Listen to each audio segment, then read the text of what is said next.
And just like that, we are live once more here on True School Sports. It's your boy BT. It is 12:32 a.m. here in the great city of Miami, Florida. It is yet another day of quarantine. So being that it's another day of quarantine, we're going to continue, giving you guys top-notch content here on True School Sports.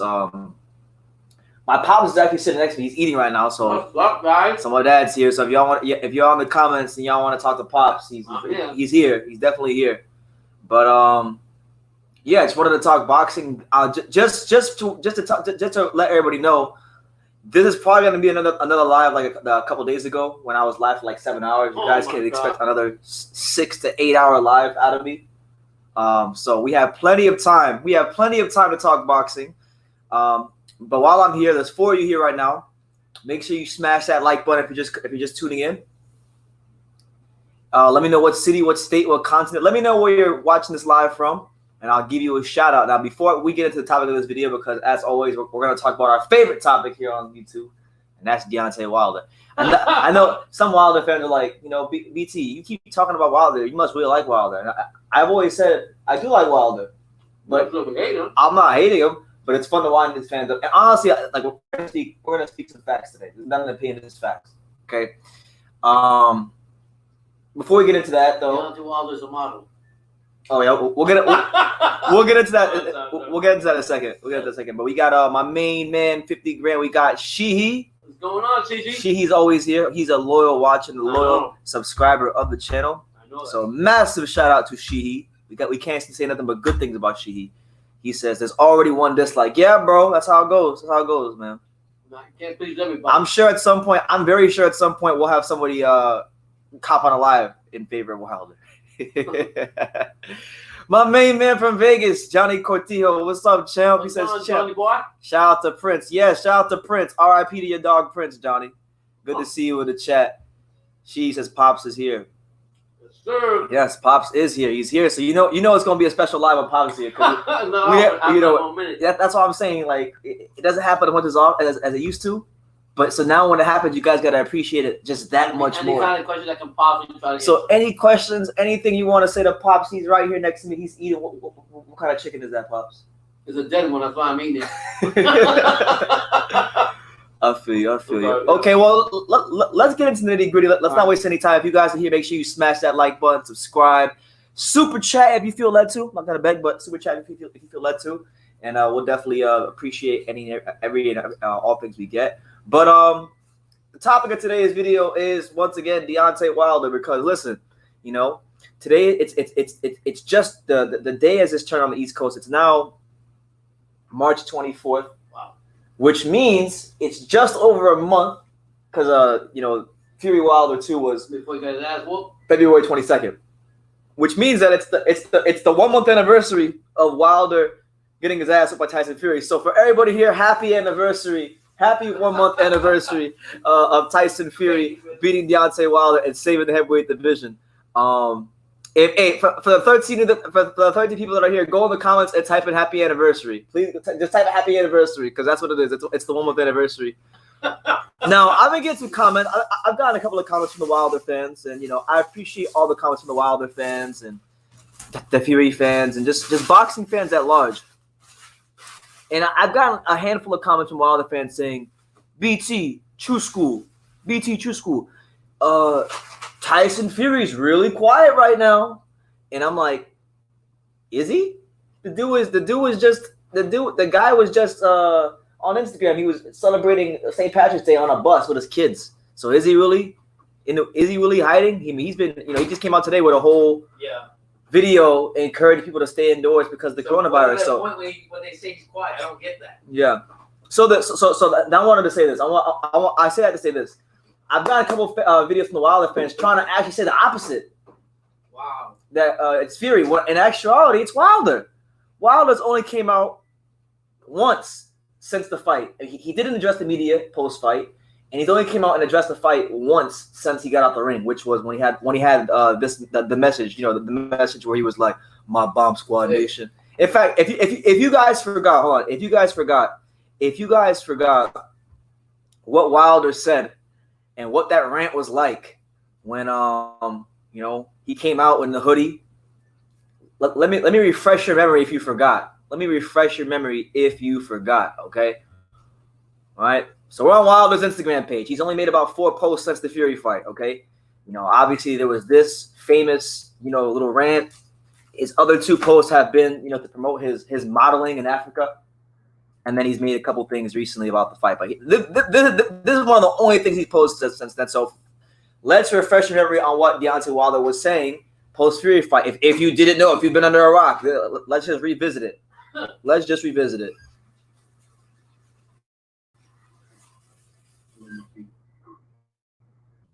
Squad on, my Bomb Squad nation, to all my loved ones around the world. I just want to let you know that I am here. Your king is here. You ain't no damn king. We ain't going nowhere. King got The war has just begun. I will rise again. Get your ass over I am strong. I am a king. Can't take my pride. I am a warrior. I'm a king that would never give up. I'm a king that will fight to the death. Can't go forward, motherfucker. Oh, damn. And if anyone don't understand that, don't understand what it is to go to war, don't understand what it is to fight, we will rise again. We will regain the title. You sure will. Get your ass I over. will be You got back. that right. Sophie's We will gone. hold our heads up high. Lucille's gone, wasn't he? Sophia. Your king is in great spirit. And we will rise like a phoenix from the ashes and regain the title. I'll see you in a few months. For the war has just begun. All my love to all my people. Boom. All his love to all his people. So that was February 28th. That was the day right before Cholatito versus your fight, because I remember making a video about that when I was in Dallas. I had to stop what I was doing. Yeah. Because I was supposed to go to In-N-Out Burger. I had to stop what I was doing. I had to delay In-N-Out Burger for 45 extra minutes to make the damn video. But anyway, he made that post. You know, he's been doing a bit of modeling. You know, he's been doing a bit of modeling. By the way, have any of you guys seen Wilder's modeling in Africa? He's the only model. He's famous. I mean, I don't know. Hey, just say yes or no. Just say yes or no. Have any of you guys seen Wilder's modeling in the UK? And listen, for the Wilder fans in the comments that are out here whining already, I'm gonna address you guys in a second. So I don't want you to leave. After I get through what I get through, as far as my points and talking, I want you guys to stay there, because I'm gonna fold you guys up verbally. Hey, when he's doing modeling now. He better stay that way. Have somebody paint his pretty face. Because Tyson gets with it. He gonna do a nice job on that. All right. So I'm gonna play you guys Deontay Wilder modeling. I want to see what you guys think. I'm not sure how it look on the stream, but I want to play it for you guys, just so you can see, just so you guys can contextually see. I'm actually not trying to joke around. I'm actually trying to show you guys what he's been up to, what he's been posting about on Instagram since the fight. I mean, stupid, but here's his modeling. Let me know what you guys think.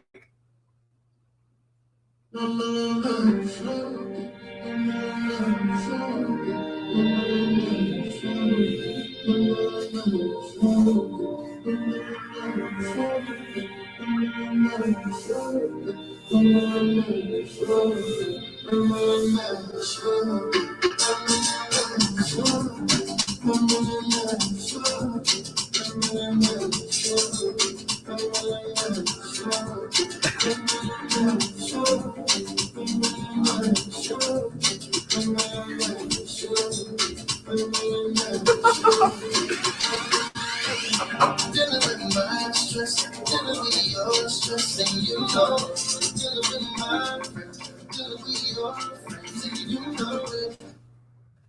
there you have it. There you have it, man. That's Wilder modeling. That was his first Instagram post after that rant. Then his second Instagram post after that rant was him promoting some more of his modeling. It says, what does it say here? What does it say? It says Afropolitan. That's the name of the brand. So I guess the name of the brand is Afropolitan, and it says Africa at its finest. You know what I'm saying? I give respect to that for what he's doing for the African people, the nation, or whatever. But Well, what is he doing? I'm just saying. He's modeling. I'm right, but he's actually trying to go out there and do what he's got. So I give him that much respect. But I really respect him to come out here. And when he has Sophia on his side, he talk a lot of shit. Now he don't got Sophia no more, and all of a sudden he's got his foot in his mouth. Mm-hmm. Just rise up, like you're rising up, and you rise again, and rise up and be a man, and respect yourself for the loss you got, accept it like a man, and stop making excuses. Okay. All right. Progressing forward, after that, he then he begins to top himself up. He posts pictures of Kenny Bayless counting. You know, his friend Kenny Bayless here, who was trying to help him. He was trying to look out for him and protect him. But he's here. Kenny Bayless is counting, and the quote says, "Don't count me out just yet. A true champion faces adversity and comes back stronger." So hey, I agree. I absolutely agree that he does. Listen, a lot of you Wilder fans in the comments saying, "Well, BT, you never have anything good to say about Wilder. You always hate on Wilder." And honestly, I like Wilder. I've gone to a fight. I got a damn Wilder hoodie over there to my right. These people either they don't. I want to see him. Listen, I want to see the guy. I want to see the guy actually improve as a boxer, you know. And I just don't like how he's handling the loss, because I believe, and maybe I'll be wrong, but I believe because of how he's handling the loss that he's hindering himself. He's hindering himself, and it's a shame because he could really be a lot better if he put his mind to it. And to be honest, I've been saying it way before he lost his belt. Way before he lost his belt, when he still was champion. Way before all this with Joshua and him going back and forth. I've always said, and I've been saying it all along, he needs to make some changes to his team. And that I think that cost him a lot on his fight, believe it or not, besides all the other excuses he got. But if you see what Tyson Fury did, right? He dropped his command, which I really disagreed on with Ben Davison. And my son was adamantly telling me that's what the best thing he ever did for himself. And switching trainers, switching trainers. So I think at some point he's got to see that sometimes change is good. Accept the fact that he learned from his defeat and come back and rebound, but he's got to make changes to his corner. He's just got to do it, stop making excuses. Once he realizes that and accept that he got his ass whooped, and let all your Wilder fans understand that he finally took responsibility for his loss. He's not crying about it like everybody else is, and just like he is, then that's the first thing he's got to do. Admit to himself that he lost and got his ass whooped. Second thing he needs to do, in my opinion, is he needs to change the whole team completely. All they're doing is screwing him around, and they're not doing a lot more about this. You're doing for Wilder. Wilder deserves more. I give respect to Wilder. I love his right hand. He's got that right hand at the devastating round. I will never take that away from him. But for him not fess up and understand that he got his ass whooped and all the fanboys are not agreeing with him, you're the same bandwagon as he is, just as lost as he is. You all need to realize the reality and come to reality that he got his ass whooped, accept responsibility for it, and at least jump on the bandwagon and tell him that, or at least try to put in your comments something like that instead of just coming here bum rush and talking about BT or hater, BT's and that. The reality is he's still in fantasy land. That fucking knockout that Fury gave him, he still doesn't come out from it, obviously, because he hasn't admitted to the people and to the public that he got his ass whooped. When he comes back from Tyson Fury knocking his ass out twice, then maybe he'll come back to reality and speak the real truth. And then you can say you're a true champion, then you're real to the people, and you're a people's champ. Until then, you're nothing but another heavyweight champion that got your ass whooped by who you thought was nobody, Tyson Fury. Damn, you said this man is nothing. He won a bronze medal. He was world champion. What you mean he's nothing? What I'm getting at is I think you got to accept responsibility for yourself and say, all my Wilder fans, I did lose. I'm going to come back. But don't make 100 excuses. Before, when you have Sophia in your hand, in WBC, you talked all kind of games and stuff. All of a sudden, you don't have Sophia by your side, and you just a lost cause, like all your Wilder fanboys are. Damn. He called. My dad called some of y'all in the comments lost cause. That's messed up, Dad. They got feelings, man. They got feelings. How you going? You know who got feelings too? Women. Women got feelings. This is men talking reasoning and seeing logic. The logic is stand up. When you have the WC belt, you can tell everybody else. I beat this. I knocked everybody out. That was a fact. He did all that, but he was talking a whole bunch of game. But when the Gypsy King walked up to him and told him in the press conference in the second rematch, I'm going to fuck you up. Yeah. He made sure he did that. So He needs to accept responsibility along with all his fans and understand I don't hate Wilder. I just don't like the excuses behind his loss. Yeah. Excuses are just like, I forgot what the saying is. Like an asshole? Yeah, there's a lot of them out there. We all have one. And all comes out. We all have one. All comes out of your asshole with shit. That's what's coming out of his shit. Absolutely. The last post he made, this came March 7th. So this is about 2.5 weeks ago. This is him. Picture him in Fury. He says, "Counting down the days until we're back in the ring. We will rise. I am thankful for all the support from my Bomb Squad Nation and our newest member, Raising Cane's having my back." Now listen, I can't even listen. We were just criticizing all of his posts. This is the one post I'm not going to criticize him for because listen, he didn't really make this post because he wanted to talk about Fury. He made this post. This is a sponsored post to promote Raising Cane's. Now listen, I was just in Texas, and I actually got a video coming out April the 12th of me going to Raising Cane's and eating. So shout out, listen, I can't even. Is that good? What is it? Food? Soul food? No, it's like a chicken tender place. You go there, it's the most basic thing in the world. It's chicken tenders, French fries, and like chicken sandwiches and stuff like that. But they got this sauce there. They got this Raising Cane's, like this orange sauce, and it's fire. If you would have came, I would have taken you there. You would have came. Wilder making money. That's how he's saying. I'm doing it my way. Listen, so this actually, I'm not gonna lie to you guys. This actually, to me, this is probably the best thing that's happened to Wilder. This makes me respect him more that he got Raising Cane's sponsorship. So, hey, Deontay Wilder's got great taste in restaurants. Shout out to Raising Cane's. I know they ain't paying me no money, but it's so damn good. I will give them an unofficial plug. That's how good it is. So I mean, Wilder, I'm sure Wilder had all kinds of chicken. I mean, yo, brother, you love chicken. I know I love chicken. I'm Puerto Rican. So I know he's he's tried every kind. You said he's that's messed up. You can't be saying that. I'm saying so he tried every chicken in the world, and he went with Raising Cane's. I don't know who the fuck Raising Cane's is, but I guess him some good shit. But the Bronx Bomber says, and guess what? When I go to Dallas with PT, I'm going to Raising Cane's. Well, listen, he's from Alabama. That's they have in Alabama too. No, I'm saying he's from Alabama. Right. They got country folks can cook. Yeah. I love going to the country folks. That's a country.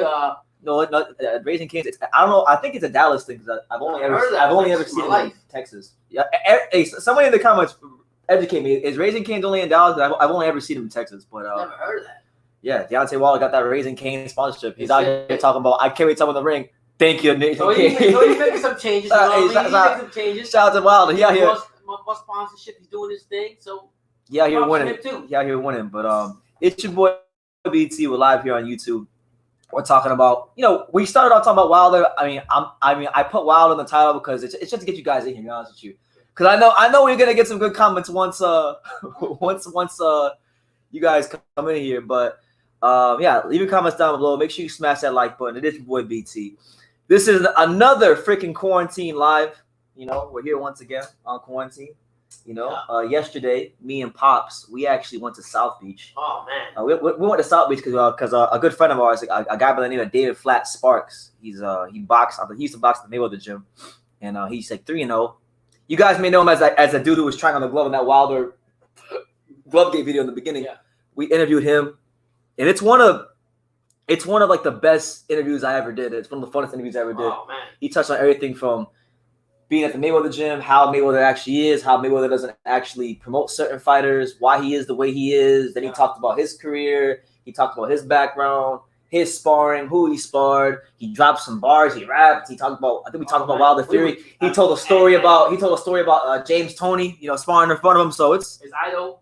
Yeah, so that's crazy. It was a lot of fun, and it was on South Beach. It was on South Beach. Tune in for that video. So tune in for that. We got that. We got all kinds of content coming out, and as you guys can see, I've been on my grind this month. We're gonna, this month we've done over over 1,000 new subscribers. So it's been absolutely amazing. But just getting back to some comments, I want to pick out these Wilder fans because a lot of the Wilder fans came in here boo-hooing and saying, "Stop being mean, Brendan. You're being mean."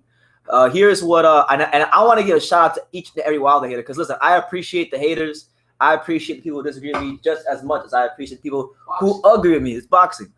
It wouldn't be fun if people just agree with me all the time. And with that being said, we got my boy Robert Strokes. Robert Strokes, what a name. Robert Doing it, boy. Stoking. How Bo was like, Riddick Boy said, "I'll be stoking." Yeah. But he says, True School is a real Wilder hater. He makes videos with Wilders every day. Why did you put? Can I ask you a question, Robert? Why did you say his name properly the first time in the sentence, and then the second time you added an S at the end? He said you make a video with Wilders every day. Well, I make a video about Wilder every day because it's a hot topic in boxing right now. Wilder Fury is a hot topic, and it says he's not coming out in public and since he's not coming out and talking, I figure I talk on his behalf. And, hey, you gotta appreciate we talk. This is one thing I heard about somebody told me. If somebody don't like you, or somebody talks about you, how much do they really hate you? That's what I'm saying. You know what I mean? So it's not about the hate. We're just trying to say, like, me personally, I would just love him to come out and say, you know what? I got my ass kicked, and I got my ass really kicked, and I need to make some changes and improve my boxing skills, and let's move on from this. No. That's all I was saying. But you guys are coming out here just like nitpicking at every little phrase that BT says or what every video he says and this and that. But you come here commenting on it when you know some of the things he's saying is real. You gotta say that. That doesn't mean we're hating on him. We made so many videos on this. I don't know why you guys continue saying we're hating on him. Yeah. But I want to get to the next comment. Yeah. Ricky Torres says, "True school. Deontay got silent rage, not just silent. Yeah, well, he can be as you can be as he can have as much rage as he wants. It's not going to help him if he doesn't put the work in the gym to make the subtle adjustments to improve. You know what I'm saying? What's his name? Hold on." Robert Strokes. Then again, he says, "You haven't said anything about his constant cheating." Facts. What are you talking about, bro? What are you talking about? I just made a freaking 48-minute video. Like I just made a 40. No. I made a 48-minute video. I just dropped it. It has almost 15,000 views. I just made a 48-minute video talking about Glovegate. I addressed Wilder.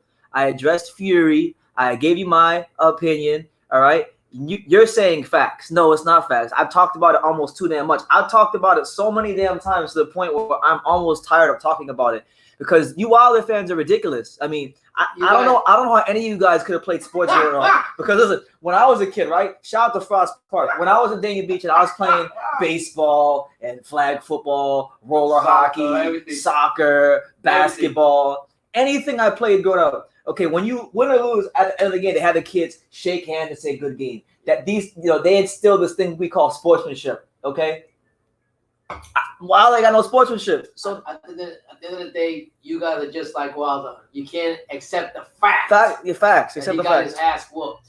He couldn't go forward. He couldn't go back. Fight on the back foot. He had no other plan besides that right hand, and it failed him. Simple as that. And then they come out and say that it was, my equipment was heavy. Well, goddamn, it wasn't heavy the last 34 hour fight you had. But all of a sudden, when you got your ass whooped live on TV on pay-per-view, all of a sudden you want to come up with some cheap ass excuse and every other thing that Fury cheated, that Fury did this, that the referee did this, that this is not right. End of the day, your eyes don't lie. A picture is worth 1,000 words. If you can't look at that fight and see that your boy Wilder got his ass whooped, then you all need to go get your eyes checked after all this fucking Canaro 19 minutes 5 assists. Because you all need the help. Yeah. That's facts. Robert continued complaining by saying, "Check this, you always got negative statements about Wilder." After he lost to Fury, and it's not so much that he lost. I think a lot of the Wilder fans get me misconstrued. I'm not criticizing Wilder because he lost to Fury. I don't think there's any shame losing to Tyson Fury because I've been saying for years he's the best heavyweight in the world. I've been saying it for years on YouTube. Go back and check the receipts. I've been saying for years that if Tyson Fury, is focused and he's training, he's the best heavyweight in the world and nobody's beating him. And that includes Wilder. So there's no shame in losing to Deontay Wilder. There was many fighters. If we could go back to yesteryear, right? Let's go back to yesteryear, okay?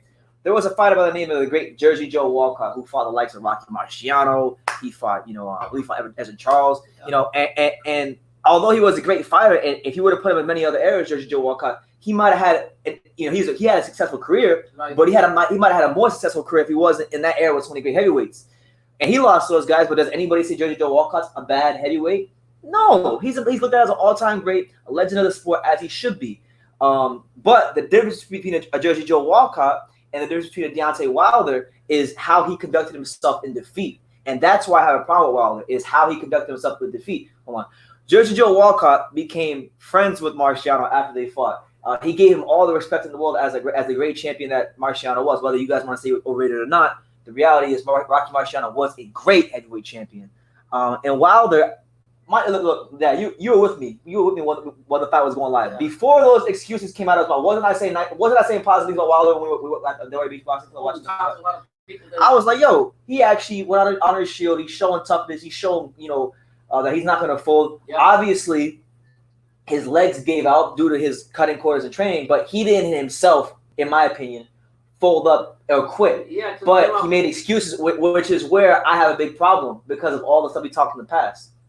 And I mean, at the end of the day, Robert Stokes, you said check this. You always got negative statements about Wilder. Well, you tell me what positive thing Wilder did against Fury. Yeah, tell me what positive things. Can you please tell me that? Yeah. Because we just gave you one.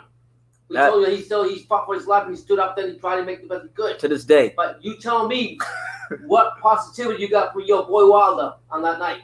Absolutely. And if you could give me one, then you can shut me up. But until then, tell me. Ricky Torres says, "Oh wow, Adrian Jimenez, what do you think? True? Oh yeah, you're referring to my beginning screen, which is the picture of Robo Gonzalez. Yeah. By the way, Dad, what do you think about the picture? Have you seen the picture of Robo Gonzalez? What do you What do you think about that? You got some headlights that's so bright, they'll blind you. Yeah, that's it. It happens to the best of us, man. Yeah. It happens to the best of us. She's all right. I mean, listen, she's all right. I'm not. She's not all that. She's not all that. I mean, but she's nice. Just telling her, like what we say, her the channel doing what she got to do. Those headlights are big, and they would just blind them. That's it, man. Let me see. Let me move past the comments. My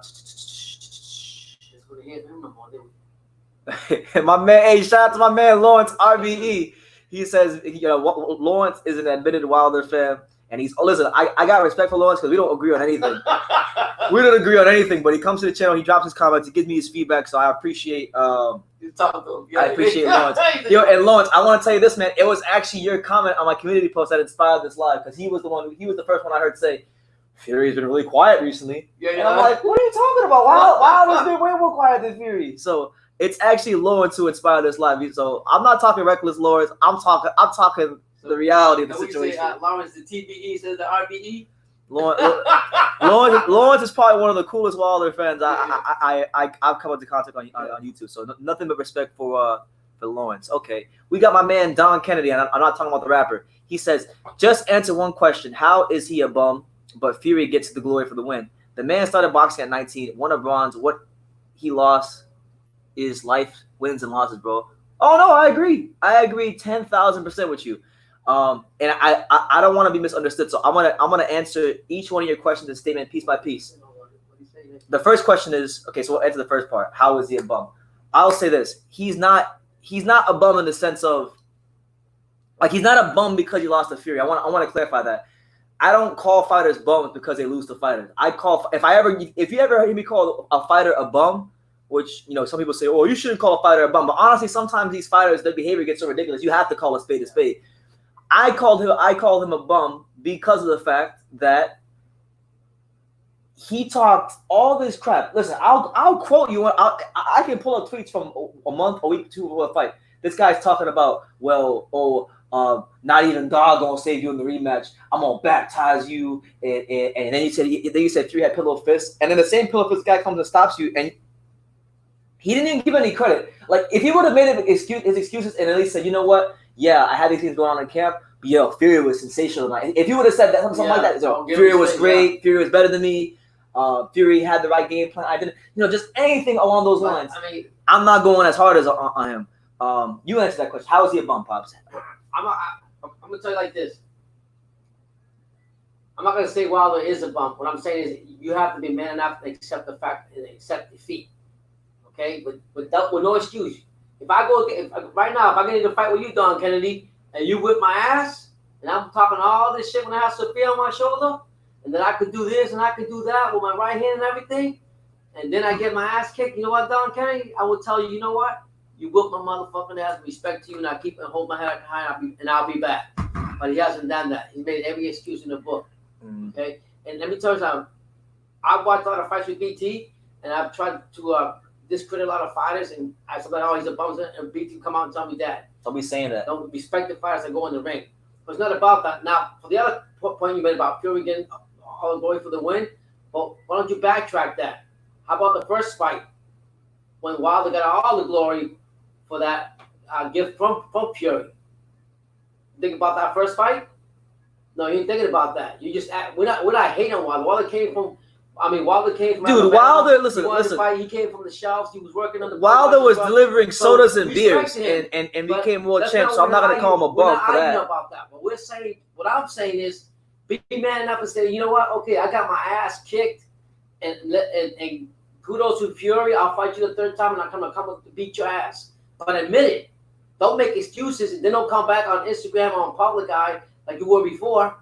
You know why you can't? Because you got your ass so fucking beat up that you don't know what else to say to everybody. Damn. So talk to him, Pops. Let him have it. So don't just say we're not disrespecting Wilder. We just don't. I don't like the fact that he has not admitted to himself. Neither have you come to the senses that he should admit that he got his ass whooped. You're sitting here trying to twist the story about Fury, about Fury getting the glory of the win. How about when Fury fought him the first time and he got the glory on that one that he shouldn't have gotten? Mm-hmm. But you can't say that now. But if your boy would have turned around and whooped Fury's ass, God! I guarantee you this would have been like a Christmas tree. Yeah. The funny thing is, that's a funny thing. I've been getting a lot of complaints from the Wilder fans, and they've been saying, "BT, you're just pouring it on Wilder. You haven't stopped for a whole month. You haven't even stopped pouring it on Wilder." And I said, "No, because I haven't. Because for like I don't know." Listen, I remember. I've been on YouTube for a while, so I remember the stages of Wilder's career and how it was on YouTube at different stages. 2015 to like the middle of 2017, right. Wilder had almost no fans on YouTube. I don't remember 2015. I can't even put to memory any channel being like an extreme fanboy for Wilder. I can't. I literally can't put to memory. It wasn't until like around until like Anthony Joshua started rising to prominence, got the title, started picking up wins. Well, we began to see the LDBC latch on to Wilder and the things he says and whatnot. And then so I never hated Wilder. You can go back and I got videos from 2015 positively talking about Wilder. I got videos from every year I've been on YouTube talking positively. The best heavyweights in our generation right now with the right hand. You know, listen. Just be humble and accept defeat and move on. Listen, there's fighters. Listen, there's fighters who I'm like. There's been heavyweights. Like for example, one heavyweight who I respect greatly. I did an interview with him 2 years ago, and I'm gonna actually chop it up and re-release the clips. 2 years ago, I did a 1-hour interview with Chris Bird. I love Chris Bird. Chris Bird is one of my favorite fighters of all time. When I first started learning how to box, I used to study Chris Bird all the time because I didn't want to get hit. Nobody likes getting hit, and Chris Bird was a master heavyweight of not getting hit as a shorter guy. And I talked to Chris Bird, and Chris Bird used to tell me things like, if I was boxing right now as a heavyweight, I wouldn't want to box a guy like Wilder. And he would speak positively about Wilder's journey, and he would say, BT, you don't understand. Wilder's done a lot in a short space of time. You got to respect him. Same thing. I talked to Calvin Brock a couple years ago. Interviewed Calvin Brock, the former heavyweight contender, ex-U.S. Olympian, 2000 U.S. Olympian, heavyweight contender, 2006 knockout of the year against Zuri Lawrence, challenged for the world title against Vladimir Klitschko. These are people with legitimate opinions, and they're telling me, listen, BT, you don't understand the gap Wilder's had to close in this short space of time. So I'm not saying he's a bum. I respect his journey, but what I'll never respect is any fighter making excuses when they talk as much trash as Wilder spoke. Kenny, I agree with you on that point. I think what you made, what he lost, it's life wins and losses, bro. You're right. You can relate to that, and you're reasoning to that, and that's what I was saying about Wilder. Why can't he reason the way you're reasoning? It's all about life. Yeah, you get wins and you get losses, but then you accept defeat and you move on. That's it, man. I'm not gonna. He hasn't done that. Neither has all his Wilder fans. So have a good night. Have a good night, man. Thank you know. Have a good night. Jesus, man. Anyway, we're here on True School Sports. And you know, you Wilder fans, it's almost like that's what makes me not like Wilder. It's not really Wilder himself. Obviously, there's things about Wilder himself I can nitpick at, a lot of things, but it's really his fans who piss me off more than the actual fighter himself. Boston said though. What? Boxers go still when they keep doing the same routine. Yeah, it's true. It's true. But a lot of you guys are saying, well, he didn't say anything. Wilder didn't say anything. Yes, he did. Yes, he did. Are you having selective memory? Are you having amnesia? Do you have? You gone to the press conference? Yeah. Well, first of all, he came out immediately after the fight and started blaming Kenny Bayless. There's articles in Yahoo Sports. I can pull them up right now if you need. If you need the receipts, we can we can go to Publix, we can go to Kroger, we can go to whatever supermarket is your choice, and we can pull up the mother loving receipts. Okay, we can pull them all up. Yeah. He made an excuse about the costume. He made an excuse blaming Kenny Bayless. He and JD trying to make Mark Blue the fall guy. So I can ask you a question.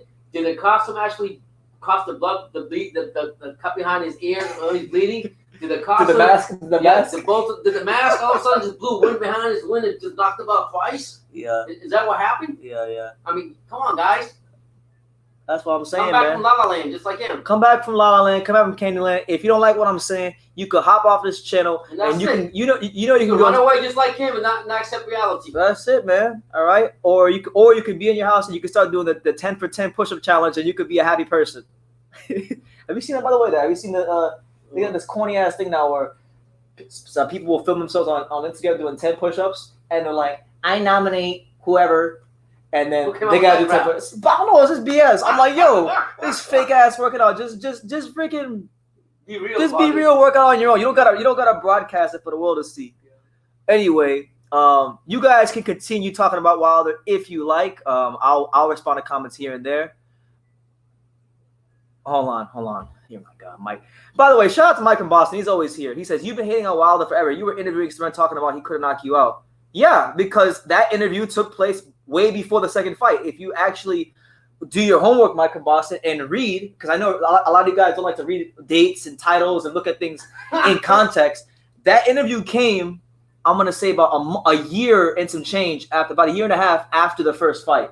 So the second fight hadn't taken place yet. You know, Wilder didn't dig up Stavern from the abyss, from the corpse of an activity and cherry pick him to fight him in the rematch. Okay, all right. I wasn't hating on him. That was a fact, Mike.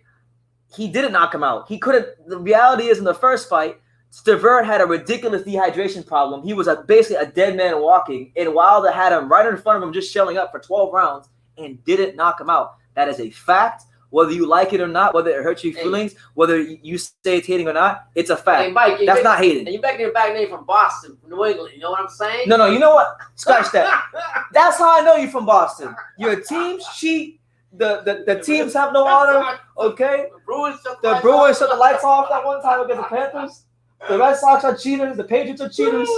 Now you lost Brady. Yeah. So listen, my dad's from Boston. Yeah. My dad is from Boston. Sometimes that you're a big fan. I'm a big New England. I'm a big sports fan. So come on, man. Be real. If you can't be real, then that's on you. But don't bring back names to New England, please. Let's see. Oh my God. See, this is like, I don't understand. Like, I don't know if I'm the only one who just reads boxing or follows boxing. Sometimes I have to, like, when I talk to Wilder fans, I almost question, like, if they truly understand. If they truly, like, how long they've been following boxing, because it's a known fact. In fact, hold on. We're going to Google it, because you know what? I don't want to just talk it, and I don't want that to be hearsay. I want you guys to know. I want to show you guys some receipts. So we're going to take your ass to Publix. We're going to take your ass to Market Basket. We're going to take you to Tesco's. We're going to take you to Publix, Stop and Shop, whatever. Food Lion, Whole Foods. Whatever is your freaking supermarket of choice, we're going to show you some receipts. Because listen, Stavern did have rehydration. He had a ridiculous rehydration problem. I got to find it. Like TV, hold on hydration. It's difficult to believe. Hold on, the her remains hospitalized. Yeah, look at this. Yahoo Sports. So you know, Yahoo Sports is a pretty credible. Let me know in the comments, yes or no. Is Yahoo Sports is Yahoo Sports a credible source? If you tell me Yahoo Sports is not a credible source, get the hell out of my chat. Get out my chat. Yeah, what was this guy gonna say? Hold on, man. And by the way, Mike, yes, I hate a lot of teams in sports. I'm a very passionate fan. I'm a passionate guy, just in case you don't know. In any sport that I watch, there's generally teams I don't like. So I'll name them for you in each sport, Mike. Since you want to ask, do I hate on other teams from other sports? Yes, I'll name you every team that I can't stand in every sport that I follow. Okay, baseball, the Yankees. I don't like the Yankees. I don't like the Red Sox. I don't like the Mets. I don't like the Phillies. I don't like the Washington Nationals. I don't like the Atlanta Braves. I don't like the Cubs. Okay, I don't like none of them teams. I'm a Marlins fan. I'm a diehard Marlins fan. But you know, like, I'm a lifelong diehard Miami Marlins fan. Mike.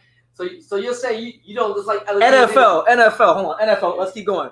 I don't like the Buccaneers. I don't like the Saints. I don't like the Falcons. I damn sure don't like the Patriots. I can't stand the Broncos because they beat us in the Super Bowl. So there's about 5 teams there. Let's go to hockey. Boston Bruins. I don't like them.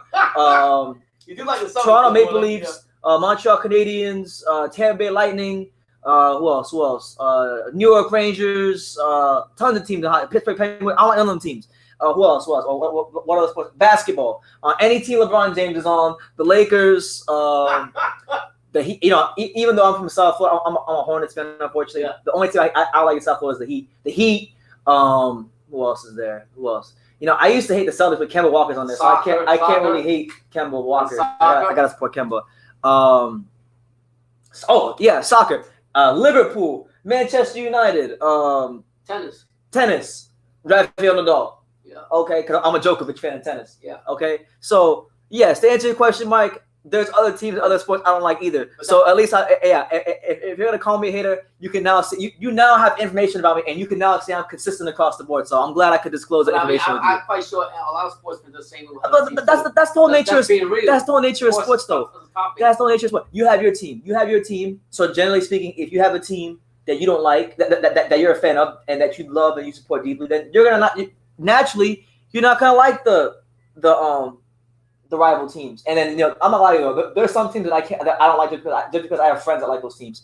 So that's what it is. Anyway, let's get back on topic. You guys are in my comment section, looking at me like I'm from Mars, acting like I'm disclosing some sort of classified information that you can't go find for yourself. A lot of sports, We're getting back on topic. Hydration thing. Oh, you should already. Okay, we're getting back on topic because a lot of you guys are looking at me sideways, like I'm from Mars, that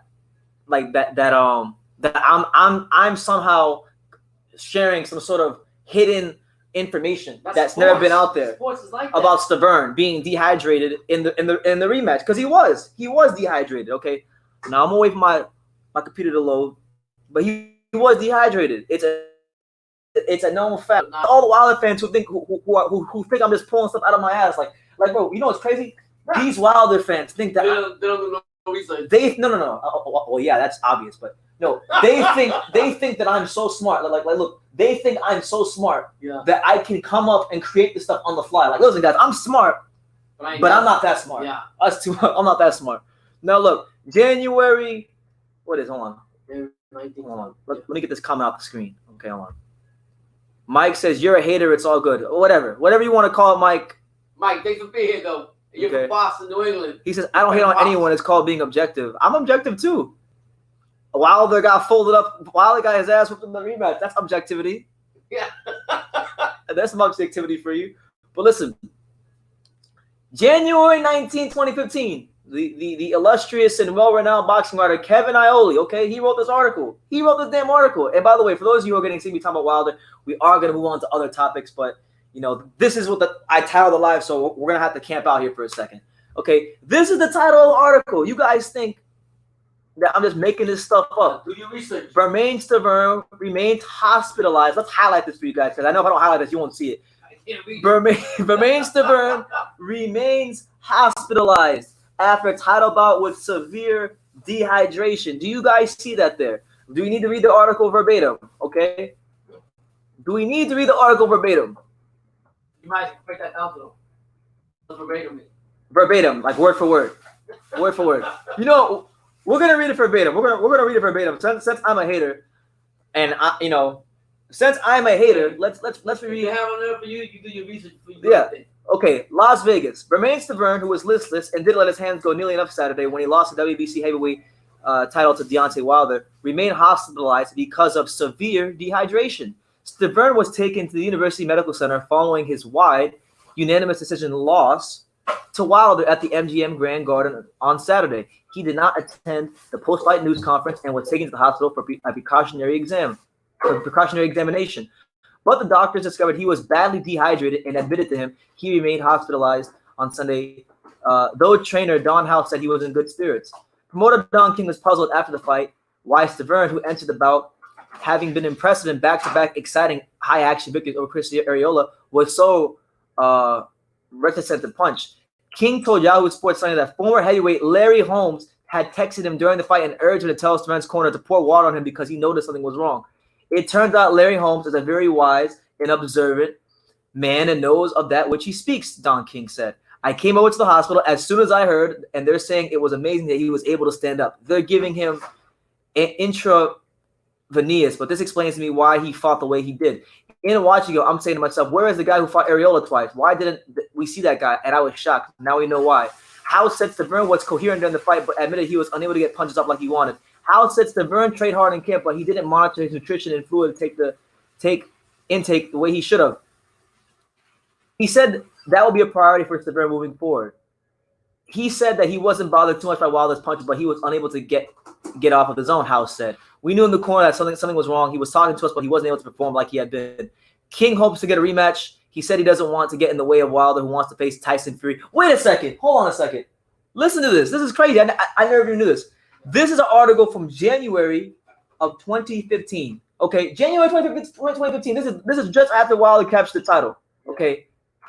Don King, let's highlight that there. Don King is telling the media, he's telling the U.S. media that he doesn't want to get in Wilder's way because he is of the mindset that Wilder is going to go fight Tyson Fury in the not so distant future from the time of that fight, which was January 2015. Wow. And it took Wilder, 1, 2, 3 years after this article was written, 3 years, almost 4 years after this article was written to step in the ring with a Tyson Fury that had been on all kinds of drugs. He didn't fight Dillian White with mandatories for how long? Yeah. But I'm just saying, I just wanted to point that out. I just wanted to highlight that So straight up. facts right there. At least be ready with your own eyes. Okay.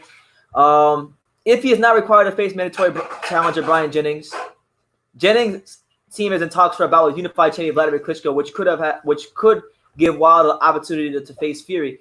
At some point, though, King wants to put Stavern back in the ring with Wilder so that Stavern can fight without issues. I am worried about the young man's health. That's why I've been in here with him. King said it, but in a way, I am glad we learned this.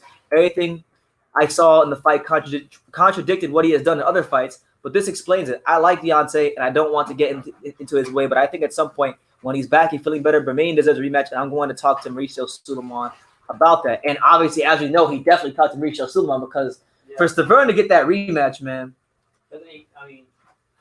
for Stavern to get that rematch at that time, being out the ring for almost 2 years, I mean, it's just absolutely crazy. Just absolutely crazy how he got that. I still can't. To this day, I can't understand how he actually got that rematch because he shouldn't have got that rematch. He didn't do anything to deserve that rematch, Stavern. But I'm just saying, I just wanted to highlight for you guys because you Wilder fans are in the comments, and listen, I know like maybe people aren't as well read up on boxing as I am. But my thing is like, if I say something, generally speaking, I'm not going to just say it. I'm not just going to say it just because I want. This is. I'm not these other YouTubers that are just saying things for views. How many times I told you let's do an interview all these boxes like that? I haven't done my research on them, so I can't do it. Yeah, and I make sure there's many topics in boxing. Sometimes I won't make a video on them unless I'm well read up on the topic. I'm not just gonna come from a place of hate. But listen, we're gonna move on from Wilder here in a second because I've been talking about him for almost an hour. I hope Wilder makes the necessary improvements he needs to make to be the best version of himself. Because listen, they're gonna fight again at some point. I'm gonna have to watch it. I'm gonna have to cover it because covering boxing is my job. It's my job. So you all licking your chops. If listen, I'll let you guys know in advance. To the Wilder fans that are still here, because I don't hate nobody. I don't, if you disagree with me, that's fine. I have no problem with that. Yeah. If Wilder comes into the next fight and he knocks out Tyson Fury, guess what? I'm gonna jump right on here the same night, the same way I did when he lost. And you guys can let me have it. You guys have full reigns to let me have it, and I will take the abuse. Fire away. So with that being said, we're gonna move on. It's your boy BT. Yep. We are in fact live here. Yes, sir. On YouTube. We're just trying to talk about boxing. Yep. And that's what it is. That's like just talking. Just get feedback. That's all. That's it, man. That's what it is. What's his name? Colin Boston says, "You guys get paid for this?" I mean, I ain't balling, but yeah, I do all right. I do okay. Like I'm not like I'm not about to buy the Taj Mahal, but he don't own professional team like that. I'm not about to go out and buy the Miami Marlins for $1 billion, but I'm yeah. Are you saying? What are you trying to say? What's the point? Why do you ask the question? Like, what's the point? Anyway. I don't know about the Boston fans. Listen, we're gonna move on because we talked long enough about Wilder. Okay, so in other boxing news, an article just came out, and I'm gonna pull it up right here. Apparently, Otto Wallen, shout out to Otto Wallen. Otto Wallen, heavyweight contender. Many of us know Otto Wallen for his fight with Tyson Fury just before he fought Deontay Wilder. Otto Wallen has apparently tested positive for the coronavirus. Yes, that coronavirus. And he's been quarantined since March 14th. Otto Wallen. Let's see. And by the way, Cole, I'm gonna get to your comment about Selby versus Kambosos because I actually make a video about that fight. So we'll get to that in a second. So just hold on tight. I want to get to this article about Otto Wallen. Hold on a second.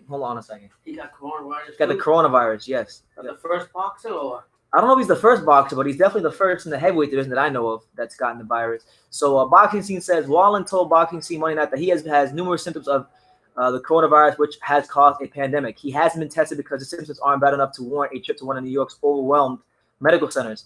And Wallen wanted the test he could have taken to be given to someone who needs it more than him. Wallen then went on by saying, "For me, it's been very mild. I had a cough. I was sneezing. We'll screen share. I want you guys to see the article so you guys know I'm not just pulling this out of my behind. Even though nobody's accusing me of it, I just don't want to be. I don't like. God of War, you're a fool. He says half the people in the chat are probably affected with the coronavirus. Anyway, you're a fool for that one, man. You're a fool. Anyway, that's funny. They're thinking it's all messed up. So he says, for me, it's been very mild. I had a cough, I was sneezing, and I felt like I had a light fever, but I didn't have a fever actually. And then I started feeling better. Then I lost all of my senses of taste and smell. I don't have any smell, but the taste is coming back. I feel fine. That's kind of the scary part. I've been feeling bad. I haven't been feeling bad, but I most likely have it. That's why everybody needs to follow the guidelines and stay inside as much as possible to keep practicing social distancing. It can be really serious to some people. My mother's, and then apparently his mother's boyfriend has it too. Wow. My mother's boyfriend, and then he says, my mother's boyfriend is doing good, but he almost had a blood clot, which me and you, that's not good right now. RIP, coach. Yeah. No. That's why he went to the hospital. He had a high fever and all the symptoms, but then he had a really bad back pain. That's what made him go to the hospital. So he was having a blood clot. That's all, but then he tested positive for the virus. That's the hard part, that you can spread it to others. But yeah, man, this virus. No, Joe. I work at a cancer facility by the hurricanes, and I see it every day, man. Even the cancer patients stop coming. A lot of them come back. You serious? Yeah, so no chemo? They don't even come with chemo? No, like half of them just stayed home. That's crazy. Yeah, so Otto Wallen's definitely been affected by the virus. So it's affecting everybody. It's not just limited to what they would call old normal people or poor people or middle class people, or even the rich people are getting it. Even the athletes. A lot of how many athletes we've seen so far test positive for the virus? It's been a lot of people that have tested positive. I'm just praying that we get through all this. To be honest, never in my lifetime. Never in your lifetime. I've been seeing this. Strip joints are closed. Even the strip joints are closed. Like, that's crazy. I did a job in '95, and it's scholars. Everything said. We'll see what we can to be safe. The Hard Rock had a sign too. Yeah, so absolutely. A couple of so I want to get to Boston's comment because he's asked me a couple of times, and I want to address it. So he asked me about George Kambosos versus Lee Selby. Now, where is it? Here you go. He said Selby versus Kambosos. Now, Calm. I'm not sure how you say names, so I don't want to butcher. So you can correct me in the comments if I'm saying it wrong. I like Selby. Lee Selby versus Kambosos is a fight that I knew about this fight happening about a month and a half before it was announced, or before it was finalized, because I took a trip over to Centeno Sweatbox Gym, and I actually met, and now I know Kambosos' manager, Peter Kahn, and George is actually in Miami. He's in Miami, or he's in Davie training right now. Wow. So I'm trying to interview George soon, but it's a good fight. I think it's a good fight for George. George has been progressing really nicely up the lightweight rankings. he's I believe this is an eliminator fight. So he wins this fight. Yeah, he wins this fight, and he's positioned. I believe it's eliminator. He wins this fight. He's positioned for a title shot against whoever wins. Is he the underdog? Lomachenko Lopez. This fight? I think he'll probably be a slight favorite. He'll be a favorite in this fight. Selby? Yeah, because Selby's last big fight was that Warrington fight, and he lost. So I'm thinking that he'll probably be the favorite. He's a good, skilled boxer with decent amateur pedigree. I think George probably won the decision. But he's been getting good sparring. Like he's been here in South Florida sparring with the likes of Amir Imam.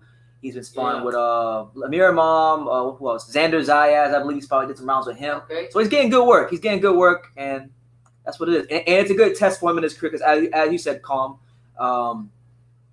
Lee Selby's a former world champion. He's a good fighter, so it's not going to be no pushover or walk in the park for him. So we're gonna find out a lot about Kambosos when it does happen. But I gotta do a video about that soon. It's funny. Yeah, you said I'm glad he asked me. Wars is fighting somebody too. Yeah, we'll get into that in a second. But this is probably the first time on my channel I ever talked about George Kambosos. Even though I've known about him, I never made a video about George Kambosos. Wow. It just happens. Like there's plenty of fighters who top what? Was he top like he's like number 1 or number 2 in the IBF. He's serious? Yeah. Is he southpaw? He's an orthodox fighter. Okay. So that's just what it is. That's what it is. Well, you see, Kambosos, thank you. You brought attention to him. Something he's shout out to Kambosos. He's out here getting George Kambosos some publicity. Who's he going for? He said he's got that he thinks he's gonna get KO'd in the middle rounds. So you got Selby. No, Kambosos. Oh, okay. Kambosos, yeah. So yeah, it's a good fight. It's a good fight. And I'm glad I got your name right. Strong. Kambosos? Yeah, he is. I hear he's a wild guy. It's like Amir Imam or something. Last time. You mean wild? His personality. His personality. Like okay. I heard Amir Imam. Like I was talking to Amir Imam last time I went to the gym, and he was telling me about George and how he is. Yeah. And he was like, "Yeah, man, George. He's an alpha male. He's alpha. He comes in the gym. He sticks his chest out. And he and he just oozes energy and confidence when he gets in there. He's Australian. Wow. So shout out to George Kambosos. Okay. My main man, Check Hook Boxing 93. He says, where is it? He says right here. He says, can you talk about how you get credentials in boxing? I mean, it's a pretty straightforward and easy process. The way it works is you basically every promotional company, so Matchroom Boxing, Top Rank, PBC, whoever it may be, every promotional company, if you go on their website, they all have an area where media can apply for credentials. So you go there, you give them your name, you give them your email, you give them your media outlet, you give them what your job description is. Like when you go there, it'll say like news media, photographer, TV media, print media, whatever. You click whatever is applicable to you. You click submit, and then they usually give you they usually let you know within a week of or 5 days of the fight whether or not you get in to the fight or not. That it's really that simple. It's not anything. It's not like a crazy process, but that's just what it is. That's just what it is. It can be a bit annoying though, because one thing that I constantly, and my dad can tell you, because if I'm pissed off about anything, my dad will listen to me. I'll vent to him about whatever. Like I vent so many times to my dad about how I hate, because a lot of times what happens is you could apply, like if a fight is in February, you could apply for the fight in January. Let's say a fight is February the 11th. And you apply on January the 1st. Yeah. All right. They will not let you know about you getting into the fight until like February the 5th. So you gotta literally make your travel arrangements way in advance and just hope they don't screw you over. Yeah. But if the bigger media outlets like Radio Raheem, them guys, they don't gotta worry about that because they know they have big channels. They're gonna get in, and they usually have a good relationship with the PR people. So that's just my little rundown of how you get a media credential. It's very political. Yeah, I hope that gave you some insight, Check Hook. But moving on to other boxing news, because there is other boxing news to get into. And it's your boy BT. We got Pops to my left. He's sitting here right next to me. We appreciate everybody who's here. Make sure you guys smash that like button. Let me know where you're watching from. Carroll versus Leo Santa Cruz. Jonah Carroll. That's a good fight. Jonah Carroll's coming off that massive win. And you know what? Shout out to Jonah Carroll, because I sent him my video recently. Yeah. And he said he had already seen it before I sent it to him. Because he said his trainer his trainer, I guess, saw the video and he said to Jonah Carroll, "Hey, these fighters are watching True School of Sports." So that's pretty cool. So shout out to Jonah Carroll. Yeah. He said he dropped a like too. So hey, he's all good. He's showing support. Shout out to Jonah Carroll. But good fight. Jonah Carroll, I thought, had one of the best performances of the year. Like I would actually put it in the same. I would put his performance against Scott Quigg in the same class as Roman Gonzalez versus Calify and Fury versus Wilder. I'm not saying that the quality of the win is as good because Scott Quigg isn't as good of a fighter. For Leo Santa Cruz, is that like a step down fight for him or no? Because that fight would be what? That would be at 130, right? 130, yeah, that'd be at 130. And Leo is a 126 pounder. Is he supposed to fight? So people want him to fight. He's supposed to fight Tank on pay-per-view. So what do you think about that? Tank versus Leo or Jonah Carroll versus Leo? What would you want? Jonah Carroll versus Leo? I think Jonah Carroll could beat Leo Santa Cruz, to be honest with you. Yeah. I think Jonah Carroll, I mean, I'm not going to be a prisoner of the moment and crown him like this great fighter. I think he's improved a lot. And I was saying this in my live. If any of you who were here for my live fight reaction, the last live fight reaction we did before the coronavirus, I was saying about Jonah Carroll that obviously it's a known fact he doesn't have a lot of punching power. We know that the guy is So he's a boxer. He's the freaking the Irish Paulie Malignaggi of the weight class. He can't punch his way out of a wet paper bag. But he somehow. But everywhere else around the board, in terms of footwork, balance, skills, fundamentals, combination punching, character, he's good everywhere else around the board. He's a sharp fighter everywhere else around the board. Right. So you can overcome not having power if you have the character and you're well-rounded everywhere else around the board. Skill-wise. And I just think, with Leo, with the combination of his improvements, him being a well-rounded fighter, his durability, his boxing skills, and with Leo moving up a weight class that's not his best weight, I would favor Jonah Carroll to potentially stop Leo Santa Cruz or I'll box him. I'll work him to a decision. Leo Santa Cruz is one of the biggest points. He's one of the most active punches. What is it? He is, but he's at 126. Yeah, not at 130. And a lot of I'm not gonna hate on the guy, but even a lot of times at 126, he fought plenty of guys that weren't even 126 pounders. Wow. Like for example, and if he did, they were extremely overmatched opposition. I mean, I'll throw out some fights. Like for example, he fought a couple years ago. He fought I think it was Kiko Martinez. Okay. Overmatched fighter. I mean, overmatched. Wow. When he fought on the Mayweather, was it Mayweather Pacquiao undercard? Yeah. He fought a Mexican fighter by the name of Jose Cayetano. Okay. And the guy was an insurance worker. He wasn't even a full-time boxer. So please. So I'm just saying, man. He needs to step up too. If I wanted to fight. Listen. I'm an equal opportunity, asshole. Deontay, I criticize Wilder a lot, but Leo Santa Cruz, his witness protection program is just as bad, if not worse, than Wilder's. Kiko Martinez, Jose Cayetano, all these guys, he's getting spoon-fed. So it's not like Wilder's the only one that's a witness protection. Santa Cruz, a good fighter, he beat There's somebody that want to Abner Mares. Isn't Oscar Valdez the same? Yes. So I want to see that fight, and it's never going to happen. To see Oscar Valdez and him go at it. That'd be Oscar Valdez versus Leo Santa Cruz is such a huge fight in LA. Big time. Huge. I mean, when he fought Abner Mares at the Staples Center, it was a huge fight. Yeah. That'd be a huge fight, and a great style matchup. Yeah, that's what I'm saying. So I would love to see that matchup. But kudos to Jonah Carroll if he does fight Leo Santa Cruz. Yeah, no, I know a lot of you guys saying, well, Scott Quigg was on the decline. No, listen, he wasn't in the decline, but that fight with Jonah Carroll, it wasn't. Everybody wants to take away the win from Jonah Carroll and say, well, yeah, it was just Scott Quigg on the decline, and they don't want to give him his credit, and people are still reserving the judgments for Jonah Carroll moving forward, which I think is fair because listen, I never thought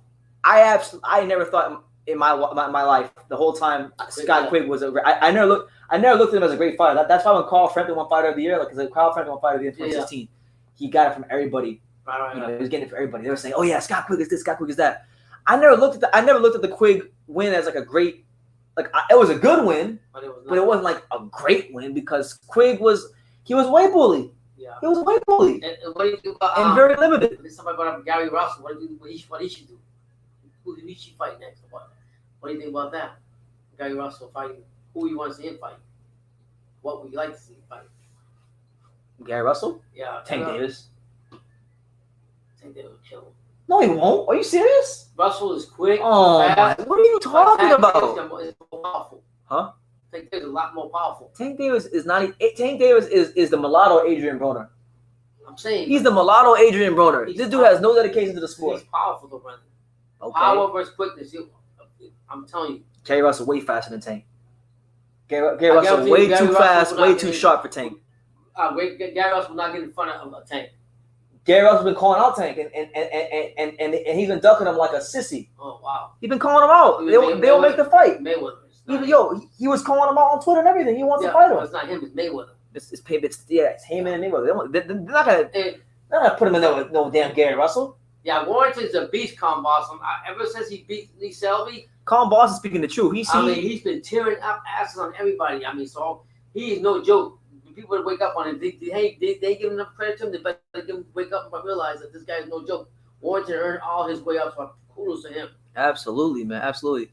But I want to get back to Jonah Carroll, man. Jonah Carroll has really improved as a fighter. Like, I was live here on YouTube for the Tevin Farmer fight, right? And that was a close fight. Tevin Farmer, he won the fight, but it wasn't like he won it decisively. But then, Jonah Carroll started training with Tevin Farmer. They kind of hit it up, became friends after the fight. And he's made a couple of subtle changes. You still see the volume, because in that fight, if you watch the Tevin Farmer Jonah Carroll fight, he was a volume puncher. He was throwing punches, but they really had a purpose. He was just trying to outwork guys with volume. Now he's maintained that volume, but now the punch got more of so he's got better. A purpose. He's feinting. He's stepping around so you. He's gotten better at the craft of boxing. Is he a more confident fighter? Yo, who is his trainer? I was trying to look up who his trainer was. Jonah Carroll. I was trying to look up who his trainer was because of the fact that apparently his trainer is the one that's on the video. So I wanted to give his trainer a shout out. Who the hell is his trainer? Does anybody know who this guy's trainer is? Find yourself, brother. Find yourself. I'll probably meet him one day because But yeah, man. GMB Catastrophe said, and shout out to him. He's always in these lives. He said GMB what Catastrophe. That's his name, GMB Catastrophe. He comes to these lives a lot. He says attracted by the scandalous title. Yeah, man. We spent an hour on that already. I don't want to rehash, Wilder again. But you can go back and you can go listen to what we were going in, man. We were going in. So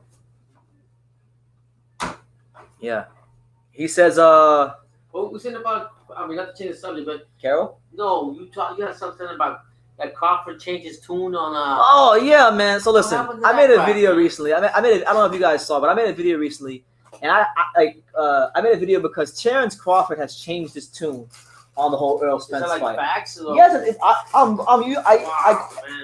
he's quoted. Oh, did you watch the video? No, I just. Did you hear the quotes? Okay. I'll give you the rundown of why I said what I said. So he did an interview on Boxing Scene recently, Terrence Crawford, and he was saying that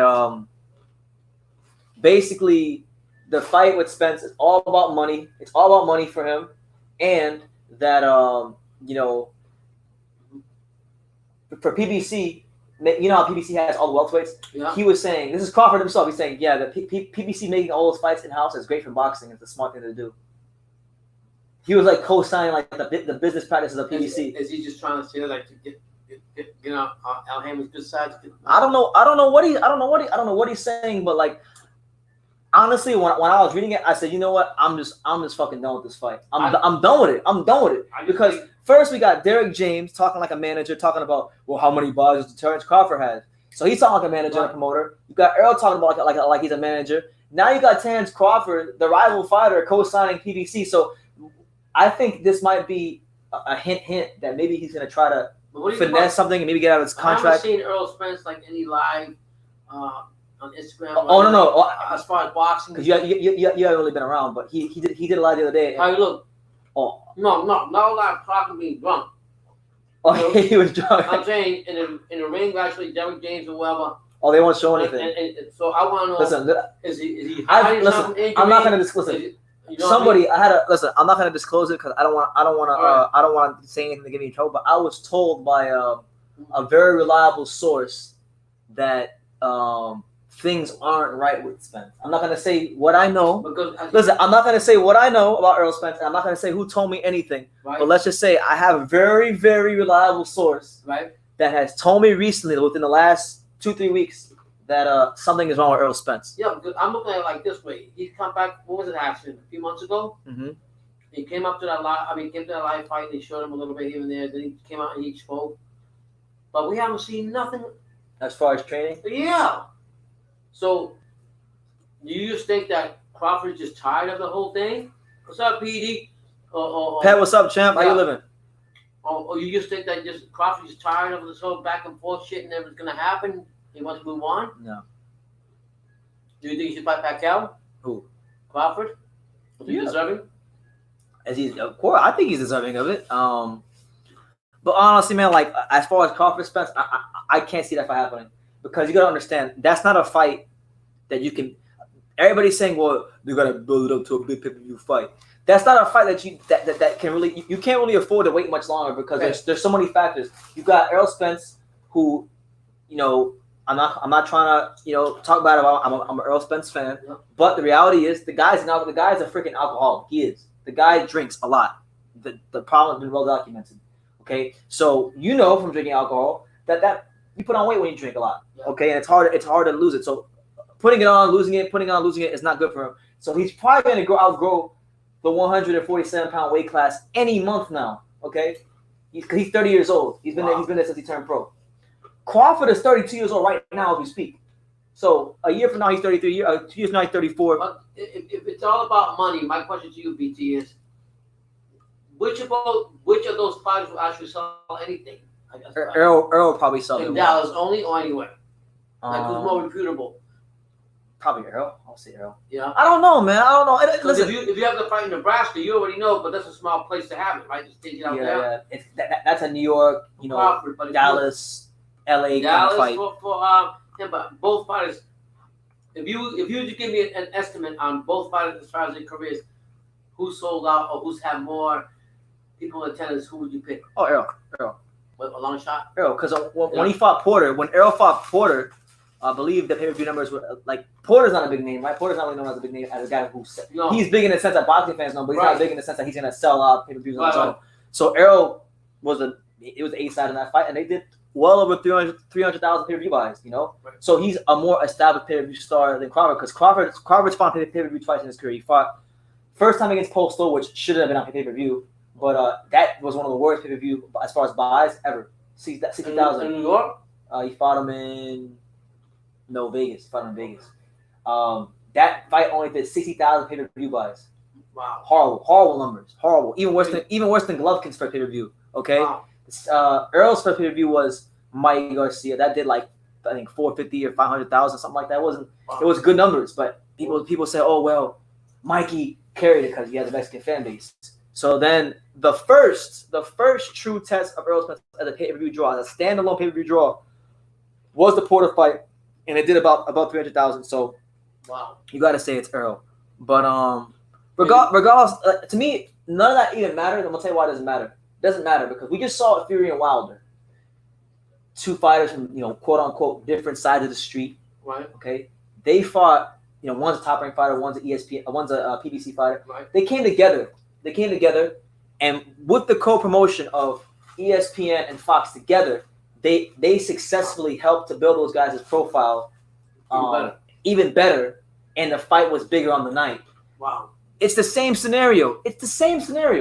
One fighter is a PBC fighter, one fighter is a top-ranked fighter. Is this heavyweight boxing? No, but the way you sell this fight is simple. Listen. These are two of the biggest. These are two of the biggest, best fighters in America. In the middleweight fight, but I'm saying, but if you argue that point, Fury and Wilder are bigger names than they are. Okay, yeah, now, but like before, because if you compare, and this is facts, I actually bought Fury Wilder one. It was one of the cheapest pay-per-views I've ever spent money on ever. Wow. It was $60. Listen, for those of you, for my UK or European or anybody else out there in the world who's watching this, who says, wow, $60, that's expensive. Listen, in America, for a pay-per-view, $60 is dirt cheap. It was like $65. Right. Okay? That fight only did, Fury Wilder, just about 300,000. Or it didn't touch 400,000 buys. The first one. Spence Porter did 325,000 or something like that. So my thing is, with the co-promotion of ESPN and Fox together, okay, you market these guys as two of the best fighters in America. You pull, and you tell on the heartstrings of America. You take some of these guys' fights. Right. You put them on the damn network. You have them go on a crazy press tour. Make sure they sell the fight. Make sure that they're like how they were when they were with Ellie that one time. It'll be like that way. And I promise you, if they put anywhere near the same promotion and tell the stories of Crawford and Spence. I'm not gonna say they're gonna do Fury numbers, but they're gonna be numbers that are gonna be satisfying to the fighters, to the networks, and it'll be good for boxing. Boxing will win. The fans will win because when the best fight the best, the winners are the fans. The winners are the sport. The winners are everybody who's involved in the sport at every level. Whether you're a fan, whether you're involved in the media, as myself, so they or the networks. Look like Top Rank, ESPN, and Showtime, and PBC. They all together all as one. It benefited both of them all the time. And the same thing with Spence and Crawford. Top Rank, ESPN. Okay. My main man he's coming to you live and direct from he's from France, but he's from the same country that produced Novak Djokovic, Serbia. Shout out to my man, Official Scorecard Boxing and Science. He's been on a couple lives. Good channel. What's going on, man? Make sure you guys go subscribe to him. He says BT and Pops. Who did you have winning between Porter and Spence? Well, I asked where did you score that fight, Pops? Did you watch that fight? Porter and Spence. Did you watch Porter and Spence? I remember that was the week I was in Atlanta. I remember we didn't watch the fight together. I don't know if I seen the fight now. Probably, I don't know if I seen it. I mean, who won that winning? Spence won the fight. Yeah. I think Spence won. I think Spence was more the aggressor, and Porter was the most. I'll say the most active in it. Yeah, threw punches. But Spence is more precise. I had I would have taken Spence. When I scored it. Honestly, it was a good fight. Like I think Porter gave a fantastic account of himself as he always does. He's a true champion and a true fighter in every sense of the word. But I think it was a class. I made a video after the fight, and I said, with Porter and Spence, I said that it was one of those times where precision beats volume. The precision of Errol Spence, the way he places punches, how he places punches. This was the difference in the fight, and it was definitely the difference in the later rounds when he caught Porter on the chin in the middle of an exchange. So I think I had an 8-4 in favor of Spence. I didn't have it as close as other people, but it was. I think there were enough swing rounds in there to where you could give Spence like 5 rounds. Porter, I say 5 rounds. This is Porter and Spence, but if let's say hypothetical speaking, it was Crawford and Spence, how would you see that fight going? Crawford and Spence? Yeah. How would you see that fight going? Terrence stopping him in 9 rounds or less. Spence? Crawford will stop Spence in 9 rounds or less. Easy. I like Crawford too, but I don't know about easy, but he'll stop him. That's just my opinion. What was the comment? I saw Ped, my man Ped. Ped's been here since I've been going back over Ped in these comments since like 2018. I think he's from Scotland. Shout out to Ped in Scotland, I believe. Is it true that Billy Joe Saunders exposed himself at the airport? Have you heard about that, Dan? Oh my God! I don't know if it's true, but there's a story that Billy Joe. I will not buy him. The last time he was homeless or strip or something. Who was it? He gave I think a crackhead girl some money to slap some guy on the street. Yeah, so I'm not doing him. He's crazy. He's wild. He is Fury's cousin. He's wild. So that tells you everything you need to know right there about Billy Joe Saunders. I don't put it past him. I mean, listen, Billy's a wild guy. This is the same Billy Joe Saunders you see. He goes on Instagram. He starts being touchy feely with Michelle. Really don't know what ball comes out of it. He's out here. Having all this sexual attention, all these female reporters, just tagging him left and right. So I don't put anything past Billy Joe. He's wild. Yeah, we know he's wild. So when he did that with the homeless lady or whatever it was, I can just imagine when he did that. Yeah. God bless you, Pat. Thank you for showing up. Thank you, Pat.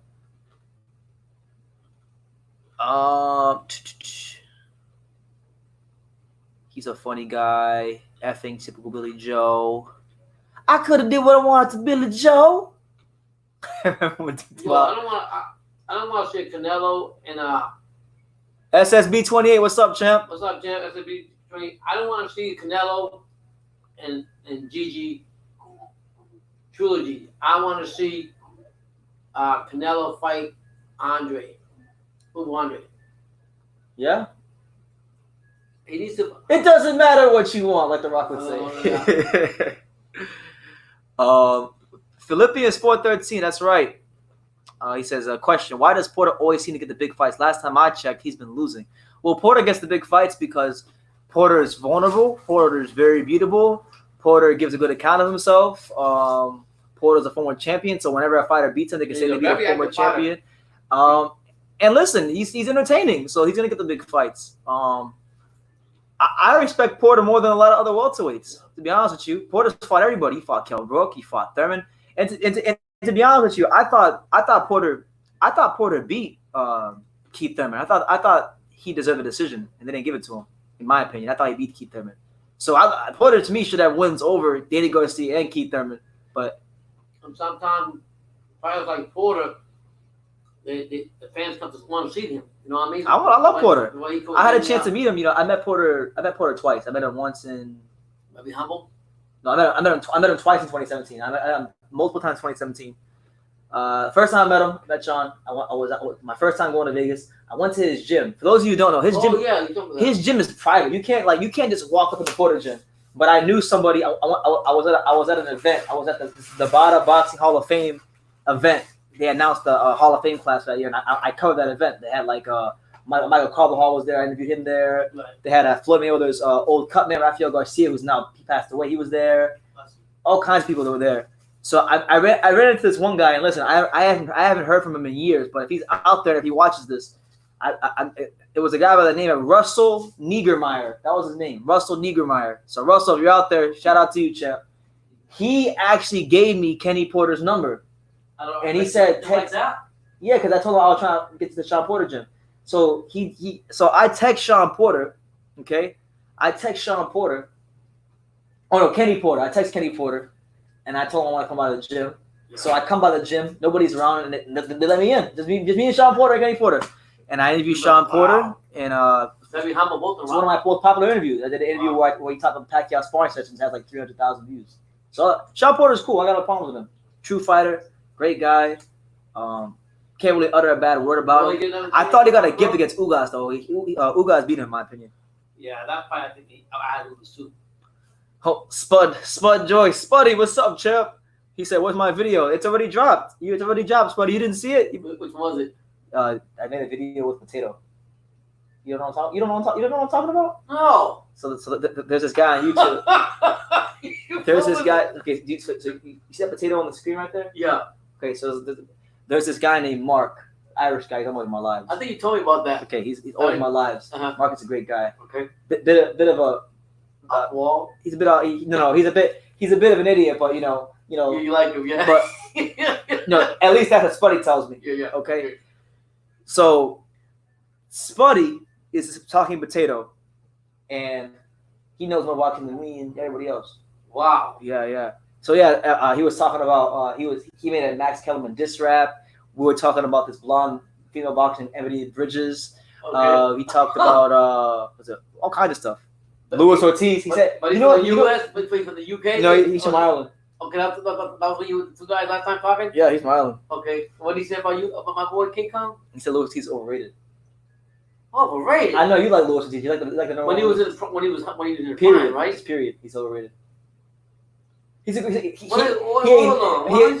acknowledged that he's a good fighter. Okay, he acknowledged he's a good fighter. He didn't say he was a bad fighter. He just said he was overrated because he's the only fighter in boxing history to get into the Ring Magazine top 10 without beating a top 10 Ring Magazine ranked fighter. But nobody gave him a shot. The only one Wilder was the only one giving respect to Wilder. What do you mean? Anthony Joshua offered his ass $7 million. He turned it down. No, $8 million. What do you have a selective memory now? Oh yeah, you're right. You have a selective memory? No, you're right. You're right. That's right. So Spuddy was just speaking the truth. Okay, respect his buddy. Yeah. So, by the way, you gotta come to the Luis Ortiz gym one of these days. Whenever we go back. Okay, we will. I'd love for you to see because you're the Ortiz fan. Well, that's the one time. Listen, I'll say this, guys. For those of you who followed me my coverage for the Wilder or Ortiz rematch, I was going for Wilder that fight. I really wanted Wilder to just fold him up because my dad. You don't understand how much this guy loves Luis Ortiz. That shit was pissing me off. He was always talking about, yeah, he's underrated. He's this, he's that. He's pounding his chest, saying woo for months. Like we would see King Kong Ortiz at local fights. And every time my dad would see him, he looks like he's in shape. He looks good. He's gonna beat him. I'm like that. He's gonna gas out. He's gonna gas out the same exact round. Same, and he's gonna get folded up. Yeah, that's crazy. So I was happy. But now you don't have to hear about me no more. Thank God, man. That's the one thing. Every video is hitting my chest. My son said when he got beat by Wilder, hit your chest now. Kambosos, how do I subscribe? You go to the subscribe button below this video. You click the red button, and if you have a YouTube account, because you're signed into a YouTube account, you're signed into a YouTube account. You click that and you subscribe. Just write down True School Sports on a piece of paper and come back. Just come back. We're here, man. I want you to come back. So yeah, just that's what it is. If you're on Instagram, are you on Instagram, or if you're on Instagram or Facebook, just go to my channel, go to my about section, and you'll see my Instagram. In fact, anybody who's on Instagram, you know what, might as well, right? Shameless plug, right? Anybody's on Instagram, True School Sports. It's True School Sports. It's right there, champ. True School Sports. TRU. Yeah. You're on Facebook. Okay, so all you gotta do is go on my account. Let me see. Is my, by the way. Oh man, everybody's here to see Pops. Everybody's here to see Pops. You guys are kind of crazy, but yeah. So Calm. I'm gonna drop my Facebook profile link in the chat. So if you want to add me on Facebook, I'll be right there. Hold on. Go ahead. It was like my son said once. Luis Ortiz lost. He says, "Why don't you pump your chest now? Go ahead now. Go do that." I might need to pull that up. Just. Yeah. So I mean, but I've always liked King Kong, and respect to, and here we go, Wilder fans. Listen to this. Kudos to Deontay Wilder for fighting King Kong Ortiz and giving her an opportunity to have a better life, blah blah blah blah, and give an opportunity. And they both have 6 children. God bless both of them. Read the comment. Do what they did.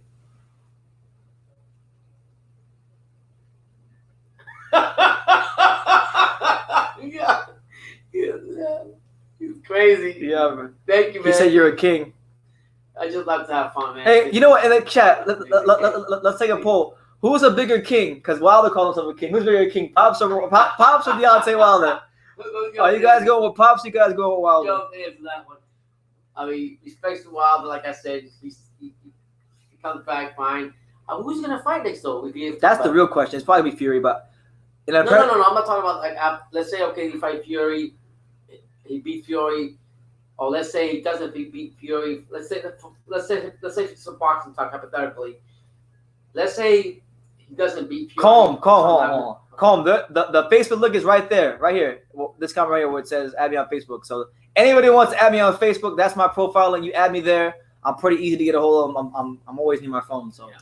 So who would you want him to fight if he becomes champion again, and he beats Fury? Hypothetically, who would you have to fight again? I want to see if I Ruiz. Right now, when he comes back, anytime. To earn his what? Yeah. Yeah. Ruiz. There were people talking about that. Read that comment right there. You go, Hario, Yaro, go ahead. But I'm saying, who would he fight though? Like, are they gonna have an eliminator? Well, they have to fight. He has to fight Fury. If he beats Fury or if he loses to Fury, then if he loses to Fury, he's a regular guy. There's no eliminator. Right. Unless the WBC just like finesses everything for him again. Yeah, because the fight that I wanted to see, and I don't want to see no more, was the Polish guy and Ruiz, and that's done. I'm done with that. Because the Polish guy really depressed me. I mean, not depressed me, but very disappointing. His last fight, you know what I'm talking about. Yeah. I just accepted it, Calm. So you're locked in. You're locked in, champ. Fury 2. There you go. Pops versus Fury. You got it. Who you guys got, Pops or Fury? You're kind of like you're like a shorter Puerto Rican Andy Ruiz, so I could see it. Yeah. Yo, Pops is the shorter. Look. Official scorecard saying Pops Wilder. I'm gonna make sure my costume of Wilder go. When Wilder give me that right hook and I go flying, and he sends me to the moon, I can just say it was my costume. It was your costume. Yeah, That's right. Yeah. That's right. With the right hand. That's right. Fun, yeah. Yeah, I actually got a video coming out on that. It's in my dashboard. It's gonna release soon. I made a video about this recently. Charles Martin versus Andy Ruiz might be for an IDF eliminator soon. What do you think about that matchup? I'm taking Andy. Charles Martin still has like Oh, let me guess what you're gonna say. He hasn't shown you anything. Yeah. Say just say it. Just say it. He hasn't shown me nothing. No, not showing me nothing yet. Yeah, that's your catchphrase. Or he's just like, I'll never forget the interview that my son did with him. It was down here, right? Yeah. You know what? Hold on. Instead of talking about have any of you guys, just in the comments, just a simple yes or no, have any of you guys seen my interview with Charles Martin? Oh man, he killed me. If you haven't seen my interview with Charles Martin, I will play it right now before we get back on this because I kind of want to revisit this. Have any of you guys seen my interview with Charles Martin? I didn't go nowhere yet. Oh God, Colin said no. Colin said no. So you know what?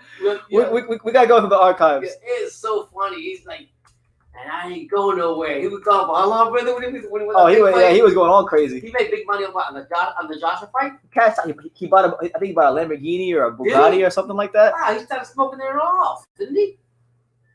Every time I seen him, he became a ninja. I trained my whole life. He goes, and I never ran away. I never came. What did he say, brother? The video had me kill him. Look at that comment by Johnny. I said, go ahead, Johnny. Power Swanson like a god like Charles Martin. Yeah, right. Okay, so a lot of you guys haven't seen it, so this is the perfect time to go into the True School Sports archives. That's right. I think the same when I'm talking about when he came back and he said, and I didn't go nowhere yet. Remember that? And then I didn't go somewhere. Hold on, I gotta find it real quickly. He says, I trained my whole life for this moment. Yeah, he goes, and I ain't gone nowhere yet. Or some crazy thing. But I do respect him, though. He did say something. By the way, I want to give a shout out to my boy Johnny's Instagram page. Listen, my boy Johnny is trying to grow his Instagram page. So I'm going to say this. I'm going to leave this here for like 2 minutes. All right? Follow Ion Boxing for all your boxing updates if you're on Instagram. And go connect with my boy Johnny. I'm going to have to do the same thing. Just for what you said, yeah. Yeah, but listen. While I'm putting this interview up, because the one thing I did you guys got to see this. The one thing I like about Charles Martin was that I really liked before all this craziness stuff, the gun problems in the U.S. He brought a good point. He said, put the guns down and get and fight each other. Yeah. And I mean, for the young people. So he might be crazy and off the wall and out the flying high sky as he wants to be. I'm going with Charles Martin. He looks like honestly, like he actually looks like he's rededicated himself to the sport. You think so? Yeah. Yeah, like. I'm not gonna say you're making any bold proclamations of him being a heavyweight champion. Yeah. But if you go back and you watch the Gerald Washington fight, and yes, I know it was Gerald Washington. Yeah. You know, I had a friend on Facebook that said, "I can beat Gerald, you can beat Gerald, we can all beat Gerald." But listen, he showed a bit of craft in that fight, and you know, you got to give him some credit for showing a bit of craft. I'll be it against Gerald Washington. He is making minimal improvements, and you haven't really heard anything crazy about Charles Martin over the years. Right there. Yeah. So listen, this interview is from 2017. To give you the context, guys, this interview was done in 2017. Okay, interview was done in 2017. I was at the Arizlandi Lar versus Yuri Foreign fight. It was in Hialeah. Freaking mismatch. So I barely even watched the card. I'll be honest with you. I was walking around doing interviews, talking to people. You know, hugging beautiful women, kissing babies, doing the True School Sports BT thing. And then I saw Charles Martin, so I immediately started interviewing him. And hold on, let me pull it up. So the title of the interview is Charles Martin gives positivity to the world in the heavyweight division. I never gone nowhere. January 16, 2017. So listen. That's about the guns here, I think. Yeah. I wait for it to load. But it's your boy BT. We're live here on YouTube. Yeah. Want to also give massive respect and props to everybody who's been subscribing recently. I mean, thank you. We've had freaking well over 1,000 new subscribers this month. It's been crazy. So Casemiro stuff's blowing up, you know. So shout out to everybody who's been supporting in all the videos. Our faces. All right. So we're gonna go to share screen so you guys can see for yourself. All right. So boom, the screen is shared. You know, you see Adrian Jimenez and Romo Gonzalez. We have to get that on a shirt. That picture. Romo Gonzalez staring at Adrian Jimenez. Yeah. I want to get that on a shirt. That should be cool. That'd be hilarious. Now, wait for my thing to load right now. Okay. So, are you guys ready? Are you guys ready for the main event? Okay. We got Charles Martin being interviewed by your boy BT. So here we go. Hope you guys enjoy. You watching True School Sports.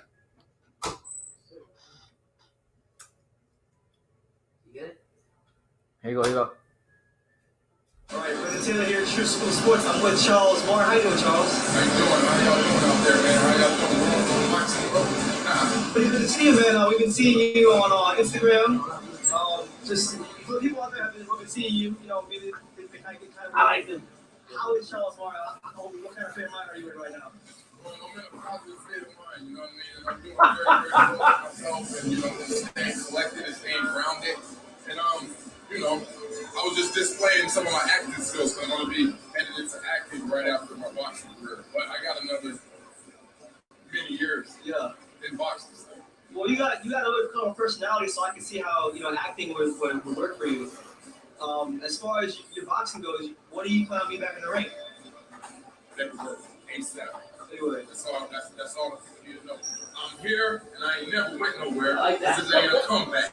You understand me? So I want all the belts. All the belts. Field. Be undisputed? Take care. All right. Take care, Charles. All right, go ahead. All right. So this is basically what Chris Charles Martin is standing for. You know, Hold on. young black communities everywhere around the world, in ghettos, you know, Latinos, all the minorities, we facing this problem called shooting before putting your hands up and fighting. So put the guns down and pick the gloves up. And if you got a problem with your fellow friend or your homeboy, whatever, put them in the ring, in the gym, and settle it there and leave it there. Because you can heal from scabs and scars, but you can't come back from death. Just stop shooting everybody. That's real stuff. So there, that was Charles Martin. That was my interaction with Charles Martin. Now, I want to give you guys some context to what that was like. So the first clip where he's talking about how he's going to come back, he says, I want all the belts. He walks off. You guys notice he walks off. About 10, 15 seconds after he walks off, he turns around and says, oh, wait, I got one more thing to say. And then he talks about that. So it was cool, man. It is a true school sports classic. So if you've seen that video, it means you've been watching for quite a long time. I never read what he said. Well, to be fair, you know, he's fought some good people. He's a big guy, too. Oh, he's a big, strong guy. Oh, Listen, I like Charles Martin. I'm rooting for him. I want to see him. You know what? I want to see Wilder fight Charles Martin. Honestly, I have Wilder. I want to see Wilder fight Charles Martin. I have legitimate questions as to if Wilder could even beat Charles Martin.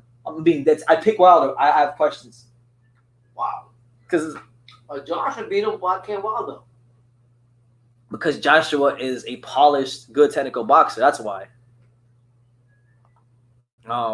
Wilder is not gonna move away from Charles Martin. And if you stand in front of Charles Martin, listen, he's still a strong guy. He can punch. He's a big heavyweight. That's what Jerry Washington. So I'm just saying, you can't. You gotta favor Wilder, but I don't think it's like a crazy like off the wall possibility that he could win that fight. I don't. I think they're both the same height too. I think. No, Wilder's taller. Is he? Wilder's like 6'4", 6'5". No. Wilder's like 6'4", 6'5". Wilder's 6'7". Okay. Wow. Yeah. But I want to put that interview in its proper context because look, Charles Martin, that interview took place when he was in a very, very, very dark place in his life. Crazy. Since then, you don't really see him around the cameras as much because he's more focused on his training, which I think is great for him. He's come around. He's actually, he hasn't beaten the creme de la creme of like great heavyweights. He's on a 3-fight winning streak. He beat my boy Gregory Corbin, which I'm really pissed off about. Yeah. I wanted Greg to beat him. Because Corbin couldn't stand the stage fright, I think. Yeah, Greg Corbin just wasn't, Psychologically, he wasn't ready. He hasn't made the fight under the lights, in my opinion. But he's a good sparring partner. Yeah. Gregory Corbin beat him. He fought heavyweight journeyman Daniel Martz, and then his best win in his whole career, his best win came in his last fight against Gerald Washington, and he showed minimal improvement. So the Ruiz fight, going back to that Ruiz fight, it'd be a good fight because it would tell us a lot. Because both of them have questions. Martin has questions as to how good he actually is. He's a bit of a joke amongst boxing fans because of how the whole Joshua fight, how it played out. Ruiz is, people question his dedication to the sport, and they should. Straight up. Well, hopefully, he's been gone. We haven't heard much from him either. Who? Lloyd says, but Joshua lost to Ruiz. Yeah, but he avenged it. Yeah. He pulled the Lennox Lewis Hasim Rock one. He lost to him, and then he avenged the loss. So you can't use that. You can't. But you gotta give props to Martin's coming around. He's he's doing his thing. And that'd be a good fight, though. I mean, him. But who's Ruiz now? You said Ruiz and Martin supposed to be fighting next? Yes, IBF eliminator. I'm going for Martin. I want to see Martin win. I want to see Charles Martin win. I don't think Ruiz is back in his mind's back. He didn't stay with the same coach, nothing, did he? Nah, yeah. Yo, Ruiz has had every. Listen, Ruiz has legit had every trainer in boxing. He's had Manuel Robles, Abel Sanchez, Freddie Roach. You can't. At this rate, he can't run through them anymore. He doesn't know what he wants to do. Is what it is. Well, he knows what he wants to do. He knows. Have you seen his gut? He knows what he wants to do. He's got bigger. He wants to go to our candidates. He wants to eat my honey buns. He wants to eat my Oreos, Dad. He wants to eat my Cheez-Its, my white cheddar Cheez-Its. I mean, but now he's got the money where he's comfortable. He wants to eat the Pop-Tart, But I mean, blueberry, strawberry. As far as me, he's got to do something to, let people know he's back dedicated to boxing. He let everybody know. Well, take it for what it's worth, but he said on Instagram that he's back and he's better than ever. But they always say that on Instagram. All these guys, a lot of these guys are internet But he fighters. doesn't have a new coach up, and then basically. I don't care if his coach is friggin' Ed is the ghost of Eddie Futch. If he's not dedicated to the sport, it's not going to matter. He wasn't disciplined. And I like what Rich G said. Ruiz got civilized real fast. Yeah, you were lying about that. He won the title. He went from I want to thank my fans. I'm blessed. Yeah. And Joshua knocked me down, and I was like, no. So I got up, and I became the Mexican warrior that I am, and I fucked him up. He went from that to eating pizza. I ate pizzas. I had a lot of things going on into the fight. They couldn't control him. They said he was doing. He just I didn't want to go to the gym. So I mean, hopefully he can just show people that he can do. Dedicate. And I like Ruiz. He can gain respect for himself. That's what people have a lot of respect for him because of that. He went from becoming from one fight to the next. He went from being the Mexican Joe Frazier to the Mexican Buster Douglas from one fight to the next. Man. And that's just boxing for you. But listen, we're gonna spice things up here on True School Sports because I've been talking for well over 100 minutes. Yes, okay. Yeah. Anybody who wants to join the live, because I heard people say they wanted to join live. Anybody. It don't matter if you're a Wilder fan. It don't matter if you're a Fury fan. Who gives a damn? It's boxing. Anybody who wants to join the live to talk boxing with your boy BT and Pops. There is the link right there. Boom. Pops, send that StreamYard. I want an epic Kendall Smith rant. We were ranting together. Yeah, you were in rare form. Man. I still get pissed off to this day. We were just talking about somebody else who was somewhere at the gym or something, and we were talking about Colin Smith, or was it just you and I talking about? Didn't you say you have to fight him anyway, fighter? Or something happened that we were talking about. We were talking about all. With Flat. Yeah. We were talking about with John Ryder and Kendall Smith. So there's the link. Anybody who wants to come, you're more than welcome. Hyro, if you're here, feel free to come on. Anybody. Calm, El Jefe, whoever, Wilder fans. Forward. BFTB, if you're out there, you can come on too. Who cares? Who cares, man? Forward. Anyone is welcome. Johnny can come if he wants.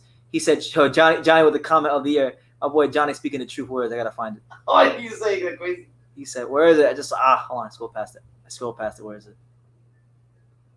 Oh, what happened to Donnie Brazil? What's up with him? He's chilling. Wilder knocked the relevance out of him. So what he's got? He got the same curse that Wilder got. They don't know how to come out of public. Nike. Boom. True School Sports greater than the zone. That's right. So I'm talking about. Now, if only I had some DAZN money. It'll be all right. Dillian White. Let's talk about that scandal. Yo, what's going on? That scandal. Yeah, what's going on with him? Who's he fighting now? Povetkin. He's like I was watching a video from my boy Mark on Unrivaled Box Talking News. Good channel. By the way, if you guys out there, if you want good boxing talk and a guy who knows his stuff, go to Unrivaled Box Talking News. But Mark was talking about how he believes Dillian White, fight by fight, is beginning to put together one of the best heavyweight resumes of the last 15 years. Who's he? Who's he fought? Who can you compare his resume to right now? I don't know. From the top heavyweights. From the top heavyweights. I'll just tell you who he's fought, and you tell me what you think. Okay. Anthony Joshua, Robert Helenius, Oscar Rivas, Chisora twice. Yeah. He's gonna fight Povetkin. Yeah. I mean, come on. And I'm sure I'm forgetting somebody along the line.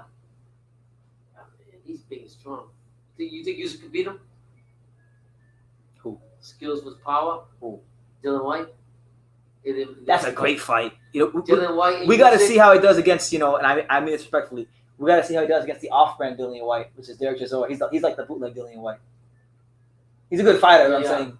Yeah, he's more wild too. That's true. That's only his second fight in the heavyweight anyway. So Show Prime wants to talk about pseudo teachings who brainwashed you into goody talk.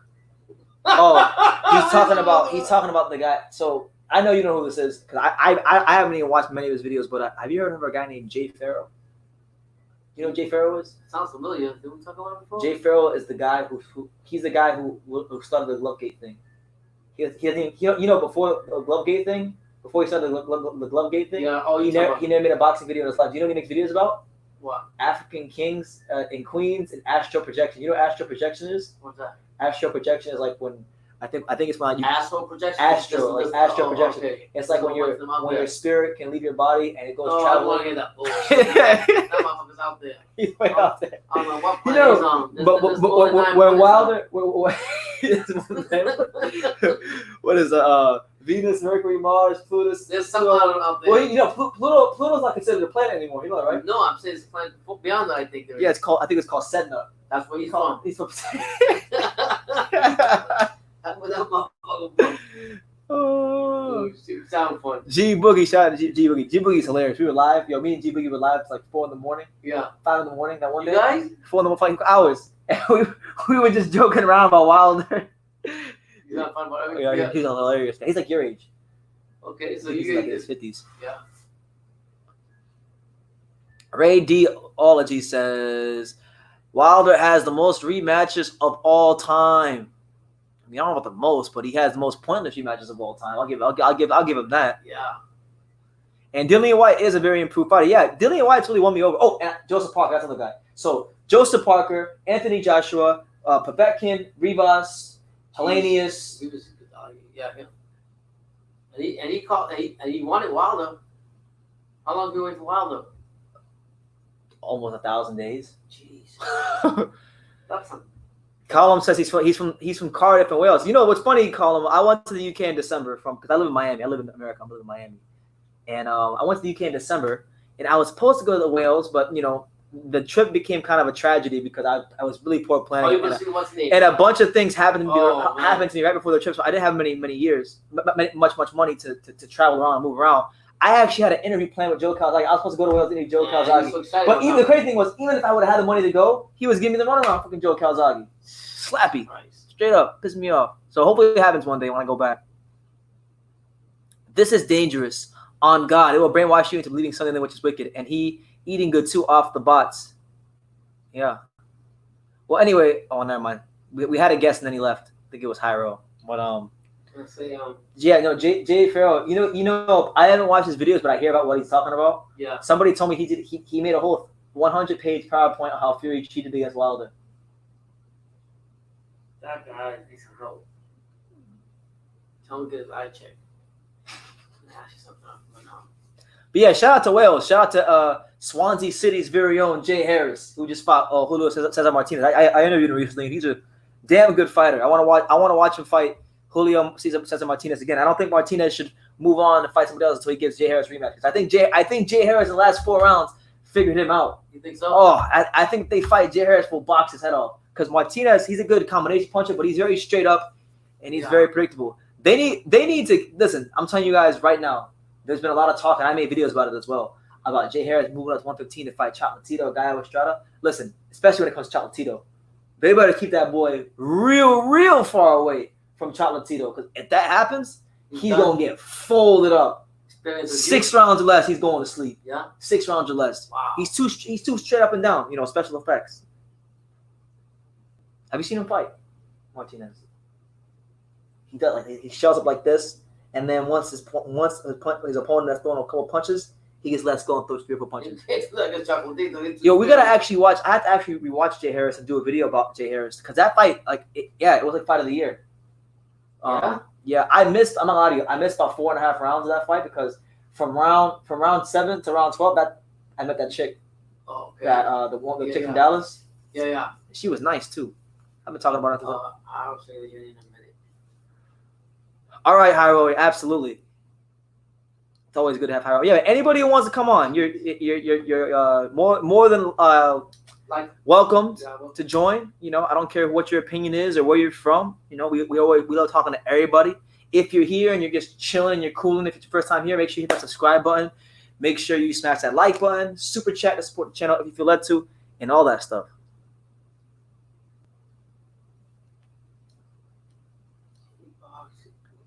He boxed Lomachenko, and he was beating the guy Jay Harris lost to. Talking about Andrew Selby? Because you mentioned Andrew Selby up there. But Jay Harris, I'm not gonna lie to you guys, he really I liked his story coming into the fight because he worked at Amazon, and when he got the call for the world title, he was at Disney World in France. Wow. Yeah. Jeez. So if you watch an interview, the title was From Disneyland to the World Title. Yeah. Wow. Yeah. Jay Harris, the Jay Harris story or whatever. What's funny was when I went to Dallas for the fight, when you go to the press room for interviews, for the press conference, before the press conference starts, they give the press about an hour to just do one-on-ones whoever they want. Oh, that's not bad. So I walked in, and that's what I'm saying. If you would have been there, I would have. It would have been perfect for you. Yeah. But Jay Harris was there, Joe Spark over there, Charles Tito's over there, Mike Garcia. It was great. Jeez. It was great. But nobody talking to Jay Harris. He was just there by himself. Nobody was there. They don't respect him. They don't know much about him. First of all, nobody knew much about him, and second of all, he's in the same room with Romo Gonzalez, Joseph Parker, Mike Garcia. So people are gonna want those guys more than Jay Harris. But for me, I was like, yo, I didn't know much about either. I'm glad Mark. I was talking to this guy, Mark, the Irish guy. Yeah. On our box talking news, and he put me on to Jay Harris like a week before I went to that fight. Oh yeah. So I looked into him a bit. I started reading about him at the airport. Oh, this guy's a great story. He's probably be a fun interview. And he was great. He was a nice guy. He took. He was happy. Been around for a minute, or he just? No, he's a young guy. He's a young guy. The fight against Martinez was his first step up fight because he had proven himself at British level. Like he had captured Commonwealth titles, British title. Okay. He had been European champion. Wow. But like on paper, if you look at the fight on paper, okay, you look at the fight on paper, it looked like your prototypical fight where you get those British fighters and he's leaving this country for the first time and he's stepping up against a fighter. And you would just think on paper because Martinez had been somewhat of a proven commodity. So like, right. I'm not gonna lie to you. I like him. He was a nice guy, but even I was like, yo, he's a nice guy, but he gonna get folded up 7 rounds or less. And to be honest with you, the way the fight started, it looked like that. He got dropped. He was getting hit, touched up. Was this Harris? Harris getting banged up by Martinez. What's his strong points? Does he have any? He's incredibly tough. Tough as nails. Oh, he's got a will. He got the will. And he behaves like a fighter. It is worth noting. The reason his story is so interesting is because he's not a full-time boxer. You know what his job is? His main job is? He works at Amazon. Oh, shit. Yeah. So, like, if you watch the interview, he talks about how Amazon gave him time off for the fight as they understand it's a big deal. And I asked him, like, well, are you serious? I asked him, like, is what's more important to him? Is Amazon gonna give you a sponsorship? He's like, well, no, they don't really need it. But, they've been really cool about me taking time off for the fight because they understand it's a big deal. So he was mad cool, So he won't give up for example boxing? I mean, he hasn't made the money yet to leave. Okay, I got you. Know what So he's building it up. But listen, where's he from? He's from Swansea City, Wales. Oh, you went there, right? No, I never went to Wales. Okay. Swansea City is so the soccer team. Yeah. Okay, so you always talk about Sigurdsson. Yeah. Okay, Swansea City, the soccer team is who Everton got Sigurdsson from. Okay. When Sigurdsson was good, when he wasn't a fucking useless waste of space, making 45 million pounds to not do shit. So you usually study fighters. Honestly, I didn't have like he wasn't really on my radar until Mark put me onto him, and then I read about him on the internet, but I didn't really watch his fights. Right. So whatever I saw that night from against Martinez was going to be my first impression of him. Wow. And the fight started off, he got dropped, he got hurt because listen, this kid Martinez, he's got a lot of deficiencies. Martinez, he's got no defense. He's straight up and down. Wow. But the one thing he does great. What's that? Two things that's great. Combinations are crazy. Great combination puncher. Right. And a body puncher. Mexican fighter to the core. Wow. But once Harris was able to take the power and get past that, because Martinez is a strong fighter. So you figured him out. 7th round. You see Jay Harris. He gets real calm and composed in that pocket. Yeah. He's throwing jabs. He's feinting. He's breaking his rhythm. He's throwing check hooks going backwards, hooks going forward, sidestepping them, giving them angles. And it was a beautiful display of boxing. He was walking through. He was walking right from the punches. Jay Harris. He was tough. And I just think, listen, this is my opinion, and I'm not going to lie to you. If Martinez isn't going to move up to 115 to fight the big fights, I guess the big names, I don't see why he shouldn't get a fight with Jay Harris. It was a good fight. Even the Mexican fans, listen, this is how you know, because Mexican fans are mad biased. Yeah. Even the Mexican fans are like, yo, Jay Harris is the real deal. He's a true fighter. Wow. So he got so much respect that night. And I just think if they fight again, he's going to outbox him. Maybe even stop him. Wow. So shout out to Jay Harris. So he just came out of nowhere? I mean, unless What was his record? you're following, he was undefeated. He was like 19-0, something like that. Oh shit, okay. But he hadn't he hadn't really stepped up to that wall. He had proven himself to be a solid European level fighter. Yeah. But you and I both know there's a big difference between being a good European level fighter and being a good world level fighter. Yeah. Same thing as if you were in America. There's a big difference between being a good American level fighter and a big difference between being a world level fighter. So I don't look at Jay Harris as a guy who is a solid European level fighter anymore. Even though he lost that fight against Martinez, I look at him as a world level fighter, and I look at him as somebody who in a 112 his division. Yeah. It's not like it was 4 or 5 years ago when you had Gonzalez, Cuadras, Estrada, Arroyo, Concepcion. It's not loaded to that degree. Okay. So I think I look at him as a guy who's world championship material. He's a world class fighter. You're damn right. And it is worth noting, if somehow he does become world champion, Jay Harris will be only the second fighter in the history of boxing from Swansea City to win a world title. Yeah. The only other fighter from Swansea City to win a world title is Enzo McAnally, the great Enzo McAnally, who many of us may remember. Wow. He's most noted for fighting the old Roy Jones and knocking him the fuck out. That was so sad to see. So sad to see. Official says Martinez's style is, in fact, extremely similar to Canelo's. Although his defense is not as good, he's stiffer, but he's also more explosive pound for pound. Yeah, listen. It's similar to like a younger Canelo when Canelo wasn't as polished, but I don't know. I think even if you look at his feet, because I think officially one thing for me personally, when I watch boxing live or in the gym, no matter where I'm at, I always look at a fighter's feet, like how is their foot speed, how do they move going this direction, how do they move going forwards, backwards, left, right. And Martinez isn't a guy, he throws good punches and he's a good combination puncher, but he's not a guy that really gives you a lot of angles. So once you're able to take the power, if you can get past that, he becomes very beatable. He's very stiff. He's getting a lot of hype right now because you know Martinez. I believe I don't know if he's promoted by Canelo or he has some sort of connection to Canelo. Right. And I'm telling you right now, Dad. Right now, he's not like his name is getting bigger right now. But give it like in 3 fights.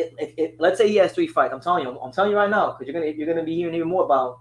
He wins 3 more fights and keeps looking exciting. He's gonna be the cash cow at 112 and 115. He'll be bigger than Estrada. Is Martinez the guy that just won a belt or something? He did the guy that was beating up Charlie Edwards and hit him on the floor when he was on the floor and they ruled it a no contest, and then he beat some other guy. I forgot who it was. So yeah, he's gonna be a big star. Listen, when I was there, when I was on the fights, because see, these are the things you guys don't see if you're not at the fight. So when he got off the ring, he had a Mexican flag around his thing. Yo, I'm not. I kid you not.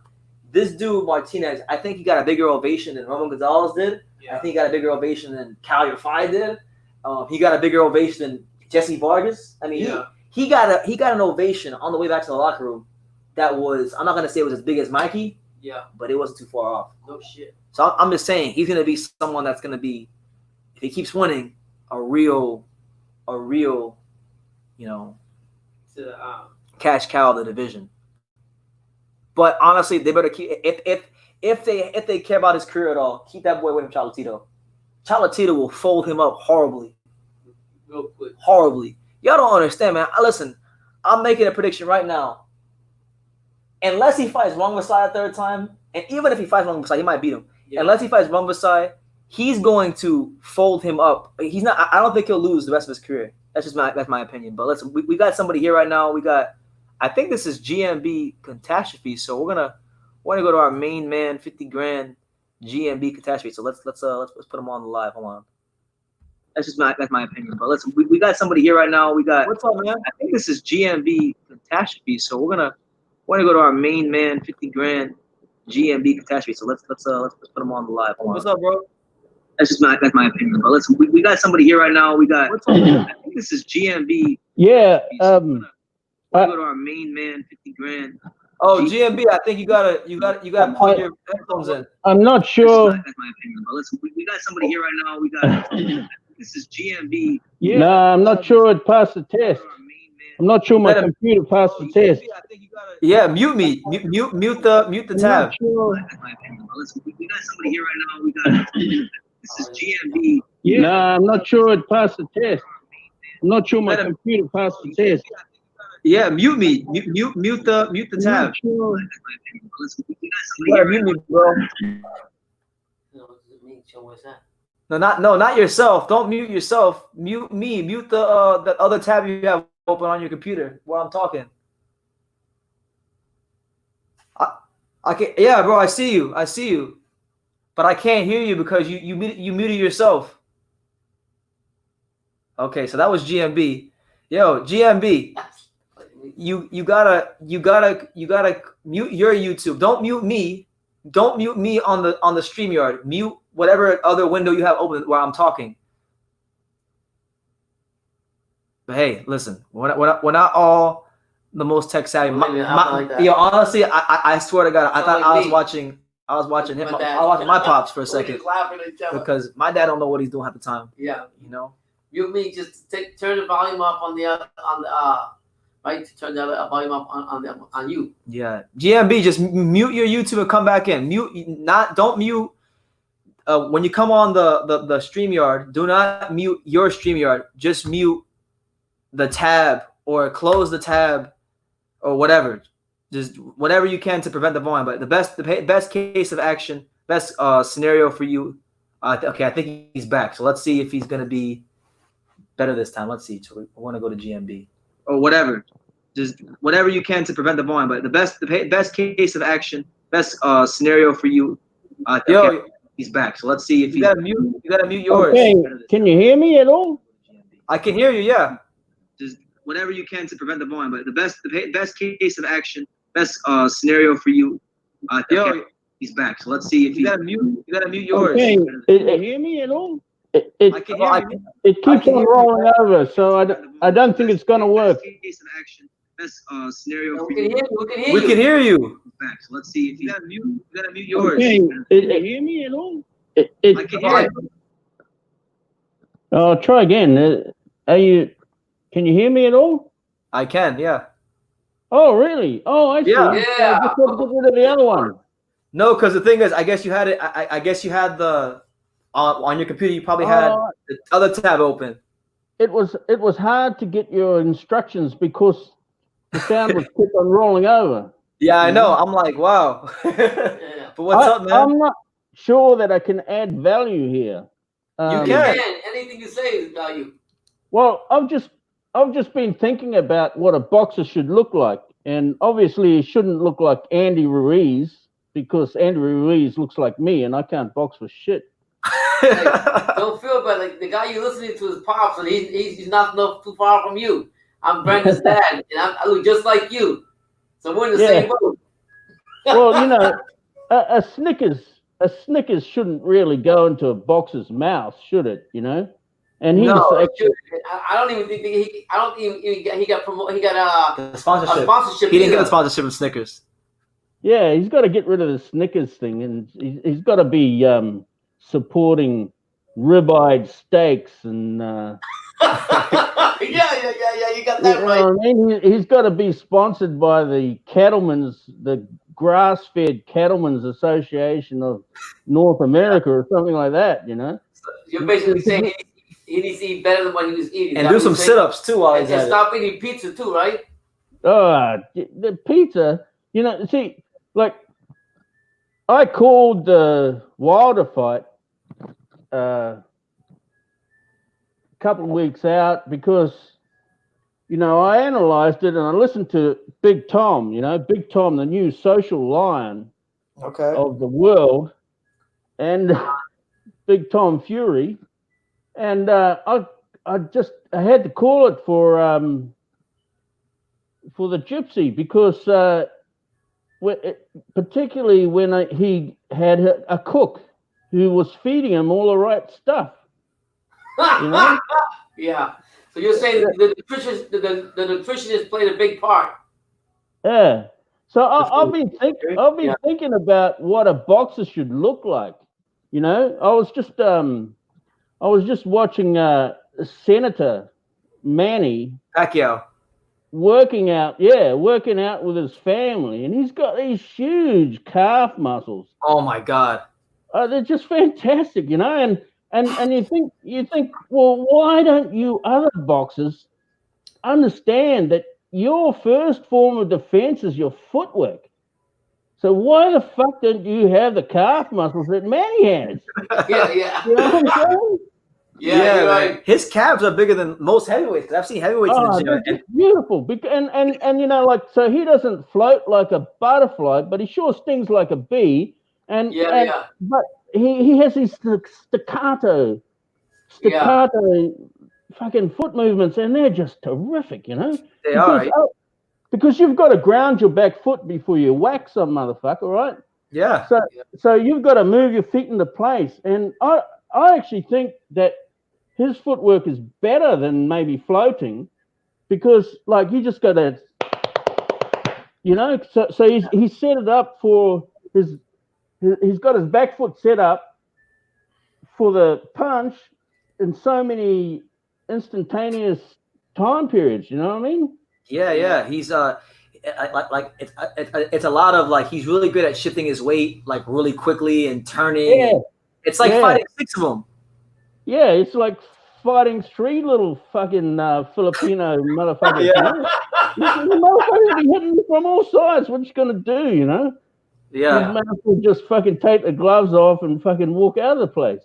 So the other thing I found is that like if the power of the punch comes from the torso, we're not getting enough torso work. They're getting the torso work from a kind of Darwinist perspective, because if you don't use the medicine ball, you get knocked out. So, but they're not really thinking about it.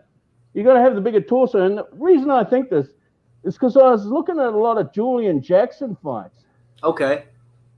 And I noticed this fucking torso muscles that are kind of different from anybody else. They're kind of this thin muscle that goes down the back.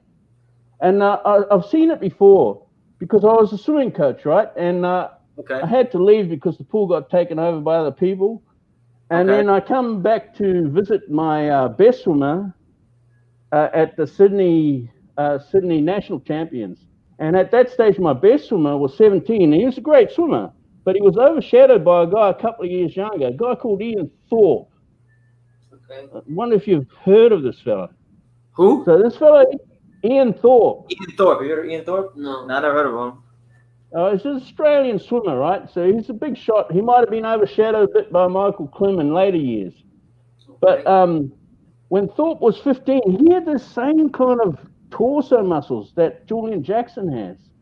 And then actually Bruce Lee has muscles kind of like that too, you know? Wow. And so I'm thinking like maybe these bloody boxers should have like calves, big calves like fucking the Senator.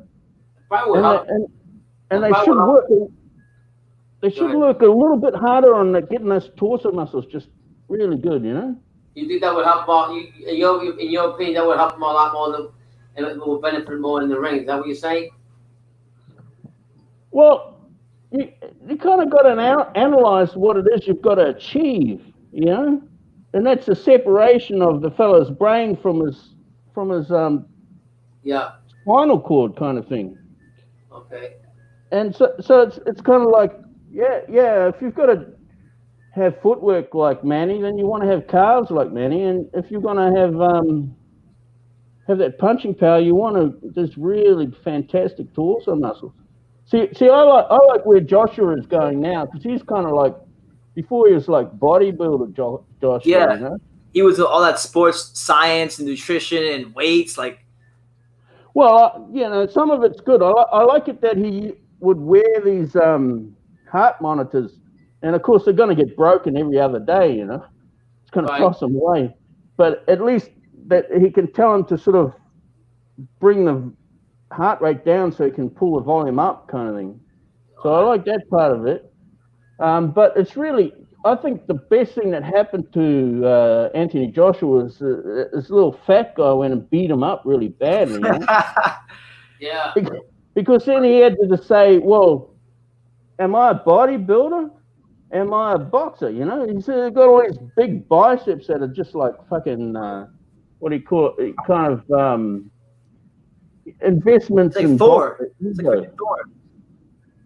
Yeah, I think he learned from that. I think he realized that you can't have muscle and be able to throw punches. Actually, if you have a lot of muscle and you're not in shape, I mean, you're gonna tire out easily. Just the way it is. You're not. You got more weight on yourself. You're not.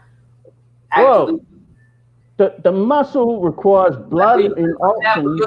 The sport that you taught, swimming, that's like the best sport to teach.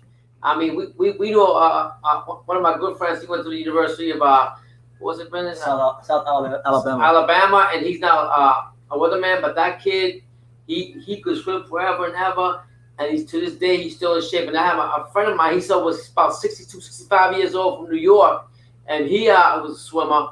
And that guy has no inch of fat on him. He's in shape. So I think the best sport to do anything was what you taught. Swimming. Well, I actually think that swimming and boxing is a good double sport that you could do together. But you'd have to privilege boxing because a swimmer doesn't need big calves. You can get by with very skinny calves. Deontay Wilder thought he could get by with very skinny calves until he met Gypsy. But so when you're swimming, you don't need the calf muscle very much, and you don't need big abdominals very much because the abdominals are really there to protect the boxer's internal organs. Right. But a swimmer doesn't need them either. Yeah, but one of the sorry to cut you off. One of the biggest things with Wilder was that he didn't know how to fight going backwards. That was right. If he had some legs, it'd be a bit easier for him. If he had some leg muscles and it had some more strength in his legs, it'd be easier. I'm hearing you a bit better now for some reason. If I seem to have been rabbiting on without taking into account what you were saying, it's just because I wasn't hearing you very well. Okay. No, but I agree with you about Deontay. I mean, like standing with your legs apart to line up a long right hand against someone that's shorter than you, that's going to take you some ways, but it's not going to take you all the way, or it's not going to beat the Gypsy, No. You got to be a match fit Tyson Fury. Yeah. Yeah, you got to be able to retreat to the side because retreating, and you got to be able to hit from all, just in any microsecond, you got to be able to launch that hit. And he really didn't have it when it came down to it. Well, at the end of the day, you already know that the Gypsy King is probably one of the most difficult fighter for anybody to train for. To be honest with you, even like you say, what is the appearance of a boxer should be as far as his physical specimen. You look at Fury. Fury got no muscle bound, and he's got the flab, and he got this and he got that. But he has the skills to move around, go side to side. He's a lot more skillful than people actually think. So what I'm getting at, that's what you can't just judge a book by its cover. I lost my train of thought. I know you lost track. You go side to side, left to right. Yeah. Well, so I'm thinking like the way I explain it to people is that the Gypsy is boxing in his shit. He takes his shit, and there's more boxing in his shit than most people will have in their whole fucking family. You know what I mean? Like he's boxing from the age of so high. He must have been seeing all those bare knuckle boxers. He's got a couple of uncles that can fucking beat every cunt up. And we had a discussion about him, and I forgot if it was a trainer that was telling me, or I watched it on obviously on social media, and they were saying that I think it was Stacey McKinley was saying they said that the Gypsy King somebody must have taught him different things about other fighters. Oh, like that, like different skills, like that, shielding punches and like defensive skills that he has, because a lot of trainers don't teach a lot of the old school defensive skills that Tyson Fury has. They're just patty cake pad holders. Yeah, well, with his lineage, you'd only have, the only person I could compare him to in recent years would have to be Floyd Money Mayweather, you know, because his dad must have got him going right from the age of 6 or something, and then he becomes the encyclopedia of boxing. So he's got all these gypsies, and even his fat brother could probably beat up half of any room. You know what I mean? Talk about Huey. Well, he's got a really fat brother that he sparred with as well. Oh, Shane. There's Shane. Yeah, there's yeah. I mean, he could probably come in and clean up a bunch of guys, you know. Yeah. Does he? And then you look at Big Tom, who I consider the great social lion of the world right now. I mean, you know, everyone wants to be with Big Tom, just as long as he's in a good mood. Talking about Tommy Fury? Yeah. Yeah. Yeah. Love Island Fury. Love Island. Pretty boy. Well, Tom was staring into Deontay's eyes and saying, "You couldn't take me. You couldn't take me." Yeah. And that's not quite right. It's not quite fair. Oh, but it's just John? You mean John Fury? His dad? enough to being true, you know. You mean John Fury, right? His dad. Yeah. Tom is dad. Oh, John. Yeah, Big John. John. I don't mean Big Tom. I mean Big John. Yeah. No, Yeah, John you're Fury. right. The truth. Yeah, Big John Fury staring at Wild and go, "You couldn't take me. You couldn't take me." And in fact, I swear it was almost believable. Yeah, I believed it. I want to see it. I want to see. That's the fight I want to see. I want to see John Fury versus Wilder for 3 rounds. Three rounds. Well, Wow. yeah, that couldn't really work. But maybe if they were in a phone box, Well, you know what it is? money on John. In a recent IFL interview, he said, "I got the best three minutes you've ever seen in your life." Yeah, well, they're fucking parading him around all these TV stations and stuff, and of course he said everything what would happen before the fight, you know. Yeah, and it came to pass. It all came true. But I'm sure back in the day, John Fury, when he was young, he must have been one mean son of a gun. Oh yeah, those guys would have been like sort of untrained Ernie Shavers sort of characters. I think, you know, sort of. Wow. Okay. You know, they would have been pretty nasty pieces of work. Yeah. Yeah. How's the weather over there? I see a lot of light back there. You're in Australia, right? Yeah, I'm in Australia, just out of Sydney. We're kind of locked down, sort of. Not. I mean, we're not going to get shot if we break curfew, but it's getting a bit boring here. You know, they've closed down all the taverns and stuff. So. Good. Cool. Yeah. Well, I'm not doing much at all these days. I was made unemployed a little while back. What I'm eating right now. Oh, all right. Well, I just haven't got much more to rabbit on about. I think. Right. Sure. Well, someone asked. Julian They wanted Jackson. to know what's your thoughts on the Wilder excuses from his fans. What do you think about his excuses? Well, the excuses weren't good, but there's a couple of. If I was in the Wilder camp, I would be looking at a few things. You know, there's a couple of things that are kind of not fair. Like a lot of those hits went towards the back of the head a little bit too much for Queensberry rules, I think, if we were to review them. It's not that the glove was too high. It's more that Wilder was doing these sort of roundabout hits to get inside Wilder's Fury was doing these sort of roundabout hits. It's not quite right. I mean, he was so in shape and you know, mentally in good form and all that. He was always going to win, but there's a couple of things I'd look to. If I think we'd need to get the new ref together and maybe rule out a couple of things. Come to an agreement. Rule out a couple of things. What do you think about the excuse that Wilder came out saying that the costume was too heavy to walk?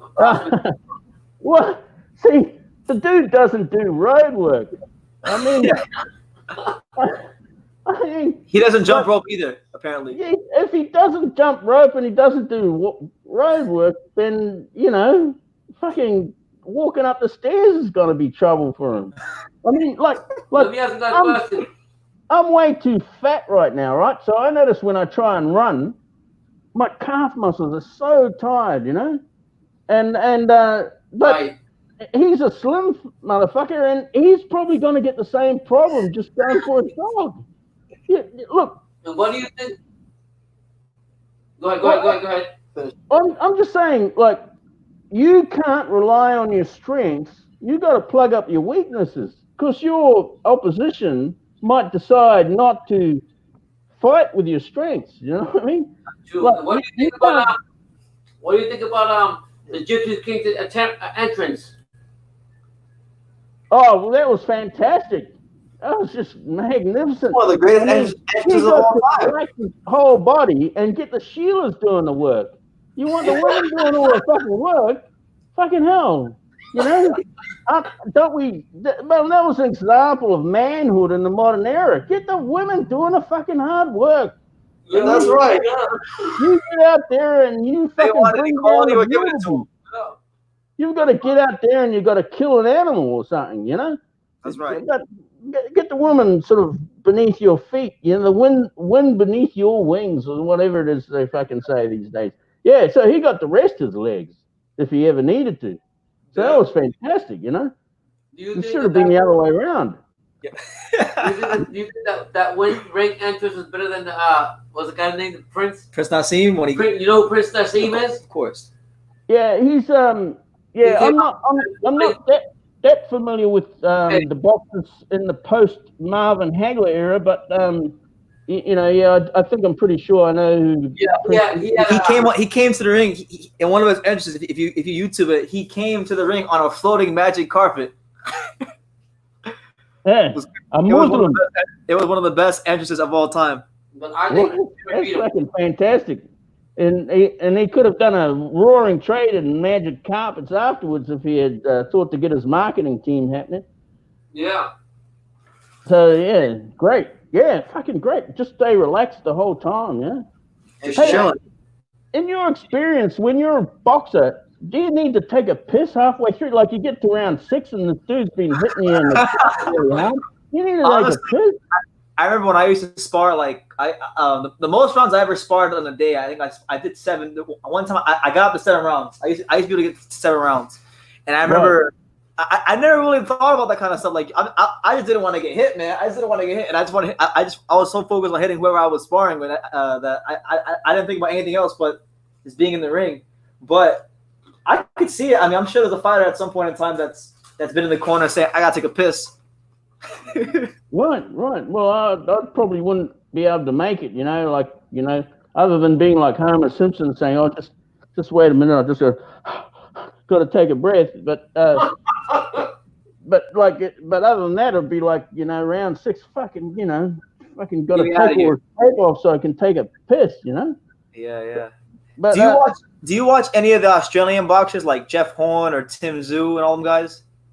I'm not really up to date with anything. Most of my concern has been remembering the fights I saw as a kid on TV, and then going back and watching like 3 or 4 times to see what what they're really about. Like watching the Larry Holmes fights and the old Ali fights and that sort of thing.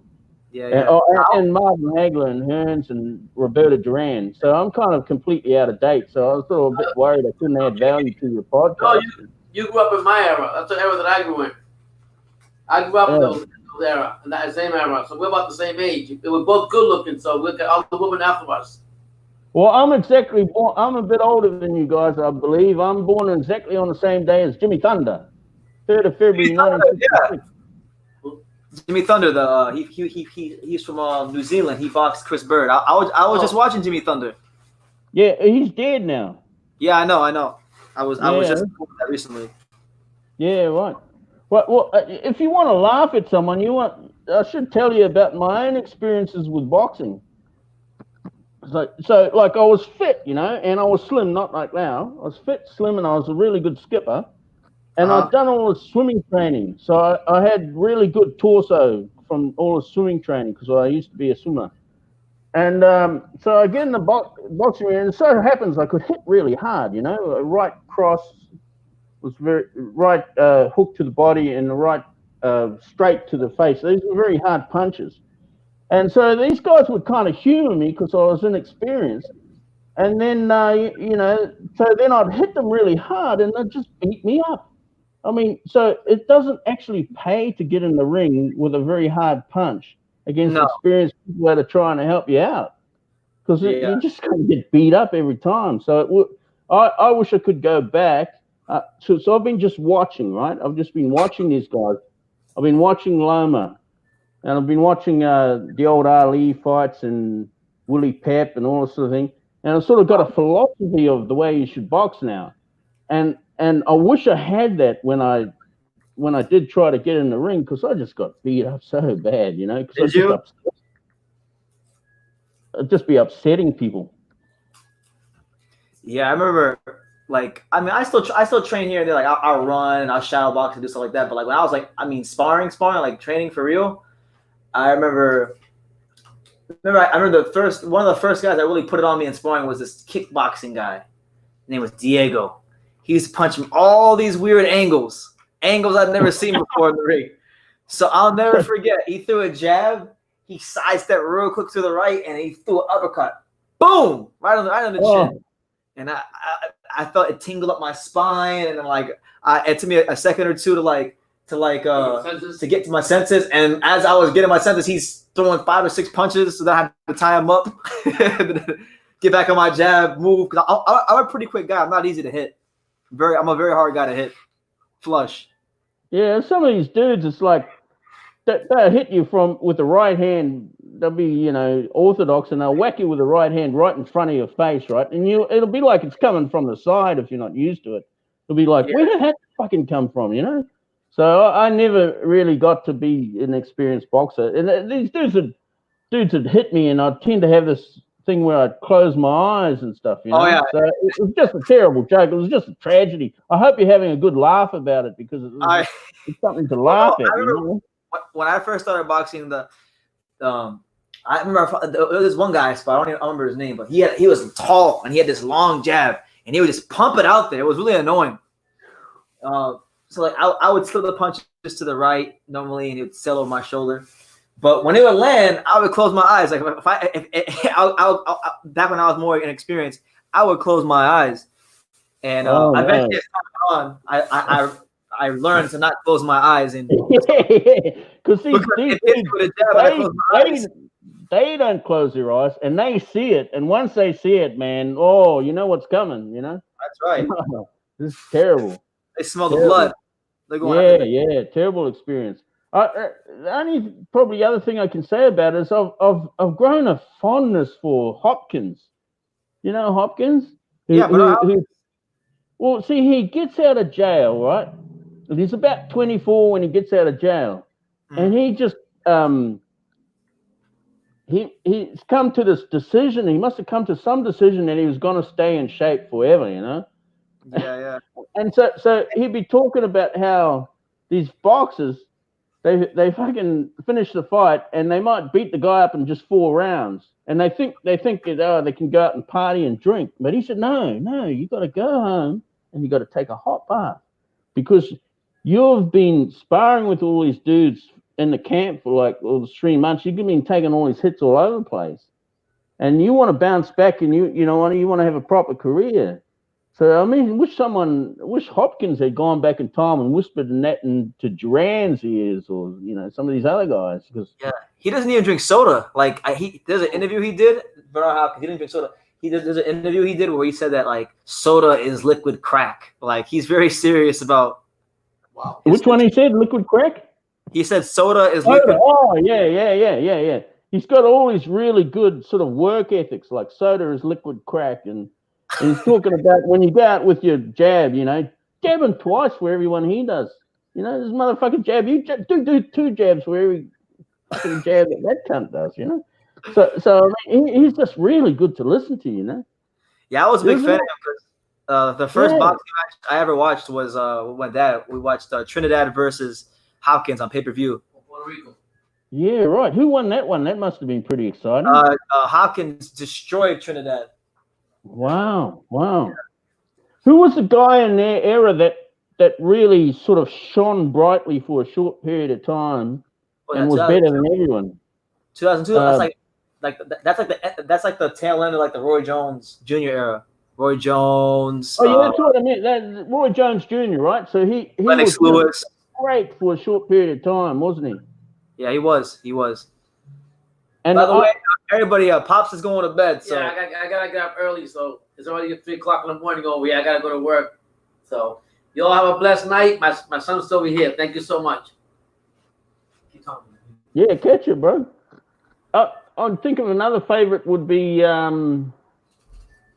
who's the guy who was a really defensive boxer that Roy Jones Jr. beat, and he wasn't expected to beat him. what was it Roy Jones? James Toney. James Toney. What was his nickname? James Toney. Lights Out. James Lights Out Toney. James Lights Out Toney. Yeah, I mean that guy. Actually, the Gypsy has some of his talent, because I was very worried about the Gypsy being 17 stone and being able to beat Wilder, because I thought, well, okay, so I know you're going to do havoc in the first couple of rounds, but then you're going to need to reserve energy. But the Gypsy can actually reserve energy and still be defensive with both feet planted on the ground. And it's a sort of James Toney-like style. Yeah. Like he can be kind of like economical with his punches. Yeah, so you've got hang on, you're facing the guy, and your arm that isn't facing the guy can actually be hanging, and you're just sort of using this sort of torso kind of thing to reserve energy while you're kind of not getting hurt too much. So James Toney to me was very impressive, but he was kind of like Duran. He never really lived up to the training regime that was needed, I don't think. He sort of Toney. Well, the thing is, he liked to spar. Like James Toney would just love to spar. He didn't care about the road work, or he didn't even want to hit bags. He would sit in the gym and he would wait for somebody to come in and he would say, "I want to spar." He want to spar all the time. Yeah, right. Well, you got to see, that's it. He might have been the best boxer of all time if he had a more balanced sort of view of things, because you've got to do everything, right? Like, see, like someone like Willie Pett, for example, before he had that plane accident, if he hadn't had that plane accident, maybe his record would be such that people would talk about him being the all-time great pound for pound as opposed to Sugar Ray Robinson. But like he could dance, he'd be dancing like Ali, then he'd be doing the angles like Lomachenko, and he had big long arms. So Lomachenko's got his short little arms, and so he could probably do that sort of bobbing and weaving that James Toney did to some extent, and so he sort of had it all. I don't think. See, if you're going to be there with flat feet like James Toney, you can be as elusive as you like, but it's not enough variety to completely bamboozle the other guy. So I think you want to have all of it under your. So I think you've got to get out in the road and fucking run. You're a boxer. You got to fucking run. And you got to fucking skip. Yeah, you do. You got to make sure you don't leave any stones unturned in training. Yeah, that's right. Because if you leave a stone unturned and it's like 4 months before the fight, and then this guy's brain trust is going to sort you out. They're going to figure out where the weak points are. That's what the brain's trust of Joshua did to the fat guy. Ruiz. Yeah. I mean, it's just ridiculous. I mean, he's got the most powerful hooks in the business, right? But if you're a tall guy with great reach and you're fit and you don't need to experience them. What's the point of a weapon that you don't use? It's like going up against a whole lot of drones with a big knife. It's just, if you can't reach them, what the fuck, Yeah, it's gonna take something real special to be Fury. Like I I'm not even sure who I give the best chance at beating Fury at heavyweight, because if he's coming into the ring at 270 plus, focused, training hard, you know. Well, the way I look at it is like this though. I mean, like if you've got a short guy like Tyson, he's too short for his weight division, right? So he can beat everyone up, but he's got to be at the absolute top of his game. Now, you can get to a height on the other end of the spectrum where that's going to be true too. I mean, it's very hard to get by as someone who's like 6'9", you know? Just getting out of bed should be pretty difficult for most people of that height. And so he could, unless he's got everything right, you know, he's mentally right, he's got his fucking full-time chef, his wife is treating him right, everything. Things can go wrong with someone that's at that extreme, you know. So I mean, yeah, okay. If he shows up and he's at his best and is boxing in his shit, as we know, and yeah, he'll beat anyone. But then again, you know, it could be very easy to get a little bit off key with that guy, I think. Well, you know what's crazy too? Like after the fight ended, like I feel like the media has gone on like a witch hunt for him, because like all these things have been coming out. Like about the boar and the and the. Did you hear about that? About the wild boar? Well, I think any man should be able to go into the forest and shoot some wild boar, and if he can't do it himself because he's busy training, he should be able to get his butcher to do it. So I don't even think that was a scandal from the start, you know. Yeah. So, but. Most of the excuses are kind of bullshit, but I think there's a couple of things you got to look at with that not to reverse the decision, but just to say, well, next time we fight, maybe we should sort of miss out a couple of things. It's kind of like even that overhand lock that he had. Mm-hmm. I mean that really stymied Deontay, because for the first time in his life, he's a shorter fighter. Exactly. And he couldn't recover from a clinch. He probably never expected that he had to recover from a clinch. If he did, he should have come in if he was expecting not ever to be able to use a clinch to reserve energy, he should have probably come in at 220, 215. Yeah, not got in the clinch. Mistakes was putting on all this extra weight, and I told everybody that's going to be his downfall. He didn't have the legs for it, for starters, and then he's one of the. To me, I like these guys coming in lighter because probably I'm biased, because when I was trying to box, I was gasping for the air the whole fucking time. So I thought of it as very much a distance sport kind of thing, and I heard recently that Ali used to be able to do 7-minute miles in a row. You know, yeah, I mean, that is true. And when he was when it was the late 60s, when he could float the whole time, he was only about 97 kilos, you know, and it's kind of like, if you can't touch the man, I mean, it's the what do you call it, the divine art, or the sweet science, right? It's the sweet science. And it's not a rumble. It's a sweet science.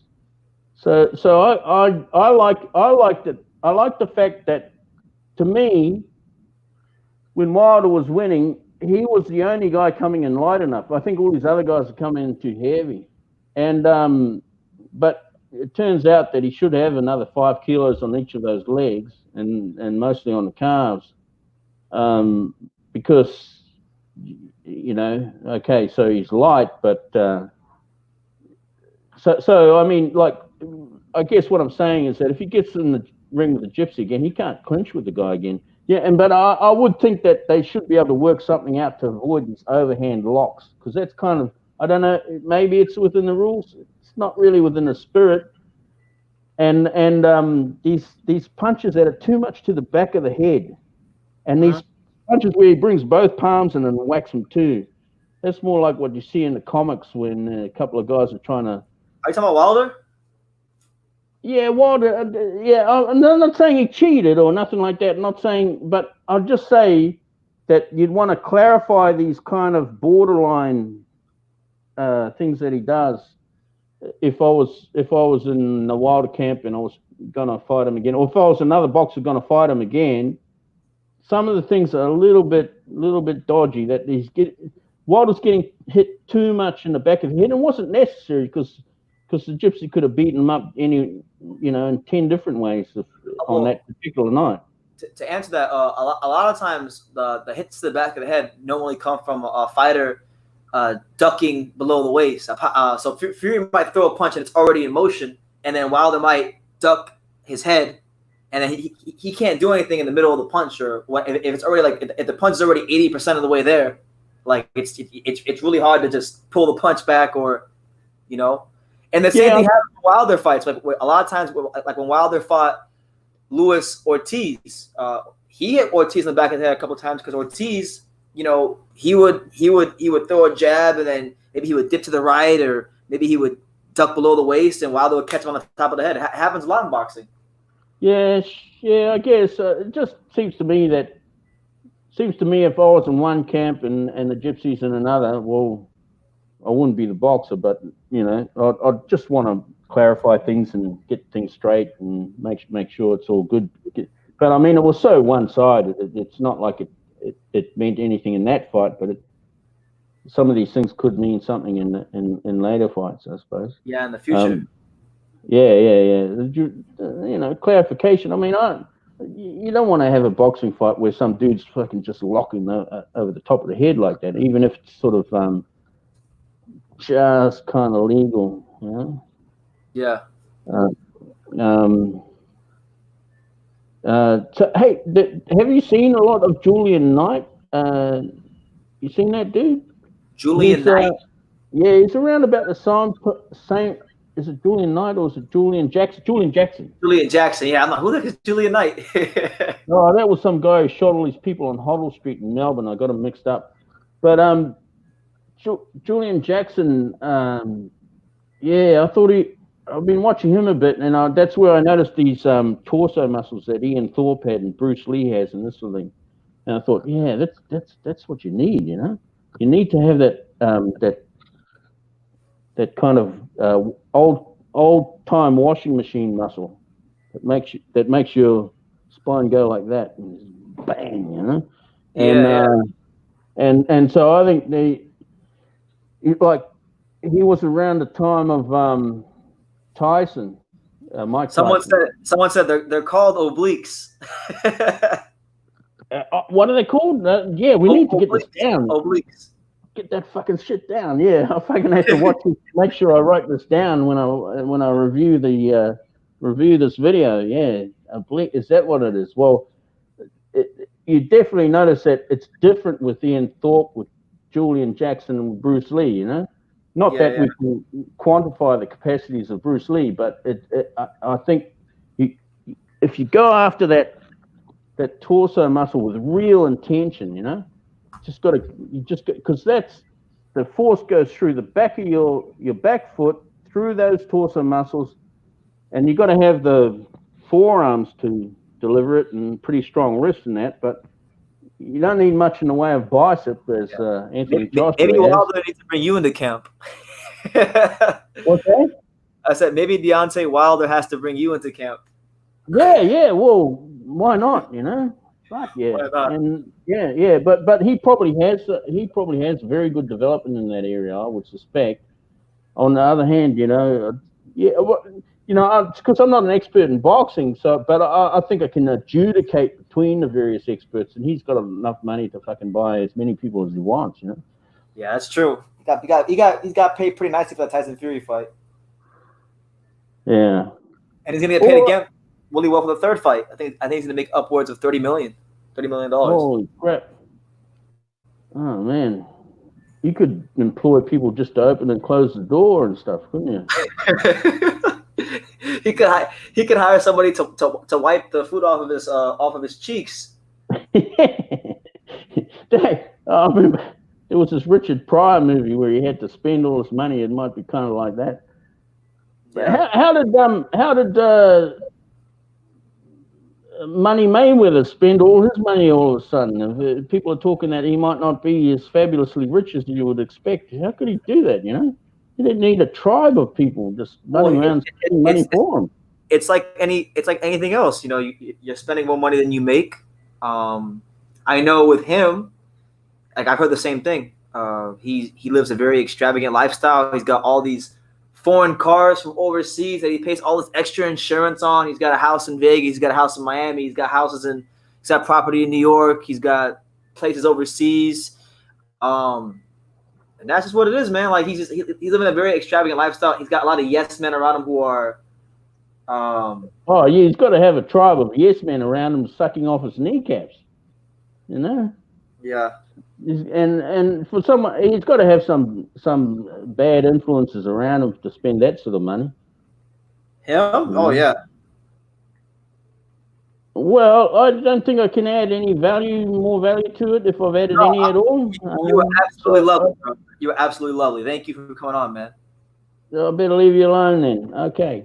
All right. I'll catch you later. Anytime you want to come on, you're more than welcome to. Okay, if I think of anything more, but I was thinking about Manny's big calves. Big calves.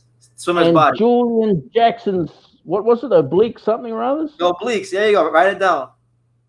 Fucking great, man. That's what we need. And so that, you know, then the dudes will come on and there'll just be one punch and the head will roll out of the ring and then we'll call it quits. Anyway, catch you later then. Absolutely, man. Thank you for coming on. Appreciate you. Bye-bye.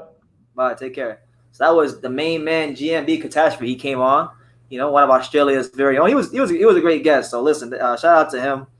Right now, guys, what's funny is right now, simultaneously on True School Sports, I'm live right now. I'm talking to you guys in real time, and then I have a video premiering. So I was talking to GMB and I was commenting to people in the comments. There's a video right now that just dropped. It's a bit, I guess, controversial, but it's an interesting video. I did a video about the spiritual warfare of Deontay Wilder versus Tyson Fury, because many of you guys may remember when the fight happened, in the build to the first fight, Wilder was talking about it's gonna be your God against my God. And there was a lot of references to God, Jesus, the demonic realm. It's all kinds of. So I kind of touched on that in a video, and it's premiering right now, and it's getting quite a lot of interesting comments at the moment. Some people like it. Most people like it. A lot of people don't, but you know, it is what it is. Anyway, it's your boy BT. It's 3:19 a.m. Yes. What's his name? Wilder said he had a spirit in him. Yeah, you know, let's recap while we're here. This man Wilder said he had a spirit in him. He was talking about he had ancestry spirits, and he's part Nigerian, and that these things, these spirits, these outside forces and entities, these things give him the power to go on the ring, to become the Bronze Bomber and knock fools out. He was saying it. I'm not quoting anything that he hasn't said himself already. He even said after the Stavern fight, the second Stavern fight, he said that when he fought Stavern, that his actual soul was outside of his body, and he was watching himself beat up Stavern. Like he was talking about demonic possession and freaking. It almost sounded like he was talking about demonic possession and astral projection. It was just weird, man. It was just weird, man. It was all weird. But I talked about Fury's relationship with Jesus and how I think it helps his mentality going into the ring, and we kind of dissected that. So yeah, check it out if you haven't done so already. You know, but yeah, what else is there in boxing to talk about? There's a lot. I know I saw some of you guys in the comments talking about Zhu Can versus Josh Warrington, which I think is an absolutely brilliant fight. Zhu Can versus Josh Warrington. I don't know. I don't know what the record for the most punches ever thrown in a fight is, but that fight might break the record. I mean, we're going to see Zhu Can probably touch 1,000 punches. We're going to see Josh Warrington touch 1,000 punches. It's going to be absolutely insane when they fight. I can't really say who I favor because I'm going to be real with you guys. I haven't really got to watch Zhu Can too much. I'm going to watch Zhu Can a lot really soon because okay, we have somebody else live, and they have a True School Sports logo, so I'm not sure who this is. Might be my pop, might be somebody else. Let's see who this is. Yeah. What's up, Hyro? You got True School Sports Promotions? Yep, we're gonna take over. The best promotional company in boxing. Yo, if I had a promotional company, bro, it'd be the best, bro. I'm not gonna lie to you. Dude, we're gonna buy bad promotions, all right? Yo, we're gonna partner up and we're gonna buy bad promotions from our boy Blake Davis. Yeah. And we're gonna take over South Florida, and then we're gonna take over boxing. And then we're gonna take over PBC. That's right. Al Heyman is gonna work as my bellboy. Okay, I guess Hyro left. Yeah, people are going crazy in the comments right now. People are going crazy in the comments right now about on this Tyson Fury Jesus video. One guy is like, Deontay, you ain't got a chance because Jesus was on Tyson's side. Really? Well, I mean, Deontay hit Tyson Fury with the best shot he could have possibly hit anybody with, and then Fury got up and won the rest of the round. Like, I don't know how you explain that. It's kind of hard to explain in a rational, logical sense. What's up, Hyro? You're back. Yeah, my bad. Yeah, so Hyro, if we started a promotional company, who would be the first fighter that we should try to sign? Let's get a bunch of 115. 115 pounders? Do you think so? Yeah. Okay, so we're gonna sign Julio Cesar Martinez because he be selling tickets. Then we're gonna get Roman Gonzalez. Okay, Roman Gonzalez. We're gonna sign Gaio Estrada. Rung Vasai. Oh, we're gonna sign Ken Shiro. Yeah, Kenshiro. Inoue. Caliafy. After we'll sign Caliafy too. Why not? No, honestly, the first fight. If I could sign any fighter in boxing, if I was a promoter, I could sign any fighter in boxing. Okay, True School Sports Promotion is launching. I would probably sign Kelmer. Kelmer read my mind. I was gonna say I would sign Teofimo Lopez. Wait, Kelmer. Right as I was gonna say it, my boy Kelmer read my mind. I would sign Teofimo Lopez as my first fighter because I believe he's exciting. He's very good. I think he's gonna beat a lot of guys, most people fighters in the weight class. He's very marketable. He knows how to market himself. He's there's people in boxing that know who Teofimo Lopez is because he did the whole Fortnite thing. And he's out here just doing backflips and doing the Fortnite dance. So he markets himself beyond boxing. So I like Teofimo. I think he would be great. We signed Boots Dennis. Yeah, maybe Boots Ennis. Oh, Hergovic. I would sign Hergovic too because I think he's going to be a fantastic heavyweight. Kanwaki. Yeah, bro. Kanwaki sells tickets, bro. Hey, Isaac Chamberlain. Huh? Isaac Chamberlain. Yeah. Although I don't know though, I don't want to mix my friendships with business, so we might just let Isaac Chamberlain. We might leave him over with Mick Hennessy. Contemplate. So Hyro, what's up, man? How you doing today? It's been pretty boring. Is it? How are you handling the whole quarantine situation? Pretty bad. Pretty bad. Yeah, I was thinking I'm gonna start doing workout videos in the house and go live working out. This is pretty much my therapy session. I feel you, man. So anything you want to get out, feel free. Hey, what do you think about the cruiserweight tournament that's going on? The World Box Super Series? Yeah. It's cool. I didn't watch the first round. I still have to watch. I didn't watch the first round, so I missed like the controversial Noel Michelinin and Breedis fight. But it's solid. Like I was really looking forward to the final with Dordicos and Breedis. I really want to see Moose Rat back in there. What happened? I want to see Moose Rat again. Moose Rat. Yeah, the guy who beat I think it was Breedis. Oh, Murat Gassiev. Yeah, that guy. That'd be a good fight. He actually moved up to heavyweight. Oh, really? Yeah. Oh, wow. So he might be a factor in that heavyweight division later on. Yo, Hyro, I've got to ask you. I keep forgetting to ask you when you come on here. Are you like on Are you on Instagram or like Facebook? No, not really. I mean, I do have those, but like, I don't. I I just use them for school like purposes. I feel you. So yeah, no, 'cause I'm just saying, like, if you want to hit me up when I'm not on live on YouTube, you could always hit me up. All right, I got you. If I'm like being reluctant responding, I'm talking to people on my other video right now. So just I'm listening, but But man, dude, yeah. I'm What do you think about Shu Can versus Joshua Warrington? Apparently they agreed to terms. I'm actually excited. I mean, I think that was the best fight to make since they're both on the zone. And you know, Yeah, they're gonna like break the record. I mean, it's a good fight for the division. And like, when's the last time we saw a 126 unification? Yeah, it's been a hot minute since we saw a 126-pound unification fight. I mean, Leon Santa Cruz, I don't know what he's doing right now. So I mean, I think they should just make it for the super, and then maybe we'll get Shakur in there. Hopefully, someone says, this guy has a boxer. His voice is familiar. Yeah, he's this guy is this is Abner Mars. Yeah, this is Abner Mars.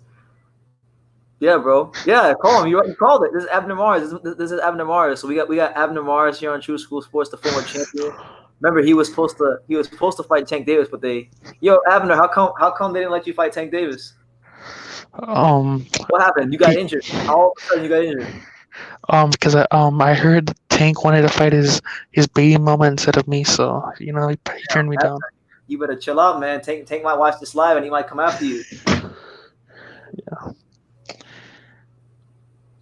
No, honestly, guys, it's not Abner Mars. It's Hyro. It's my boy Hyro. He comes here all the time, and Hyro is always a great guest to have on because of the fact that every time he comes on the damn live with a different picture under a different name. So like one time he was Luis Ortiz, the other time he was Adonis Stevenson. Now he's True School Promotions, and he actually got the True School Sports logo. That's funny. But yeah, I remember one time you came on here, Hyro, and you came in and you hit me with that Adonis Stevenson. You said, "I'm the real champ." Yeah, I mean, I was a fan of him. Huh? I was a fan of him. You were? Yeah, I mean, just because the stuff he said. Yeah. I like what he said right before he said, "I'm the real champ." He said, "This is the beast." What? Yo, I love Adonis Stevenson because I always associate one of the funniest moments in boxing history with one of his fights, which was I think it was the second Fanfara fight when Virgil Hunter was training Fanfara,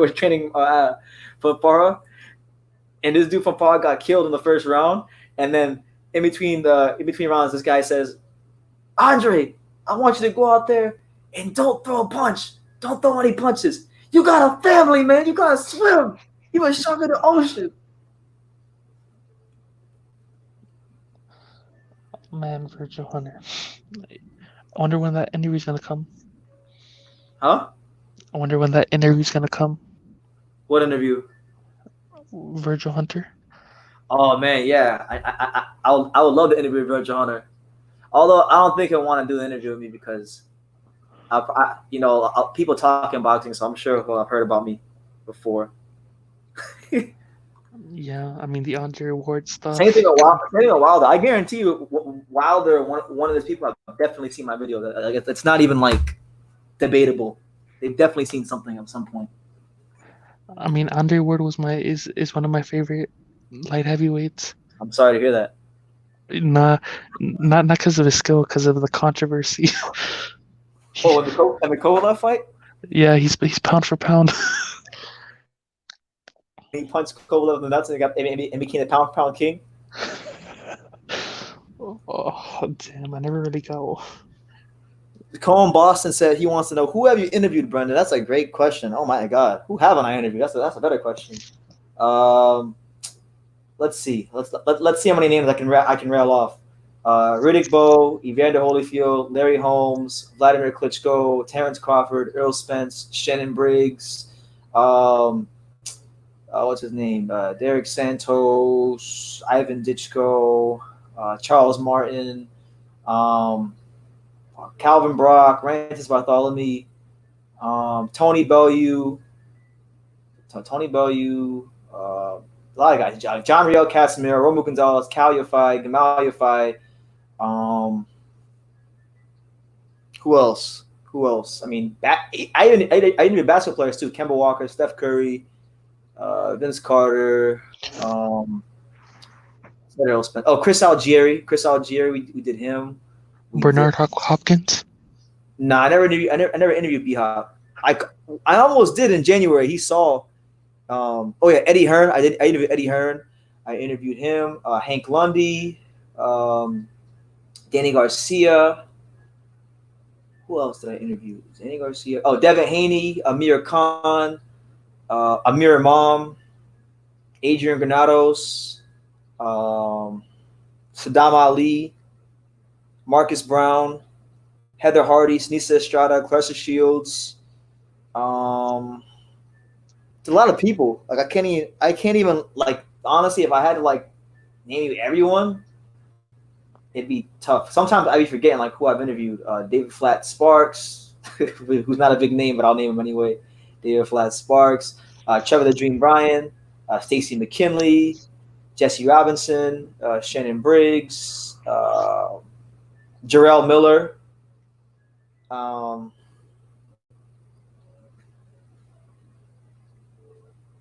Regis Prograde. Yeah, thank you, official Regis Prograde.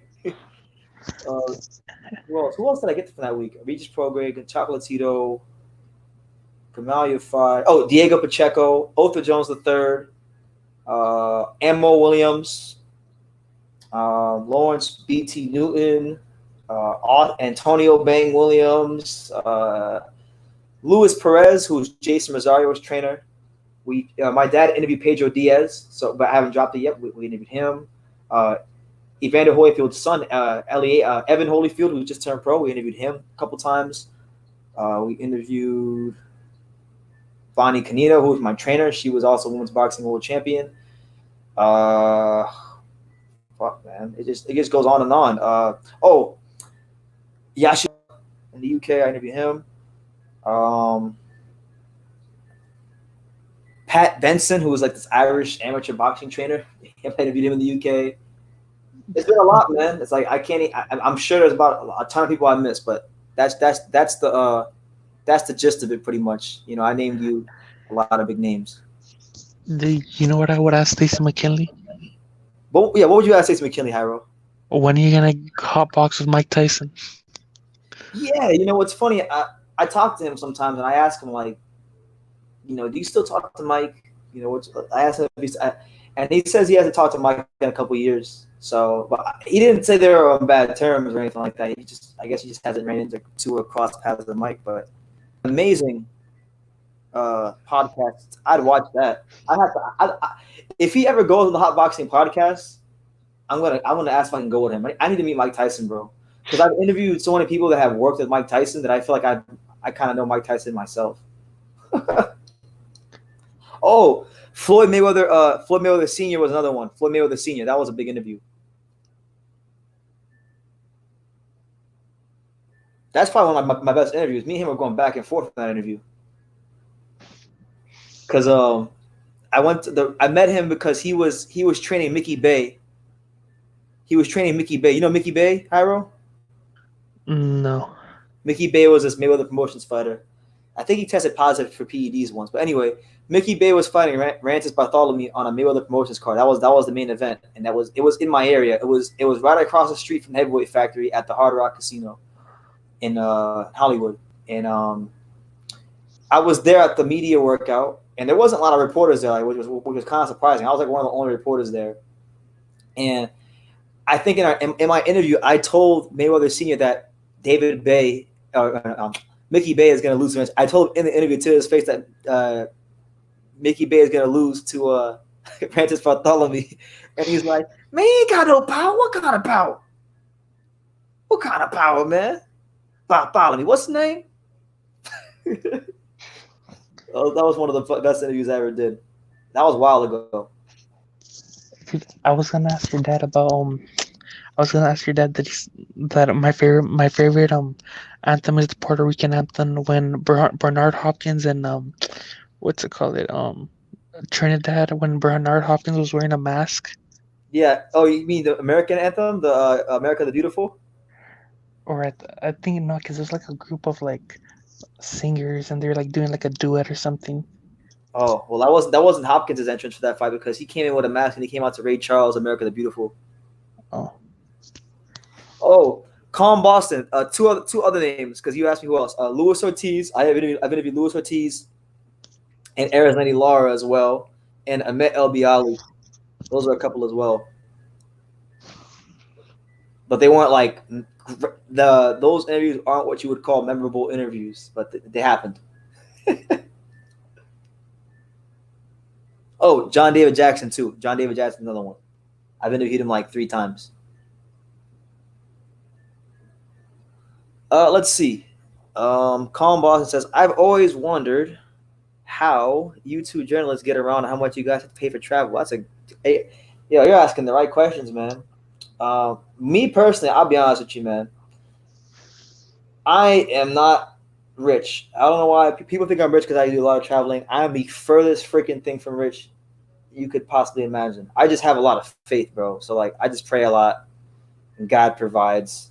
I don't know how, but He does. I just work hard. He does, and a lot of times when I do, most of like 90% of the time, or 95% of the time, if I travel somewhere, I'm just traveling on faith. Sometimes I'll go somewhere and I'll be uncertain about how much money I'll have, but I'll go just so I can put myself in the position to be successful. So like, I'll give you an example. In 2017, Stavern's another one. I interviewed yeah, I know you don't think I'm Rich Cohn, but a lot of people think, I don't know why, but a lot of people on YouTube and on social media seem to think that I'm rich. I don't know, but they think you're Radio Raheem. They think I'm Radio. He's not even rich. Yeah, he's not even rich. I know Radio Raheem. I know a lot about him and his personal. I mean, I'm not gonna throw his personal details out there, but like, he's not even rich. No, like I went to Stavern Wilder too because I was going there to support my boy Adrian Granados. If many of you remember, I was there to Adrian Granados fought Porter on the undercard. That's another guy I interviewed, Sean Porter, and I was there to go talk to Adrian, to go watch Adrian, support him, and I interviewed him. I went to his hotel room and I interviewed him the night before, and Stavern Wilder was there. But like when I went there to New York for that fight, I planned on staying in New York for 2 weeks. Now I had enough money to cover the first week I was in New York. You know what I'm saying? I had enough money to cover the first week I was in New York. But the second week, I wasn't going to be sure if I had the money or not. So the second week, I'm not going to lie to you. I remember it was like I stayed in New York because I was trying to cover the Daniel Jacobs-Lewis Arias fight. I didn't get in, but I was able to go to the media workout and do some interviews and whatnot. I did an interview with Jarrell Miller and Eddie Hearn simultaneously that blew up and got like 50,000 views. But like I had like $25 my name for like $2 or 3 days. And luckily, what was crazy was I had friends. Like I have good friends in New York. So like I have one of my best friends from high school. He actually lives on Wall Street. So I stayed at the first 10 days I was in New York. I stayed on Wall Street, which is crazy. I stayed on Wall Street. I had no money in my name. And then the last 4 days I was there, I had a friend named Cliff, and Cliff, he works in boxing. He used to work as like one of the assistants on Greg Cohen Promotions. I don't know. Yo, Hyro, have you heard of Greg Cohen Promotions? No. Are they on TV? They're like a small promotional company. Like back in the 90s, they promoted like Hasim Rahman, and they now they actually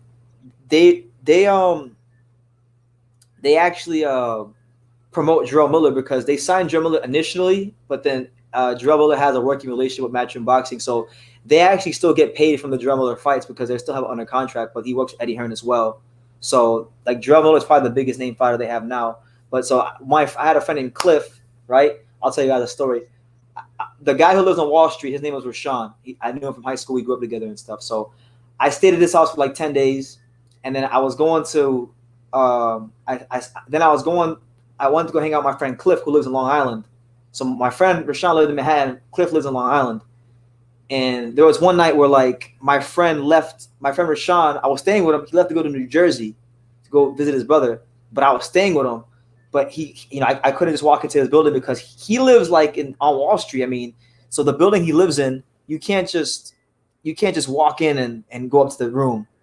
It's a real bougie building. It's right across the street from one of the Donald Trump buildings.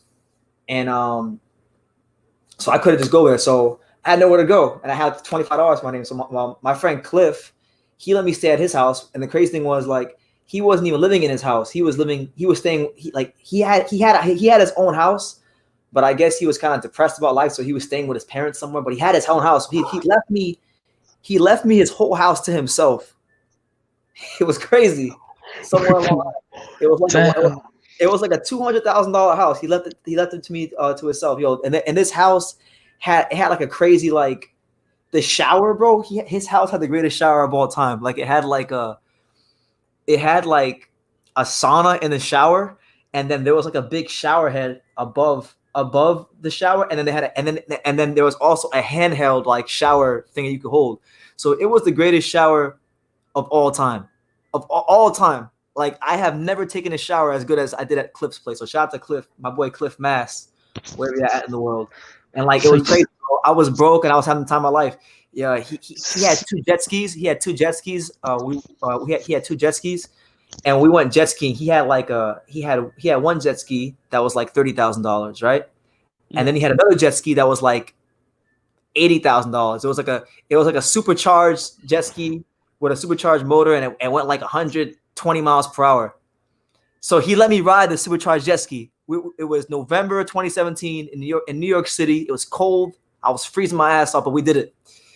And I remember, bro, I was going like 90 miles an hour, and I hit a turn, and I fell off the jet ski into the cold water. And then I got into the water, and then we went back to the house. It was crazy, bro. That was an example of like me going out to a place with little to no money, and I still want having the time of my life. I had more fun than probably a lot of rich people do. This dude Cliff, we went jet skiing. He took me to the steakhouse, this place called Peter Luger's, which is like a really expensive place. So I had the time of my life, man. I've had a lot of fun covering boxing, and I've met a lot of great friends and interesting people, and it's been great. Like great people like my main man Hyro, who's live with me right now, and everybody here. So yeah.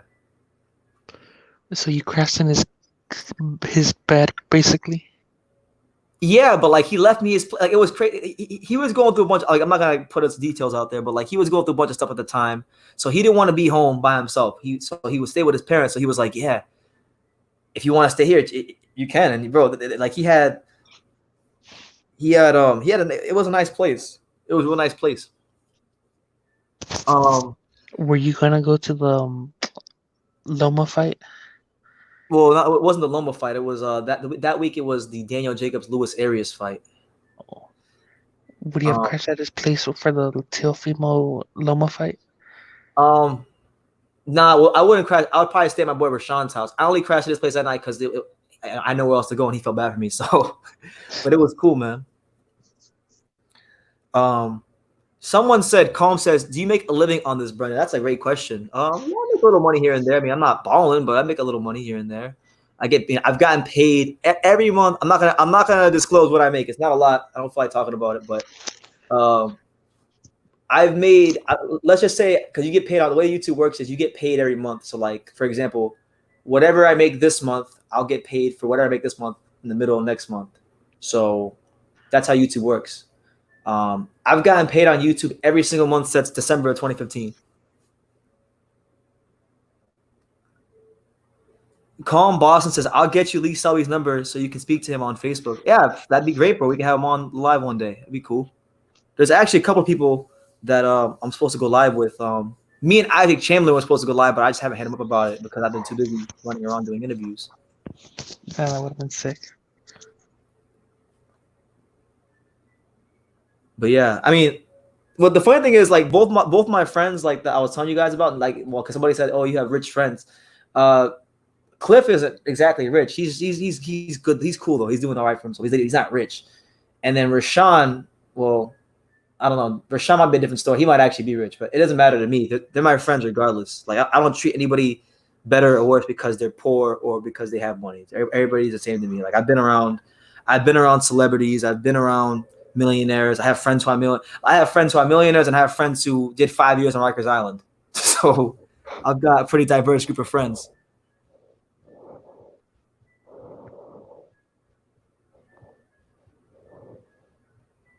But yeah, man. Yo, Hyro, did you hear about how Teofimo Lopez was saying that Lomachenko is being a diva trying to finalize the fight? Yeah, I did hear about that. Yeah, bro. What do you think about that? You know, I don't know. I feel like Loma's just being Ivan Drago right now. Ivan Drago? What you mean, Ivan Drago? I feel like I mean, because I feel like what's it called Lomachenko's like the superior boxer. You know, he has like all these resources and all that. So that's how I look at it. Yeah. Yeah, like Lomachenko does all this crazy training, like all this special sports science training, and he does that little drill where they have like little numbers on the wall, and that laser goes everywhere, and he's got to touch all these different parts of the wall for reflexes, and you know he's holding his breath 5 minutes under the water, and then Teofimo was just going to the gym hitting the bag.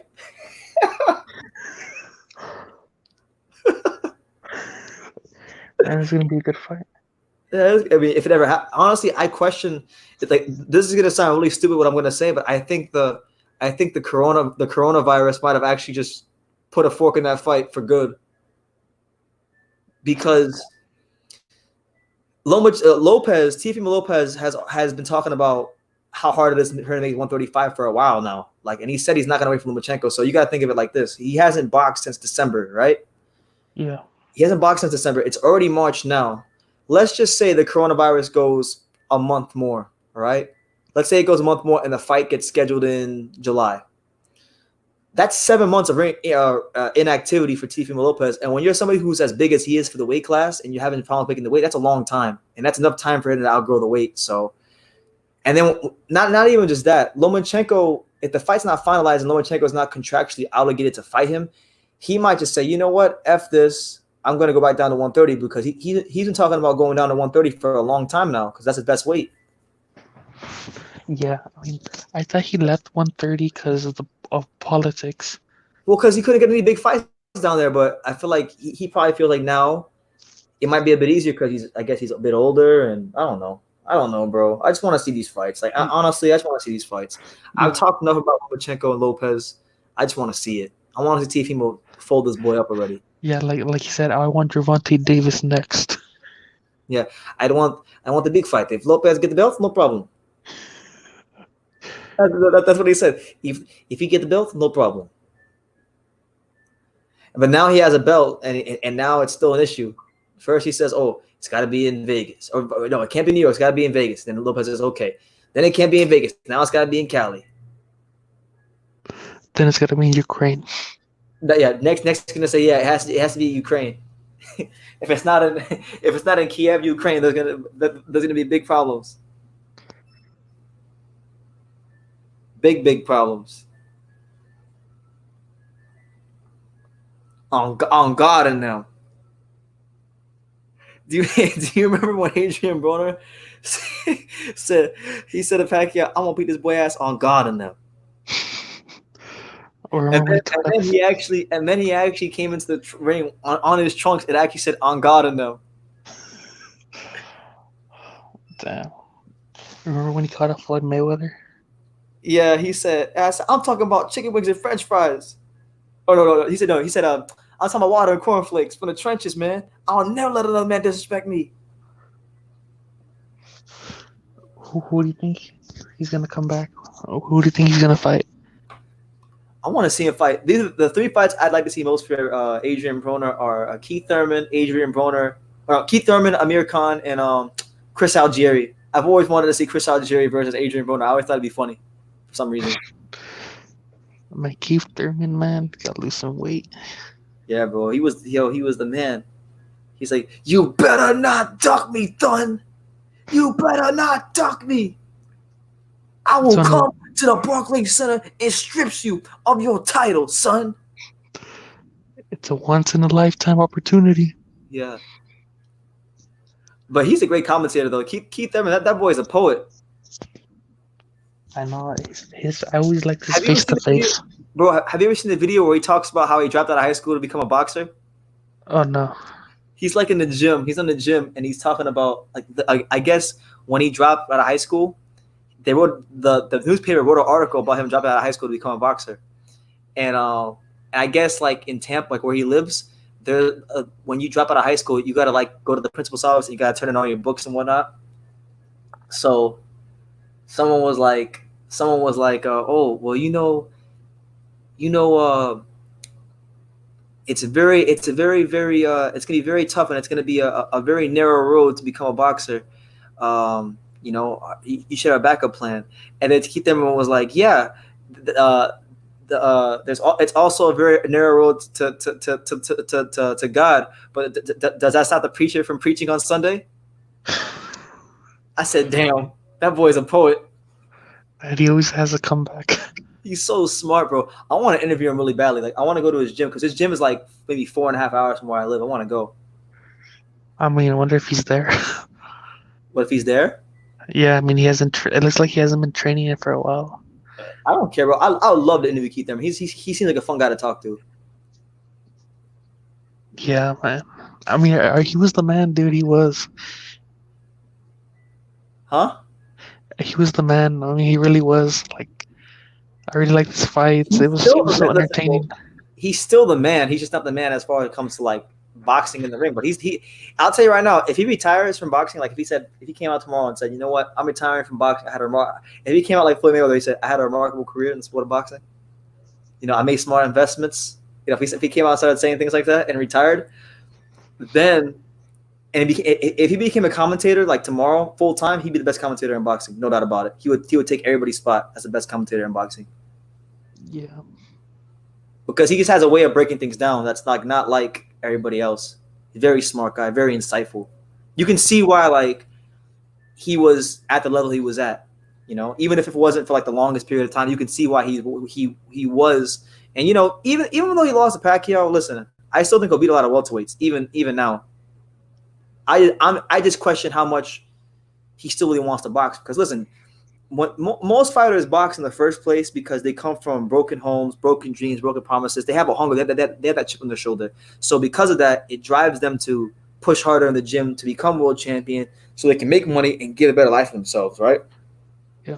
But once a fighter actually has that better life, it's really, really hard to train and fight with the same intensity. And Keith Thurman, he's done well for himself. He's been in big fights. He's fought on national television here in the States. He's made great money. He's got himself a beautiful wife from Nepal. He's doing all right. Well, he's become more civilized, and like they say, like sometimes the worst thing you can become in boxing is more civilized, and I think that's the case with Thurman. Doesn't mean he wasn't a great talent or a great fighter. Doesn't mean that he still can't beat a lot of guys. It's just I can't see him being the best welterweight in the world anymore, for those reasons. Do you think he could beat Terrence?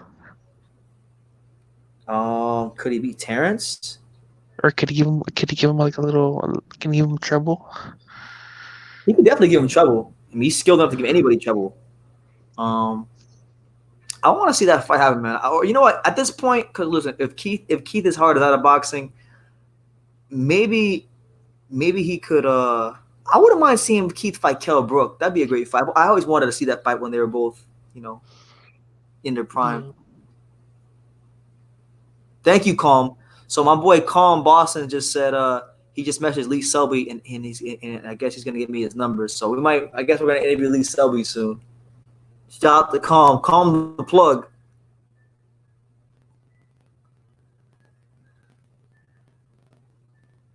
But yeah, man. So far, what are we at? What 3 hours and 25 minutes? I'm wide awake, guys. I'm over here. I'm wide awake. I'm drinking these watermelon antioxidant infusion drinks with only 10 calories. You know, I got chocolate chip cookies on deck. We're live with Hyro, the real champ. Shout out to the real champ. Like Adrian Bona said, I wanna. You thought I lost. You thought I lost. But you know what? I want to give a shout out to the whole hood. The whole hood gonna love me when I come home. All right, Compton. It's 8 a.m. I got to work now. All right, man. Well, you be safe at work. Make sure you don't catch any coronavirus. You know, make sure you bob and weave, and that's what it is. Oh, Calm says that Lee Selby just messaged him, and he said he's gonna check me out now. He's gonna watch me live on YouTube right now. Okay, shout out to Lee Selby. We might. I mean, I don't know what's gonna happen, but yeah, just have him add me, and I'll message him, and we could we'll set something up. Official, what's up, champ? Official says Keith could give him trouble and even stun Crawford with the counter punches. Crawford gets careless. Yeah, and you know with Keith, he's such a smart fighter, and he punches from really good angles, and he's pretty athletic. I feel like if Terrence Crawford fails to push the pace on Keith Thurman, then he's gonna be in big trouble because a lot you know what gets lost in the Pacquiao fight is that you know Pacquiao won and yeah he had some great moments, but Keith Thurman there was about a good 3 or 4 round stretch in the middle of that fight when the punch output lowered, and whenever that punch output was lowered and Keith Thurman fought him at his pace, you know. Pacquiao couldn't really do much with Thurman. It wasn't until Pacquiao pushed the pace and hit with that body shot in the later rounds that the fight turned around. People forget that. All right, let me get my phone. We're going to add Lee Selby. Shout out to Lee Selby. Lee Selby want all the smoke. I mean, I give Keith credit. The credit, man. He's been really good, even though he's been like inactive. Nah, he's been absolutely fantastic. Let me see. I didn't even realize it's crazy how many of these fighters are actually just casually on Facebook. Like the other day, I was on Facebook. I saw that Terrence Crawford had a profile, like a regular one. Yeah, how much do you think he weighs? You think it lays 147 on easy cut for him? I think he walks around probably at 160, so it's not a bad weight cut or anything like that. I mean, he's eating pizza. I mean, that would be cool. Like to gain weight to make a weight class, that'd be cool. Yeah, I mean, there's very few fighters in boxing that actually fight at the walk around weight. Like, you know, I didn't find this out until just yesterday because I did an interview yesterday with somebody and he was telling me that Caleb Plant, like 168 is walk around weight.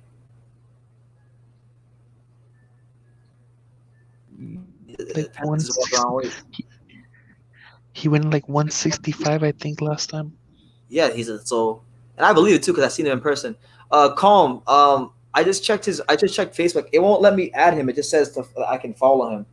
So I mean, I followed him, but I'm not sure if I'm not sure. There's no option to add him, so you're gonna have to have him add me because I can't add him because I don't know why because he doesn't have 5,000 friends because I know the max on Facebook is 5,000. I don't know. Hey, did he hear about Teddy Ellis on Andy Ruiz?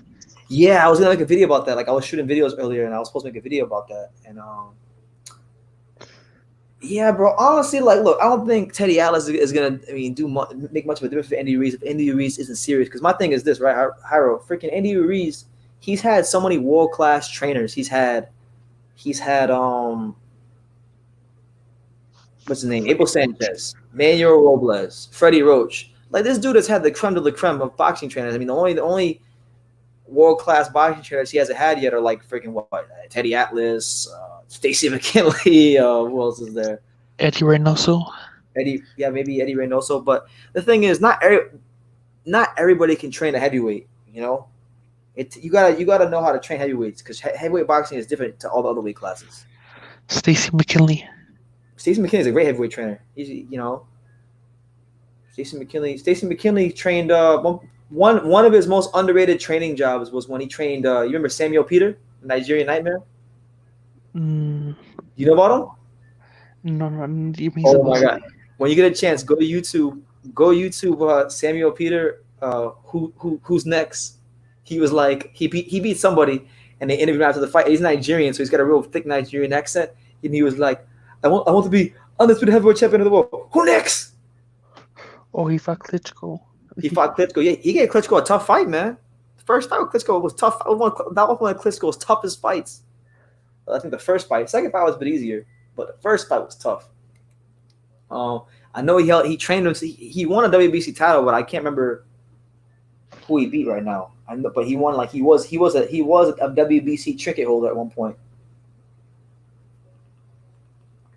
Samuel Peter. I'm gonna Google him up. But his best training job, in my opinion, was when he trained Ricardo Mayorga to the Vernon Forrest fights, and they won. Let's see. Mayorga. He beat interim He WBC trained Tony title. Tucker. Huh? He trained Tony Tucker. He did, yeah. Was that back? Was that when he was a world champion? Yeah, it was. Oh, damn. Wait, so he coached against Mike? I think he did. Well, no, I think it was a bit before Mike. Oh. I'm not really sure about Tony Tucker actually, but I know he had him at some point because he always talks about Tony Tucker. He trained. I know when he was a young man. This actually isn't on for some reason it's not listed on BoxRec, but when he was a young man, he used to. I know he wasn't his head trainer, but he used to work with Leon Spinks, because he talked about Leon, how he used to wake up in the morning and wake up Leon Spinks to go running, and he said Leon Spinks was difficult to deal with.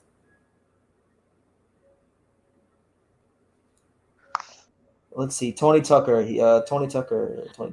You know what's funny? I know who Tony Tucker is, but I've never really studied his career like that.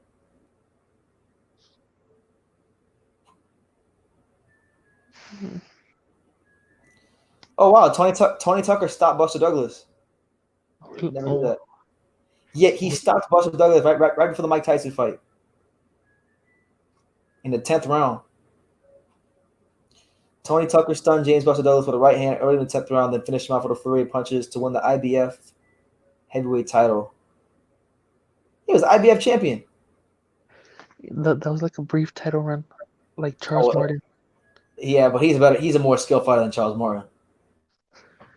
You know what's crazy, Hyro? I had this idea for a video, but it's gonna take a long time to make. But I want to make it. I want to get it out. I want to make it before the end of the month.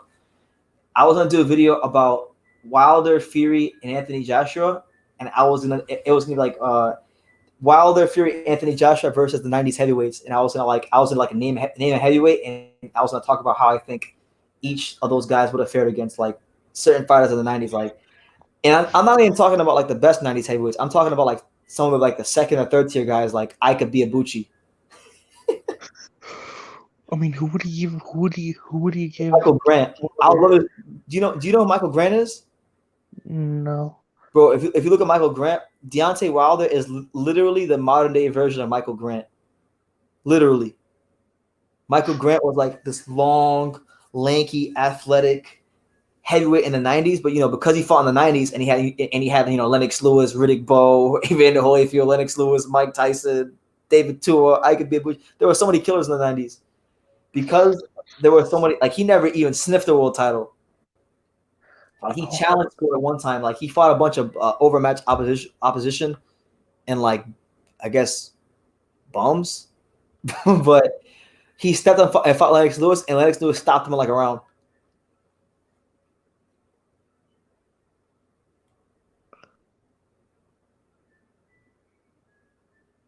How are you there? Yeah, I'm there. Okay, yeah, nah. All right, official. Yeah, man. I'm gonna be live at least for 4.5 more hours at least. So go take a nap. I might actually try to go live until YouTube kicks me off. How would Wilder do against Frank Bruno?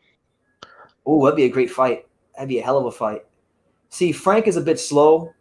His reflexes are always a bit slow-footed. So I think Wilder might actually have a chance against Frank Bruno. I think he might actually fold Frank Bruno up. But I'll tell you right now, if Frank Bruno gets past that right hand And if Frank Bruno starts exchanging with Wilder, I can see Frank Bruno severely hurting Wilder. Frank Bruno is a strong dude. He gets the thing is like a lot of these second or third tier guys in the 90s that people don't really look at with high regard. If you put Frank Bruno in this era right now, Frank Bruno might be a top 5 heavyweight. Like straight up, he might. But because he had to fight Mike Tyson and Lennox Lewis, I mean, he ain't beating them guys.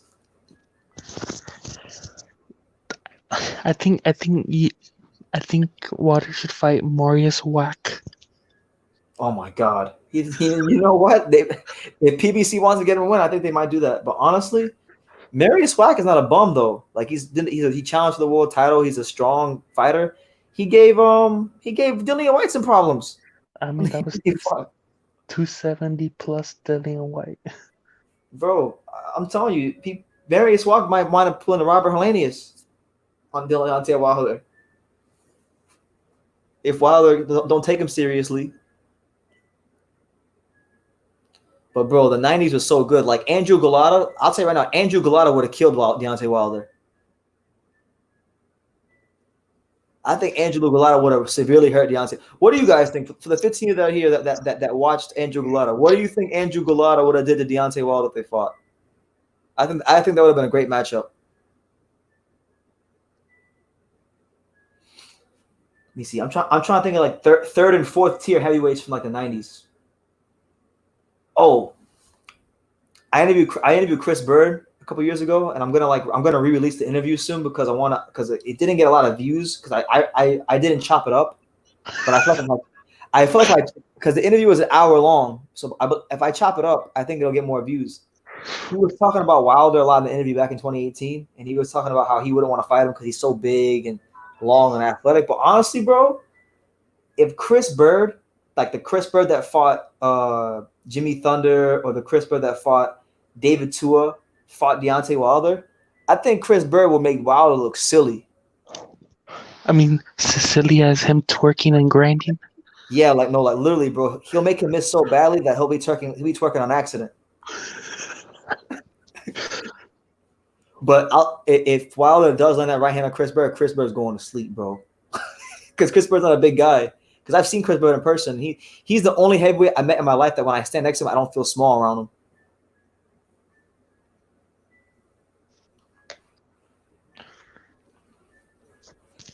He was a great fighter, man. He's one of my favorite fighters. Have you watched Chris Bird, Harold? Chris Bird sounds familiar. He fought like his biggest fights. He like later in his career, he fought both Klitschko's. He actually gave Vitaly Klitschko his first loss because Vitaly was beating him the whole fight, but then he made Vitaly miss so many times that Vitaly tore his rotator cuff. So then he beat Vitaly. What the? He beat Vitaly and then he fought Vladimir. Yeah, because he's like, bro, Chris Bird should have probably been a light heavyweight. Like he was like a light heavyweight, but he fought a heavyweight, bro. He was small. But his defense was crazy. He was like the heavyweight Pernell Whitaker. Yeah. But he fought David Tua, beat David Tua. He beat Jim. His most exciting fight, if you want to say his best performance, go watch his fight against Jimmy Thunder. I watched that the other day. It's like one of the best performances. It's one of my favorite fights to watch. Did you ever see Roman Gonzalez versus Donnie Nietes? They never fought. They never fought? They never fought, no, bro. They never fought. Let me see. I've seen most of Roman. I've seen pretty much every Roman Gonzalez fight that they have on YouTube. I've watched it. Kastanori Takayama, freaking Yutaka Nita, Francisco Rodriguez, I think that was his name, Junior. He fought him. Obviously, all the ones in America. I love watching Roman Gonzalez fights. Akira Yagashi.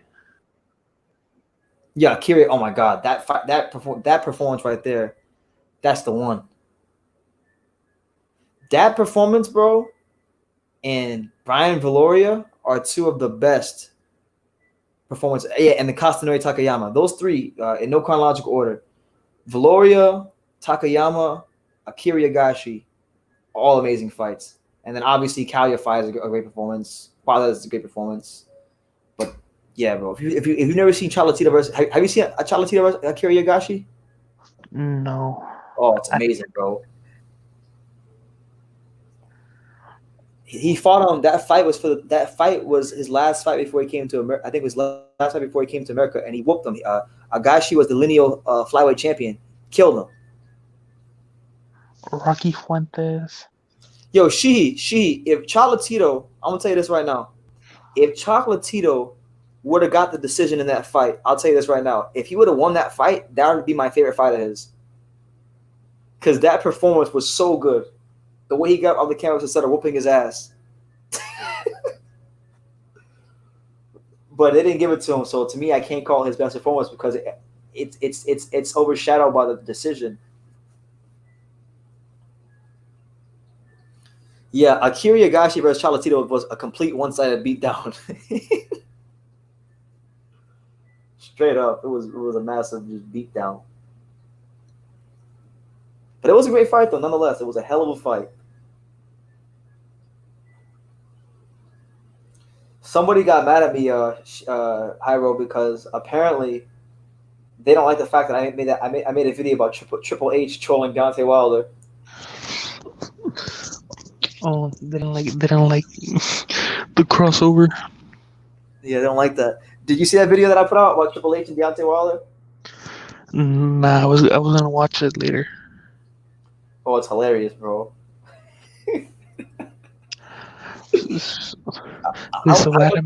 I was a big wrestling fan growing up, so I couldn't pass up the opportunity to make that video. I had to bless Wilder with another opportunity to make a video about him. You know how Wilder used to say that? You remember how Wilder used to say, "I blessed Luis Ortiz with another opportunity." Yeah.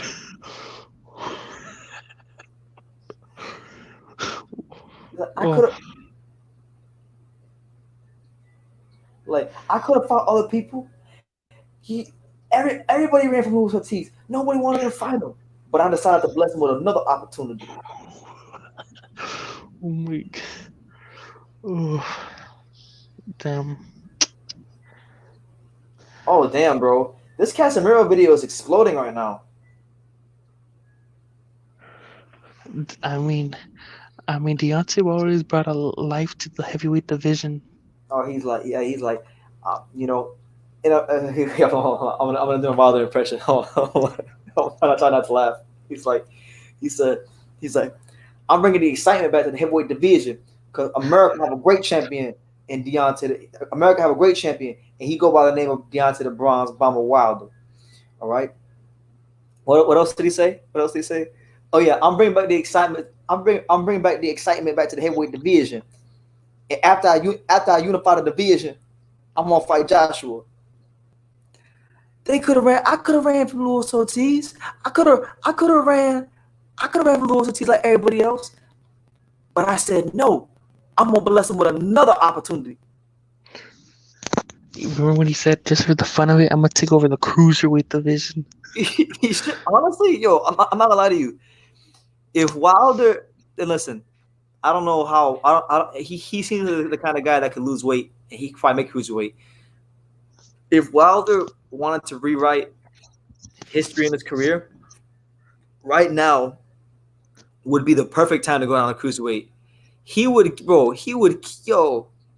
everybody at cruiserweight, bro. He'd be bigger and stronger than everybody. Like, bro, Even Dorticos? Maybe not Doticos, but that'd be a good fight. Actually, I'd love to see that fight. But I bet he could beat Makabu. Oh, he would. Yeah, I think. Listen, I like Makabu. Makabu probably touched him on something nasty at some point in that fight, but he's a southpaw, and Wilder loves to throw the right hand. Right hand is a southpaw killer, so I think Wilder would probably stop him. In the Congo. Bro, I want to see Deontay Wilder versus Lawrence Okoli. I want to see Deontay Wilder versus the fake Deontay Wilder. Oh my God, that'd be funny. Because that's what Okoli is. Okoli is like an off-brand, fake British version of Wilder in cruiserweight. Garcia's not a cruiserweight anymore. Apparently, he's moving up to heavyweight. He hasn't made his heavyweight debut yet, but they were saying he's going to move up to heavyweight. So he's not there no more. The cruiserweight. That's why I'm saying, man, everybody's writing off my boy Isaac Chamberlain, but I'm telling you, the division is wide open. Like, the best two fighters are, no disrespect to him, but the best two fighters are freaking Briedis and Gassiev. And, like, they're good fighters. Don't get it twisted. But I don't think, like, maybe Dorticos, because Dorticos he's developing, so maybe him. But, like, I mean, those two should never be, like, the crystal clear cut best fighters in the division. I'm sorry. No disrespect to him. I mean, Lawrence Okoli might fight Glowacki. I mean, Lawrence Okoli, you got faded Glovacki, faded Marco Hawk. You got Alexei Papin, Andrew Tabiti. You got that one dude. There's one dude that I keep hearing his name, Kevin Lerna. You got him. You got, I'm telling you guys, Isaac could be up there like in a couple fights if he fights the right people and wins. It's not far-fetched. Lawrence Okoli is good and be a world champion. He probably will be. I mean, he's solid. I wouldn't say he's like extremely good, but he's solid. Not the most polished fighter in the world. He is extremely, extremely dirty as a fighter. He's like a lanky Andre Ward. He fights very awkward. Yeah, he's really awkward, man. He's like, I'm going to quote Shannon Briggs, because Shannon Briggs said this about Deontay Wilder one time. Lawrence Okoli fights like a drunk octopus. Oh, what about Arsen Gaudamirman? I don't know who that is. It's like there's one guy. I'm not sure if that's a guy, but there's one guy at cruiserweight who has a WBA belt. I don't know who the hell he is. Yeah, that's him. That's him? Yes, I don't know who he is. Yeah, I was watching a video the other day, Hyro. I watched the video the other day about fighters and alter egos and how and why fighters adopt alter egos and when they go into the ring. Like they mentioned Wilder, but then they were talking about Sugar Ray Leonard. Apparently Sugar Ray Leonard had an alter ego too when he went into the ring.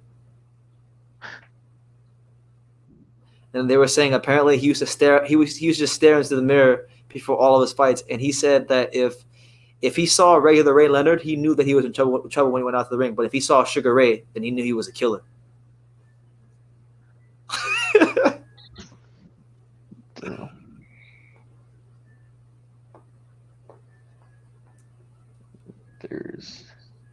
Yo, do you guys remember when Wilder was getting ready to fight Brazil, and at the press conference, Wilder was like, you gonna see why I talk the way I talk, why I speak the way I speak. This gonna be your introduction into the heavyweight division. He's like, I'm a killer. You ain't never looked into the eyes of a killer. You ain't never looked into the eyes of a killer. Damn. I was going for Brazil too, man. It's funny. I know Brazil's not the most skilled guy in the world. I know he's like a C-class heavyweight, but I like Brazil.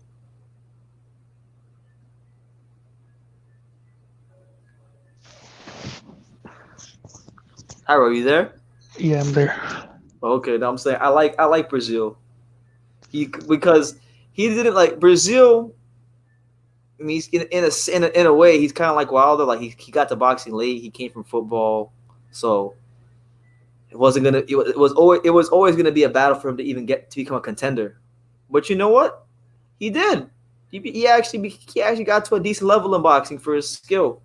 And he had some great fights. Like, did you see his fight with that black Polish dude Uganu? Nah, there's a lot of boxing to cover, so I need to. Okay, I'll give you the background of it. So he fought on the undercard of Deontay Wilder versus Gerald Washington in the co-main event. He fought this black dude named, I don't remember his first name, but his last name was Uganu. He was this black Polish dude, big strong black Polish dude. Bro, I remember on YouTube, this black Polish dude. He was actually getting some hype. People were saying this guy's gonna be the next big thing. He's gonna beat this guy. He's gonna beat that guy. So Brazil fought him. He got dropped by him early in the fight. But then he got up on the camera and he stopped him. He stopped this dude. It was the best performance and the best win of his career. And I was like, wow, look at Brazil, showing the world. You know, and then listen, he fought Joshua. Joshua folded him up, beat him within an inch of his life. But he didn't quit, and then he fought Wilder. We know what happened there. But honestly, he did it to himself when he brought Virgil Hunter to train him. That was already half the battle right there. Oh, damn, Virgil Hunter. Yo, I remember the video clips of Virgil Hunter holding the pads from in the locker room. Yo, Virgil Hunter looked scared to death in the locker room.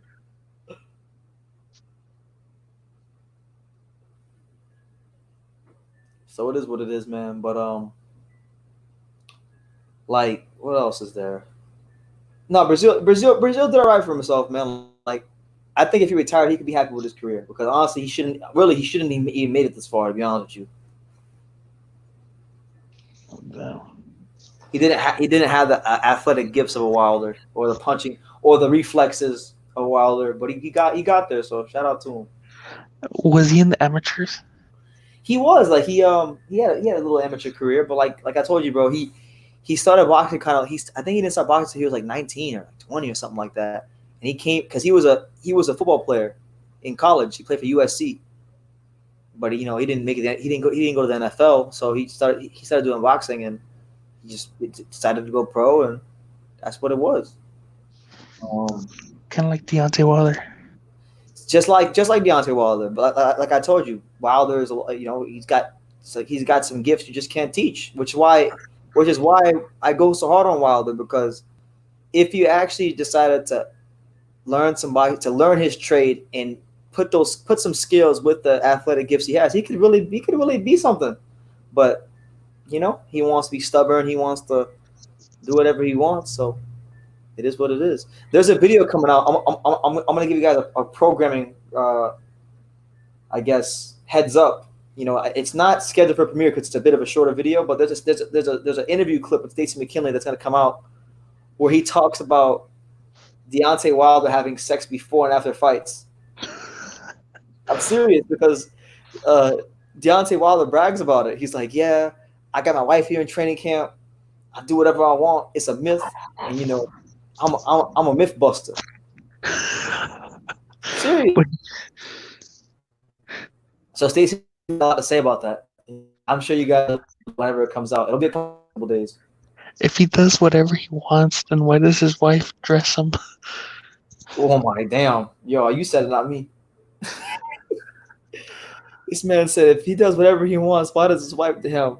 Why does his wife get drag queens to pick out his costume? That's messed up, man. But it's true though.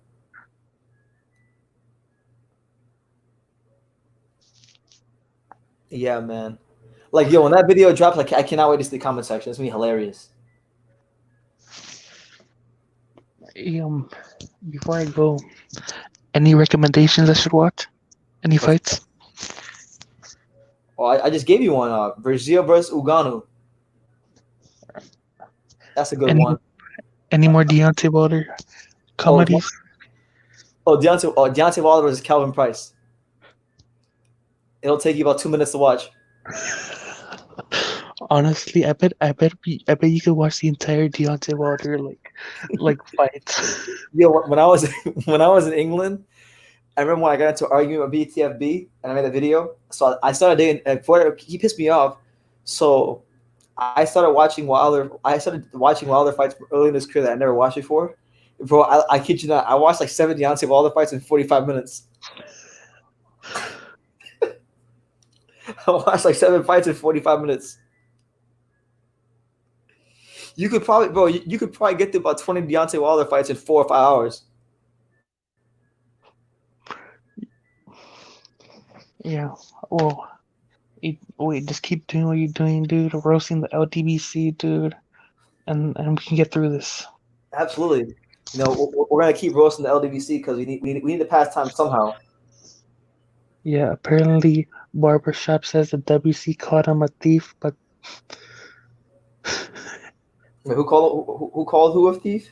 the WBC called Barbershop a Thief. Conversations? Fred? Yeah, Fred.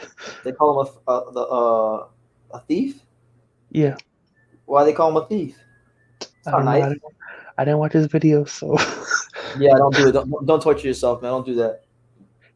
I mean the title is explanatory, so I gotta take his word.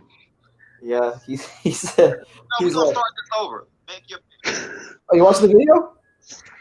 Oh no, I accidentally clicked it. Oh, okay. There was one guy. He was like, "That's why I capped so hard." Did you watch the Glovegate video I put out where the guy was talking to Fred? Oh yeah. He was like, "That's why I capped so motherfucking hard for our champion." He's like, and then he was like, the guy was going crazy. He was talking about Harriet Tubman would have shot you in your fucking head. I'm like, damn. He's like, if you're not bomb squad, don't fucking talk to me. Oh Anyway, man, are you out though, Harold? You out? yeah, I'm get out. All right, man. I'll still be here for like 4 more hours. So if you're awake, you know where to come. All right, man. All right, You can bro. love me or hate me, but I'm just a kid from Dana. That's right. You can love me or you can hate me, but I'm just a kid from Dania. That's right. All right, Harold. So until next time, take care. So it's your boy BT. It is currently, it's 4:27 a.m. here in Miami, Florida. We are heading into our 4th hour of just being live. I told you guys this is going to be a long and chill and drawn out live. So anything goes. We can talk about anything you want. Any boxing questions, get them in. Any personal questions, get them in. Anything you want. We could talk about sports. We could talk about we could talk about rappers. We could talk about whatever you want. You could, maybe books. What anybody out there reading any interesting books? We can talk about the kind of books you're reading. Anything you want, it goes. And if you guys want to join the live, anybody who wants to join the live and talk boxing, it is right here. Boom. This man said Tyson. Yeah, the guy did say Tyson Fury. He not racist, but he guilty by association. She said Wilder is a simp. JK, Lay, you said it, not me. You said it, champ, not me. What did you think about the modern martial arts alter ego video? It was a great video. It was very insightful. I learned a lot of things I didn't know about Sugar Ray Leonard and all these guys. And listen, there's a lot of emotions and things these fighters got to deal with on the night, so I can understand why they adopt the alter egos. But personally, for me, I don't think you need all that. Like I'm with Tyson Fury, man. If you got Jesus, you good, man. If you know the Lord, you good. The Lord will pull you through. That's just me though. I know not everybody thinks that. It's not everybody's belief. GMB, shout out to GMB. He was on earlier. He says, see how the fighters that have been truly great always go against established wisdom. Just imagine Deontay in Vietnam. He would be three girls a night sort of fellow. Oh yeah. Well, to be fair, just call a spade, GMB. He's a 3 girls a night fellow right now. I mean, I think Deontay's got what? Because it's crazy, bro. He had maybe one kid when he won the title. I only ever remember hearing about his one daughter. Maybe he had more, but I never heard about the other kids.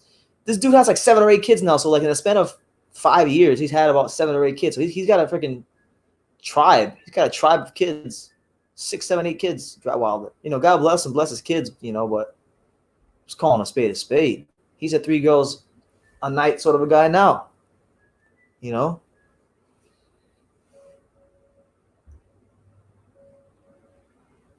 Let's see what else is new in boxing.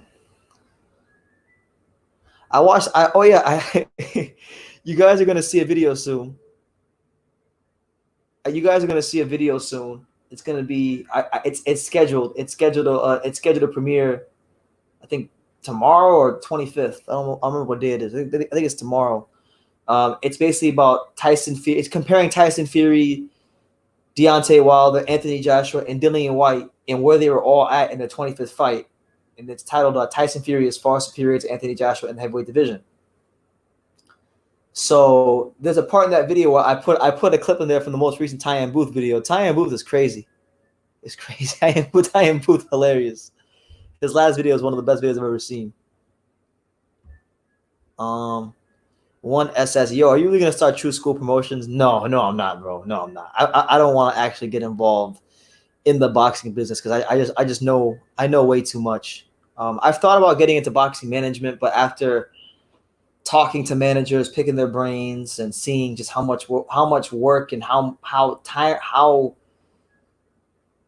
much energy and time it takes from you, like I would literally have to stop. I would have to start making YouTube videos to become a boxing manager, and it's not something I want to do. It's not. I'll be honest, it's not something I want to do. And plus, to be a boxing manager, half the battle of being a boxing manager is being able to provide expenses, provide for the fighters. So, housing, sponsorships, trainers, things like that. I just don't have the money for any of that. So, I have no problem being an advisor to a fighter, because in being an advisor, you could tell a fighter and give them advice on what to do. So if a fighter ever wants to come to me for advice and ask me what I think they should do, I don't have no problem advising, but I'm not going to manage them. And there is a distinct difference between being a manager and advisor, because a manager you have to manage that fighter as far as his career in boxing, as to what fights he'll take. You got to manage the personalities day to day. You got to provide things for them. I don't have the money or the resources to do that. But as far as advising fighters, I could do that because I have enough knowledge of boxing styles, how the boxing business works, infrastructure on the fight game, to give fighters sound advice on certain subjects. So I don't mind doing that, but never. I'm not doing the promotional thing. Boxing is a very, very, very, very, very dirty and corrupt business, and I just don't want to get involved in it to that point. I enjoy what I'm doing. I enjoy being on behind the camera, talking to the fighters and having that relationship with them, but I don't want to be involved in that manner. So no, to answer your question, no. But it is your boy BT. We are officially in the 4th hour of our live stream. I'm just sitting down. I'm just laying down. I'm talking to you guys. I'm checking my dashboard, seeing how these videos are doing. It's been a great month here on True School Sports. I'm going to probably touch 500,000 views this month, 500,000 views, which is great. Haven't done that in quite some time. So,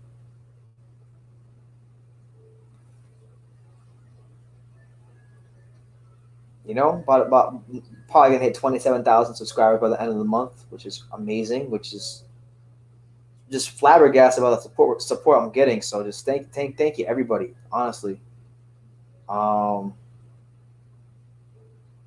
Oh snap! This man said, "Bro, you be the advisor. I'll be the Tom Brown of the company." Yeah, TGB Promotions. We'll be the TGB Promotions. Shout out to Hyro. I'm really pissed though. I'm not gonna lie to you guys. I know I've said this many times, but I'm very pissed off that my trips next month got canceled because of this BS. And then now, who knows? Who knows if the world at large will ever return to normal? It's very, very questionable, just the state of affairs right now. And the crazy thing is, okay, the coronavirus is horrible. We're not going to downplay it because it is bad, and we should take it seriously, because if we joke about it enough, we'll put ourselves in harm's way and we'll probably catch it. So we don't want that to happen.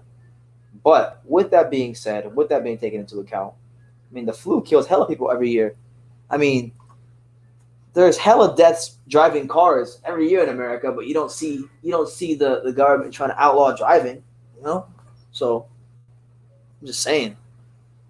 In fact, there's more deaths from car crashes than there will be from this coronavirus per year in America. So, how come we don't quarantine people from driving their cars? They talk all this stuff about climate change and the ozone layer and all this stuff and all this nonsense. How come they don't do 1 week quarantine to save the environment if they're so serious about the environment? How come they don't close the roads down because of the 37,000 people, that die from car accidents every year in America? I'm just saying, man. I'm not trying to discredit the coronavirus. It should be taken seriously, but I'm just saying. I'm just throwing it out there. You guys let me know what you think in the comments. My man GMB Catastrophe says, "Hey, you asked for books. you need to read the Norman Mailer Classic. The Norman Mailer Classic, Tough Guys Don't Dance. I love the title. Is it about boxing? If you guys want to know what books I'm reading, I've actually been reading. So I've been reading about the same 4 books. I kind of rotate my books when I read. I've been reading 4 books, the same 4 books for about a good year, and they're all different books about different types of things. So obviously, I read the Bible. I am a Christian. I believe in Jesus. Okay, read the Bible, study the Bible, and stuff like that. That's one book, obviously, that I read. Another book I read is The Release of the Spirit. That's another Christian book by Watchman Nee. It's a great book. Then another book I read, which is the polar opposite from the Christian books I read, is this book called The Free Agent Lifestyle by Coach Greg Adams. I don't know if you guys have ever heard of Coach Greg Adams, but he's this guy on YouTube. He's this MGTOW content creator on YouTube, and I bought his book when I was really discovering the red pill philosophies and the MGTOW philosophies, and I mean, I don't really fully embrace MGTOW like I used to, because to be honest with you, when I was fully embracing it, I was kind of a bitter person. And it really, MGTOW is good, but it's not like it's good, but it's not a means to. It's not like the end all be all. It's rather a means to an end. So I feel like in life you gotta be balanced. And do men get screwed in court by women and with these child support? Yes. And I'm glad I found his channel, because it really put me on game into female nature, into how to deal with women and how to be careful, and how to prioritize your life. So I've been reading that book religiously for like a good year, ever since I found his channel. Shout out to his channel, Coach Greg Adams, The Free Agent Lifestyle. So I've been reading that book, and then the other book I've been reading here and there, not too much, but here and there, is this book called The Body. The Body, book 1 of the trilogy of The Body, Mind, and Soul by Bonnie Canino. Dania Beach's very own Bonnie Canino. She's my old trainer at Canino's Boxing Gym in Dania Beach. It's basically a book about boxing. It has boxing exercises, boxing fundamentals, nutrition.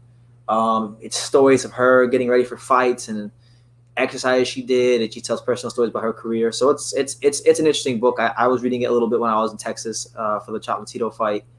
So yeah, that's what it is. The Bible, The Release of the Spirit, The Free Agent Lifestyle, and the Bonnie Canino book. Those are the 4 books that I've been reading, just reading here and there for like the last year. And I read them all for different reasons. I read obviously the Bible and The Release of the Spirit for my life, as to how I should approach things in life. The freaking Free Agent Lifestyle by Coach Greg Adams is a book with just how to deal with women and how I should approach them, or not approach them, but how I should deal with them in my own life and where they should fall as far as priorities in life. And that book has given me some clarity on that. And then, I exercise. I'm in decent shape, so I read Bonnie Canino's books for like boxing exercises and things like that. So they all serve a different purpose. She says, I marathon books, BT. I finished them in one go. Do you? I don't do that. I take things very slow. I like to absorb what I'm reading. So I it's like when you chew food, right? You don't want to just chew your food twice and swallow it.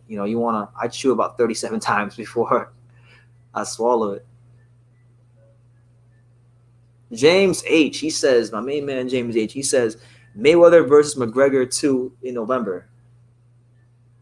You can spare me that one. I'm okay on that one. that one's all you, James. I don't want to see none of that. You can miss me with that. Not really interested in that. Now, Mayweather versus Khabib in the octagon. I know it's never gonna happen because Mayweather spoke with Khabib in the octagon. But if they ever announce Mayweather versus Khabib in the octagon, then we're talking. Ryan Garcia is a man of God. He will never live the depraved lifestyle Tank lives. LOL, my boy Ryan Garcia just posted this. Yo, Ryan Garcia, I'm sorry. He's probably I don't know. Yo, I saw that post.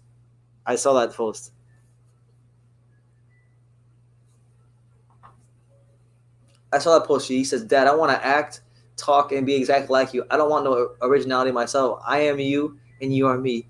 Thank you, Daddy Mayweather." Joe, yeah, I've seen that. He's been going off on Tank.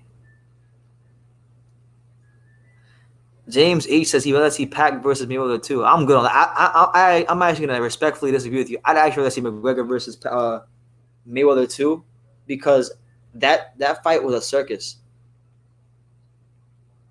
All right, that fight was a circus, and it can be treated as a circus. Mayweather versus Pacquiao is a freaking boxing match, and it's gonna be a super fight, and it's gonna command a lot of attention. And it's going to be boring. I don't want it to be like the 36-minute tap dancing session that it was before, because they're just going to swindle people and take advantage of people. Because they were charging people $50 just coming to the weigh-in. Like, weigh-ins are usually public.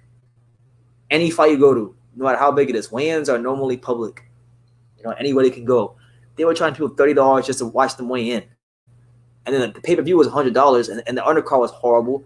You had Leo Santa Cruz fighting insurance workers on the undercard. So I'm good on that one. Lawrence De Herrera, he says. My man Lawrence says, he says, say hey to your dad, Denver Broncos, Boca Juniors, Roberto Duran. I will. He wanted to sleep, but I'll make sure I say hi. I'll say hey to him for you whenever he wakes up for work tomorrow.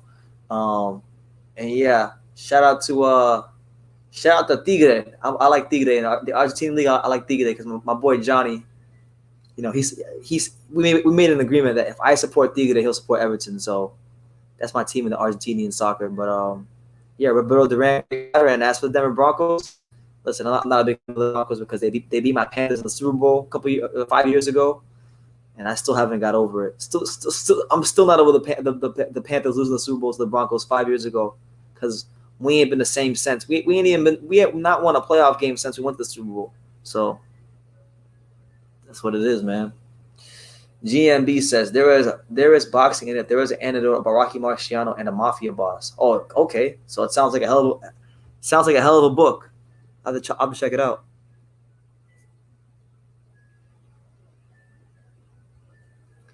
He says Ryan Garcia is not only a student of boxing but a student of comedy as well. Truly a man of aiming to be a Renaissance man, a fine example to the youth. Yes. You know? What's funny is, like, I always love listening to Oscar De La Hoya talk about Ryan Garcia, because they like, not even just Oscar De La Hoya, but like the promoters and the announcers, they never talk about Ryan Garcia and how good of a fighter he is. They always talk about how many Instagram followers he has and how he's so marketable because girls like him. So like Oscar De La Hoya is like, yeah, Ryan Garcia, he's so marketable. Yeah, he's marketable, and the women love him, and it's good. You know, when he fights Linares, it's going to be a tough, rugged fight. Like, I'm gonna tell you guys a funny story. I mean, because honestly, we're in quarantine. We all need to laugh. We all need to just pass the time. So like, I got plenty of stories from my time covering boxing to last us hours and hours. So like, right, I got a friend in Vegas, my boy Johnny Cortijo. Shout out to Johnny. I don't know if you're here. He was here earlier. Me and my boy Johnny, we talk like at least once every day or once every other day on the phone. We talk about boxing. He tells me, all kinds of stuff about boxing. So like, Johnny's really good friends with Rolly, right? He's really good friends with Rolando Romero, who's Ryan Garcia's rival. So every now and then I'll get Johnny hates Ryan Garcia because he's friends with Rolly. So I'll stir. Sometimes I'll get him going, and I'll start trolling him and stuff. I'll start saying, yeah, bro, Rolly's not beating Ryan Garcia because Ryan Garcia is so marketable and women love him. And I'll just say things that have nothing to do with boxing as to why he's going to beat him. So there was one day where I guess I called him, and he had me on speaker, and he was in the car with Rolly. Rolando Amir was sitting next to him. So I told my boy Johnny, while Rolly was sitting next to him, I didn't know Rolly was in the car. He was like, I was like, yeah, man, Ryan Garcia, he's so marketable. He's going to whoop Rolly. He's going to beat him. He's going to do this, that, and the third. And then all of a sudden I hear, man, fuck Ryan. And it was Rolly. So that was pretty damn funny. That was like about a week and a half ago. That was pretty damn funny.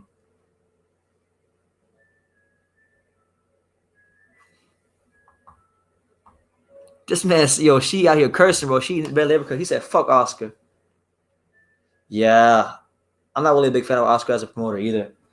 What did you think? What did you think about that whole Caleb Plant thing? Everybody kind of wanted to slate Caleb Plant, saying that he was ducking Canelo, but I don't agree with that. I think he's just having principles as a man, and he's like, look, bro, if you want to fight me, give me the proper time to train. Don't try to do me like Kovalev, because I'm not Kovalev. I don't got a court case. I don't got to pay a woman a bunch of money. I'm a world champion, so hey, I can't knock him. I'm not gonna knock Caleb Plant. Not one bit. Canelo really wants that fight. Let's start. I think Caleb Plant is setting a precedent. He's setting a precedent that, listen, just because you're this quote unquote star, and I look, you're a hater, but it's a fact. It's true. Canelo's star power overrated. Got a very great fan base amongst Mexican boxing fans. He's got a lot of hardcore boxing fans that support him, but he's not really a fighter that really moves the needle outside of boxing. Like, he's not culturally impacting, like, how things are in America or the world over when he fights. That's just reality. So because of that, I think his star power is vastly overrated. I'm not saying he's not a star. He's definitely a star. He's definitely, the biggest star and draw in boxing right now, but still overrated. And honestly, I'm not even sure if he is the biggest star in boxing worldwide, because you can't tell me he's bigger than Anthony Joshua worldwide, because Joshua has the UK. He's cash boxing in the UK. He's somewhat known here in America. People know who he is. And bro, he's got the whole continent behind him. He's got the whole of Africa behind him. He's got Nigeria. He's got the whole Africa. Straight up, bro. So I think is Canelo bigger than Joshua? That's a fair question to ask. Is he that much big? Is he that much bigger than Joshua worldwide? I don't know. I'm not so sure. Because even if you want to go by Instagram followers, because I know social media is always a good barometer to see how popular public figures are. He's got more Instagram followers than Canelo, so I'm just saying that's got to count for something. She says, I didn't watch Plant's recent fight. I heard it was a sparring session. Yeah, he fought Vincent Feigeboots from Germany. It was a perfect fight for him in his hometown in Nashville. Nashville don't get fights, so they wanted an opponent that Caleb Plant can go in there and look good against, and he looked, forget $1 million. He looked like $10 million on the night. So,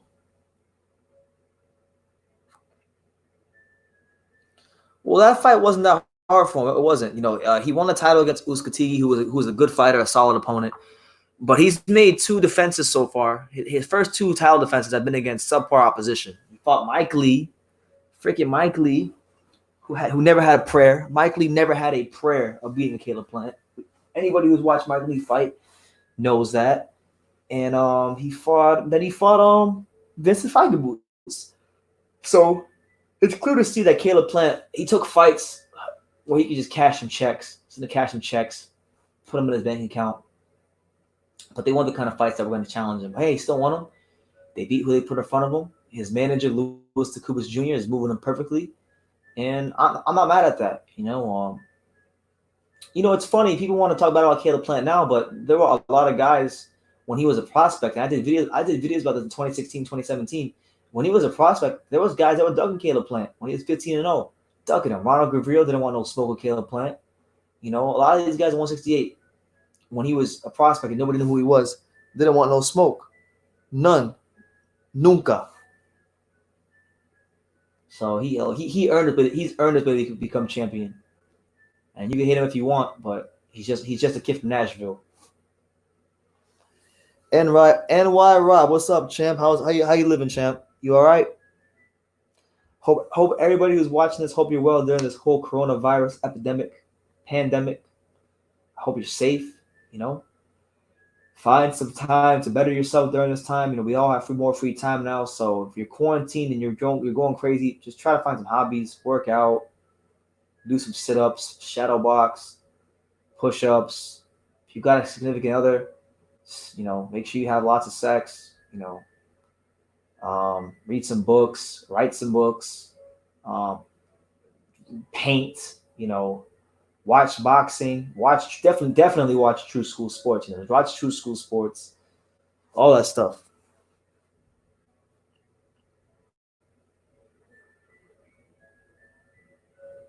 He says, I couldn't get over how Mike Lee was building up in that fight. Yeah, he was talking to like he was gonna do something to Caleb Plant. And he never had a chance, bro. You know what's funny? I didn't know much about Mike Lee. I'll tell you another story. So like last year, like when I was living in my apartment back in Dania Beach last year before I moved to where I'm at now, I remember I used to go to LA Fitness to go work out.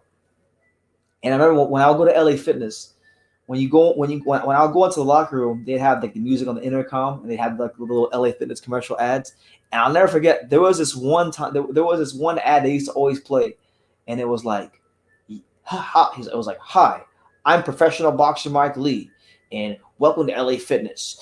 If you're, it was like he had his whole little advert for LA Fitness. So I used to hear that damn advert every day for like 3 months straight, but I never knew who Mike Lee was until he fought Caleb Plant. And I'm like, yo, this is the guy from the LA Fitness ad when I go to the gym. So I was hoping when I saw that he would be a lot better, but after doing some homework before the fight, I said, yo, this guy's got no chance. But hey, he getting that LA Fitness sponsorship money, so hey, Mike Lee's out here winning. He's out here winning even when he's losing. But drop your questions down below, guys. Anything goes. Anything goes. Listen, I'm tired. I'm getting a little tired right now, but we're gonna keep going here on True School Sports. We're trying to go to like 7 or 8 in the morning.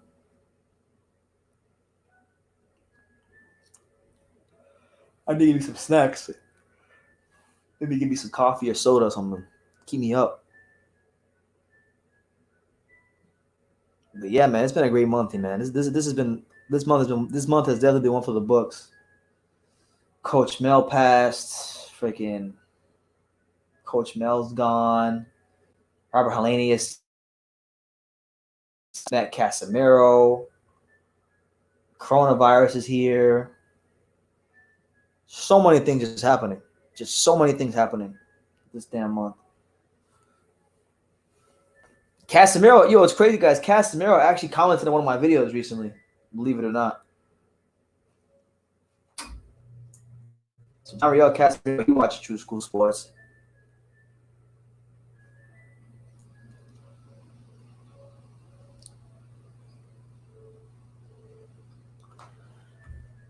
L Dog says, "Damn, you're still up." Yeah, bro. I don't. You like honestly, I've thrown like with as long as we're on quarantine, I've thrown away the notion of like doing short lives because honestly, L Dog, honestly,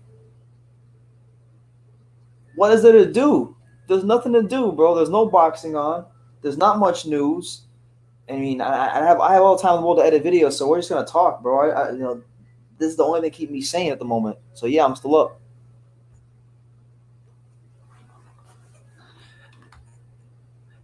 She says, I would love to see the Mike Lee ad. Well, I'm not really sure. I'm not really sure if Mike Lee, if the ad is on video. I used to only ever hear it when I would go to LA Fitness. I would go in the gym. I'd be changing into my clothes to get ready to work out, and I would just hear Mike Lee. I'm like, I didn't know who Mike Lee was. I'm like, yo, who the hell is Mike Lee? And why have I never heard of him? And then when he fought Caleb Plant, I found out why. But respect to him. He's a fighter. He's getting in the ring, so respect to him. You know, he didn't make any excuse after the fight, so mass respect to him. My main man, Fireman. I'm a fireman. Shout out to Lil Wayne. He says, much respect to True School Sports. Keep doing your thing. Yes, much respect to you, brother. Thank you for coming to the channel.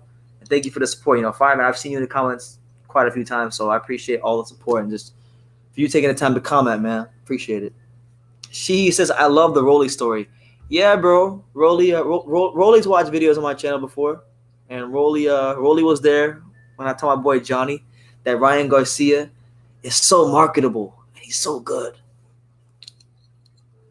But he's good. But as L Dog will tell you, he's not as good as Ali Ramey. Ali Ramey is TBE. He's TBE and TGE combined. He's the best ever and the greatest ever. My man L Dog was out here freaking quoting Naota's Ali Ramey video. I was dying of laughter. You know, because he's the man. This Ali Ramey had one of the greatest ring walks of all time. This dude, so for those of you who don't know who Ali Ramey is he was this guy that fought at flyweight from Yemen.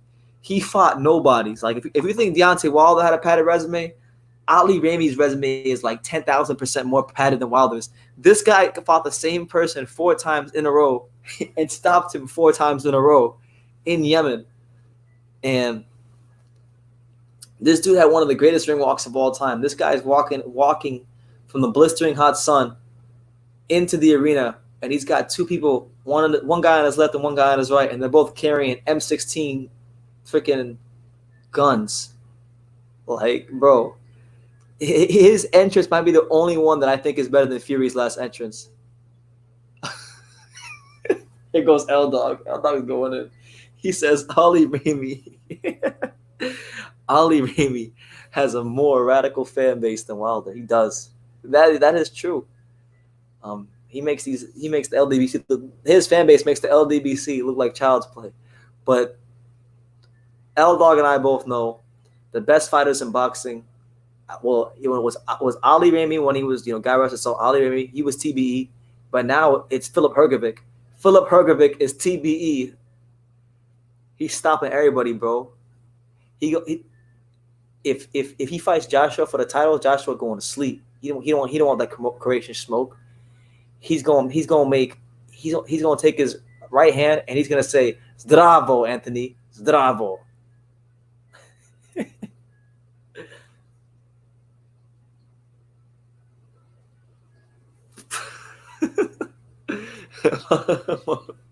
He says Roman Gonzalez prays and tucks himself into bed with extra caution because of Ali Ramey, the boogeyman. Well, Ali Ramey called him out and he was ranked. And, as many of us know, Charlie Till didn't fight him. So what does that tell you? L-Dog says, "You damn right. You damn right. I know." Yeah, bro. The only time I was ever mad at Hrgovic was you guys remember when he fought Gregory Corbin? That's another guy I interviewed, Gregory Corbin. Gregory Corbin's a friend of mine, and I remember I've done a couple of interviews with Gregory Corbin. Like the first interview I did with Gregory Corbin was like a 23-minute sit-down interview at the Heavyweight Factory. So I like Greg, and I was really invested in his big fights with Charles Martin and Hrgovic. And when he fought Hrgovic, and Hrgovic just folded him up, it was pretty sad to watch. So that was the only time I kind of hated Hrgovic. But other than that, I like Hrgovic.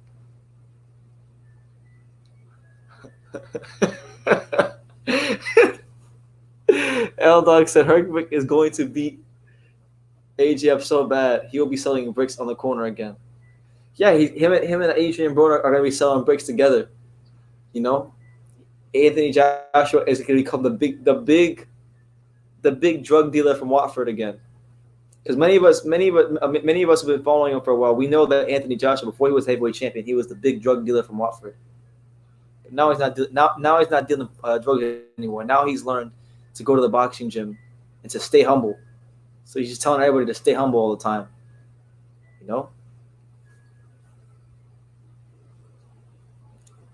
Yeah, so he's selling bricks, Sheehy. He's getting those belts, all of them. DW, no cheating, just a KO whenever y'all get done. He's getting all those belts, all of them. DW, no cheating, just a KO. I guess. I mean, listen. Yeah, I'll be there. Fold away. Okay. I guess Anthony Joshua's going to fold you up like the blue steel chair, Ron.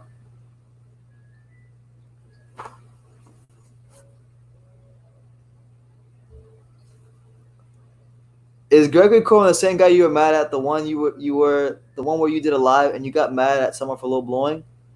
Well, I was mad at him. He fought Charles Martin, and Charles Martin was kicking his ass, winning every round. And towards the end of the fight, he starts low blowing Charles Martin. And I said, "Come on!" I was getting mad at him for low blowing Charles Martin. I was getting mad at him for his horrible performance, because I've seen him spar in the gym. Like, he's a better fighter than he showed on the night. But it's one of those things. it's one of those things because people don't really know his career like that. They don't know his life. They don't really know his life and whatnot. But like, Gregory Coleman was he was a very good amateur. Gregory Coleman, when he was a young man, because he's old now. He's like in his 40s. He's late 30s, early 40s. But when he was a young man, Gregory Coleman, he won the 2005 National Golden Gloves. I think at light heavyweight heavyweight or light heavyweight in America. But what happened was his career kind of got, a big focus on his career. I don't know what he went to prison for, but he did like a 10-year bid in prison, Gregory Coleman. So like from the age of 25 to like 33, 34, 35, whatever it was, he was in jail. So he lost the prime of his career because he was in prison. So when you saw Gregory Coleman, Gregory Coleman was playing catch up just to get to those fights. The fact that he even got to that level of boxing in itself, you could say is an accomplishment. But he in another dimension where he didn't go to prison and lose 10 years of career, maybe Gregory Coleman could have been a good contender. Who knows? But God bless Greg. I actually just commented on this. I was talking to him on Instagram yesterday, and I was giving him some advice on what he should do with quarantine to deal with it.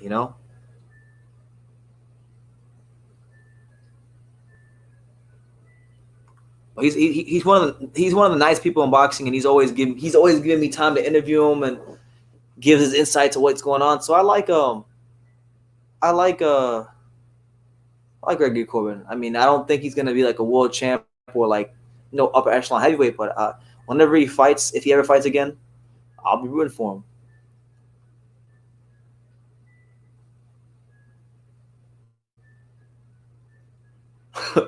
What has Deontay Wilder said of late? He hasn't said anything. He's been in Africa modeling.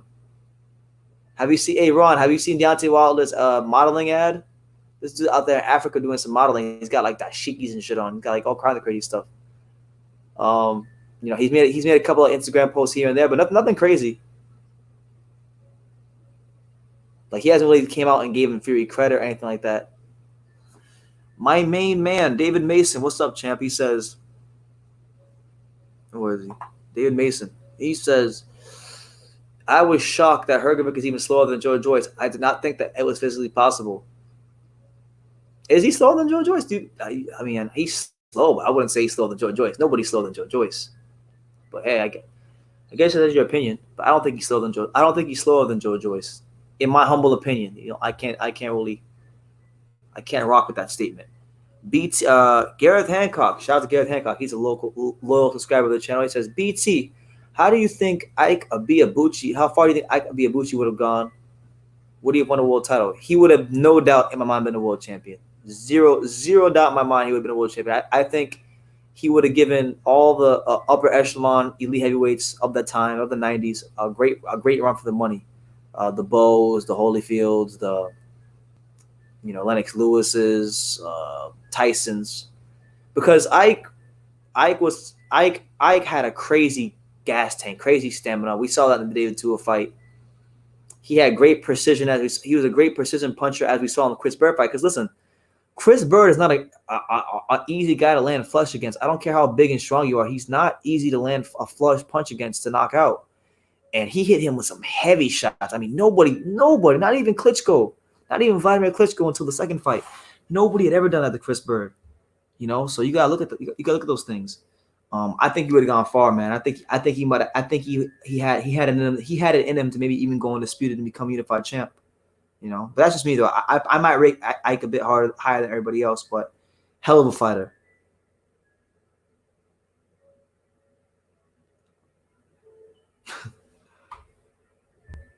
Joyce beat Hrgovic. Yeah, he beat him in the World Series of Boxing. But bro, Joe Joyce was a grown-ass man. Hrgovic was a kid. Hrgovic was like 21, and Joe Joyce was like 26, 27, wherever he was. He was a prime man, and Hrgovic was a kid. And not a kid like Wilder, but I'm saying like a real kid. Hometown decision. Damn, Sheehy, you watching that fight right now? He says, I'm watching Hrgovic beat Corbin right now. Why would you do that, champ? Why would you watch that? I haven't watched it since. I don't want to watch it again. It's too sad for me to watch.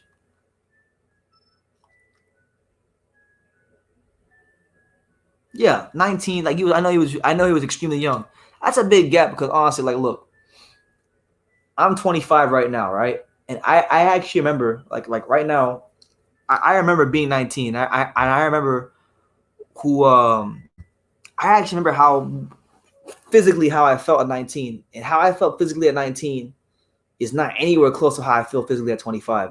At 25, I feel like I'm as strong as an ox. I walk around 133 pounds solid. I feel strong. My stamina is great.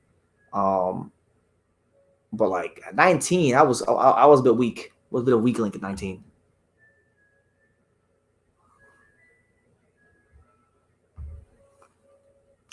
Over 40 wins and 40 KOs. Who's doing that? Talking about Wilder?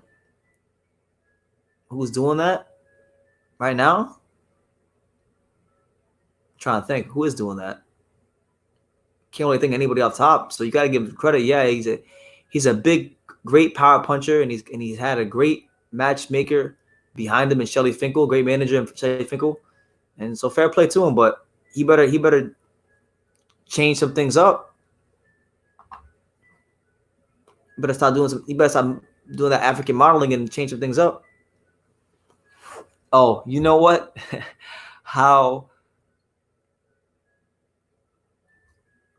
Who did dirty boxing? Ron, are you talking about Fury? Are you saying Fury was a dirty boxer? I'm pretty sure you are. If you're talking about Wilder the way you are, I'm sure you're talking about Fury. What dirty boxing did he do? Could you please enlighten me on the dirty boxing Tyson Fury did? Because everybody keeps coming here saying that Tyson Fury cheated. What did he do wrong? Was it the gloves? Was it the wild boar? Was it the beautiful woman carrying him to the ring? What was it, champ? Ali Ramey was doing that, and he had the most first. You know what? You're right. Yo, Ron, Ali Ramey was doing that, and he had way more first round knockouts than Wilder, and he was way more feared than Wilder. Ali Ramey at one point in time, he was considered to be the baddest man on the planet. The great Romo Gonzalez didn't want no smoke with him. Guillermo Rigondeaux didn't want no smoke with him. All right, he had to get killed. He had to get killed from a freaking airstrike.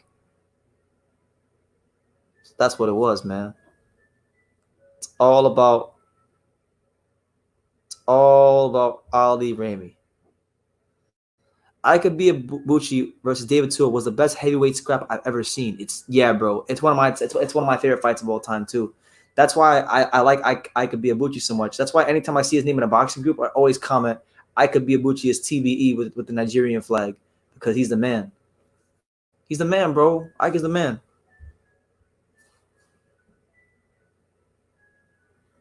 That's one person I would love to interview. I know he's out of prison. I would love to interview Ike Biabuchi. Ron Thomas says, yeah, thanks for the plug. I mean, you're welcome, I guess. But Tyson Fury didn't cheat. I know unbeknownst to, I know a lot of people say he cheated, but he didn't cheat, bro. His gloves were on just fine. Okay. The Nevada Commission's extremely strict with those damn gloves. Like, it's ridiculous. It's actually ridiculous the process these fighters have to go through just to get their gloves put on in the first place. So that's number one. Number two, there's no evidence of all these videos from Glovegate. There's no evidence that anybody's presented from February 22nd, the rematch, that suggests that he cheated. They keep using things from the first fight to say he cheated in the second fight, and that's just not makes no freaking sense. No sense whatsoever. I mean, absolutely none.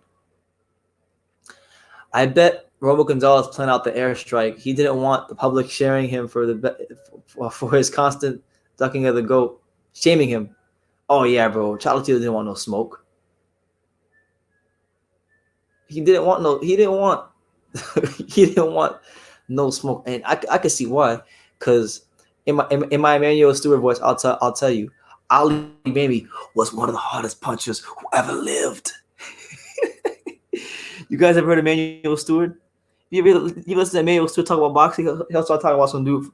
He'll start talking about some dude from the 1920s. He'll say he was one of the hardest punchers who ever lived. Shout out to Emmanuel Stewart. Douglas Freer, one of South Florida's very own, says grind and be and Douglas Freer showing some real proper love with the $5 super chat. He says, "Yeah, boy, I appreciate it, bro. Thank you for the super chat. Yeah, man, thanks for the support, man. You're one of my South Florida viewers, so I appreciate you, man. Sucks that there's no boxing on because like almost all the gyms are closed here. Jeff Port's gym is closed, so I can't go see Blake. Blake's extra quarantined right now at his house. Stacy McKinley's gym is still open, so I can still probably go down there. A lot of gyms are just freaking are closed off, so it sucks. Douglas Freer says Emmanuel's the man. Yeah, Emmanuel's that dude, bro. Emmanuel Stewart was the man. I wish I met him. I never had a chance to meet him for myself, but R.I.P. to Manny Stewart. Yeah, thank you for the $5 super chat, bro. By the way, anybody who's here, if you like what's going on the channel, you can follow Douglas's example, and you can hit me with that super chat. You know, I'm gonna use the Johnny Boys line. Drop the kid a super chat. Come on. Drop the kid a fucking super chat. That's what he says. I am in Plattsburgh. I don't know what the hell that says. He said, I am in Plattsburgh. My homie's selling sports equipment. Where the hell is? I'm a bit ignorant, Douglas, as to where that is. Where is Plattsburgh? Is that in Florida? That can't be South Florida. And if it is South Florida, it has to be somewhere way up north, like freaking in West Palm, because I don't know nothing about no damn Plattsburgh.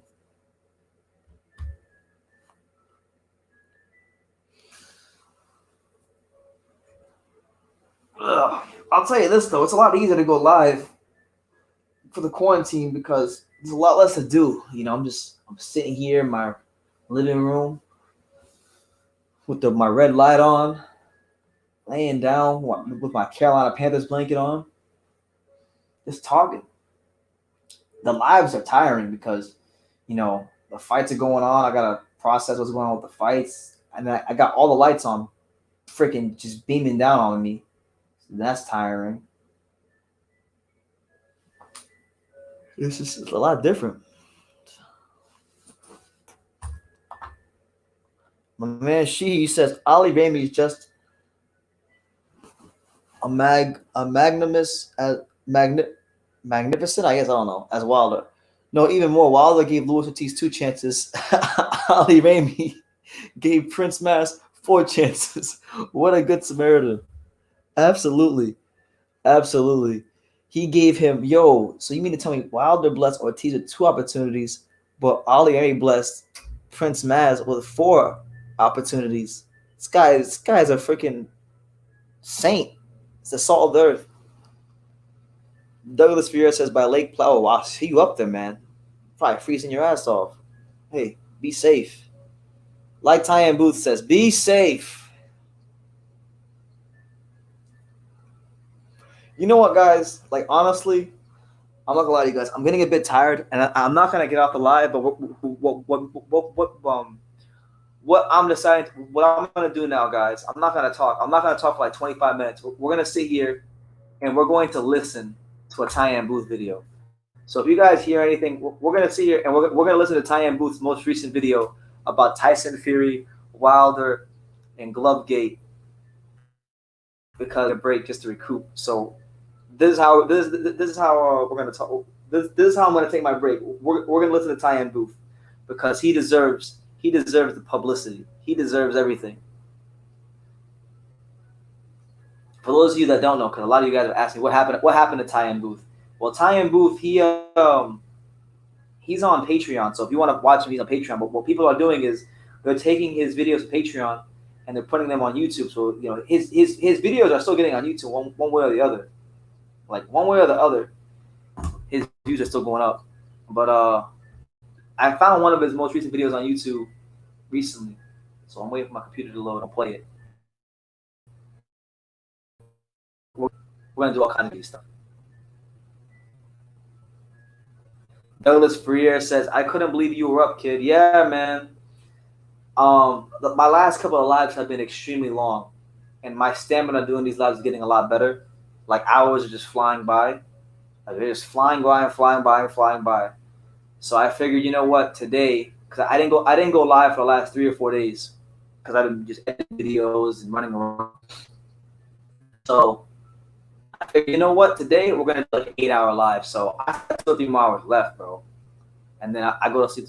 I go to sleep like the whole. I sleep the whole entire day, and then I wake up at like 3 or 4 p.m. And then I get to work around like 5 or 6 editing videos. That's my schedule.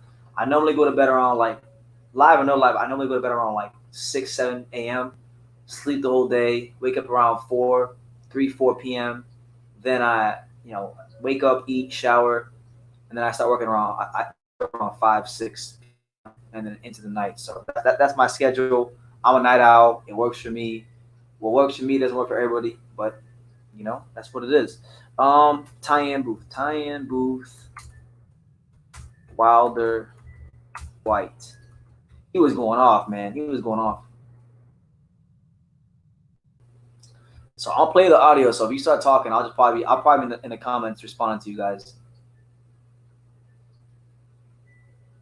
Was this it? Tired? Wilder Fury analysis.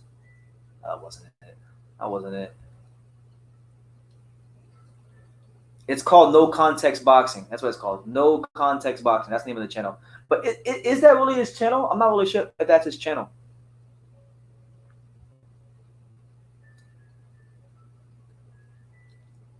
Is it his channel?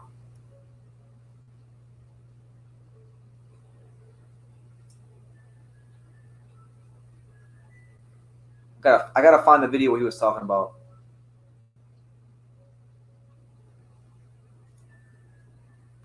Let me see if this is it. He did a 22-minute video recently. We're gonna listen to it. How many subscribers do you think Tyan had? Probably like 10K, maybe 9 or 10K. I don't know. He says he had like a lot. So I mean, I don't know. I don't know what he had. It's hard for me to say. Maybe he had 30K. Maybe he had 50K. Maybe he had 100K. I don't know. I think he deserved like $1 million though. To be honest with you.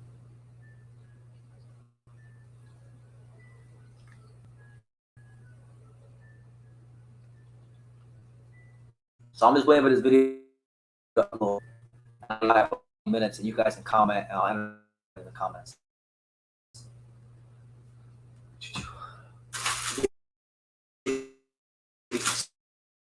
Snacks too. I'm at it.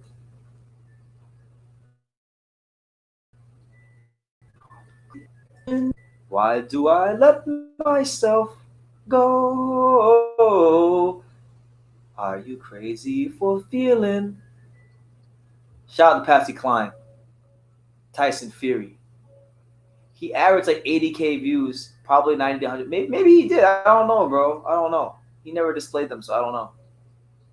But that's not necessarily true. You can still have, just because you get 80 to 90, that. I think this is it.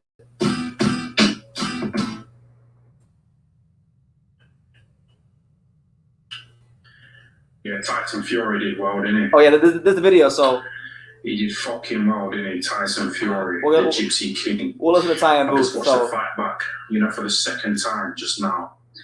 And those tactics of roughing up Deontay Wilder and getting him in a headlock. Some people were slagging off Tyson, for doing that. Well, you have to do what you have to do, man. And doing that, Tyson putting all his body weight on fucking Deontay Wilder's skinny legs. So it made him lose strength in his legs. So he was just stumbling around the ring, staggering and fought.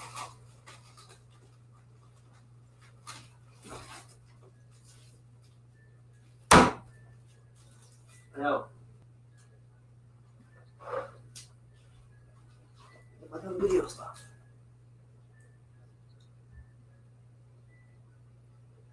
All over the place. Tyson roughed him up, didn't he? You remember when Barrera roughed up Nassim Ahmed? And fucking held him like that. Showed him who's boss. That's what Tyson did, didn't he? He didn't have any respect for Deontay Wilder's power. Brilliant. Taking the strength out of his legs. You remember Tommy Hearns when he fought Hagler?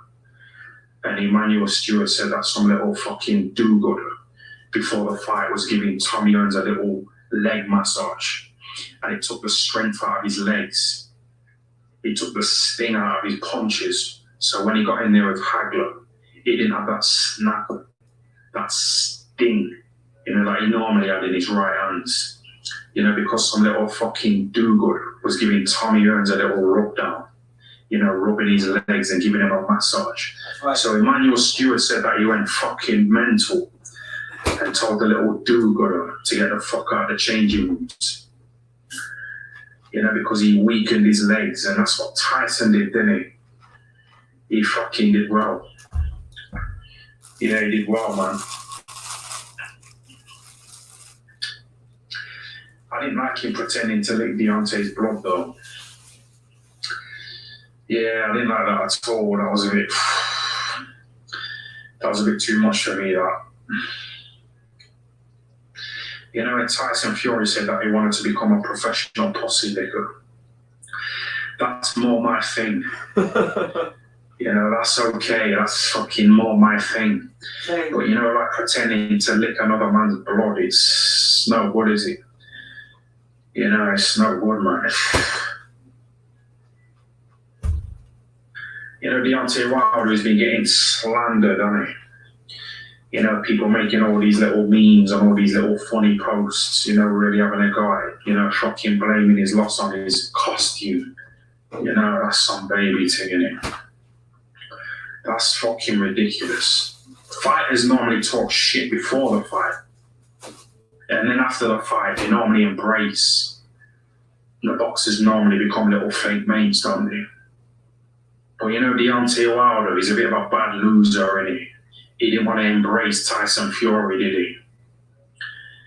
He's coming out with all kinds of excuses about he had a bad arm and a bad leg and, acting like that. So that kind of put me off him a bit. Before the fight, he said he wanted another body on his record. He said he wanted a body on his record, didn't he? So people are like, well, yeah, he deserves to be slandered for saying things like that. But fighters just say things like that, don't they? Like, Mike Tyson, when he said he wanted to uppercut his opponent to push his nose bone up into his brain. That's interesting, isn't it? Like, remember when Mike Tyson said that if he doesn't kill his opponent, it doesn't count. If he doesn't kill him, it's not good enough. But we all love Tyson, don't we? We're all a fucking big fan of him. So, Deontay Wilder talking his bullshit. It's just hype, innit? Like that fake laugh at the press conference.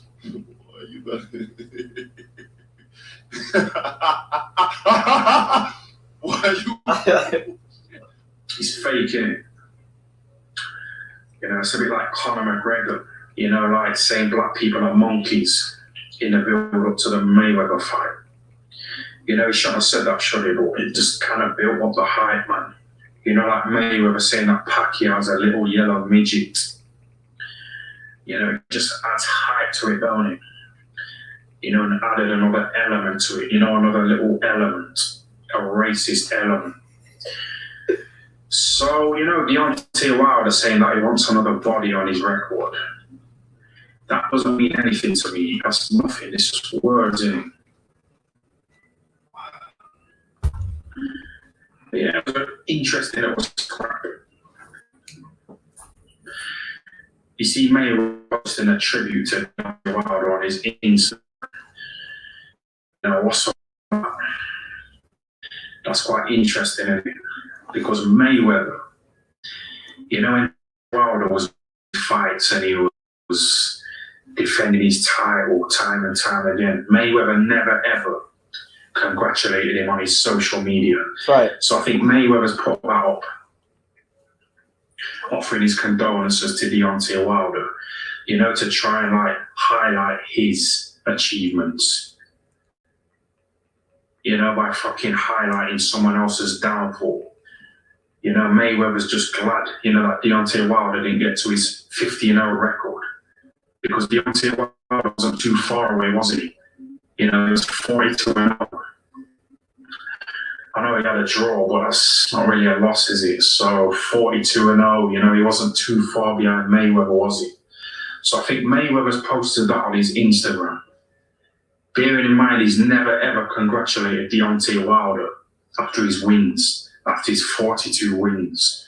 But after his loss, he's putting that up, you know, to like let people know that Mayweather's fucking brilliant and he's unbeaten and he's 50-0. And Deontay's just lost. He plays a lot of psychological games, you know, Mayweather. And I think he might also be like paying tribute to Deontay because, you know, Deontay Wilder is an Al Heyman fighter in a PBC. That's right. So I think Mayweather, I think he's got like a little share in that company.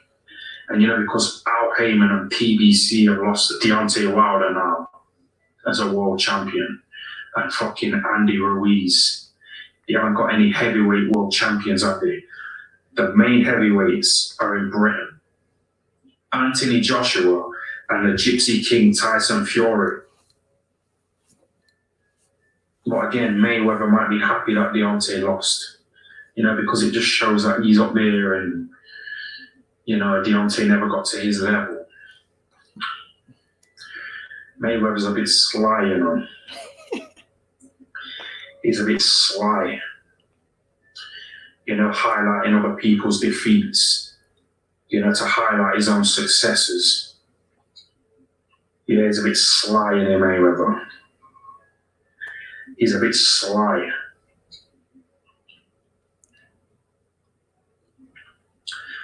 It's like Nassim Hamed.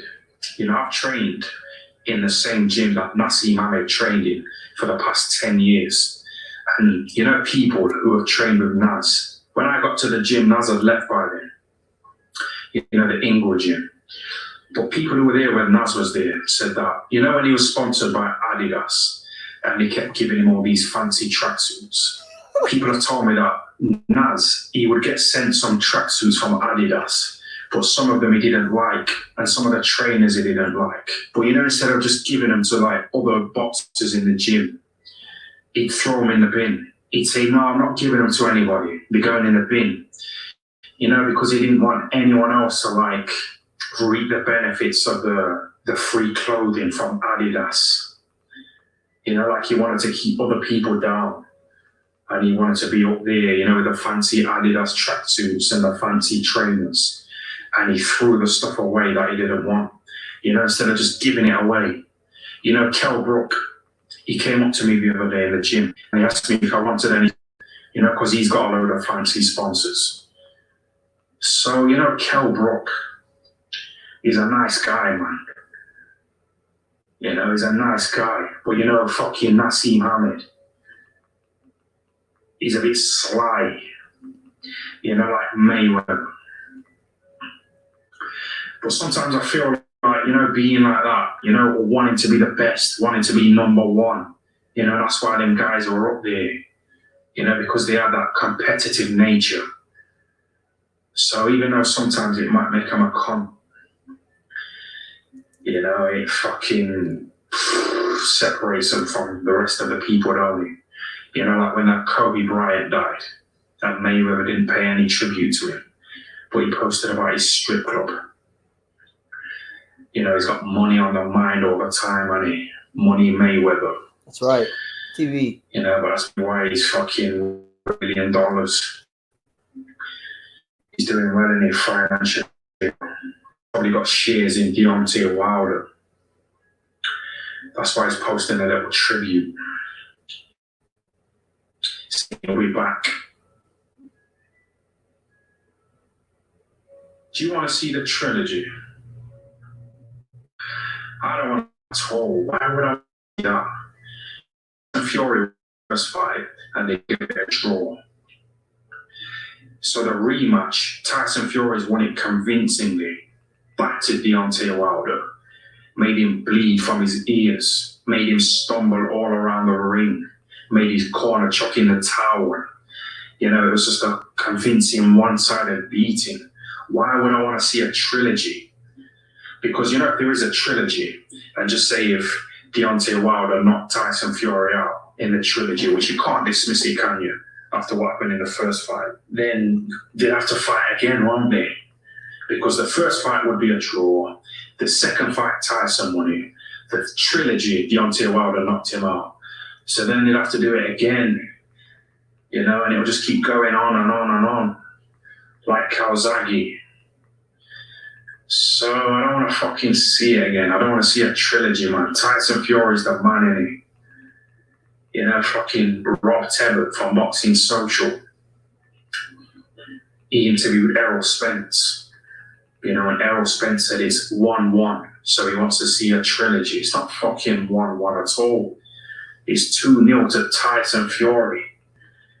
You know, that car crash that Errol Spence was in, you know, it's probably had a bit of damage on his brain. You know, for him to say it's a 1-1, it's not 1-1 at all. It's fucking 2-0 to the Gypsy King. I don't want to see a trilogy. You know, it's boring now. It's over and done with. It's like when you fuck a woman, you know, and you fuck her again and again, you know, it gets boring, don't it? And you want to fuck another woman, you know, it's like what Mayweather said. You know, if you've only got one woman, that's too close to having no women. You know, fucking Dan Bilzerian with all those sexy women. Oh, man. You know, he doesn't get bored sexually, does he? But we'll get bored if Tyson Fury and Deontay keep fighting again and again and again. And it just keeps going on and on and on like Calzaghe. I don't want to see a trilogy. You know, just fuck it off, man. Tyson Fury needs to fight Joshua. He needs to fight Joshua. You know, if that fight doesn't happen and it ends up being another fucking Kell Brook Amir Khan, you know, that's going to be fucking ridiculous, isn't it? And you know, if it doesn't happen, you've got Joshua, you know. Tyson Fury is any man born from his mother's con. So that's a Joshua, innit? And you know, if he doesn't fight Tyson, yeah, let Joshua get this fight with Polev out of the way. Because that fight was already scheduled, you know, before this whole Deontay Wilder Tyson Fury fight took place. So let Joshua fight Polev. But you know, after that, you know, if Joshua doesn't fight Tyson Fury, Deontay Wilder, Dillian White, or Usyk, you know, we need to start fucking boycotting his fights. We need to start boycotting him because we pay his wages. So, you know, Joshua acting like he's the landlord. We're his fucking landlord. So he should fight whoever we tell him to fight because we pay his wages. We give him 25 quid for him to run around the fucking ring against Ruiz. You know, we're not having it anymore. So unless he fights Tyson, Dillian White, Deontay, or Usyk, you know, we need to abandon him. We need to fucking boycott his fights. And the fight's got to be made quickly because Joshua might lose again. And Tyson Fury, you know, he's got bipolar on him.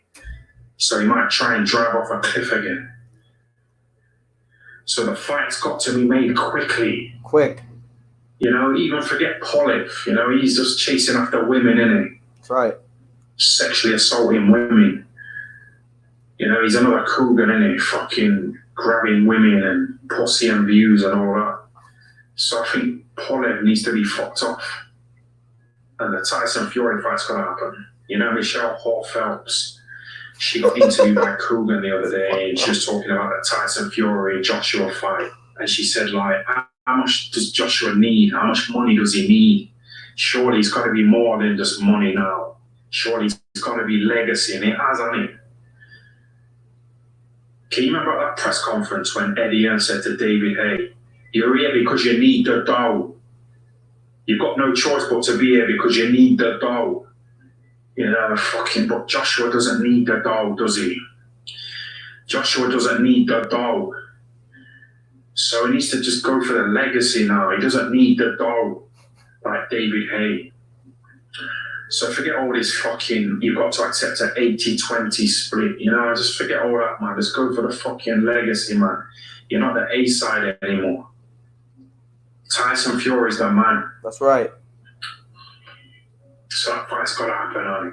Joshua doesn't beat Tyson Fury, does he? No. He doesn't have boxing. Never. And he doesn't knock him out. Definitely not. You know, Deontay Wilder, hit Tyson Fury with those punches, and he still got up. You know, Joshua's never ever knocked someone down like that, has he? So he hasn't got an advantage at all, Joshua, over Tyson Fury. Tyson Fury will outbox him, and he fucking won't get knocked out by Joshua. And if he did get knocked down, he'll get up, like he did with Deontay Wilder. But yeah, Mayweather, you know, instead of writing little tributes to Deontay, he needs to teach him how to box. That's right. Because Deontay Wilder's got nothing at all, has he, other than that big right hand. You know, that's all he's got, hasn't he? Mayweather needs to teach him how to box. He needs to get him down to his TMT gym. You know, teach him some moves. I was watching a little clip of Mayweather on Instagram today. You know that? You see Mayweather landing that left hook and then like reacting. Did you see his reaction? You know, his defensive instincts kicking in, and he like flinched, and his reflexes kicked in. You know, he needs to try and fucking teach Deontay Wilder how to be a bit technical. That's right. Because Deontay Wilder's got nothing at all, has he? Other than that big right hand. Only a big right hand. Talk to him, Tyson. Mayweather needs to help him Let out. these fools know, Tyson. Posting Instagram posts. He needs to teach him some of that skill that he's got. But Deontay Wilder is about 35 in it, so it's, I don't know, it might be a bit too late for that shit. It's too late. But yeah, you know, Deontay Wilder, he's got a daughter, honey, who's got some kind of medical Yo, illness. this is the best part of the video right here. You know, and I was reading an article today about how he didn't even really want to go into boxing. But he went into it, you know, because it was lucrative and he needed the money to pay for his daughter's medical treatment. So, you know, when I read that, I kind of seen a different side to Deontay Wilder. Mm-hmm. You know, and I started to like him a bit more. Mm-hmm. But with that excuse about uniform weighed him down and took the strength out of his legs. You know, and acting like that, that just put me off him. Yeah. Yeah, Dillian White said he fucked Deontay Wilder's wife. That's quite interesting, isn't it? Do you think that's true or not? You know, I don't know if that's true, you know. He was just saying that, you know, and like lure Deontay fighting him. It's fucked up, man. How can you say that? Because he was avoiding him, wasn't he, Deontay? You know, him and Al Heyman, who were trying their hardest to avoid Dillian White, weren't they? So I think Dillian White said he fucked Deontay's wife, you know, to try and lure him into fighting. Yeah, I don't know how true that was, you know. You hear a few rumours like that in boxing, don't you? Like there was a rumour that Anthony Joshua fucked Amir Khan's wife. Yeah, that's quite interesting as well, isn't it? So you hear a few rumours like this in boxing flying around. You know, whether they're true or not, I don't know. Like there was a rumour that the Sky Wanker fucked the Contradiction Frotcher's wife as well, but that's not true, is it? Because you know the Frotchers, they're all racist, aren't they? So I can't imagine one of them fucking a Muslim, to be honest. Oh my god. So I think that's just a rumour that the Sky Wanker fucked the Contradiction Frotcher's wife. You never really see Joshua with a woman, do you? You see him with a few women here and there, but nothing solid, you know, nothing. Do you know what I mean? You know, the Contradiction Frotch is married to that Rachel Frotch, Rachel Cordin, or whatever. And the Sky Wanker's married to that woman there. But you never see Joshua with a woman, do you? It's probably hard for him to trust women, you know, because he's a prime target for these dirty, shallow, gold-digging whores. So he probably finds it hard, you know, to trust them. You know, they might try and set him up, you know, and fucking put some kind of sex tape. So he's probably wary about women. He's a target. Right. You know, he's with her, wasn't he? That's the mother of his kid. He was with her, you know, when he was a nobody. I bet she's getting some fucking serious child support, you know, from Joshua. You know, getting £70 million to fight Ruiz in the rematch. I bet she's getting some money, that woman. Yeah. But yeah, I don't know who's fucking her in boxing, man. A lot of these rumours. It's hard to say, It's hard to say, man. It's all mind games, and it's all psychological warfare.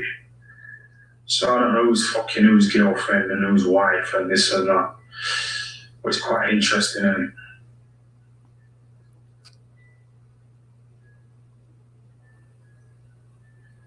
But yeah, it's good to see Tyson Fury back on top in it. You know, he had a few rough years, didn't he? You know, after he licked the clip and he won those world title belts, you know, the media was jumping on him, you know, fucking slagging him off, you know, because Tyson was having a go at gay people, you know, saying they're a bit like pedos. So the media really started to slag him off and bring him down and drive him to the brink of suicide. He put a picture of Because Putin. he He said said gay gay people people. are like pedos. This guy's a fool, bro. We're all getting behind him now, aren't we? You're all fucking getting behind him. It's good to see him back on top. Yeah, he did well. This guy's a fool. The Gypsy King.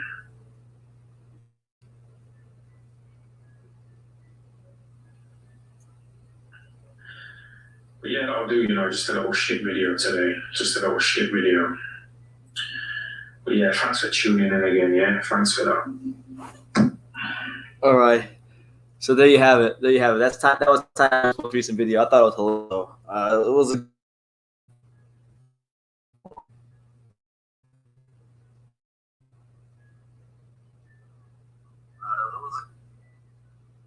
Hello? Check 212. Is the stream good?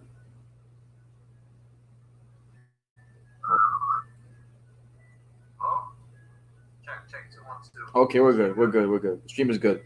No, he put a picture. This dude, Tyan Booth, he put a picture. He was talking about how Tyson Fury, I guess, the media started criticizing him because he had that whole rant where he was going on, where he was speaking out against, I guess, homosexuality and gay people. And he was saying when he said gay people, he put a picture of Kugan Cassius kissing some guy on the cheek. Like it was pretty bad. It was pretty bad. Anyway, we're back. It's your boy BT. We are now into the 5th hour of our all night, all morning long stream. I got roughly 2 hours more left. You know, I saw in the comments. So I saw in the comments that a lot of you guys don't understand why I got Tyson Fury as the better of the heavyweight between Anthony Joshua. And you know, I made a couple of videos. One video already came out. Where I broke down AJ versus Fury when they fight. I gave my thoughts on it. I got another video coming out tomorrow or later today. I don't know when, but soon. And it's basically comparing Anthony Joshua, Fury, Dillian White, and Wilder in their 25th fights. And it's the way I proved that Tyson Fury is the best heavyweight in the world by miles. So that's another one. But and then I made another video today that it's going to drop soon about how Anthony Joshua, when he fights Fury, will be the underdog, and I think he's going to be a pretty sizable underdog because of the fact that public opinion right now is that Tyson Fury is going to beat him and batter him.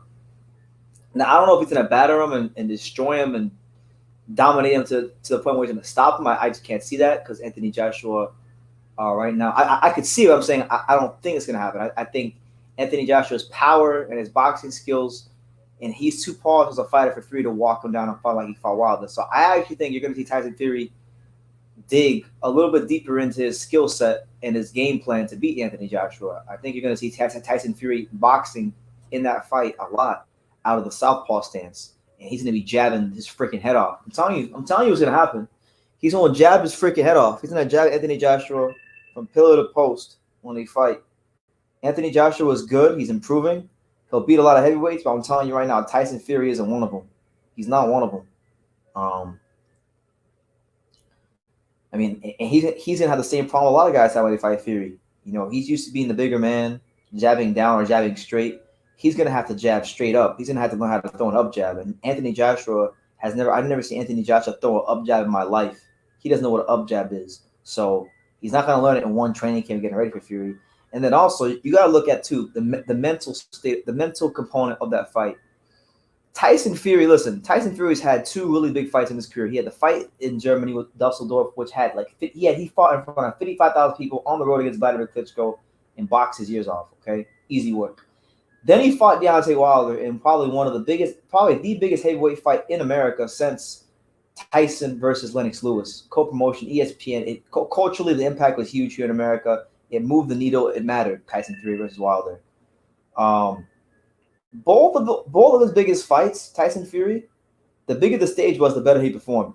Okay, Anthony Joshua's biggest fight, and I'm talking about in terms of, the attention the fight had on it. One of his biggest fights was his American debut against Andy Ruiz. He had the pressure of fighting in America. It was one of the biggest American debuts this country's seen in quite some time, and he couldn't handle the pressure of fighting in America. He folded under that pressure. And I like Anthony Joshua. I say that as an objective fan of boxing. I say this as an Anthony Joshua fan and a Tyson Fury fan. He folded under that pressure. He did. He did. He folded under that pressure. So you mean to tell me, AJ fans, if you AJ fans are still here, you mean to tell me that Anthony Joshua, who was getting rattled in a press conference with Jarrell Miller, you mean to tell me that he's going to be able to handle a fight week with Tyson Fury getting under his skin? Come on now. Tyson Fury is going to be in his head 5 days before that fight even starts, a week before that fight even starts. So he'll have won the fight already, I'll be honest with you, because of the mental warfare. He's a master of mind games. Anthony Joshua will not know how to deal with it, okay? Straight up. He will not know how to deal with it. I like AJ, and I'm speaking as an AJ fan. I mean, I like AJ so much to the point where I've been criticized as an AJ fanboy by many people. But I'm just telling you, if Tyson Fury's, he's focused, he's training, Anthony Joshua's not beating him. Miller got in Joshua's head.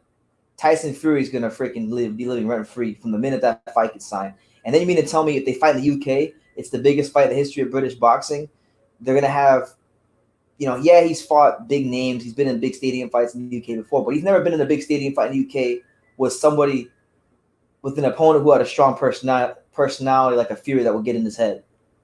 It's different.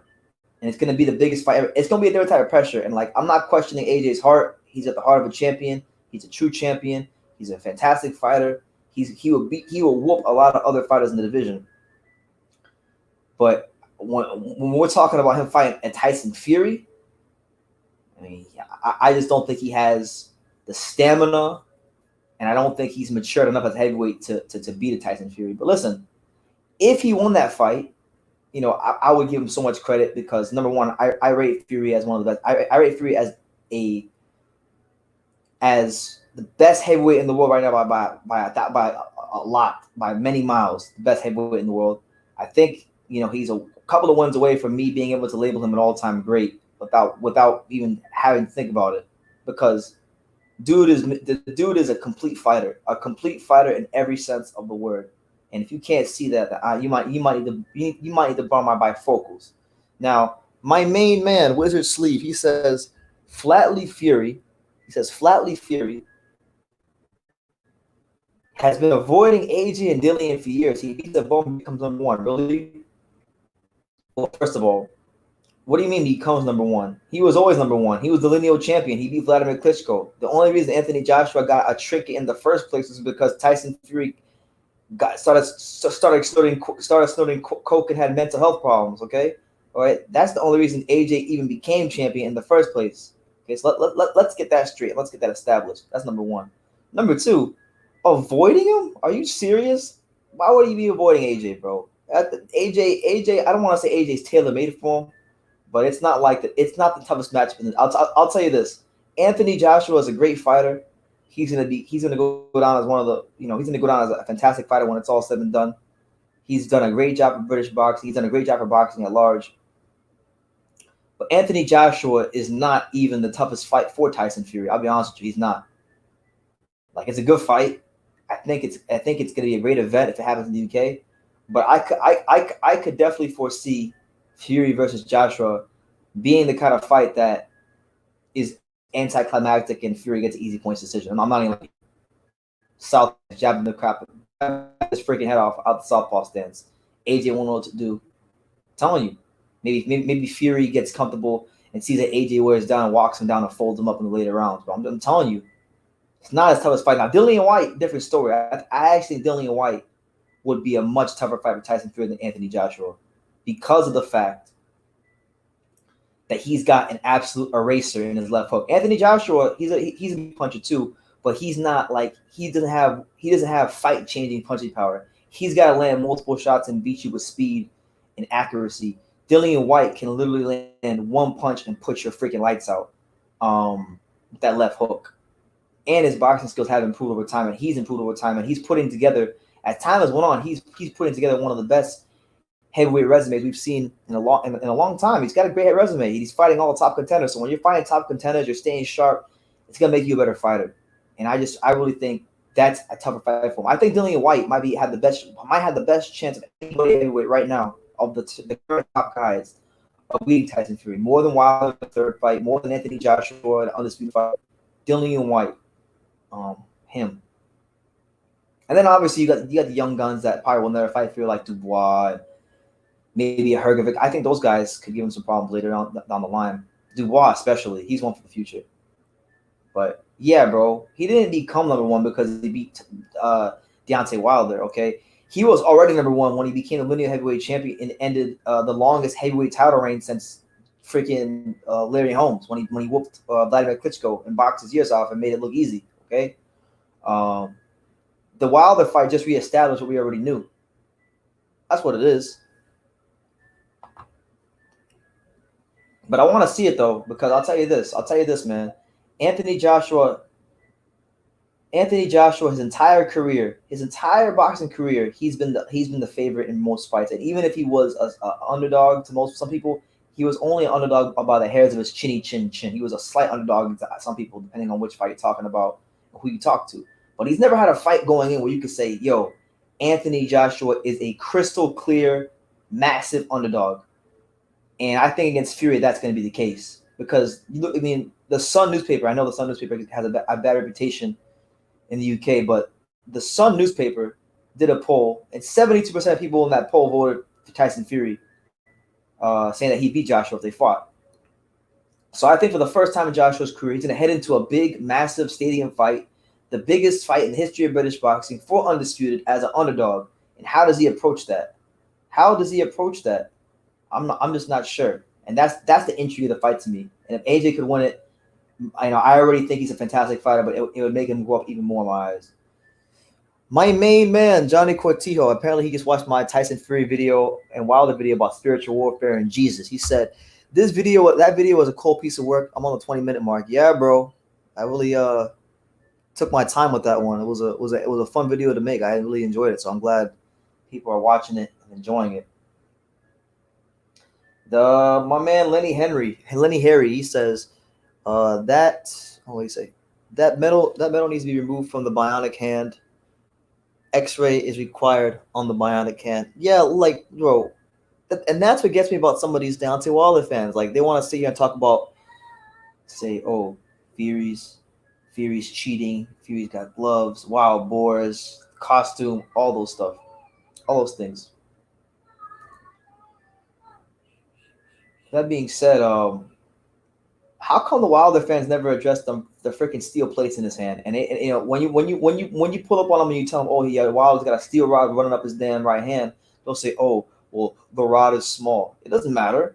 It doesn't mean a damn thing. It's still steel in his hand. It's still metal plates in his hand. So how come we're gonna see and criticize Fury for wild boars and nonsensical things that have been easily disproven by so many content creators on YouTube, but we don't question Wilder for the steel rods in his hand. I mean, it makes no sense. Johnny says, do more videos like those. So you want more videos where I talk about boxers and Jesus?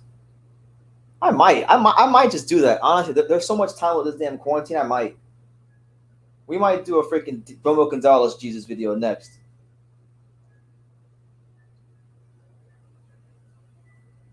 Tyson Fury. Oh, here you go. This is a great comment against Lenny Harry. He says Tyson Fury equals Crisis Hammer. Wilder brought demons and darkness against the man who stands in the light. He did. He brought demons. He brought darkness. He challenged the Lord. He said, it's going to be your God against my God. He said that. He talked about demonic possession many times before. He said that was given him the power, but he got folded up because even demons tremble at the sound of the name of Jesus. You know what I'm saying? Even the demons tremble when they hear the name of Jesus. So they shudder when they hear the name of Jesus. So you know what it is. And listen, I know we probably have people on here who don't believe in Jesus. They believe something fine. Do it. But if we look at the history, it's just even history. Like if we look at some of the coldest, most devastating, most brutalist fighters in boxing, they all been Christians, man. Fury, Manny Pacquiao, Roman Gonzalez, Evander Holyfield. I mean, don't play with Jesus. There was a song I heard one time called "God Will F You Up." He'll F you up. God will really F you up. And honestly, like, you could literally say that about some of these guys boxing. SB says Wilder said he was out of his body in the Stavern fight. Definitely demonic. Bro, I was there. I'll tell you this. I was there for the second Stavern fight, and I'll tell you, I was in the crowd, and I remember there, and it was unlike anything I've ever felt before. It was kind of it was something to behold. Wilder knew he was gonna beat the hell out of that man. He came out to 50 Cent, many men, wish death upon me.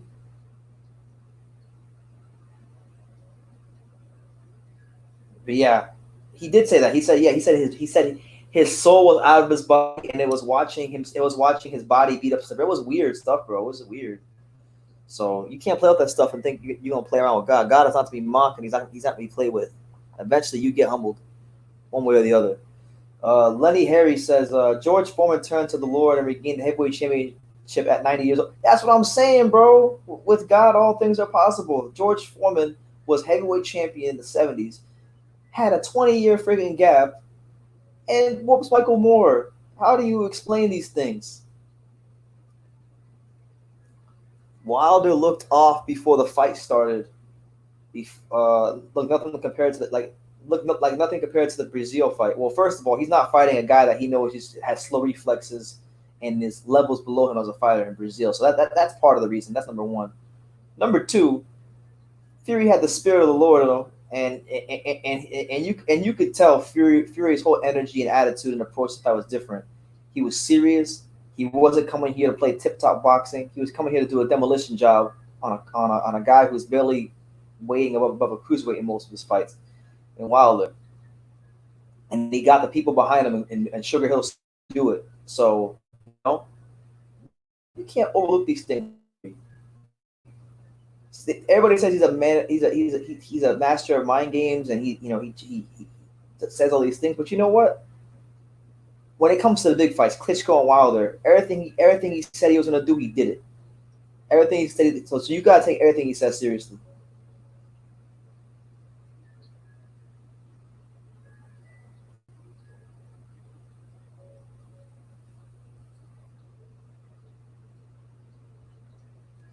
GMB says, Jesus, skinny, big calves, fantastic obese, built like Dillian. That's right.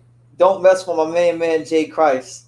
Skinny, big legs, fantastic obliques. He's probably got crazy traps. He's got, he wants all the smoke, man. My man, Eric Silla says, excuses. Just admit he lost to a better person. What, Fury? Bro, I don't know if you're new to this channel. So if it's your first time, welcome. But bro, I've been saying that for like a month straight now. Wilder needs to admit that he just got folded up and beaten by a much better heavyweight.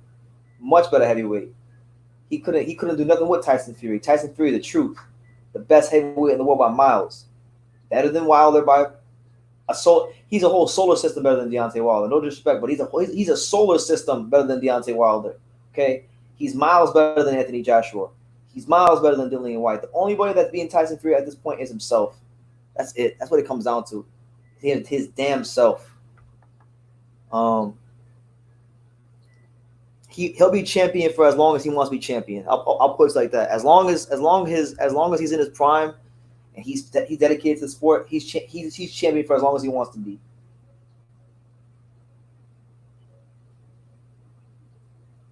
It's going to take something really, really special to be Tyson Fury. Take that belt. Is Wilder still the baddest man on the planet? I think we can say with 100% confidence that he's not the baddest man on the planet. Some of us never thought he was the baddest man on the planet, but for those that did, I don't think you can say that. But I'll tell you this, man. If he could come back and knock out Tyson Fury, what a legacy he could write for himself. But I don't foresee that happening. Wilder quit. Damn right he did. You know, I dropped a video with Stacey McKinley recently because he was talking about how Larry Holmes said that recently about Wilder quitting. And the Wilder fans couldn't understand how that's possible. How could Wilder have quit against Fury when he went to the 7th round and all these things? Well, for those of you who have boxed or been in the ring, you can look at the body language of a fighter, the way he's throwing punches, the way he's moving, and okay, maybe they didn't quit in terms of quitting on the stool or saying no mas, but you can quit in terms of packing it in terms of your effort. Because Wilder, you know, you could see from at least from the end of the 4th round on, and probably even earlier, Wilder, a lot of Wilder's punches weren't being thrown to hurt Fury. A lot of Wilder's punches were being thrown as a defense mechanism to just keep Fury off of him.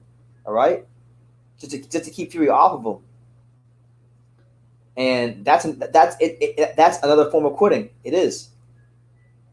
All right. You know, Anthony Joshua, all we heard from Wilder's dumbass fan base after the Anthony Joshua refight, the first fight, was, oh, Anthony Joshua quit. When Anthony Joshua was in the pocket sitting there trying to fight Ruiz, which was stupid, but he was fighting him.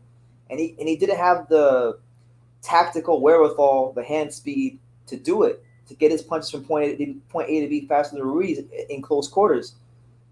But he didn't quit. But all we heard for months is, oh, Anthony Joshua quit. Oh, Anthony Joshua is a bum. Oh, he's this, he's that. And even to this day, people still hold that fight against him, even though he won the belts, which is crazy to me, because if Wilder regains the belt against Fury, they're going to say he's a true champion. They're going to say he's the man. They're going to say he's the modern-day George Foreman and all this nonsensical bullshit. So, same, man. You can't. Wilder quit because of his body language. He quit. He folded up. He tucked his tail between his legs. He hiked his skirt up and said, "You know what? It's time to go back to Tuscaloosa." Okay, that's just the reality of the matter. You can, and if you listen, if you think he didn't quit this fight, he's gonna do it in the next fight. I'm telling you right now, he better go another route. He better go try to fight Anthony Joshua. It's his best chance to win a title, to be honest with you. My man Lenny Harry says, IFL TV uploaded a video of an interview in 2011. Video is called "I Don't Fight for Money, I Fight for Honor." Interesting interview from years ago. Talks fighting for honor, family, and the Lord. Yeah, I've watched a lot of Coogan's interviews with Tyson Fury about Jesus, and they're all amazing interviews. You know, Coogan's done great work over the years with Fury. I like those interviews, man. Like, because Fury's showing a side to himself that's not just good for boxing, but good for the world, man.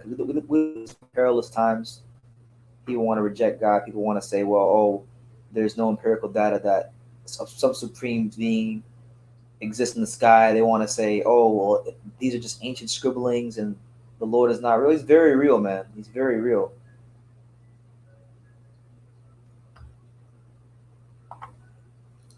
Tyson Fury might turn out to be inconsistent, but there isn't a rematch that he cannot win.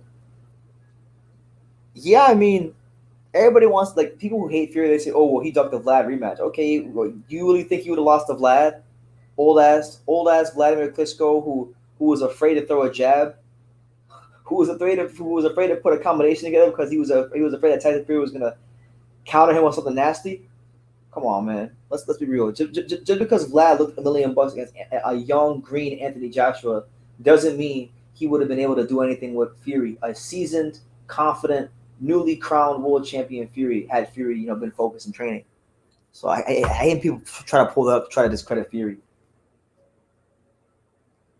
Wilder fans are political debaters. They are, man. I don't have time for politics right now. I mean, I hear enough of it. I hear enough of it on a daily basis. We've been hearing a lot about politics with the whole coronavirus thing going on.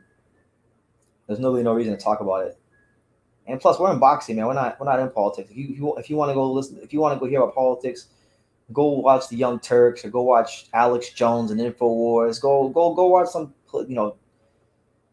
Steven Chowler or whatever his name is. Go watch those guys. Leave it out of boxing. They're gonna say, "Oh, you can't say that because boxing has always been political." Okay, well, just because something has been away for a long time doesn't mean you can't try to do your best to change it, you know? Maybe go a new way. Show people something new. It's like when Wild West fans get on my channel and they start talking about race. And they say, oh, well, you can't just say, let's forget about race, because race is about everything. You know, race is, our whole country is built upon racism. Like they'll start talking about the American Constitution and how the American Constitution was built upon racism and how America is the most racist country on earth. I'm like, yo, America is such a horrible country. America is such a horrible racist country, but it gives you every opportunity in the world to succeed and make a better life for yourself. So you have, like, a lot of people in the country and around the country should really just get out of the victimhood mindset. Okay, is there racism in the country? 1,000% there is. But is racism the reason why you can't advance in life? Absolutely not. If you can't advance in life and you live in America, it's just because you're lazy. It's literally just because you're lazy and you don't put the work in, and you want to blame something else for your shortcomings or downfalls. You can't do that. Like, look, I failed just doing this whole YouTube thing because I'm still building my channel. I'm still doing what I want to do with my channel. You know how many times I failed and wanted to quit this thing? You know how many times I've gone to places with no money in my pocket, wondering if I'm gonna eat the next day. Don't talk to me about I can't make it because of this, that, and point the finger. Well, there's a way. And I just feel like people it's not even just race. Forget race. It could be anything. Race. It could be your own circumstances with your finances. It could be, oh, well, I wasn't born in this family, so I'm just going to be a pensioner for life. I'm going to be a bum for the rest of my life because I was born into a family who came from low income. You know, people use all kinds of things to be victims. You know. And listen, I've been there before. Don't get it twisted. I've been there before. I've used things in my life to be a victim. I've said before, well, I wasn't born to a family with money. I've used so many things before. You know, I different small points in my life to justify why I wasn't where I wanted to be. And at some point in time, you gotta look yourself in the mirror. You gotta look at the man in the mirror and say, well, look, it's not this person's fault. It's not that person's fault why I didn't succeed. It's my fault. The reason I'm here today. I am a sum of today of my decisions of yesterday and the years that came, and not just Wilder, not just his deluded fanboys, but everybody in the world. If they haven't got to what they wanted to in life, they should look themselves in the mirror, be real with themselves, and say, well, no, I am a sum of my decisions over the years. Anyway, rant finished.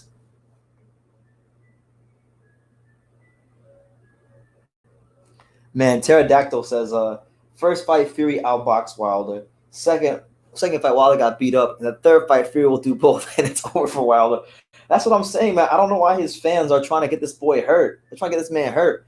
He's gonna get knocked out the ring like Bernard Hopkins against Joe Smith. if they keep persisting, he's gonna wind up like David Haye against Tony Bellew. If they keep persisting with this, he's gonna get embarrassed. Like, bro, stop doing this to this guy. He doesn't deserve this. My man Vito says, "What time is it where you're at?" It's 6:08 a.m. It's 6:08 a.m. here in Miami. So I'm just persistent. I'm going forward, man. We're 5 hours and 38 minutes into our live so far. So if you're here right now, let's do a roll call. Let's do a roll call, guys. If you're here right now, do me a favor. Let me know what city, what state, what continent, and where you're watching this live from right now. Let me know in the comments. I want to see how international we are right now. Just out of curiosity, I'm reporting to you guys live and direct from South Florida, Miami to be exact.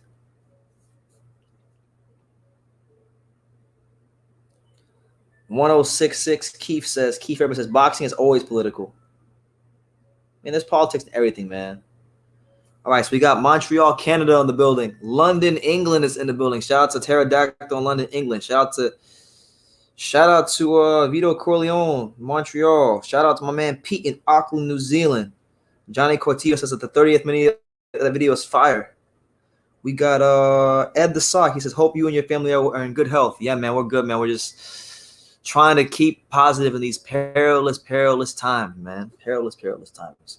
Everybody's been down.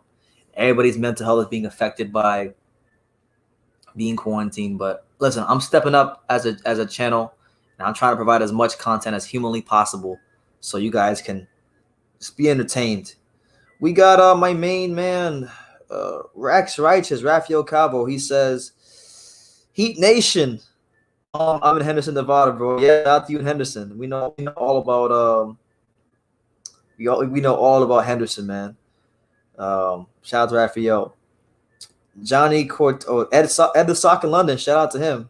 Pterodactyl says, big up to your channel, fam. I appreciate it. Big up to you. Oh, here we go. Here's somebody. Philly, Chase Athletics. He says, I seen you went to Mundo Boxing Gym. Yeah, bro. What's up, BT? I seen you went to the legendary Mundo Boxing Gym. Yeah, bro. And I'm not going to lie to you. I actually feel ashamed that I've been living in South Florida all these years. I've done all these videos, and I never once went to Mundo Boxing Gym, bro. The place is small. Like, the facility itself isn't exactly, like, crazy. It's not like the craziest in the world. It's like the way I would describe Mundo Boxing Gym is like, it's the Latino Cuban Kronk Gym. That's what it felt like. I felt like if Kronk Gym was Cuban, it would be Mundo Boxing Gym. But, man, the training was serious. I mean, the training in this gym, Chase, was absolutely serious. You go there, Pedro Diaz, there's no music in the gym. There's no music in the gym. It's very serious. You got the day I went there, there was the day I went there, Philip Hergovic wasn't training, but we had Noel Michelin, and we had Ivan Baranchek, we had Tyrone Sprong, we had Anthony White Chocolate Martinez, we had John Riel Casimiro was there. Who else was there? Baranchek. Oh, Romero Angulo was there. Romero, just they got some straight killers in that gym. The training is amongst some of the most serious and rigorous training I've ever seen in my life. And Pedro Diaz welcomed me to the gym with open arms. He gave me some souvenirs to take with me home, and he wants me to come back home. Not home. He wants me to come back to the gym and do more interviews. And I actually my dad interviewed Pedro Diaz in Spanish. We had to actually sit down, me and my dad, and translate the interview in English. So that'll be out soon as well. And there's going to be some training footage coming out. I mean, I already dropped the stuff with Casemiro. That's coming out. I got a short interview with Romero Angulo coming out. That'll be out soon. I got Pedro Diaz interview coming out soon. And then I got 14 minutes of training footage coming out soon. So, yeah, man, I plan on going back there again because I still have to go. I still have to go there for Philip Hergovic whenever the gym opens back up, because all these gyms are closed right now. But I gotta go there. I gotta go back there for Hergovic, and hopefully when things resume, I'm hoping to interview Zhu Can or Jean Zhu, however you say it. How did Sprong look? Sprong was all right. Sprong, he looked solid, looked strong. He was training. He looked all right. You'll see in the training video that comes out in a couple of days. It's premiering in a couple of days. So, he looked all right, man. Just looked strong, solid, ready to fight. That being said, what was I gonna say about Mundo? Mundo is a great place, though. And it's crazy because I've been to gyms all over South Florida, but this one is like so damn far south. It's really far south. I mean, I live in North Miami, which is like on the outskirts of, it's like on the outskirts of Miami. It's kind of close to Broward County and Fort Lauderdale, but it's not quite Broward County and Fort Lauderdale. So, like, even though I'm in Miami technically, Mundo Boxing Gym is like 30, 45 minutes from me still, even though I live in Miami. Ain't that crazy? So when you go to Mundo Boxing Gym, it's at this place called Tropical Park. It's this big park, bro, and it's the greatest park of all time. And I don't say that lightly. It's the greatest park of all time. The park has every sport imaginable to man. You go to this park, they have basketball courts, they have a baseball field, they have soccer pitches, they have a track, they have a football field, they have freaking a ranch for the horses. They have what else did they have? They literally had like every sport known to man that you could think of. They had a tennis court. I mean, they had at this park, and then they have the one boxing gym which I went to, and it's all of this is at one park. I got to give you guys like a tour of the park so you can understand the park that surrounds Mundo Boxing Gym. So we'll do that one day.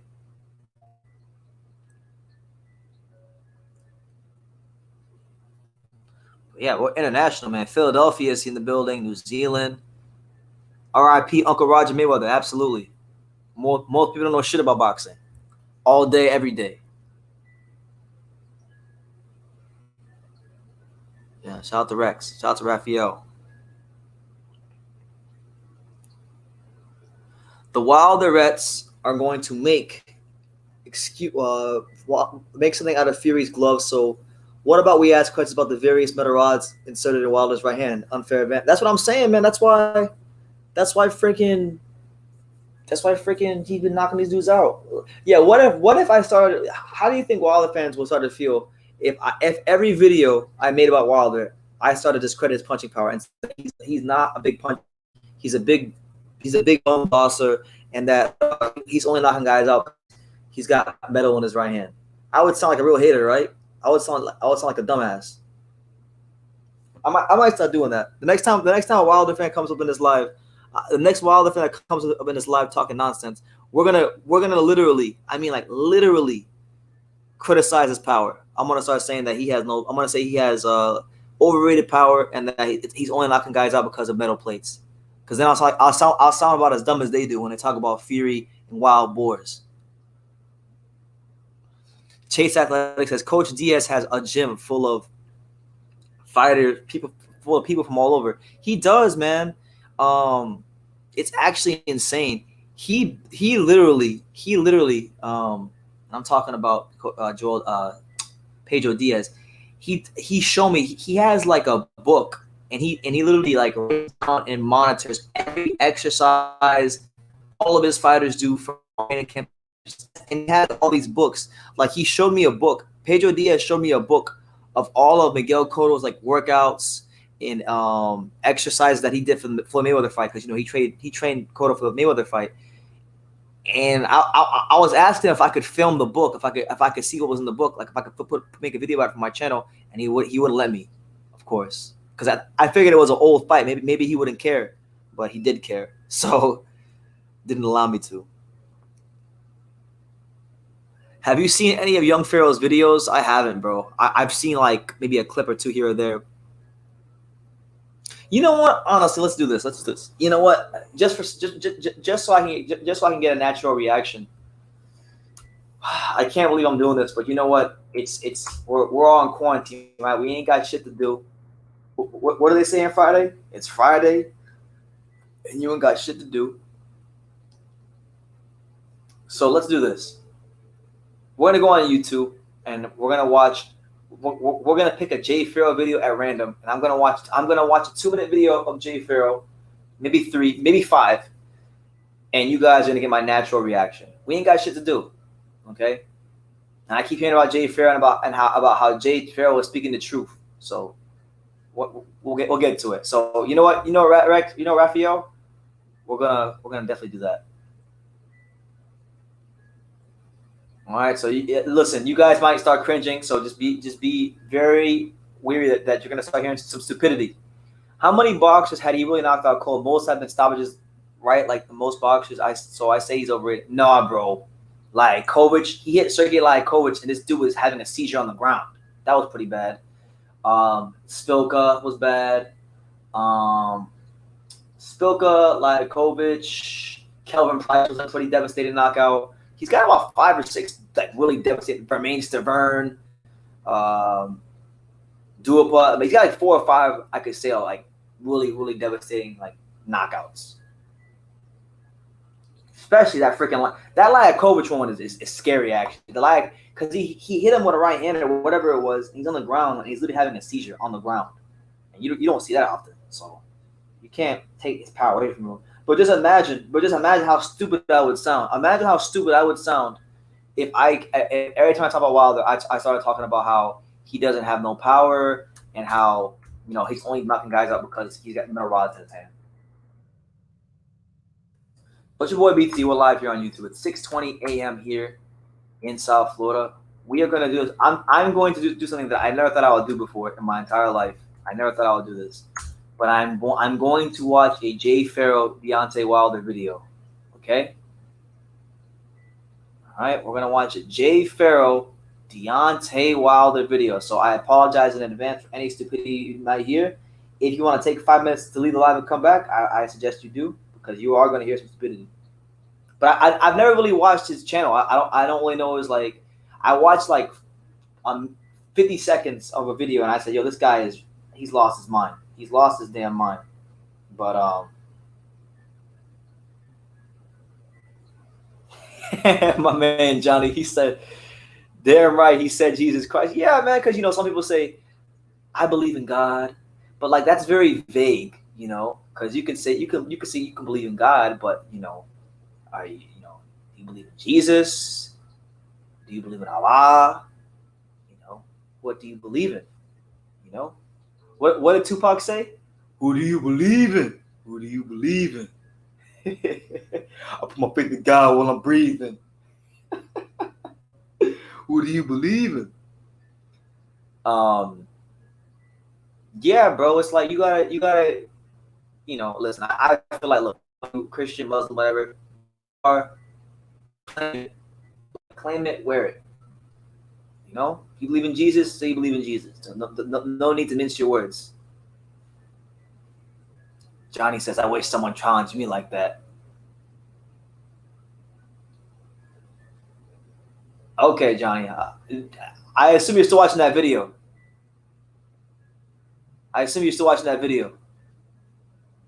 Ed Donahue says, you mentioned Pacquiao, Holyfield, and Fury and someone else as people as men of God, yet they're known cheaters.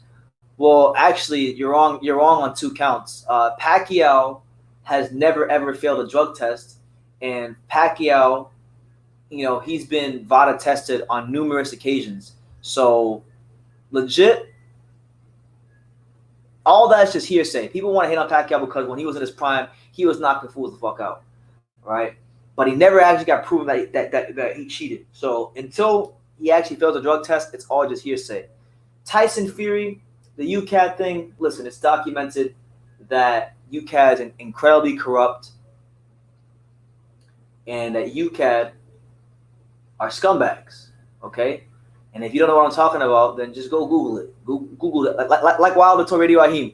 Everybody believe in Google, don't they? Go Google that shit, okay? Holyfield, that one might be a bit different because I think with him, Rex or Raphael, he never failed a drug test, Raphael, but with Holyfield, and I love, listen, this is coming from, I'm a staunch, I love Holyfield. Holyfield is one of my favorite fighters. But, I mean, this dude was having steroids delivered to his door in the name of Evan Fields. And that's documented. And, he was a freaking Terminator when he was a heavyweight. And then now I see him now these days, he looks just normal. His body just looked abnormal at heavyweight.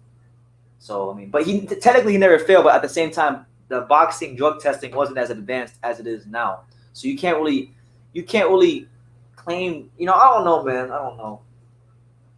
But what I do know is Pacquiao is not a cheater, and Tyson Fury is definitely not a cheater, okay? Don't get mad because Deontay Wilder tried to cherry pick this guy, and it went wrong for him, and he got his life ruined. But listen, even if, okay, let's just say Holyfield was on PEDs, right? Let's say even if he was on PEDs. Guess what, guys? PEDs do not make you a better fighter. It's always like this. I want to compare Holyfield to Barry Bonds in baseball. Barry Bonds, before Barry Bonds ever took steroids, ever in his life, okay? When Barry Bonds was on the Pittsburgh Pirates in the early 1990s, okay, with Jim Leland as the manager and all that stuff, when the Pirates were good, Barry Bonds was winning MVPs. He was drilling 30, 40 home runs. He was stealing 30, 40 bases. He was a member of the 30-30 club and whatnot. He was a monster. He was the best player in baseball without PEDs. Okay, so he got older. He went to the Giants. He took PEDs. He starts blasting 70 home runs. He single-handedly saves baseball. Him and Mark McGwire and Stanley Sales out here saving baseball with the ratings going up. Nobody says anything about that. But he took PEDs and it made him a better home run hitter, but it made him pretty much shit everywhere else. He was a liability on defense, making 15, 20 errors out there in the outfield each season when he was on PEDs. So even when he took PEDs and he was doing 70 home runs, it still hurt his team in the end. But he was still a great player without PEDs, and the PEDs didn't make him a better player. And it's the same thing with Holyfield. Guess what? Holyfield was a great Olympian. Holyfield was the undisputed cruiserweight champion before if he took PEDs. So the PEDs aren't going to make him a better fighter. I don't think PEDs make you a better fighter, to be honest with you.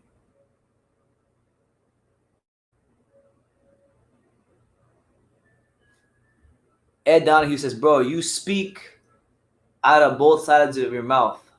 Fury is such a believer of Christ that he acted like he was going to lick the blood from Wilder's shoulder. He's Count Dracula, if anything. Well, I'm glad you say I'm glad you at least acknowledge that he acted like that. He didn't actually lick it, so you know. I mean, listen. I mean, well, I'll tell you this, Ed. How many? And I'm not gonna get too deep into this, but like, how many high-level athletes have you seen after a fight talk about, I want to give my not just give thanks to Jesus, but say that he is the one and true God. Many athletes, even Manny Pacquiao, will say that they'll thank Jesus Christ, but they'll never call him the one and true God. And to do that in these times on a platform like that will get you in big trouble. And it has got Fury in trouble. That's why he's being targeted by the media. These are facts.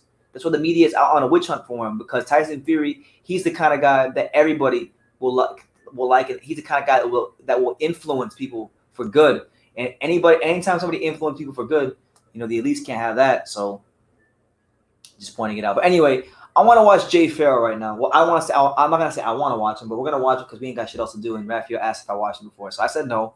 So we're going to go with Jay Farrell's channel. All right, videos. Let's see. I'm going to type in Wilder. I'm just going to go on his channel. I'm going to search bar. I'm going to type in Wilder. Okay. Was Deontay Wilder cheated in both fights against Fury? That one sounds all right. Irrefutable proof that Fury cheated against Wilder in both fights. Fury 2, full breakdown of how Fury cheated. Tyson Fury caught red-handed preparing to cheat. Okay, no, that's too long. I need a short video. Referee who missed Margarito's illegal clubs versus Cotto was ref in Wilder Fury 2. Tyson. Dana White said Nevada State Athletic is the worst in the country, and they ruined everything. British boxer admits Tyson Fury left glove is not on properly and proves he cheated. Oh my God, bro. Young Farrell interviews Nicholas Asbury. Who the hell is Nicholas Asbury? Probably nobody. Tyson Fury faces 8-year ban. I'm trying to find a video of Tyson, like a shorter video. What's the shortest Young Farrell video? I'm not trying to watch no damn 37-minute live on Young Farrell. Young Farrell destroys the Mayweather channels. Okay, we'll go back up. I need a short video, man. I can't be watching them. This crazy. All of these videos are long. Okay, honestly, I'm gonna call a spade. This dude is an opportunist. He's using the YouTube formula of high watch time and people's stupidity and sensationalism to try to make money and panhandle and get the wild. This dude is the clown. And anybody, I mean, listen, I don't care, but you can tell him I said it. He's a clown for this. Because he don't even make bro, this dude never made any videos about boxing. If you go to his most popular videos, let's see. Let's go to his most popular videos. Period. I want to see what his most popular videos are like, period. Because I've never really looked into Jay Farrell for myself, But I know that I'm a boxing guy because trust me, YouTube for years. So if you have 100 subscribers or 5 or a million subscribers, I'm gonna know who you are because I know who everybody is. I can name you guys right now who have 300 subscribers that I watch and I follow, or smaller channels that I just discovered, like with 2,000 subscribers, like my boy Andrew Tucker. Shout out to Andrew Tucker. Go subscribe to Andrew Tucker. Great channel. Unrivaled Box Talking News. Shout out to Mark. Official Scorecard Boxing Science. So shout out to my boy out there in France. These manuals. So if you're seeing you're out here making boxing content, I love boxing. I like hearing people's perspectives because it helps me broaden my perspective, and that's what I can name you. I can name you LDBC channels or channels that in the past that probably aren't even active. Dream Chasing Boxing, fucking Dream Chasing Boxing. You had Zone 6 Boxing. You got him. You had him. Blood Boxing, one of the OGs. Sean Newton Boxing. You got him. I can name channels left, right. Strictly Boxing News. He's not even making boxing content anymore. So I've never heard of Jay Farrell in my life. I put that on like everything.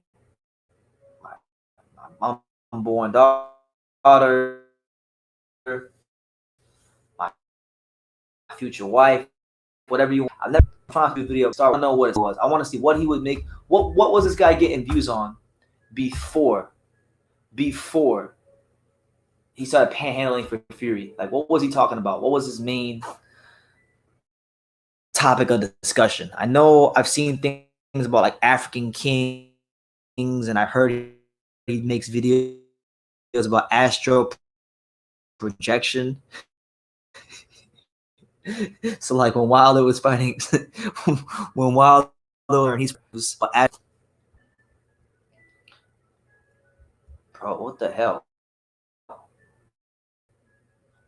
Okay, you know what? This my internet's being too crazy. Some guy.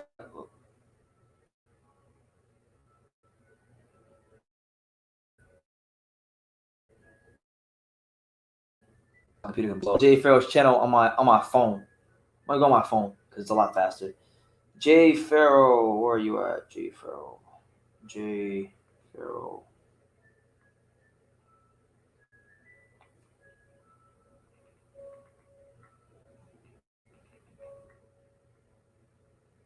There you go, Young Farrell. All right, so go with videos. So his highest view video, the most popular. Yo, you know what's crazy? Jay Farrell's channel is much bigger than mine. You know what I'm noticing about a lot of YouTube channels, and I'm not trying to toot my own horn here. Well, actually, no, I am actually. I'm not gonna lie to you. I've noticed that even channels that are bigger than mine, if you compare my highest viewed videos, my most highest viewed videos to most people's highest most viewed videos, I'm like crushing people. Like Jay Farrell, right? He makes videos all the time about extremely controversial topics beyond just boxing. And he's never even touched a million. Like, you remember Deontay when he told Jamal Charlo, you ain't even touched the M. He ain't even touched the M yet on one video. I've got videos with like 4 million views, 2 million views. So I'm just saying, like setback, in my highest view video, that sparring session with that kid and the UFC guy, and you put it up against Ellie Setback's most highest view videos, it would actually be it would be Ellie Setback's second highest most view video, because his highest view video is like 12 million views, and then after that he's got one that's like 4 million views, and my highest view video is 4.5. So I'm just saying, man, when I'm at my best, there's very few people on YouTube that your boy BT. Anyway, enough of that. His top 5 highest view videos.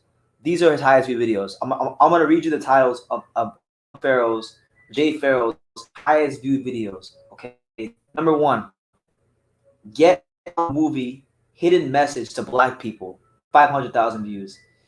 The Nation of Islam Exposed, Malcolm X's Revenge, 314,000 views. 76 Trillion Year History of the Black Race, Part 1, 204K.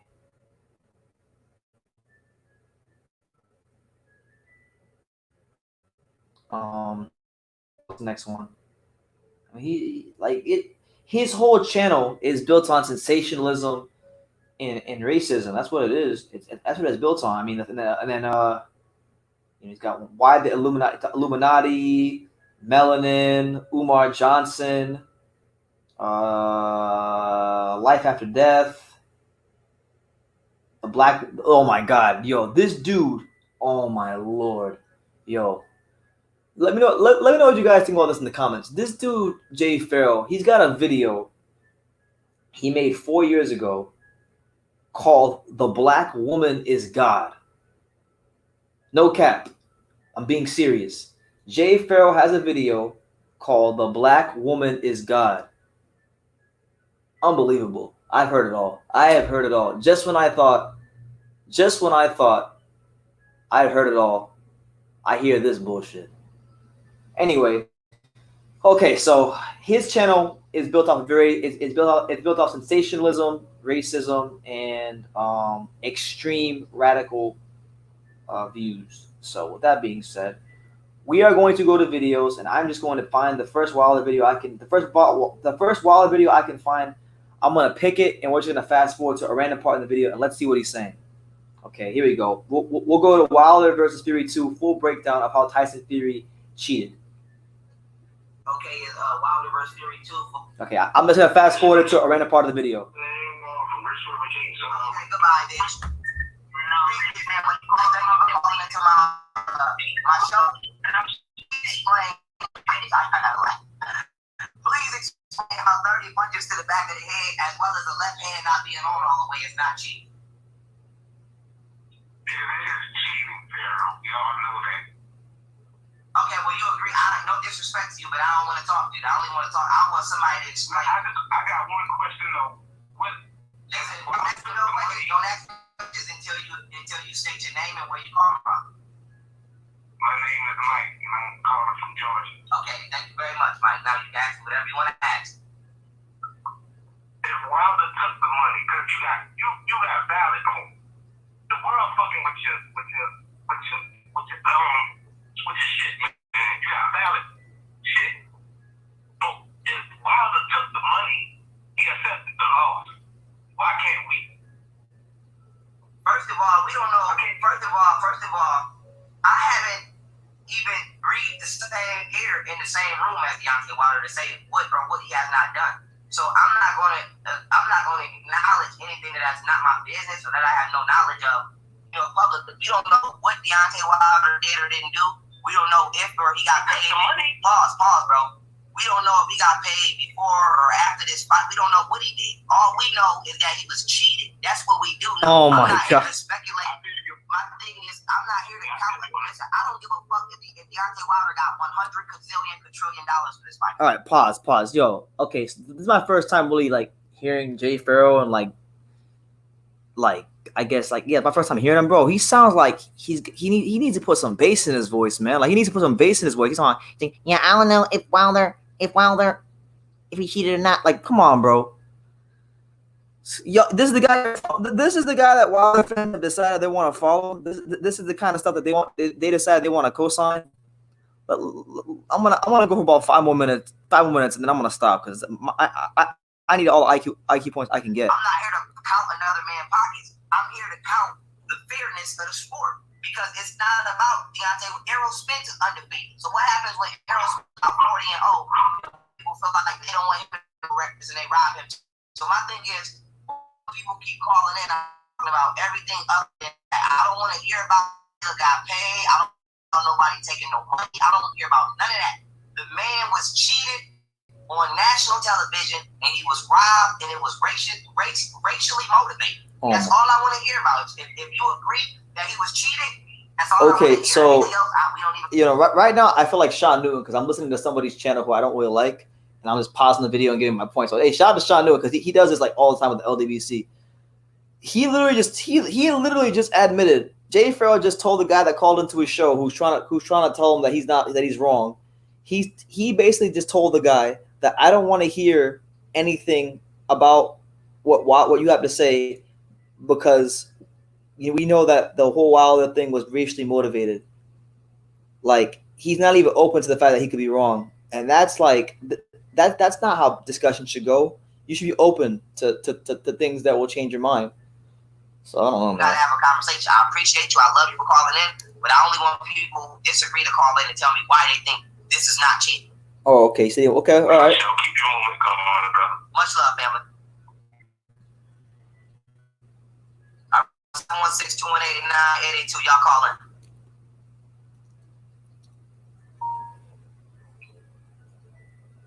Peace, peace, family. Thank you for calling into my channel. State your name, where you calling from, and let us know why you didn't cheat. Peace, peace, family. State your name, where you calling from, and let us know why you feel Tyson Fury didn't cheat. I'm hanging up on you. I'm not playing with y'all.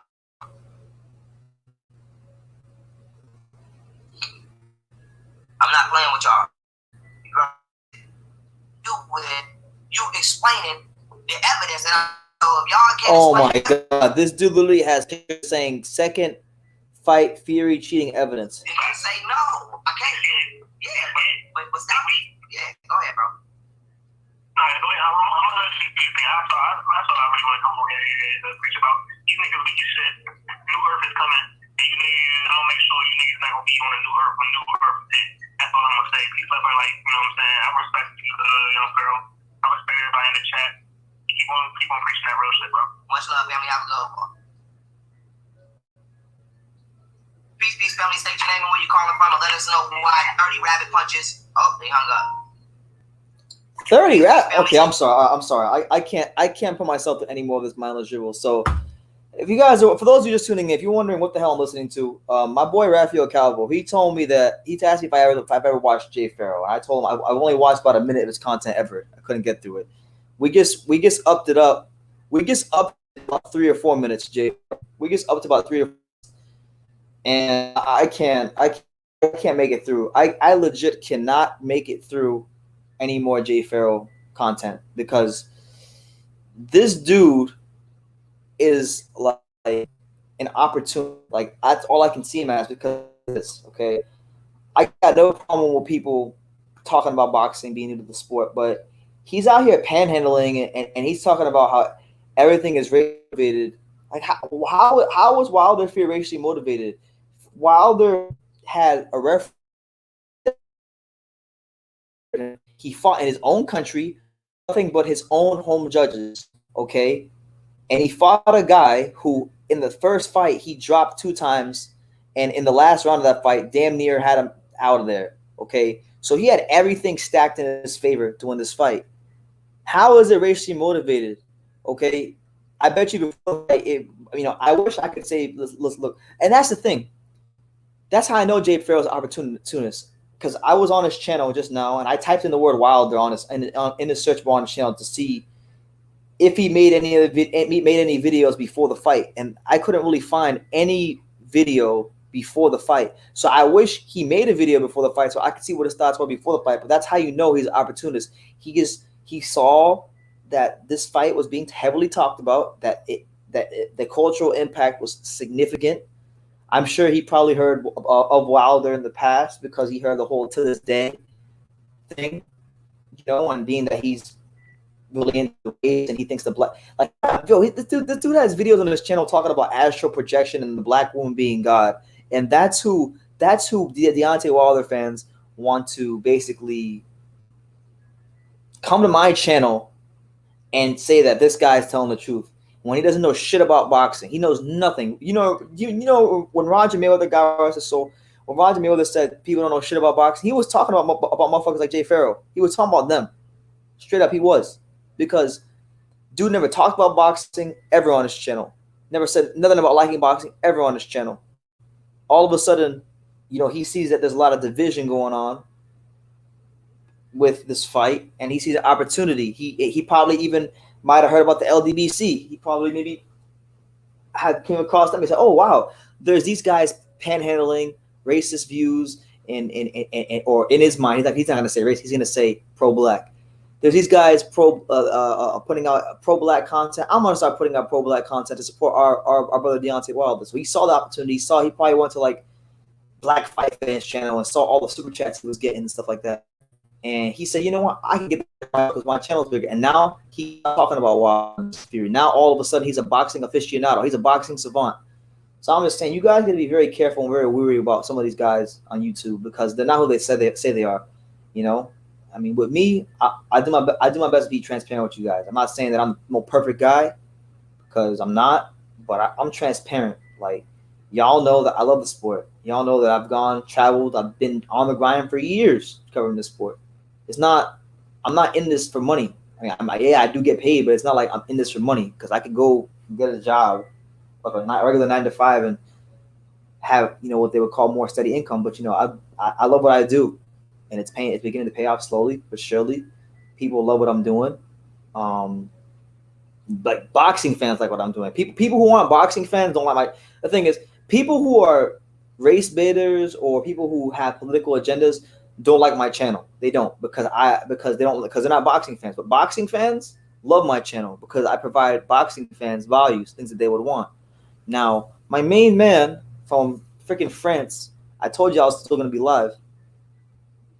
He said, you're still streaming official. Yes, I'm still streaming official. I still got maybe 2 hours left. Okay? So we're still going. And my boy Johnny's letting y'all know, okay? You can love him or hate him, but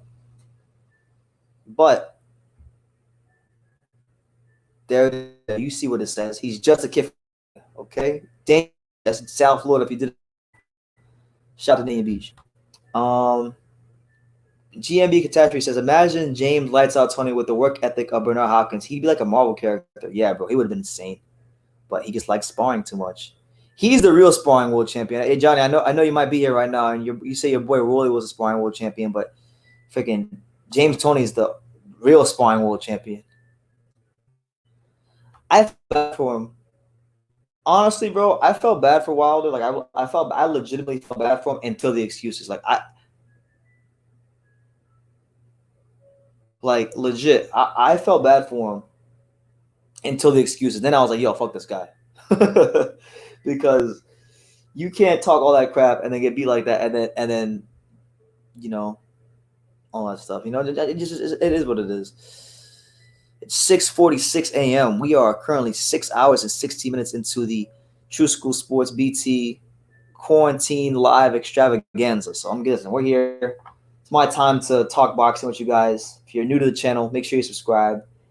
Smash that like button if you haven't done so already. Smash that like button like you smashed your ex-girlfriend. Super chat if you feel led to. Support the channel. And we'll talk. We'll keep talking. Four Brothers says, I hope to see you at the top of boxing journalism. I think I'm well on my way, man. You know, the channel is growing. I've gotten well over 1,000 new subscribers this month. I think I'm going to be I think by the end of this year, it's not unrealistic for me to be over 40,000 subs and close to 50 because things are going really well. I'm not going to let my foot off the gas. You know, so absolutely. You know, there's no telling how far we can go. We've come so far in the last year or so from where I was like at this time last March, man, I was in a really dark place in my life. So from last March to this March, in fact, really March 2018 is when things kind of begin to spiral out of control in my life. So from March 2018 to March now, it's like I'm really proud of how far I've come in life. To be honest, very proud. I've ever been. The explanation you use towards this guy could be associated with Wilder's attitude towards boxing. Oh yeah, man, that he's an opportunist. I wouldn't call Wilder an opportunist. Listen, Wilder got in boxing for a noble cause. I respect his journey. I respect the fact that he got into boxing to support his daughter, and he actually wound up succeeding in doing it beyond her wildest dreams. So God bless him for that. But you can't disrespect the sport and say, you know, fuck skills, because that's what he said. He said you don't need skills in the heavyweight division. Because when you say fuck skills, you're basically saying fuck boxing, and that's not good for the sport. And I can't fuck with that no matter who you are. Like, I'll tell you this: is my favorite fighter. If Charles tomorrow, if Roman Gonzalez tomorrow came out and said fuck, I would fuck Charles. You can't doing that. You can't be saying we gotta respect.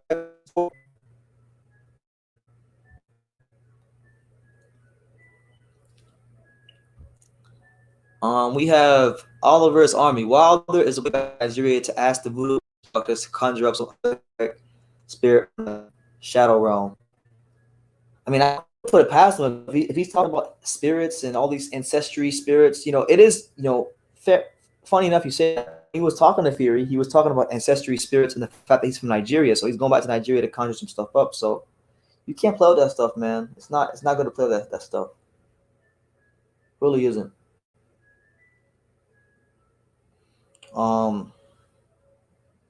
Do you really think he's doing that though? Like, is he conjuring up voodoo and all this stuff? I mean, I don't know about that one. Cause listen, ain't no amount of voodoo gonna help his ass against Fury. Ain't no amount of voodoo is gonna help his ass against Fury.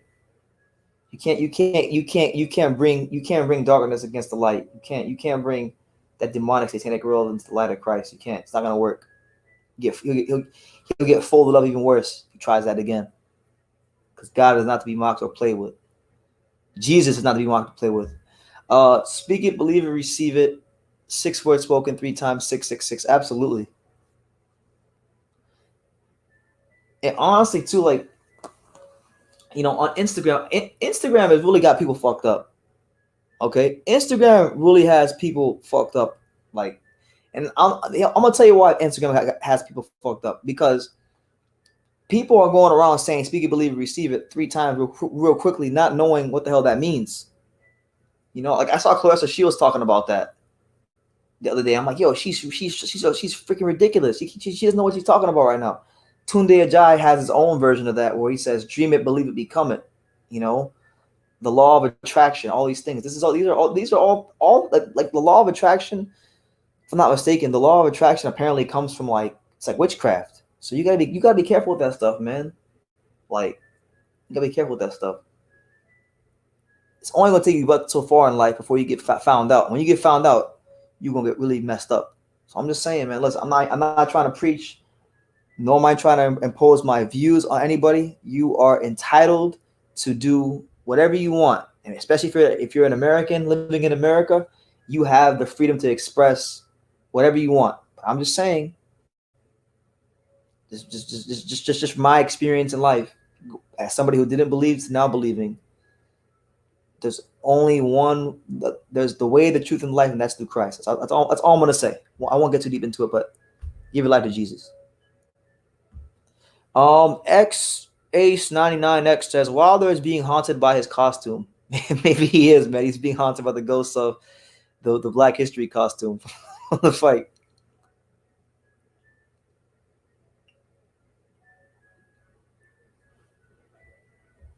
Radiology says there is some weird stuff though connected to Nigeria, like Fury's gum shield.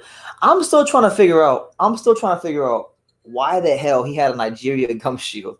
Nobody forget Glovegate, forget the fight, forget what happened in the fight. Somebody needs to answer this question. Why the hell did Fury have a Nigeria gum shield? Was it? There's many ways we could look at this right now.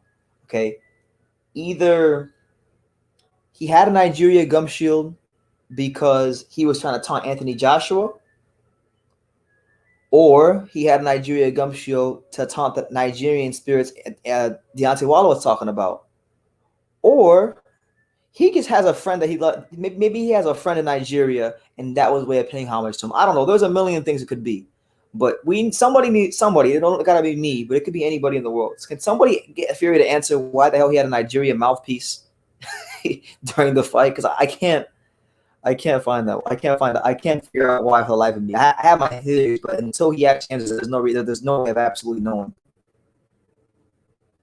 The PBC are pinning their hopes on Efe Agjagba in the heavyweight division, but he's a KO waiting to happen.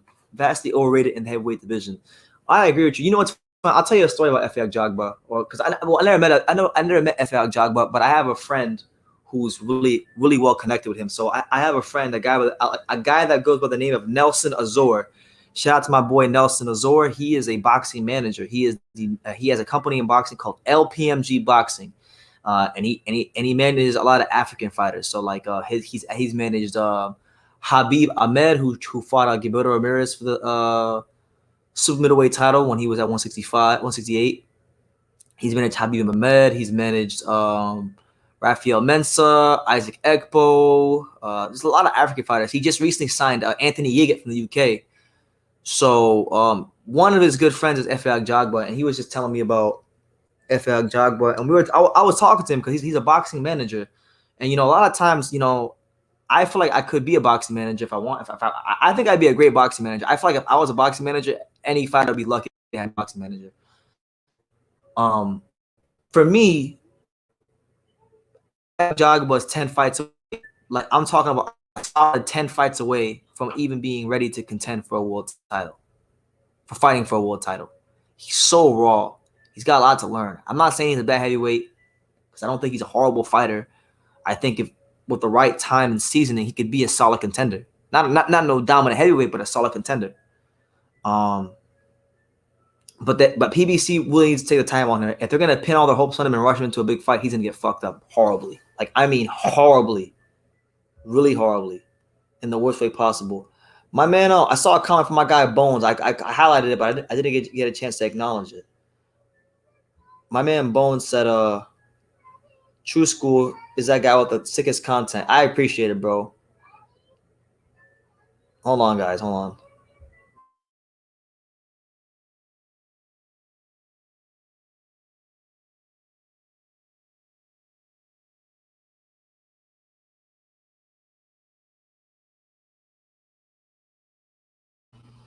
But yeah, I appreciate Hold on.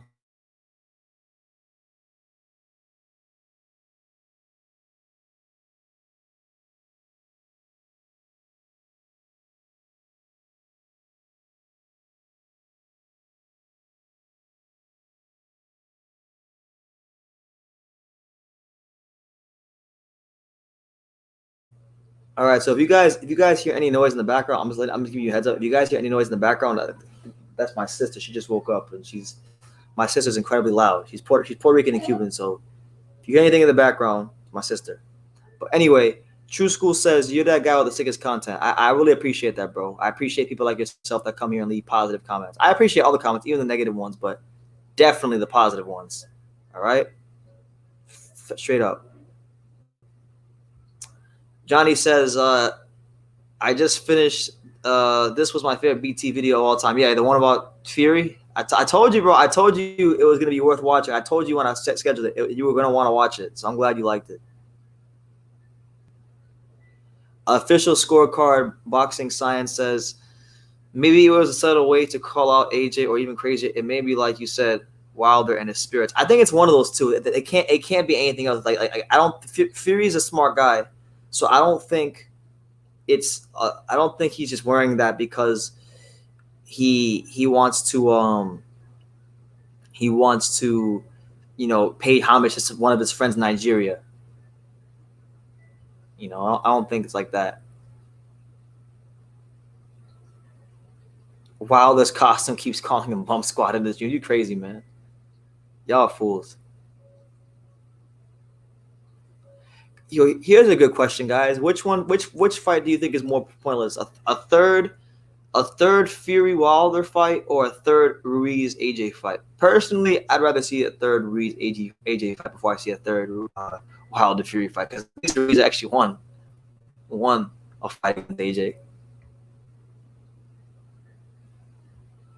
But I'm gonna tell you, I don't know if we have any Anthony Joshua fans here, but I really want to give massive respect to all the Anthony Joshua fans, because for you guys to actually think that Anthony Joshua is beating Tyson Fury, you must really be fans. You must really be a fan of this guy to think that he's gonna beat Tyson Fury. Because listen, I like Anthony Joshua. I like Anthony Joshua. I've been making videos about him for years on YouTube. So I don't care. I don't care if you're Wilder or Canelo. I know I say I don't like these guys, but truthfully speaking, listen, if I'm taking time out of my life and I'm making videos about you year after year after year, there's gotta be a small part of me that likes you at least a little bit or respects you a little bit. So no matter what I say about these guys, there's always that small part of me that does respect them as fighters, regardless if I agree with their career or not. Okay. With that being said, fuck, I lost my train of thought. I lost my train of thought. I can't remember what I was gonna say now. It'll come back. What I was saying is this. Anthony Joshua is a fantastic heavyweight. I think he's good. He's a true champion. Got a lot of heart. Really shown himself to be a tough, a true champion when he handled the Ruiz loss the way he did, and then came back and became champion. So I'm never gonna take that away from AJ. When we talk about Tyson Fury, man, we're talking about a guy. We're talking about a fighter who's making a case. I'm not saying he is, but I'm saying as his career progresses, he's making a case to go down in history as maybe the most complete heavyweight of all time, straight up, because he fought Vladimir Klitschko. He outboxed the tall, lanky, dominant world champion Vladimir Klitschko with 18 title defenses, or whatever it was. He boxed him from the outside, slipping and sliding, didn't really get hurt that often at all, really. Maybe let's do when I count the 12th round. Won the fight pretty easily. People said it was boring, but regardless, whether it was boring or not, it was effective. Then he fights Anthony Joshua, or Wilder, I should say, who everybody was saying was the hardest puncher in heavyweight history going into the fight, and he walked right up to him and just beat the hell out of him. So I mean, there's not very many heavyweights that are winning their big fights in different fashion, So the versatility, I think, is what we have to marvel about Tyson. Going back to AJ, there's so many questionable things. Like I like Anthony Joshua, but there's so many things about Anthony Joshua we could question. Not his heart, but like I would say his stamina. It's always in question.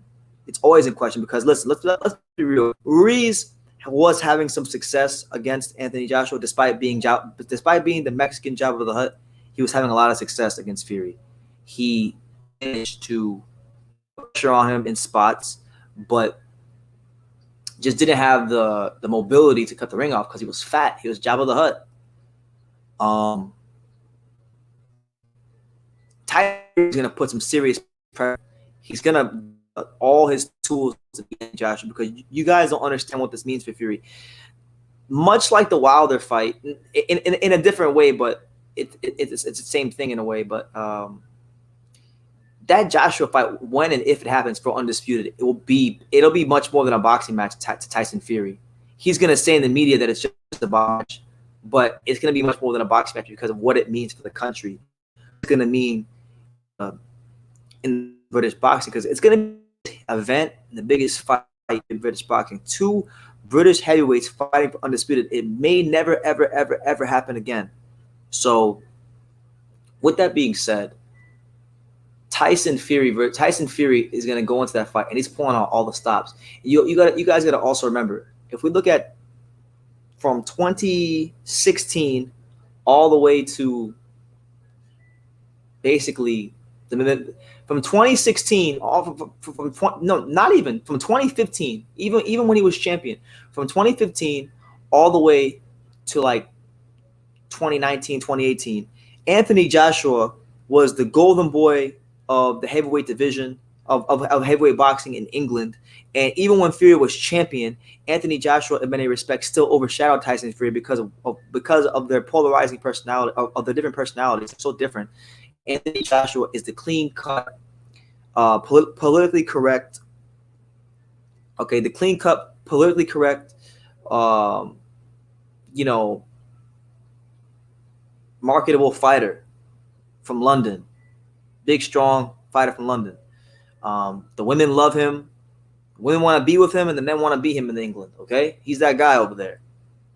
Tyson Fury, on the other hand, he represents more of the common man in terms of his personality and his story. There is no filter. There is no PC culture with him. And for better or for worse, people love him for it, and some people hate him for it. I love the fact that Tyson Fury is not politically correct. But because of that, the British establishment, and yes, thank you, Watford. He's from Watford, correct? He is from Watford. So thanks for the correction. So he's from Watford. But Fury, for better or for worse, the British boxing establishment and the establishment at large, they don't want Fury to be the number one guy. They want Josh to be the number one guy. And because Fury knows that, and because he understands and he's had to go through this very deeply, he's going to want to not just listen. He's not going to go under the box Anthony Joshua. He's going to want to fuck him up probably worse than Wilder. I'm telling you that right now. All right, because you got to understand, Wilder was talking a lot of shit when going through his mental health problem and the depression, and he was a fat ass. He was Jabba the Hutt on steroids. Joshua was talking shit too, like just like Wilder was. Remember when he told Tyson Fury to get fit, you fat fuck? Remember when he said that? Fury remembers all of it, and he's going to channel all of it, and he's going to really go in there to put it on. And I think mentally, he's as great as Joshua is. As much as I like him, as good as I think he is, he would whoop a lot of other people in the division, Joshua. But mentally, Fury level to Anthony on another level. Boxing skill wise, another level to Joshua. Joshua's improving. He's a fantastic fighter. But there's levels to boxing, you know. I'm gonna quote Floyd Mayweather here. So when Floyd fought Pacquiao, Peter 80 said, "True School is a Fury fanboy." You know what? I'm actually glad. This is the only time, Warriors, hold on. This is the only time I will ever be happy to be called a fanboy. This and Romo Gonzalez, because Fury is one of only two or three fighters in boxing worth fanboying for, to be honest with you. So I'm not going to argue with it because I do love Fury. I never thought in my entire lifetime that I would ever like a fighter as much or maybe even more than Roman Cholatito Gonzalez. But Tyson Fury is giving me a run. Tyson Fury is giving Roman Gonzalez a run for his money. I love Tyson Fury. But I can put my fanboy ways to the side and I can look at the matchup. If I thought, because look, I like Roman Gonzalez, right? I love Cholatito, but I also understand that Rungvisai just has his number. So I don't want to see Cholatito fight Rungvisai because I don't want to see him lose again to a Rungvisai. But with Fury, I'll be honest with you, I think Dillian White has a better chance of beating Fury than Anthony Joshua does because of the one-punch knockout power, because of the fact that he can punch from different angles. I mean, not many more angles than Anthony Joshua, but different angles. As to Anthony Joshua, his angles are pretty straightforward.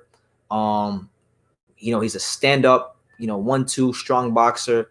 His jab is getting a bit better. He's throwing different variations of his jab, but I still haven't seen Anthony Joshua learn how to throw an up jab yet. And he's gonna need to know how to throw against Tyson to have to know how to throw against a tall Tyson Fury, and he's gonna have some serious problems on his hand when Tyson Fury fights him. Now, Ace 99 is telling the truth. Sugar Hill is the difference. I think Sugar Hill is the final cog Tyson needed to go from being a great heavyweight who couldn't get himself settled down to just a great heavyweight. And I think what we're looking at now from this point forward is going to be, unless he beats himself, the best heavyweight of this era. So you guys better appreciate him now. Appreciate him now while you can, because when he's gone, you're really going to miss him. Ringside Story says, Fury called out the Zionist banks years ago. That explains the witch hunts after both the Klitschko and Wilder ones. You're right. I mean, I'm not going to get too far into that because I don't want the Zionist banks to go after me. But he did call them out on his couch, and and then he's calling them out, and then he's professing Christ, and then he's the most entertaining and controversial and colorful champion we've had in the heavyweight division since Mike Tyson and Muhammad Ali, and he's probably going to go down as one of the most beloved since those two as well when it's all said and done. So I'm just saying, man, when you have all these ingredients, the world wants to take you down. Straight up and down, no special effects. That's the truth.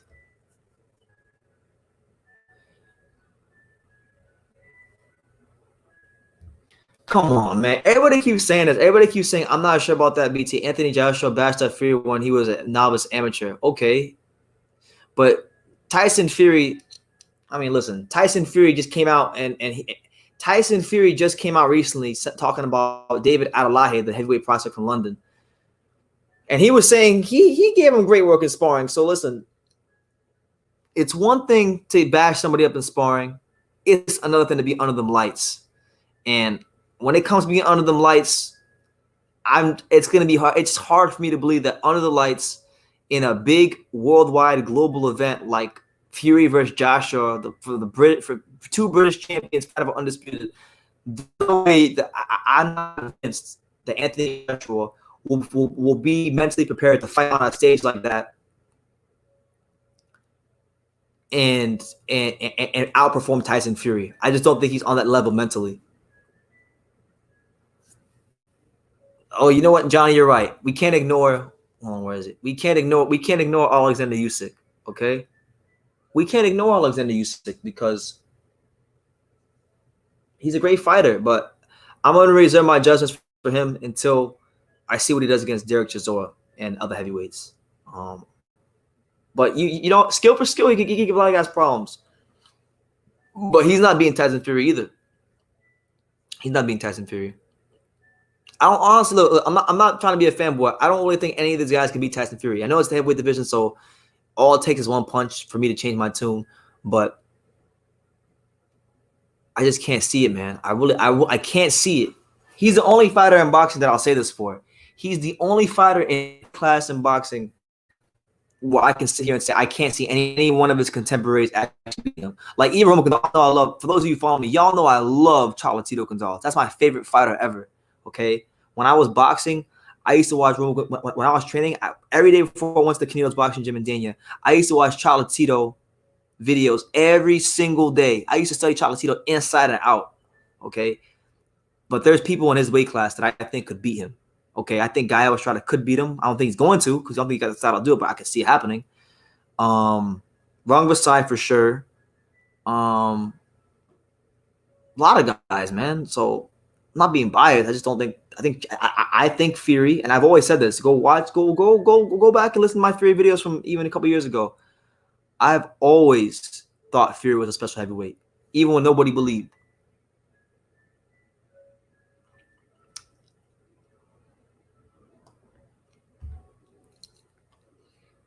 Question is, did Pillow Fist actually knock out the man?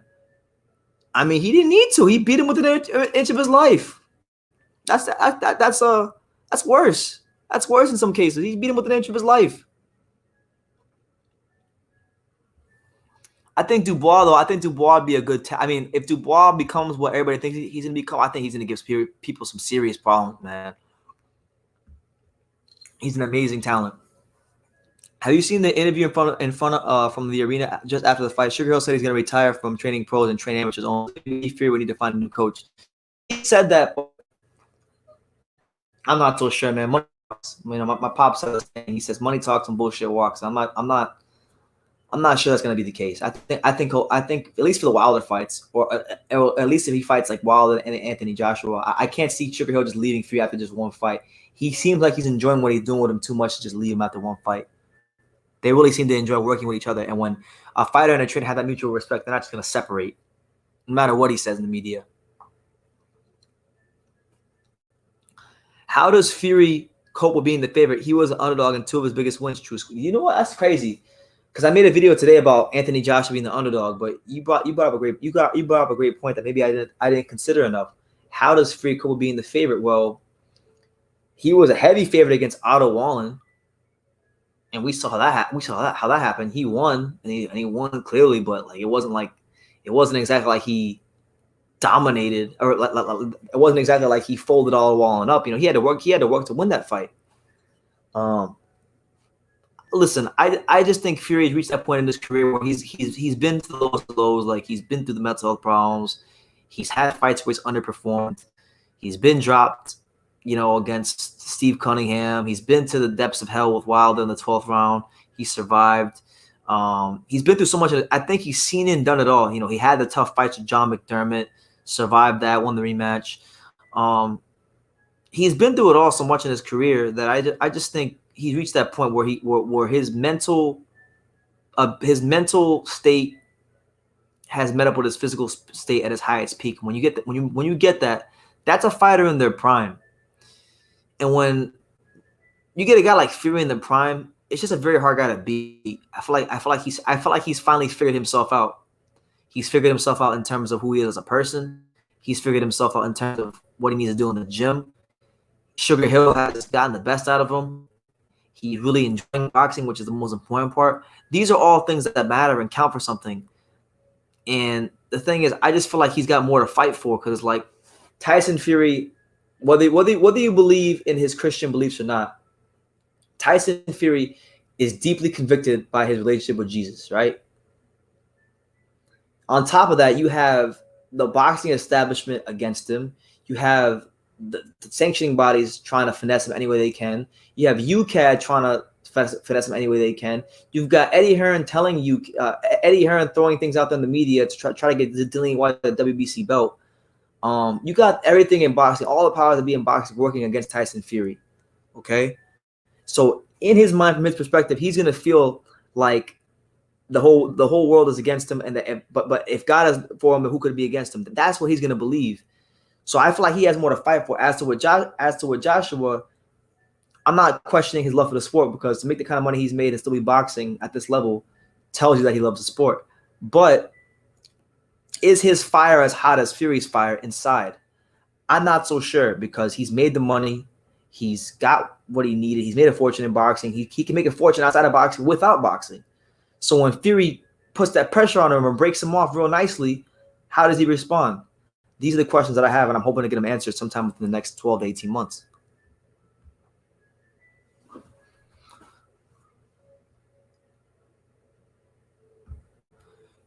Steve Cunningham is a bit of a hater with his take on Glovegate, eh? Yeah, man. I've spoken my piece on that. Massive hater. Thank God we got great people like Ishe Smith to be the voice of reason. Shout out to Ishe Smith. Fought all comers. And I'm gonna go with my boy Johnny Cortillo. I am of the firm belief that Tyson Fury, the Gypsy King, will retire as the undefeated, undisputed lineal heavyweight champion. And when his career is over, you guys can say I'm crazy or not. When his career is over, I sincerely believe that he's going to have a legitimate claim to be a top 5 heavyweight of all time with some of the greatest names in history, like the Alis, like the Lennox Lewises, like the Holyfields and the Floyd Pattersons and the Lennox Lewises and all those, Frazier, George Foreman, those guys. I know it'll probably be far-fetched for a lot of you, but I just think when you look at the story, when you look at who he beat, how he beat them, with the odds he had stacked against him, how could you not put him that high if he's able to do what I'm saying what I think he's going to do? And I agree, they should make a Tyson movie. His freaking rights just like a movie. Yeah, but Canelo is not getting no decision in Canelo. None. He is not getting no decision against Canelo.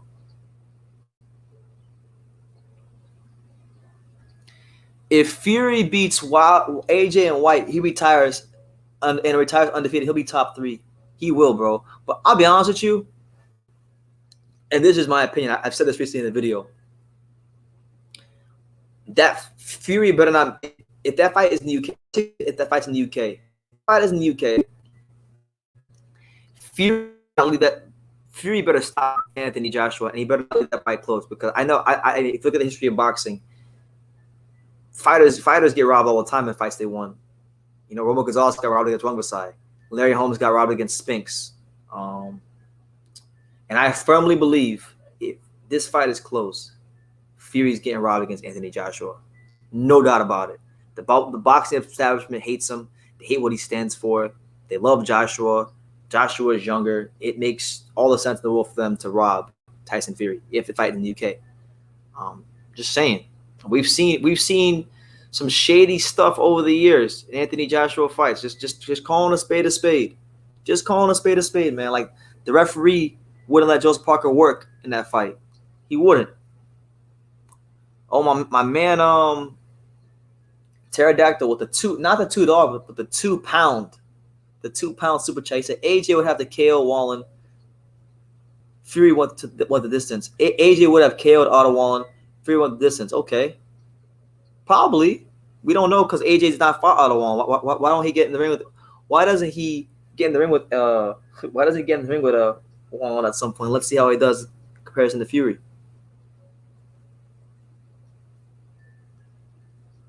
It doesn't matter. It doesn't make AJ any better than Fury because he KO'd Wallen. Because truth be told, and I'll be honest with you, and you can cut this. You can record. You can get your phone recorders out and record what I'm going to say right now and play it back to me if Tyson Fury loses to Anthony Joshua. But there's a bigger chance of Tyson Fury stopping Anthony Joshua than Anthony Joshua stopping Tyson Fury when they fight. Straight up. That's just a God honest truth.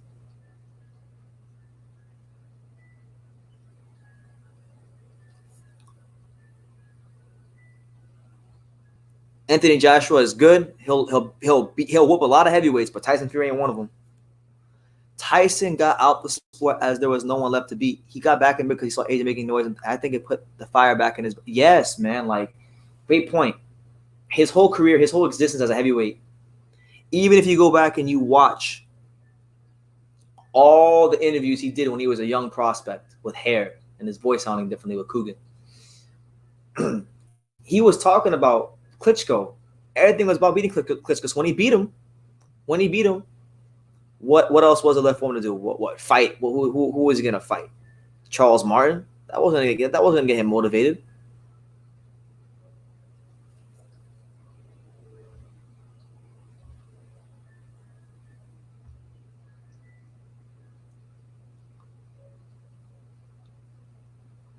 Yeah, you gotta be honest. AJ was assisted in that Parker. He was, man. I like AJ, and that was a fight that was very disappointing to me because I remember 2016, like all of 2016, that was a fight I was talking about. You know, I was talking a lot about Parker versus AJ, and for the fight to be so trash because of something so freaking minuscule, minute, pissed me off. Johnny says AJ is chinny. he is a bit chinny. You know, he's been hurt by Dillian White. I mean, to be fair, the only guys that have hurt him are punchers. You know, Dillian White, Andy Ruiz, Vlad Klitschko. But still, he's getting touched a lot. So they say the best chin is the one that doesn't get tested. So clearly, he's having a problem avoiding big shots. Yeah, hopefully Fury doesn't do that, because if Fury leaves Sugar Hill, then I think it's a much more even fight. But if we get Sugar Hill trained Tyson Fury, F it, bro. You know what? I'll change my pick, bro. He's gonna fold up Anthony Joshua. I think the world of Tyson Fury. I think he's special. I mean, I think he's a special kind of special in boxing. He's a special that comes around once every 40, 50 years. Like, yes, Johnny knows the deal. My boy Johnny knows the deal. He gonna fold him up like a blue steel chair, like Chris Jericho, like The Rock, like freaking D'Lo Brown, like Rikishi, like Viscera, like Rob Van Dam, like Scotty Tuhati, like Scott Hall, like Kevin Nash, like Trish Stratus. Shout out to Trish Stratus. Like freaking whoever you want, man. How many wrestlers did I just name? That was a lot of wrestlers I just named. My man Pterodactyl with the 2-pound super chat again. Thank you, man. He said it's 50-50. Wilder has hurt Fury, and he still didn't KO him.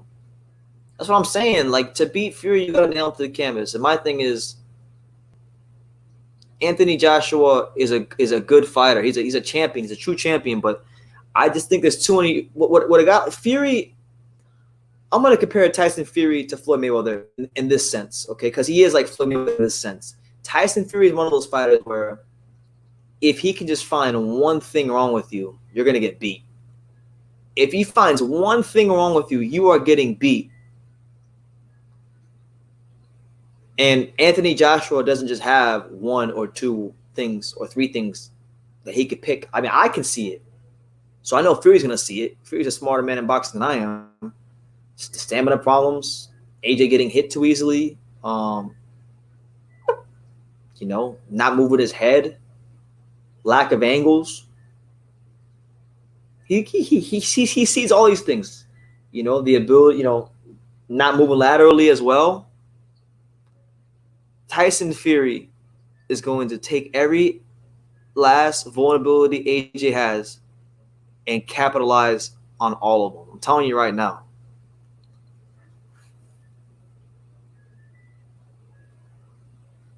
Let's see, Mom. Hold on. It's not 50-50. It's not. I'm telling you right now, it's not a 50-50 fight. It's a good fight. It's a great event. It's not 50-50, but it ain't no 50-50 fight. If Joshua is chinny with the Ruiz equilibrium punch, then Wilder is chinny with the equilibrium punch as well. Wilder is chinny. Wilder got dropped by Harold Scorniers. Wilder got hurt by what's his name? Eric Molina. Who else was there? Yeah. And Tyson Fury, the pillow fist of Tyson Fury folded him up. And you guys are right. Ringside Stories and Johnny Cortillos. Trish Stratus was bad. She's still fine. In fact, hold on. Let me go on Instagram. She's still fine now. Let me see let me go on her Instagram. I'm going to see what because last time I saw Trish Stratus on Instagram was like a year and a half ago. Let's see if she still got it. Let's see if Trish Stratus still got the juice. Because last time I saw Trish Stratus, she still had the juice. Let's see. Trish Stratus.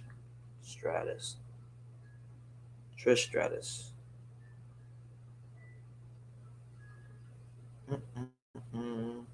Sometimes I feel like he is real, like Mike. I want to be like Mike. Yo, Trish Stratus still got the juice. She's still nice. She looks nice for her age. I'll give it to her. Give credit where credit is due. She can still get it.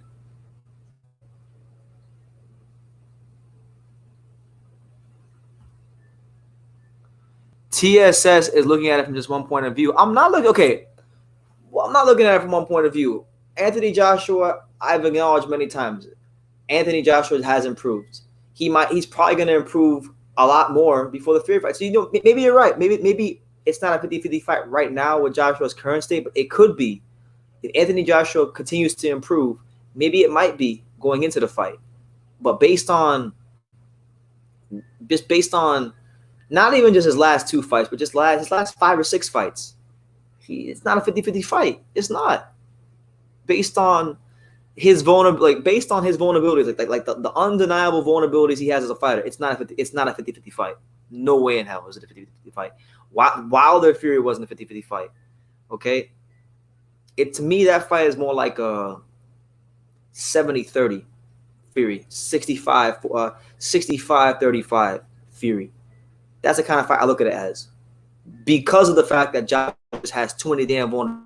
He tightened some. Listen, if he can tighten some things up, the fight as far as his stamina, maybe adding in some different types of jabs, maybe increasing that footwork, improving on that, then maybe it becomes a much closer fight. But from my perspective, just from what I know about both fighters, just studying them, watching them, it's a 70-30 fight in favor of Fury. And I think Dillian White has a better chance.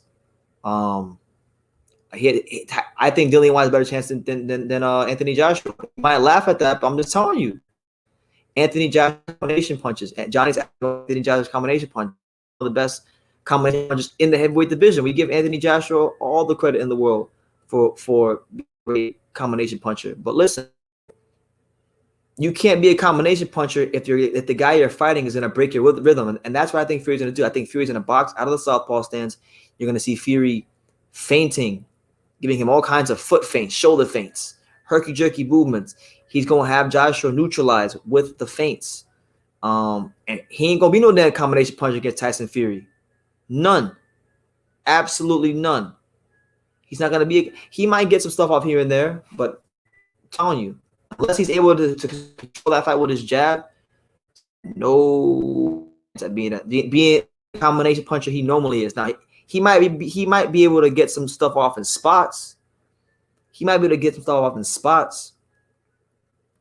But not like what accustomed to. Now, Rick asked a great question, but question worth asking. I'd say it's 55-45. The question is, do you deal with being the favorite? It's a great question because he strikes me as one of those guys that needs to have the whole world against him. I think he can. I think he's reached the mental part. I think he's matured to the point where he can finally handle that. And not even just that. It's because what he's fighting for in his mind is so much bigger than what Joshua's fighting for. Joshua's fighting for the money and the glory and to be a great in boxing, which is admirable. Be a great in boxing, be ambitious. But Fury's fighting to prove the establishment wrong. Fury's fighting to prove that, that the Lord, in his mind, that's from his perspective, that Jesus is the one and true God. All these things. And these things give the fighter that extra bit of oomph when times get tough in that ring. And I just think he's going to want a bit more. He's going to be willing to go that extra mile to win that fight. He's definitely going to be a heavy favorite, so I'm looking forward to seeing how I'm looking forward to seeing how he deals with that as much as Joshua deals with being the underdog. And you know what?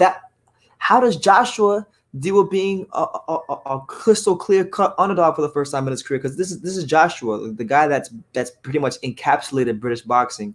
He's been British boxing. He's been carrying it for so many years.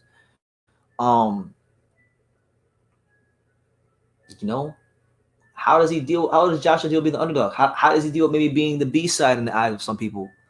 How does he deal with that? I'm not so sure. So as much as we're asking, how does Fury deal with being the favorite? How does Joshua deal with being the underdog? Fury is the favorite against this is Kevin Brown. Fury is the favorite against Joshua. However, if Joshua makes it a dog fight in the clinch, get off his uppercut, he can wobble Fury. Joshua got a very underrated uppercut. He's got a great uppercut. But I'm not, honestly, man, I'll be honest with you. I'm not sure he wants to make it a dog fight. I'm telling you, man. Y'all keep thinking Fury's sweet, man. You're gonna find out he can beat you. He can beat you everywhere. He can beat you in every way which possible. I'm not really sure if Anthony Joshua wants to do that. If he's prepared to do that. I'm telling you, this ain't Klitschko. This is freaking Joseph Parker. Joseph Parker, who's a nice little classy boxer on the outside, but anytime somebody gets physical with him, he doesn't know how to get physical back. He's a tough, durable Samoan, good fighter, great hand speed, but he don't know how to, this ain't them guys. This is Tyson Fury. This is one crazy MF. Now, Josh Moner asked a great question because he apparently he's heard me say this. What do I mean when I say that Deontay Wilder is in the witness protection program? Okay, I'm glad you asked. Okay, well, Josh, Deontay Wilder in his career, he came into the pros, he won a bronze medal. Okay. Now, in boxing, I understand very deeply. I watch boxing on all levels. I watch local fighters. I watch championship boxing. I watch boxers as prospects. I watch boxers as contenders. I understand boxing, how it works. When it comes to that, when you build a fighter from the ground up, you got to move them to the levels of boxing. So they progress from being making the pro debut to being a prospect to being a contender, then to maybe then hopefully, if everything goes great, a champion. So you got to gradually move these guys up levels. They got to fight different styles. They got to fight slick boxers. They got to fight power punchers. They got to fight boxer punchers. They got to fight tall, lanky boxers. They got to fight short, stocky punchers. You gotta put your fighters in situations where they see different styles, so that when they get to that championship level, they know how to handle all these situations, right? So my thing is, Wilder had 40 plus fights before he fought anybody that we could say is like a top level heavyweight, like a Luis Ortiz. A solid top level heavyweight like a Luis Ortiz. If we look at his career in context, progressing, and we have to ask ourselves the question: What was Wilder's progression? Did he have a progression as a prospect to contender? And the answer is no, he didn't. He didn't have that. He didn't have an actual, real progression as a fighter, because he was a guy that he was fighting cab drivers, and he was fighting the Jamaica heavyweight champion like Owen Beck early in his career. And then in his 25th fight, he's fighting guys like David McCreary. David McCreary, a guy who turned pro as a middleweight in 1998. We got Joshua getting ready to fight Pulev in his 25th fight. 25th fight, Joshua getting ready to fight Pulev, one of the best probably non-heavyweight champs out there right now. A good contender, a good amateur experience. The only guy he's lost to is Klitschko. 25th fight, that's who he's fighting. Joshua hasn't even boxed 150 rounds in the professional ranks of boxing. Tyson Fury's boxed about 193 rounds in the professional ranks of boxing. Wilder's boxed 155. Dillian White was boxed about 160 rounds in the ranks as a pro. Joshua has not even boxed 110 rounds in the professional ranks of boxing, and he's fighting Kubrat Pulev in his 25th fight. So he's even in terms of Joshua's. I'm not talking about in terms of age or fights. I'm talking about in terms of rounds boxed. He is still green in comparison to his heavyweight contemporaries. Okay. At that stage of Wilder's career, he was boxing guys who turned pro as middleweights. Okay. Deontay Wilder won a vacant title against Bermane Stiverne, who was never recognized as a no great champion because he beat Chris Arreola, who was basically the off-brand Andy Ruiz before Andy Ruiz, to win a vacant belt. Okay. Then he defended the belt against unknown contenders to most people. And if they weren't known, they weren't highly regarded. So I say that he's in winner's protection because he abstained from unifying the division. His manager, Shelley Finkel, said that he did, and that he could for undisputed just 10 days after he became champion. He ducked Anthony Joshua 3 times, turned down 3 hours by Anthony Joshua. Ducked Dillian White, clearly turned down offers to fight him. Didn't try to unify with Joseph Parker. Didn't try to unify with Charles Mart when he had a belt for that short time.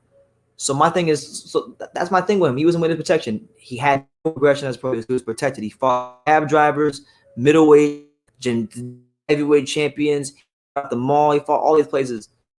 He didn't have a natural progression as a fighter should when they're being groomed to become world champion in the heavyweight division. Never fought any legitimate punchers. Never fought anybody that was really that slick as a fighter. The best puncher he's ever fought. And that's my thing. The best puncher he ever fought in his career is either Tyson Fury in the rematch or Dominic Breazeale or Luis Ortiz.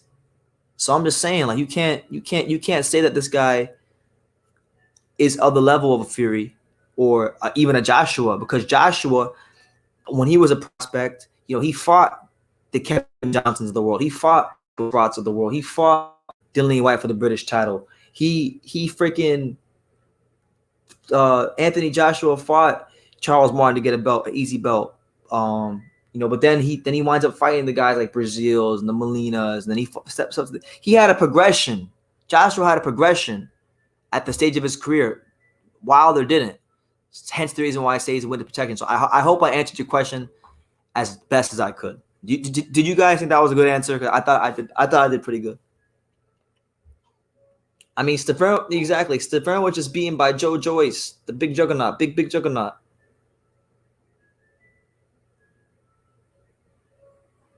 That's what I'm saying, man. Bob Arum, people want to hate Bob Arum, even though he's the best promoter in boxing. Arguably, he ain't putting these guys in no witness protection. He's got the best matchmakers in boxing. These dudes either sink or swim, whether they like it or not. If you don't like it, keeper use you as an opponent. Unfortunately, that's gonna happen for Amir Mom. If we Javier Molina, he'd been, you know, probably going to some big fights. But since he lost, he'll probably be a opponent now because that's how Top Rank operates.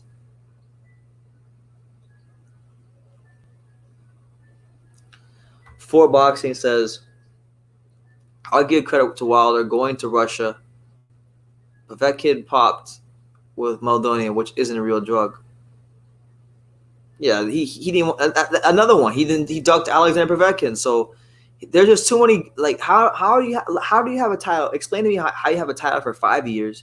You make all these defenses. You make all these claims about how you're the baddest man on the planet, and you don't find all the killers. You don't find all the killers. I mean, look at all the guys that fought Povetkin after Wilder ducked him. Joshua fought Povetkin. Even Michael Hunter fought Povetkin. David freaking Price, the big stiff idiot fought Povetkin. But Wilder can't fight Povetkin? Come on now. He took Brazil's O in his 17th. Yes. He took Brazil's O in his 17th fight. I mean, and if I'm not mistaken, I could be wrong, but I think this might have been just after Brazil was coming off that big win against Ugano. Let me see. I'm pretty sure this was after Brazil's massive win against Ugano, which was a big win for him in his career. In my opinion, that's the best win of his career. He's never going to do better than the Ugano fight. He'll never do better than that Ugano fight. Because, you know, Ugano, nobody remembers now, but Ugano was supposed to be like the next great heavyweight prospect. And he derailed those plans real quick. You know, got up off the deck and folded him up in what was arguably fight of the year in 2017.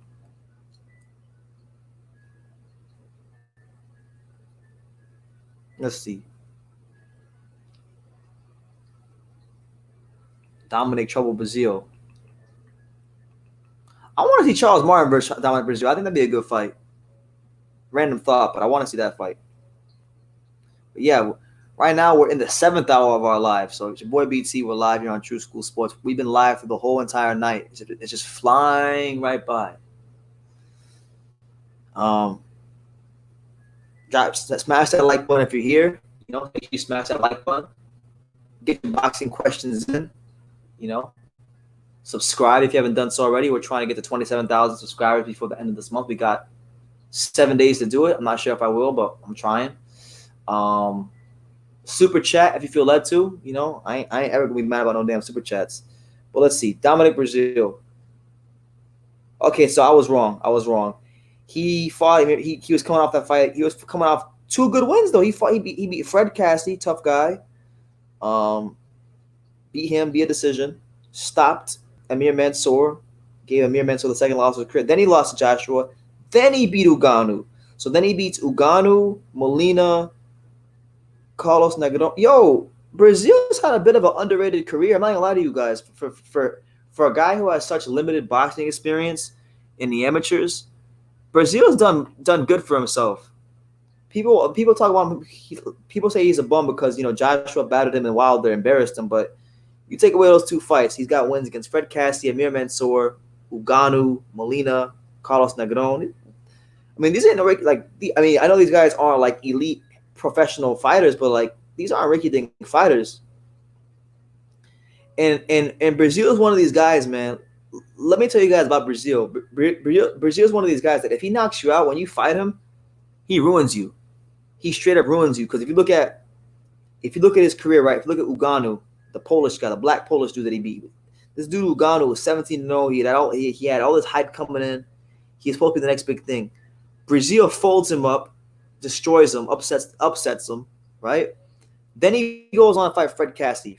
So that they get him a win against a faded Fred Cassidy, and then he fights some 10-0 guy in Poland, and he gets folded up by this 10-0 guy. Now this 10-0 guy seems like he's pretty good. This 10-0 guy beat Michael Sprott, 11-0, 10 KOs. So shout out to this guy that beat Uganu. And then Carlos Negron, he's a bit of a smaller heavyweight, but Negron, he had good amateur pedigree. When we talk Carlos Negron, he was Olympian. He was a freaking Olympian, 2008 Puerto Rican Olympian. And when he fought Brazil, he hadn't lost in what, 7 years? He hadn't lost in 7 years. He had been just building his record up for 7 years after his first loss. Got folded up by Dominic Brazil, and then got stopped by some guy named Brian Howard, who was 15-3 with 12 KOs from the USA. So I'm just saying, Brazil is not the most skilled guy in the world, and we shouldn't ever give him credit for that. But outside of the Fury and Wilder fight, the Joshua and Wilder fights, that level below, he's done great for himself. Great for himself. I mean, I would love to see him fight Charles Martin or Efe Ajagba, because I wouldn't be the least bit surprised, even now, if Brazil pulled a rabbit out of his hat and folded one of these dudes up. Now, my man Johnny, he's asking me about Efe Ajagba, and I was just saying, Johnny, I have a friend who's good friends with him, a boxing manager named Nelson Azor. Shout out to Nelson Azor, LPMG Boxing, stand up. I was telling him that I think Efe Ajagba needs about a good 7 or 8 fights, maybe 10, before we even talk about him fighting for a world title, because he's still so raw. And if PBC is going to pin all their hopes on him, then they're going to be in big, big trouble, because he'll get beat up real badly if he steps up. If he fights Andy Ruiz, Andy's going to beat him up. Kanaki might be a good fight for him. It might be, because Kanaki's so damn hittable. But Ajagba is so slow-footed that it might actually wind up being the fight that puts him on the map. I'll be honest with you, I'm not really a big fan of Ajagba. I've been watching him fight for a couple of years now, and I've never really been huge on him. I think he's good, but I think if you're gonna want to get the best out of him, you're gonna have to really give him some time to develop. I mean, like some time, like another 2 years, maybe 2.5 worth of fights. Someone said he makes Filip Hrgovic look loose. That's messed up. Ringside Story says, if Inoue gets past John Riel Casimiro, which is a massive if, but if he does, who should the monster fight next? That's a great question. I haven't even thought that far, but I can't even answer it. Let me see. What do you guys think? Who do you think he should fight? We're heading into the 8th hour of this live. This is insane. I've been live the whole morning. I'm still live here on YouTube. And you know what the crazy thing is, guys? I'm not even tired. I don't even get tired, bro. I'm not even freaking tired. I could legitimately stay live here on YouTube for 3 and be tired. Chef would be tired. Because I don't got nothing to do. There's no fights coming on. I'm in quarantine. I got snacks, so I don't gotta go out and go to the supermarket. There's no girls. There's no girls outside, so there's no girls to go talk to. So I could be here all day, legit. The only reason I might get off is because I think my sister woke up and she's freaking loud as hell. So I might go off, or I might pause a live. I might pause it because my sister can be a bit loud sometimes. But other than that, I'm here. All right, so let's go to 118. 118, bantamweight, where you at, champ? 118. Who should I know we fight next?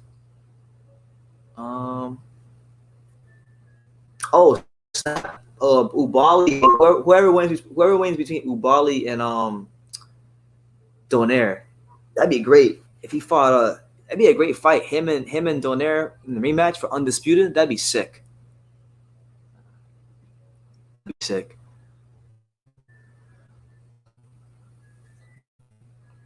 And there's Chocolatito. Well, fight's not gonna happen, but if it was gonna happen when it was supposed to, when it should have, Chocolatito would have folded him up. If Inoue would have fought Chocolatito when they were supposed to fight, when it was being talked about, Inoue would not be undefeated right now. I'm telling you that right now, straight up. Chocolatito got too many angles for that man. Too many angles, pressure. I'm just telling you. And Inoue was getting hit by no disrespect to Donaire, but he's not nearly as precise of a puncher as Chocolatito. A great fight, fantastic fighter, great fighter, but he ain't gonna give Inoue them Chocolatito angles. You know, Hrgovic, I keep hearing all the things about Hrgovic. People say like if you talk to 10 people about Hrgovic, 5 will tell you he sucks and he's an overrated prospect. Other 5 will tell you that he's gonna be world champ.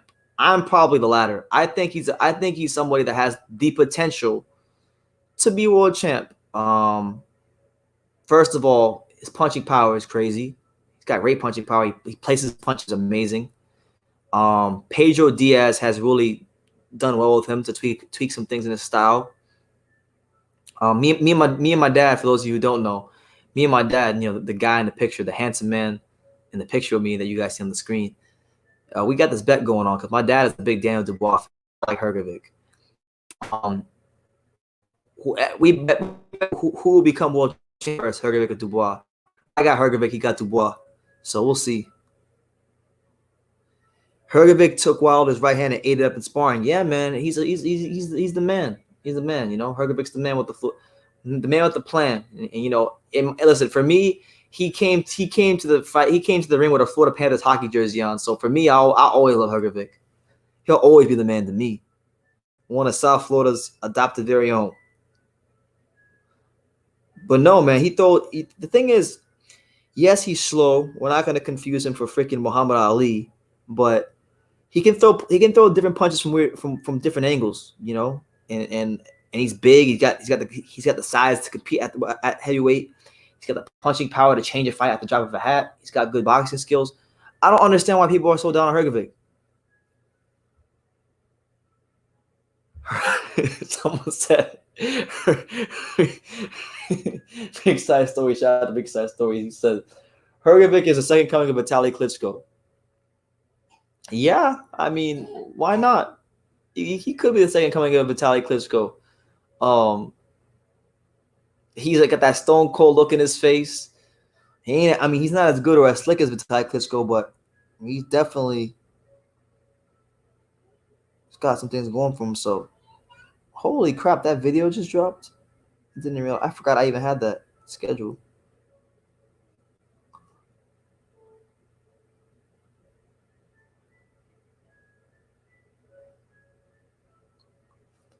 Dave Mason says fights I would. And by the way, salute you, Thomas Moreland. Shout out to you, champ. Dave Mason says fights I would like to have seen would be Ike Abiabuchi versus any heavyweight champ you care to name. Okay, Ike Abiabuchi versus Riddick Bowe. That would have been freaking. That might be the greatest fight in heavyweight history. Straight up. Could you imagine somebody as strong as Ike Abiabuchi fighting somebody as strong, as slick, and as skillful on the inside as Riddick Bowe? I can't honestly, stylistically speaking, I can't even think of a better heavyweight matchup than freaking Ike Abiabuchi versus Riddick Bowe. I'm not gonna lie to you.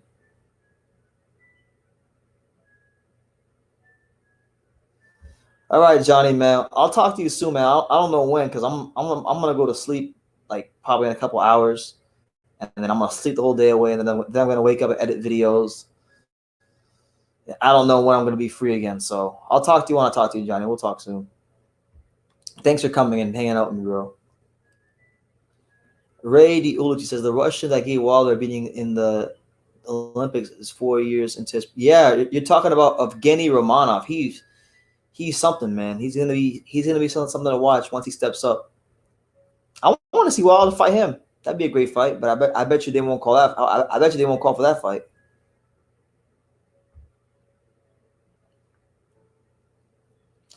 Hrgovic has potential, but he should have done better against Eric Molina. Yeah, he does. He should have, but it's boxing, man. You can't. Most fighters aren't going to fight great every fight. So, Ed the Sock says, I think it's exciting. AJ, Fury, White, Dubois, Usyk, Hrgovic, Wilder. Needs a few more names, maybe. Trevor Bryan. I think, what's funny? Now, look, I'm not saying that Trevor Bryan is going to be better than any of those names you just mentioned. But I can hand on heart. Listen to what I'm telling you guys. I can hand on heart with no reservations tell you guys Trevor Bryan will emerge at some point, and he is better than Adam Konaki. You are not going to see him fold like fucking Adam Konaki did against Robert Helenius. So I think he'll emerge and be a contender and be in player of the division. So you can throw his name in there too. I know it sounds crazy because he's been inactive and he's a Don King fighter, but I'm just telling you, I've been seeing him in the gym, and he's improved a lot over the years. 6'4", strong guy, durable. He's relatively the thing is too, he's maybe he's not young in the sense of his age because he just turned 30, but he's young in the sense of his body, because he's fresh. He hasn't boxed a ton over the last couple of years. He's fresh, but he's getting good sparring. I can name you about 5 or 6 sparring partners of his. He's improved. I want to tell you guys he's improved, and I think he's going to beat Manuel Char. When he beats Manuel Char, that's when we're going to see him begin to emerge, whenever that fight happens. Because even without the coronavirus, that fight seemed like it was a while away from happening. The coronavirus happening, I'm having doubts about whether Trevor Bryan will box again, but hopefully he will. And the thing is, we were talking earlier. We were talking earlier here on True School Sports about how Tyson Fury has a lot to fight for, but now Trevor Bryan has everything to fight for. His coach Jamel Edie, God rest his soul, R.I.P. to Jamel Edie. We saw Coach Mel 18 days ago, and then he died. He died recently of a blood clot. So Trevor Bryan, he's got a chip on his shoulder even more to prove that he's going to be something in the heavyweight division, because Coach Mel invested everything into him when he was a kid to now. And by the way, speaking of Coach Mel, I did a whole video because recently at Stacey McKinley's gym, they had like a whole remembrance event where everybody gathered around to talk about Coach Mel in the ring. It's a great video. It's going to premiere in a couple of days, like in about 4 days. So I want you guys to watch it, even if you don't know who he is. Trevor Bryan is in the video, so you'll see him talking about his coach that passed away recently. Stacey McKinley's in the video. Jesse Robinson, my dad, is in the video. It's probably one of the best videos I've ever done. So I want you guys to watch that when it comes out. 4 days. It's gonna premiere in 4 days. But I'm just saying, like, Trevor Bryan, he's gonna emerge into at least, at bare minimum, a top 10 contender at some point in his career. Ringside Story says, after that, let's see Trevor Bryan versus Wilder. Listen, I'm telling you guys right now, man, you're going to think I'm crazy. I think Trevor Bryan can beat Wilder. Trevor Bryan's a solid puncher. He's got respectable punching power. Stacey McKinley, I'm not going to disclose too much, but Stacey McKinley has been teaching Trevor Bryan some of the old school Detroit Kronk skills as far as shielding punches, catching punches, things like that. I don't know if he's able. I don't know. I can't really tell you guys how good Trevor Bryan is because I don't know myself. Because until he gets in the ring, we don't know. But I can tell you he's definitely skilled enough of a fighter to take away a right hand of Deontay Wilder. And after Wilder gets that taken away from him, who knows? Who knows what he has left? Ed the Sock says, Buatsi's at light heavyweight is very exciting. I think Buatsi's the truth, bro. I think Buatsi can be I think Buatsi could give a lot of the world champions some smoke right now. I don't care what we're talking about. You don't care what we're talking about. Not you. Beat Bivol. I think he can be world champ right now. Big Boss says he fights bums only. Well, it's not his fault. It's not his fault why he fights bums only. It's a whole cacophony and cascade of things as to why he's fighting bums. Number one, okay, the reason he's fought bums in the first place is because the reason he's fought bums is because he signed contracts, and you can go back and check my interviews, my archives. He signed contracts to fight Jarrell Miller, Stavern, and Dominic Brazil, and they all backed out. These are actual factuals. He signed contracts to fight Jarrell Miller, Stavern, and Dominic Brazil, and they all didn't want no smoke to fight him. Okay, that's a fact. Then after that, then if you want to get beyond the fact that Jarrell Miller signed contracts and didn't, or he signed contracts to fight them, and they didn't want to fight, and they backed out. Then Trevor is a Don King fighter. Don King doesn't really have as much pull in boxing, as much pull as he used to. He's still got lots of pull. Don't get it twisted and don't get it effed up. Don King has a lot of pull. He's a powerful man, but it's not like it was like in the early 2000s when we had Trinidad and he was running boxing. So, because of that, his fighters got to wait longer. But while he's in the doldrums, he's a I'm telling you, he's gonna emerge. You guys, I'll just wait. I'll wait, and when it happens, I'll tell you guys. I told you so, like I told you with Fury.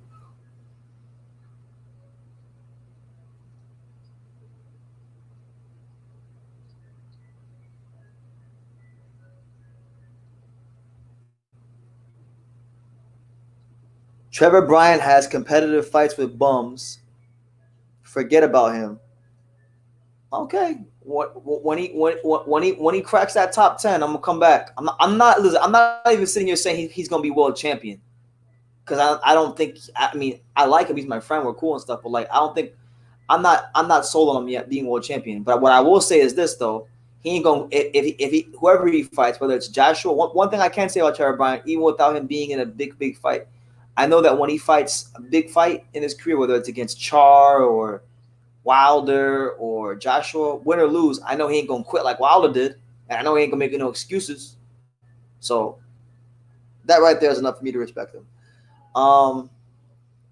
You're saying he had competitive fights with bums. You're referring to that one fight he had with Derek Rossi a couple of years ago, which was 5 years ago. He was 25 years old. So if you know anything about heavyweight boxing, no matter how good a heavyweight winds up becoming, most cases, like 90% of the time, heavyweights mature later. So the Trevor Bryant you saw at 25, or at 8, we won't even say Trevor Bryant. We'll say a heavyweight we saw at 25 won't be the same heavyweight that he will be at 30 or 35. Heavyweights generally tend to mature later. That's the reason why Tyson Fury is 30 years old and now the best version of himself. Hence the reason why Deontay Wilder is 35 years old or 34 years old, and he's done great for himself, in the division, knocking these guys out. Hence the reason Luis Ortiz is 55 years old and he's a contender.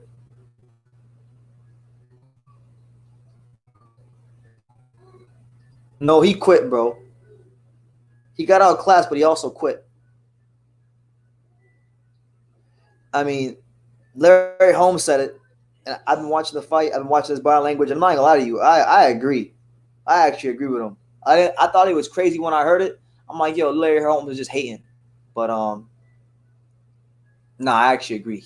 Because if you look at the punches Wilder was throwing, they weren't punches like from the fourth round on.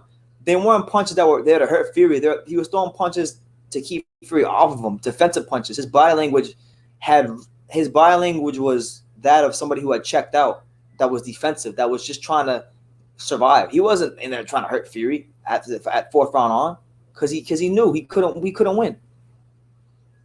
So there's many ways to quit in a fight, and that was one of them. Yard's next fight opponent is Tasty. He's 16-0. He's made. Yeah, you're talking about Lyndon Arthur. That's gonna be a solid fight, but it's one that Yard should definitely win.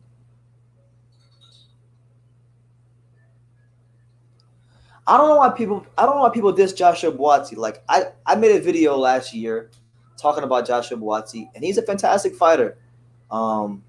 He's a fighter that I think, and I said video, so it's there. I said it. I said if I had to put my money on anybody in the boxing stable to be a dominant world champion, not just a trinket holder, but a dominant world champion, I'd pick Joshua Buatsi. If you had a gun to my head and told me to do it, I'd be Joshua Buatsi. Obviously, his division is tough, so it'll be a little bit harder, but he's got the skills to do it. And the pedigree as well, and the amateurs. The foundation's in place. All right, Ringside Stories. Take care, man. Thank you for coming on and chopping it up with me, man. Thank you. Larry Holmes ain't no hater. Larry Holmes is the truth. You gonna say Larry Holmes don't know about boxing?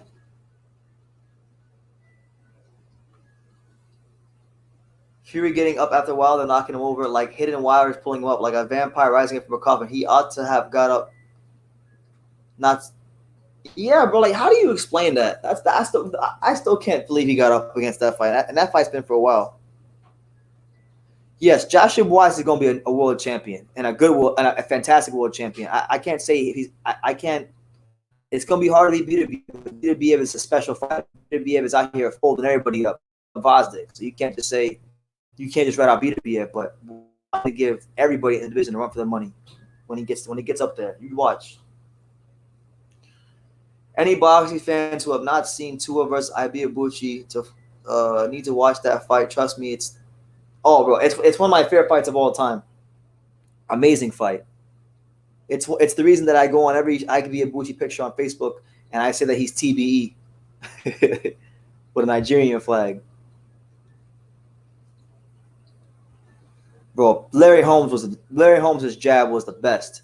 I was just watching Larry Holmes versus Trevor Berbick. I watched the whole fight. Larry Holmes versus Trevor Berbick the other night. What a freaking performance. What a jab.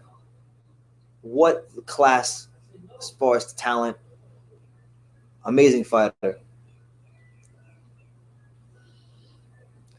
I think Josh Kelly's going to get beat soon. I like him. I think he's a good fighter. I think you know what's funny?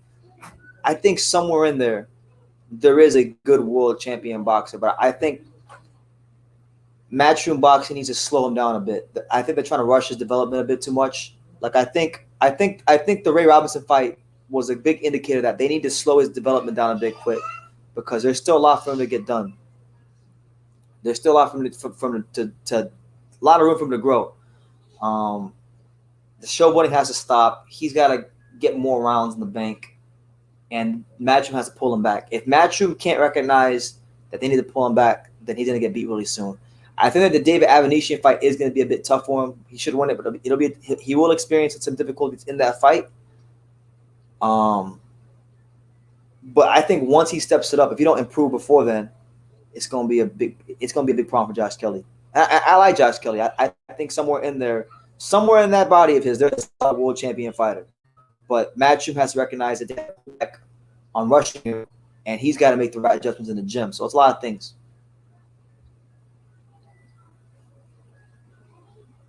Larry Holmes is a top heavyweight, but he never has anything good to say about anybody.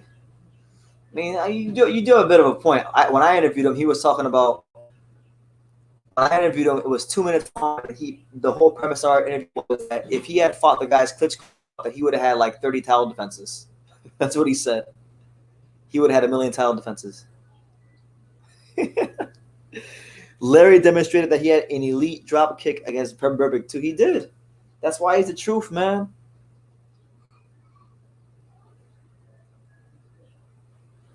You know, it's funny. One of my good friends. So, like, the area where I live in, at one of the local grocery stores, one of Trevor Berbick's nephews actually works at one of the local grocery stores where I live. And when I go shopping there, it's like right up the street.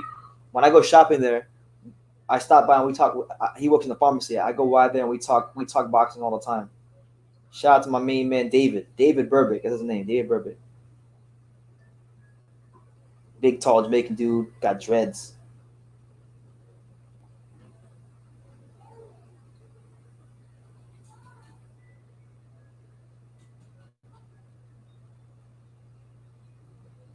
I like Berbick. Berbick was cool though. I'm on Sean. Running out of time. Strength and condition. Let me see. David says, I would like to see Gervonta Davis versus Ryan Garcia. That'd be a fun fight, man. That'd be a great fight. That's what boxing needs. The best fight, the best. Tony Yoka's gaining a lot of hype, but he needs to step up. Honestly, I don't think he really. I mean, some people hype him, like hardcore hype him up, but I don't think he's hyping really that crazy right now. But yes, I agree. I think he needs to step up and he needs to show and prove. Brother, you need to show and prove. But it is 8:05 a.m. It is your boy BT. We are live here on True School Sports. We are not that far away from being 8 hours live. I mean, hell, people don't even go to school at 8 hours, and I'm still alive for 8 hours. Smash that like button, subscribe, do all that good stuff. Super chat if you feel led to. Get your questions in. Let me know what city, what state, what continent you're watching from.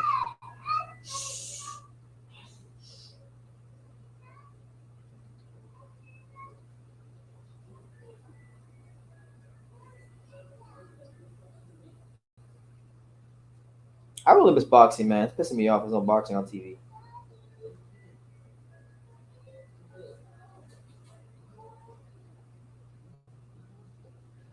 So I made a video. I don't know if you guys saw it. I made a video about Tyson Fury, Deontay Wilder, and the spiritual warfare. I'm getting some crazy comments right now. I'm reading them right now.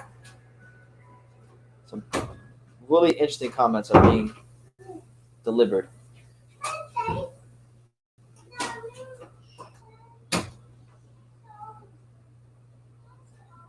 Montre says witness protection. I mean, I don't know why everybody keeps. I don't understand why people keep saying why people don't understand what I'm saying. Like I gotta spell it out every time. I'll get into it again here in a second.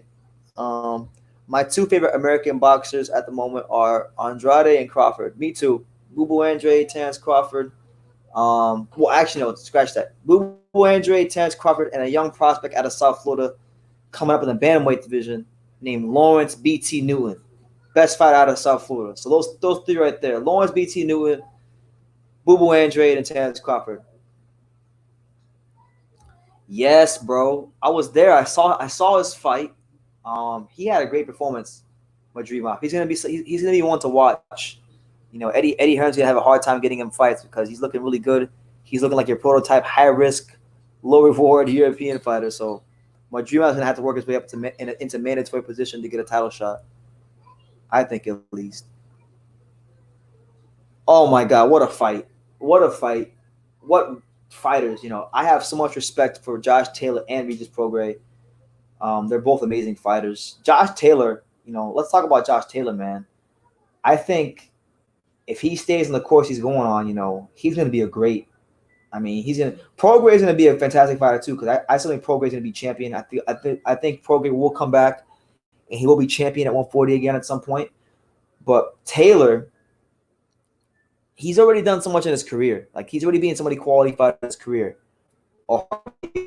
As a prospect, Miguel Vasquez, former world champ, Victor Postol, Ivan Barancek, undefeated Brian Martin, Regis Prograis. The guy's going places and he's going there fast. He's going there fast, man. And he's got punching power in both hands. He's got great boxing skills. He's really athletic. Mid-range can fight. Outside can fight. Nothing but good things to say about Josh Taylor.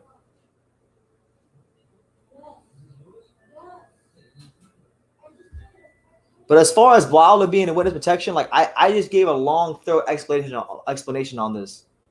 But basically, we'll shorten it.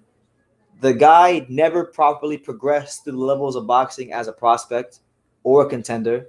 Won a title against, the weakest champion in the division. Defended his belt against pretty much cannon fodder opposition. And then when he fought the first prime A-level fight of his career in the Fury rematch, he got folded up. And he refused to unify when he had ample opportunities to. He turned down 3 hours against Joshua, 1 against White, didn't unify with Martin, didn't unify with Parker. But just like if you look at look, Montre, if you look at Tyson Fury. His 25th fight, he fought Vladimir Klitschko. If you look at Joshua, his 25th fight was supposed to be against Pulev. Dillian White, his 25th fight was against Joseph Parker. All three of these guys fought somebody of quality at the 25th fight. Deontay Wilder, who was a bronze medalist in the Olympics, a bronze medalist in the Olympics, representing America. In his 25th fight, he fought David McCreary, a guy who turned pro as a middleweight in 1998. Ate himself to heavyweight and became a butterball later on in his career, became a heavyweight journeyman. So that's why I said that. I never said it to hate on Wilder. I said it to highlight the fact that he's getting all this credit, and he should get credit because, listen, I don't care if you fight 40 tomato cans or not. It's still hard to knock out 40 people the way he was. But he was getting a little bit too much credit for being the best heavyweight in the world when he wasn't. He never proved to be it because he never fought another elite fighter to prove that he was that. That's why I said that. But to make no mistake about it, man, only fighter in boxing in a witness protection program. Leo Santa Cruz is in a witness protection program. Gervonta Davis is in a witness protection program. What's his name? Dave Allen. Well, no, you can't really say Dave Allen was in a witness protection program. Dave Allen is just a bum. No disrespect to him, but he's just. I call him a bum because Eddie Hearn keeps trying to shove Dave Allen down our throats like he's some top fighter. I mean, the guy Dave Allen has never won a Southern area title in the UK, which is like the most minor title you can win. For those of you who don't watch British boxing and don't know how the British boxing structure of titles works, the smallest title you can win in the UK is a Southern area title. It's Southern area title. You've got Commonwealth, you got British Commonwealth, and you got British champion, and then you got European. So the Commonwealth out of the 5 belts is the first one you normally win. This dude, Dave Allen, never even won that. And he's headlining shows at the O2 Arena. So, I'm just saying, fair play to him. He's made money in boxing. I'm not gonna slate the guy. He sells tickets sometimes. But that's about it. He's not no elite heavyweight.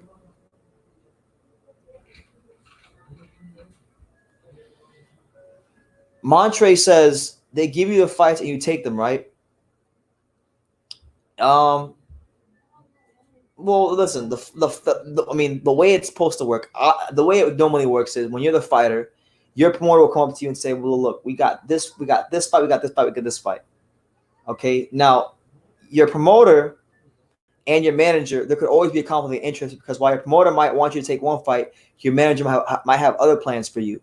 Okay, so that's always a big conflict in boxing. But if a fighter really pushes for a fight, really pushes for a fight hard enough, the fight will be made. But many fighters in boxing are content to just do what their team say, and they don't push for certain fights for whatever reason. And I think Wilder is one of those fighters, in my opinion.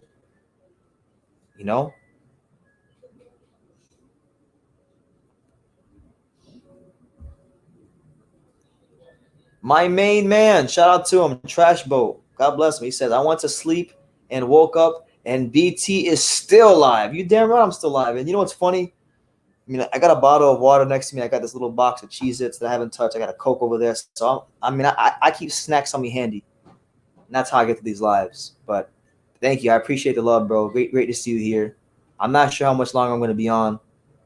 I'm about to touch the 8-hour mark. So I might shoot for 10 hours. I might try to go live for 10 hours. If YouTube lets me go live for 10 hours, I might try to.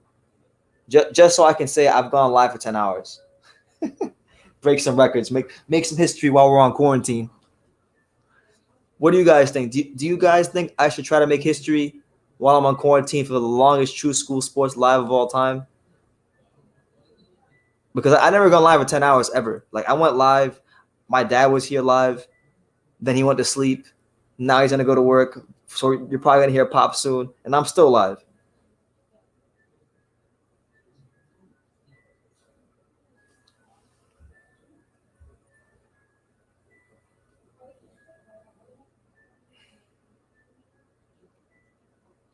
Boxing is turning to WWE with these stupid costumes. What's the point of it all? The point of it all is that the promoters like Al Heyman, they think that because this is going to be more entertaining to the casual fans, that it's going to bring more people to the sport. And in actuality, all that would happen, all these promoters need to do, these promoters overcomplicate things. All they got to do is freaking just put the best fights on. The best fight, the best people will come. You remember that movie with Kevin Costner, Field of Dreams, when he's trying to build a baseball field, and they said, if you build it, they will come. The voice in the sky, if you build it, they will come. Same thing with Wilder, or boxing, not Wilder, boxing. If you put the fights on, if the best fight, the best, they will come. People will care. Wilder is the only heavyweight getting beat up by his costume, and the costume made him quit. It did. It really did. Bruce Seldon, Wilder's new bride, AC Express, Bruce Seldon. Are you trying to say Wilder's the new Bruce Seldon? Is that what you're saying, Hercules? Who do you see Wilder fighting next after witness protection? Well, I've always thought win or lose. I was saying this even before the Fury beat him. I always said win or lose, I think he's fighting Adam Konaki. Now, I don't know if it's going to be this year with the whole coronavirus thing, because I don't know how long this crap is going to last and if the world will ever be the same. But I really believe that Adam Konaki at some point is going to fight Wilder. The fight makes too much sense. You know, Wilder, even though he lost, you know, he's a bigger star now. His profile is bigger. He sells more tickets now than he did 2 or 3 years ago. And he'll sell more tickets now when he fights at the Barclays Center, regardless of what you and me say about him. And Adam Konaki, he's like the Polish Mike Tyson. This dude's selling like 8,000-9,000 tickets on his own. So when you put those two together, that's a fight that could do big numbers at the Barclays Center. That could potentially sell out the Barclays Center. So there's no way in hell that fight doesn't happen at some point. It's just a matter of does PBC want to end the career of Adam Konaki? Because listen, I know I've said a lot of bad things about Wilder, but there's no way in hell he's losing to Adam Konaki. No way in hell. I can't see that one happening. Adam Konaki's defense is just too leaky. And your defense can't be leaky as Adam Konaki's is against Wilder. Otherwise, that right hand's going to find its mark. And when it finds its mark, like Wilder says himself, bam, baby, you getting folded up.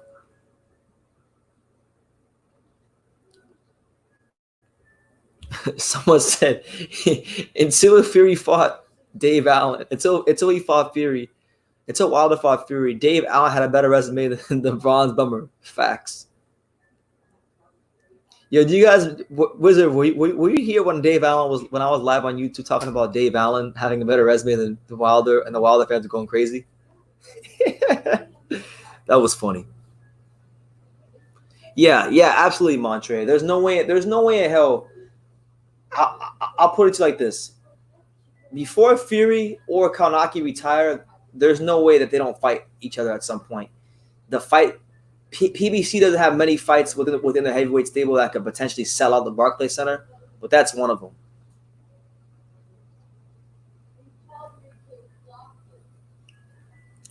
Trash Boat coming with the heat. He says, Al Heyman screwed up boxing. He paid fighters so much money to fight mediocre opponents that now his best fighters don't think it's worth fighting the best.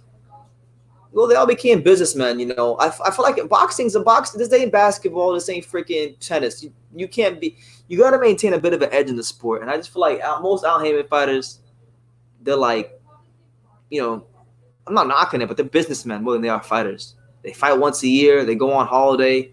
They come back 18 months later. So I don't know, man. I agree with you though.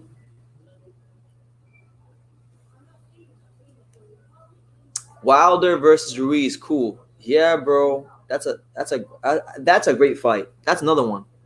That one, Konaki might sell the Barclays Center, but Wilder Ruiz, I think, is a for sure 1,000% selling out the Barclays Center, no doubt about it.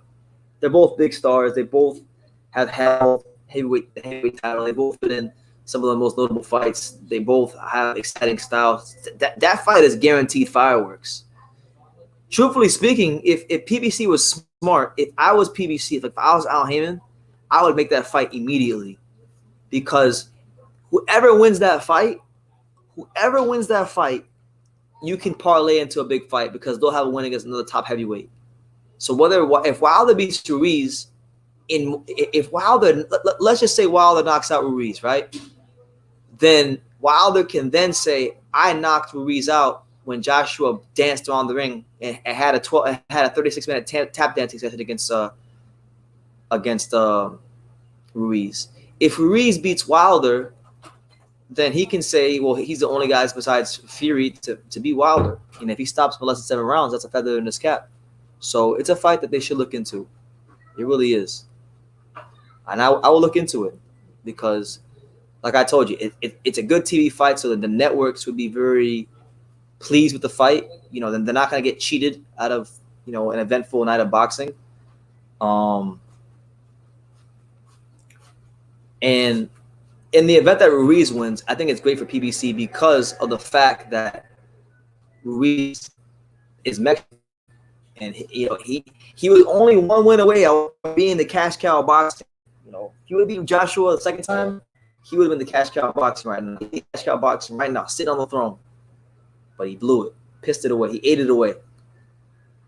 I've been laying down for like, I don't know how many hours. I've been laying down for like 2 or 3 hours just talking to you. I'm gonna sit up. I don't know if I sound different with the freaking. No, I'm sitting up.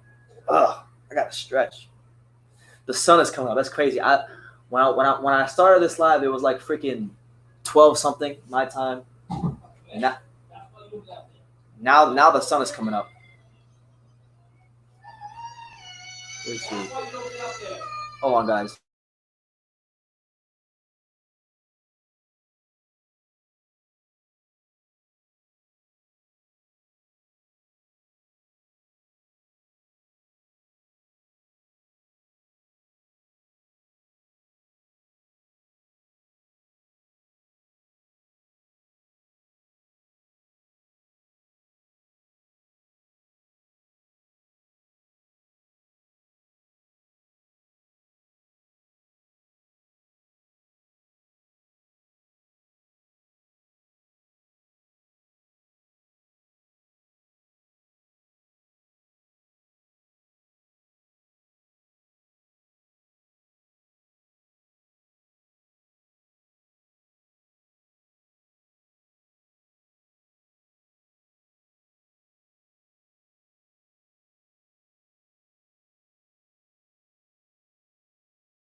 All right, so I'm back. My bad, guys. What are we talking about? Well, by the way, Pops is up. Pops is up. Wait, I shave my hair, get my look like Thank God they can't see right now. Yeah, I got a big ass. You got a huge patch on the side. I know. Of your I'm not head. finished yet. Michaela's in there. Your little sister with 2-year-olds driving me crazy. She's not 2 years old anymore. 4. Don't shortchange it. So what are you guys talking about? Well, we were talking about no heavyweights. No, we were talking about Wilder. Okay. And what are the best fights from? Wilder. Oh, Ruiz. yes. I was saying Wilder Ruiz is a very good fight for PBC. Any box, right? That's a good box. Any type of top 10 level fighter for him would still be good. Yeah. By the way, guys, that's the voice of Pops. Pops is awake. He's getting ready for work. So while he was sleeping, I was working, and now I'm probably gonna be finished in about 2 hours or so because we're heading into the 8th hour. Right now, we're 7 hours and 54 minutes deep of just straight boxing talk. I mean, straight boxing talk. Raw and rugged to you guys. Y'all are really getting the best of BT this month.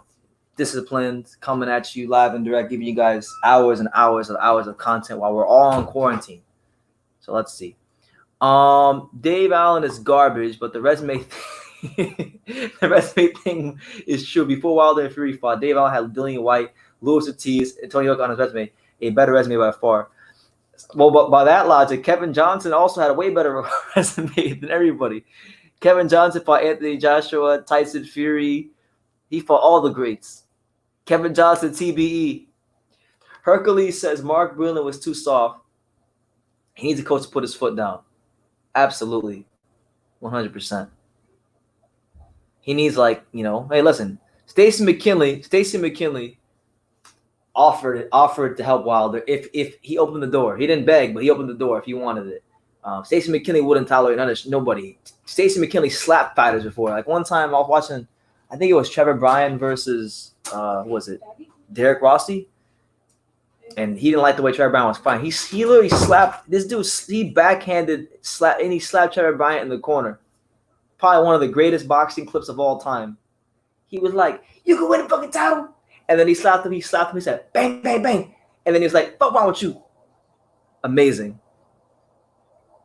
But yeah, it's your boy BT. We're live here on True School Sports. Make sure you smash that like button. If you're here right now, and you haven't smashed that like button, please go do so now. Make sure you super chat, do all that good stuff. As we continue to the longest live of all time. This is the longest live. I'm not sure this is longer than the last one, but this is definitely we're definitely heading towards the longest live of all time. We're about to be in the 8th hour, so I figure we might as well just push it to 10. Go for the gusto. Go hard or go home. Get your questions in. Anything you want. Anything goes. Could be boxing related. It don't even necessarily gotta be boxing related. We can talk about anything you want. Who's the finest women's boxer? I'll throw a question. Who's the finest women's boxer? Why not? I got Sneesa Estrada. That's my girl. That's my baby mom. I love Sneesa Estrada. Great fighter too. Hell of a fighter. Fabisi. Shout out to Fabisi. I've seen him in the comments, but I just haven't said his name for some reason. He says, Ruiz is slow-footed and gets tagged with right hands, but he's really tough. If he's able to time Wilder's counter with his left, he could get rid of him. We'll pick Wilder to win that fight, though. Yeah, bro. That's a good fight. That's a pick'em right there. I'm not gonna lie to you. That's a pick'em. Hell of a fight. I think if I was Al Heyman, I think it's better to have one of my heavyweights in the picture than to have none. So put your two biggest names against each other. Hopefully one of them gets a win. If one of them gets a win, then you'll be all right.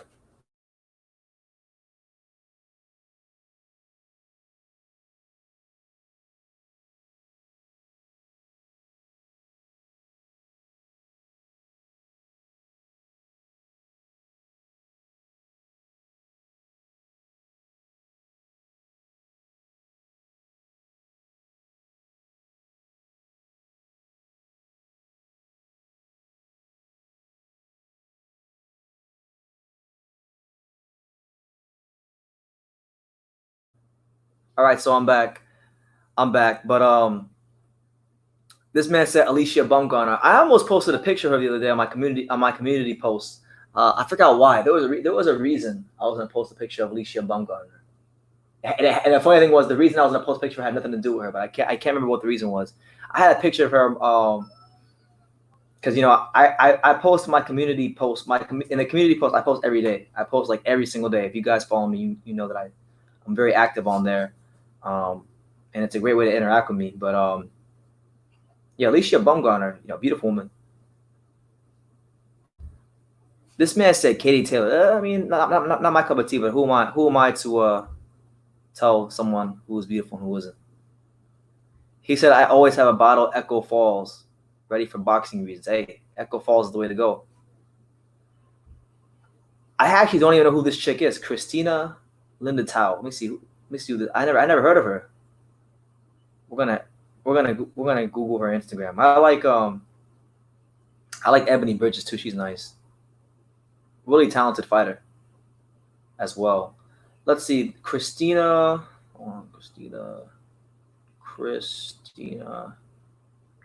Lynn Duran. Let's see who is this chick? No, she's not bad.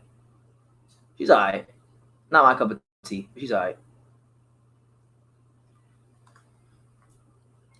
Let me see. I want to refresh boxing scene to find some things to talk about. Trash Boat says, "Yo, BT, do you play video games?" Not like I used to. I don't have like at my house. I don't have any video games. I want to get some though. I want to start playing games though. Like, I want to get like video games are expensive and they cost more video games right now. So maybe in the future, I'll start playing video games.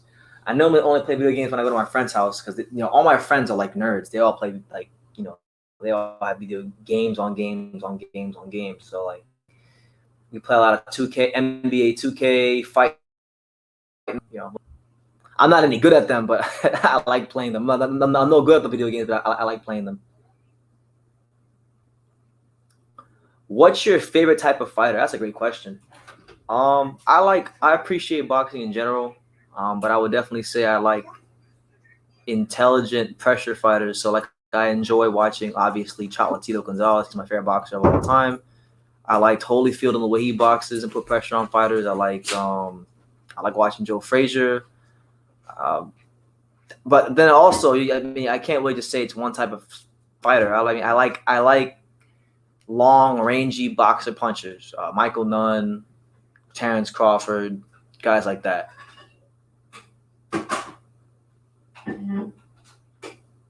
Oh no, Katie Taylor. Yeah, I don't think she's like for me at least. I don't think she's like incredibly pretty, but she's a great boxer, a hell of a boxer. Arguably the best female boxer in the world. So yeah, you got to give credit where credit is due. Katie Taylor is the truth, nothing but the truth. No. It is currently 8:32. How's it look good? Your chair? Yeah, any patches anywhere? Let me see, turn around. Make sure the back on my ear. No, you're good. You're good. I don't want to be like a punching bag, you know what I mean?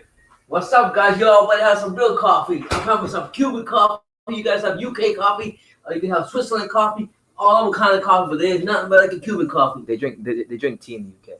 Oh, I'm sorry, tea. What's the best tea for your stomach? Green tea, right? I don't know. I drink tea, pomegranate. When I was in the UK, everybody was telling me that British tea is trash. They said you need to drink Indian tea. What do you mean? It's like artificial or something? I don't know. But it is different though. Indian tea is better. But for me, it was Indian tea. The flavoring? I just liked it better. I don't know. I'm not no tea expert.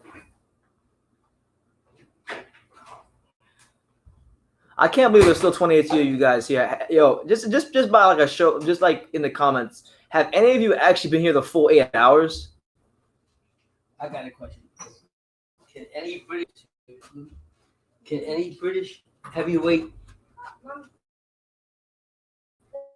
ever in any generation, can any British heavyweight beat the Gypsy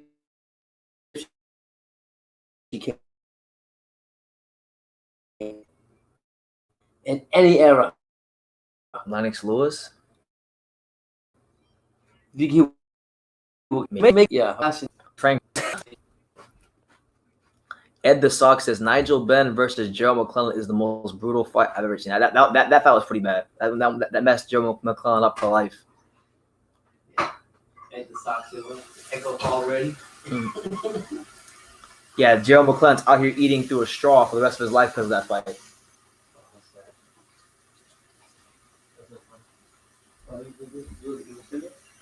Ed said, I remember watching that fight live. Best fight I've ever seen involving a British fighter. Yeah.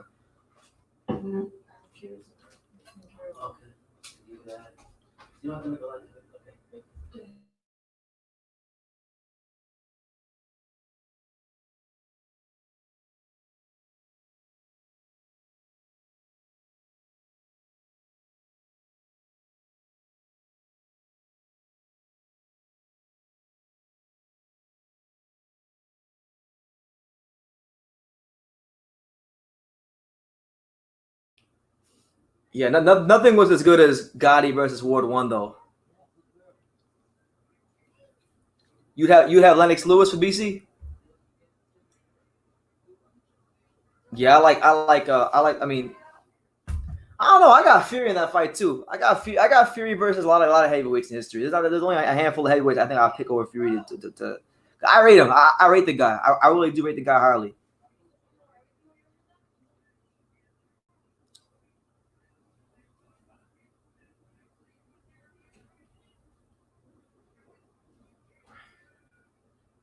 Katie Taylor is chinny. Do you think she was exposed against Delphine Pursuit? Yo, I'm not gonna lie to you guys. I think one of my favorite words to use as a boxing fan is exposed. It's just like because people overuse the word exposed so much. So like now when I say the word exposed, it's such an exaggeration. Exposed. Like the Wilder fans were mad when I put the word exposed in the title because they don't like that word. They don't like that word when it's used against their fighter. The only one they can use it against fighters they don't like. Let's see. Let's check the boxing news because we've been live for 8 hours, so it is worth there probably has been something written since we've been live. Robert Helenius warns that he's coming and he's going to be Anthony Joshua. That's right. So apparently Robert Helenius is talking some serious smack about fighting Anthony Joshua. He says, I'm going to read the quotes from the article. That big win against Adam Kaunaki. So clearly he's going to be feeling himself. It's the biggest win of his career.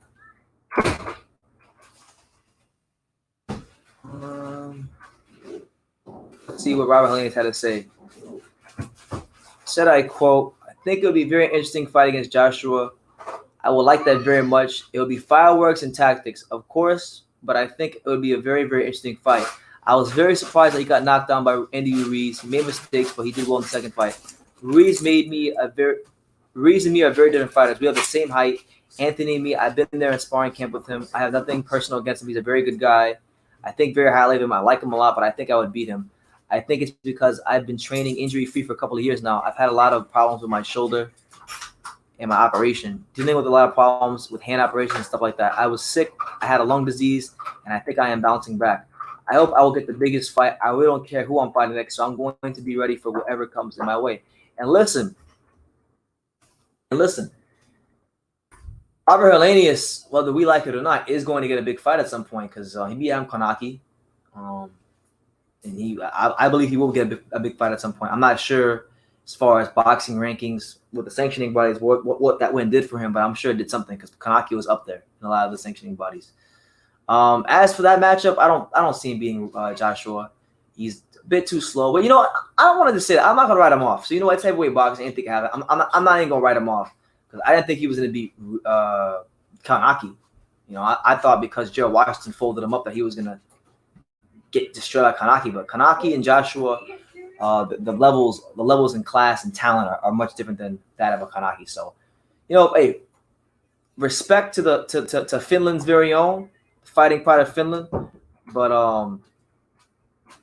I'm not really too encouraged about Helenius versus his chances against Joshua. But hey, it's a heavyweight division. You never know what can happen. Any new stories? Let's see. Nothing else really happened. It's pretty slow. There's not much news going on in boxing. That's why I'm saying y'all gotta help me out here. If I'm going live, y'all gotta drop some comments and keep it going. I mean, I don't know how I've been. It doesn't even feel like I've been live for 8 hours. Like right now, the way I feel, it just feels like I just did like a 3 or 4 hour live fight reaction. Because the first 5 hours just flew. They just flew.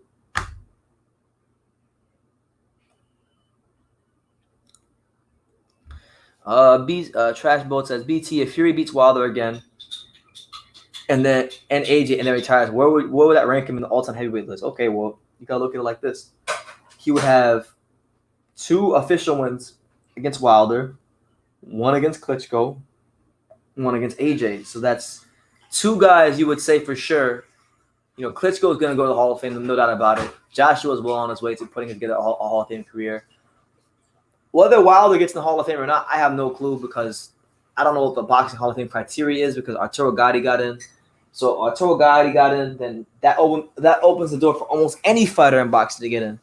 No disrespect to the late great Arturo Gatti, he was entertaining. But what I'm saying is like, I'm not sure if Wilder's gonna get into the Hall of Fame, but he might even go to the Hall of Fame. So if Wilder does get into the Hall of Fame, you're talking about 3 fighters, Hall of Fame fighters on his resume.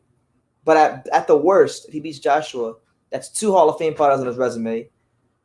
Then a guy that was looked at to be the hardest puncher in boxing history at one point in his career.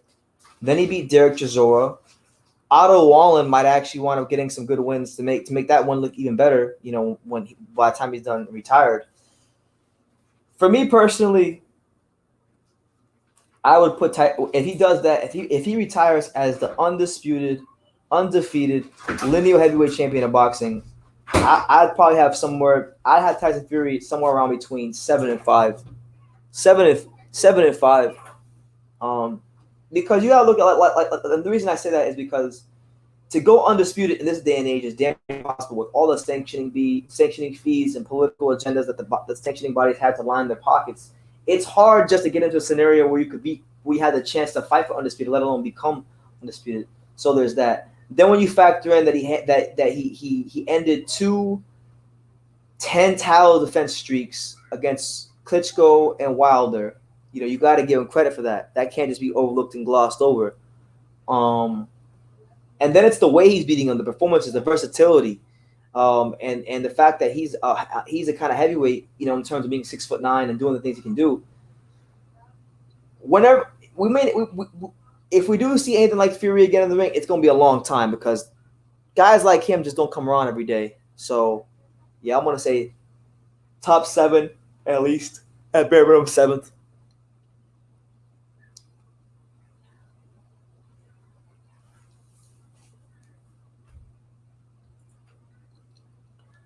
Ray Mercer was a beast. I think he deserved the decision versus Lewis.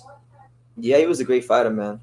One fight I would have loved to see from that era would have been Ray Mercer versus Riddick Bowe. And I know that was a fight that was talked about for a while until Ray Mercer lost to, I think he lost to Jesse Ferguson.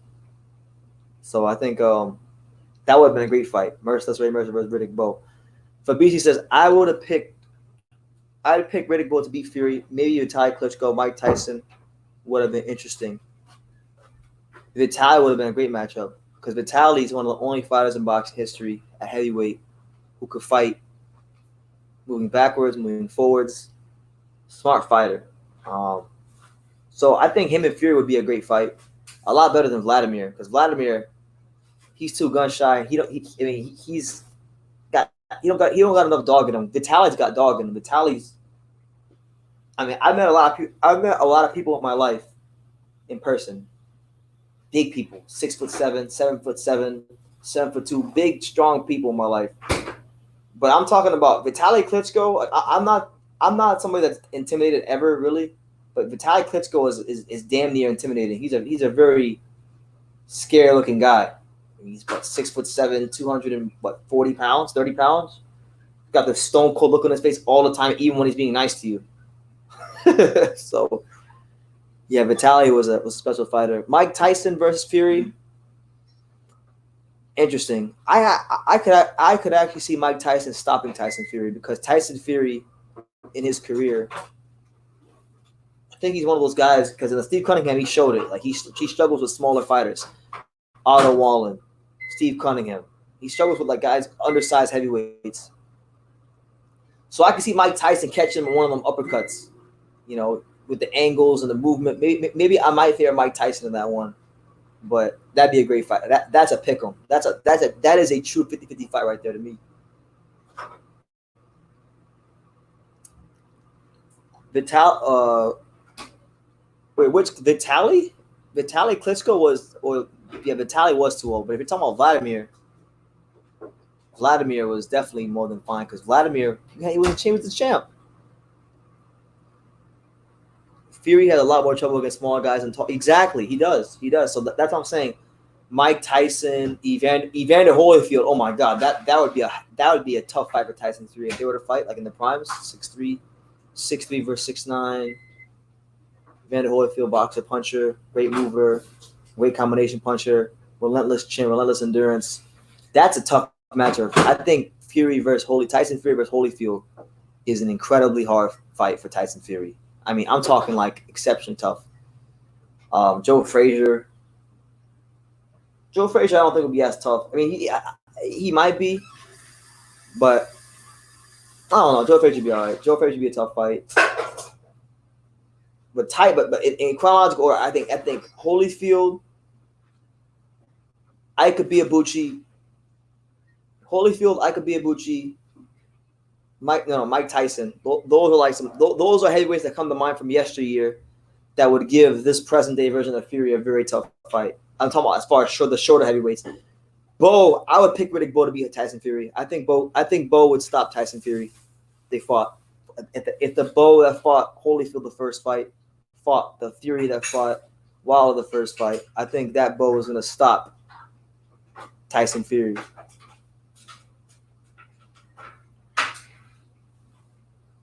Trashbo says Fury has a better chance at beating Vitaly Klitschko than he does at beating Holyfield. I think so. I'm actually in agreement with that because, I mean, it's bad enough because, like, okay, he got dropped by Steve Cunningham. Steve Cunningham's about the same dimensions Holyfield, pushing about 6'3", undersized heavyweight. But Steve Cunningham ain't throwing punches at the speed or the power or the angles of Evander Holyfield. He'd be in some serious trouble.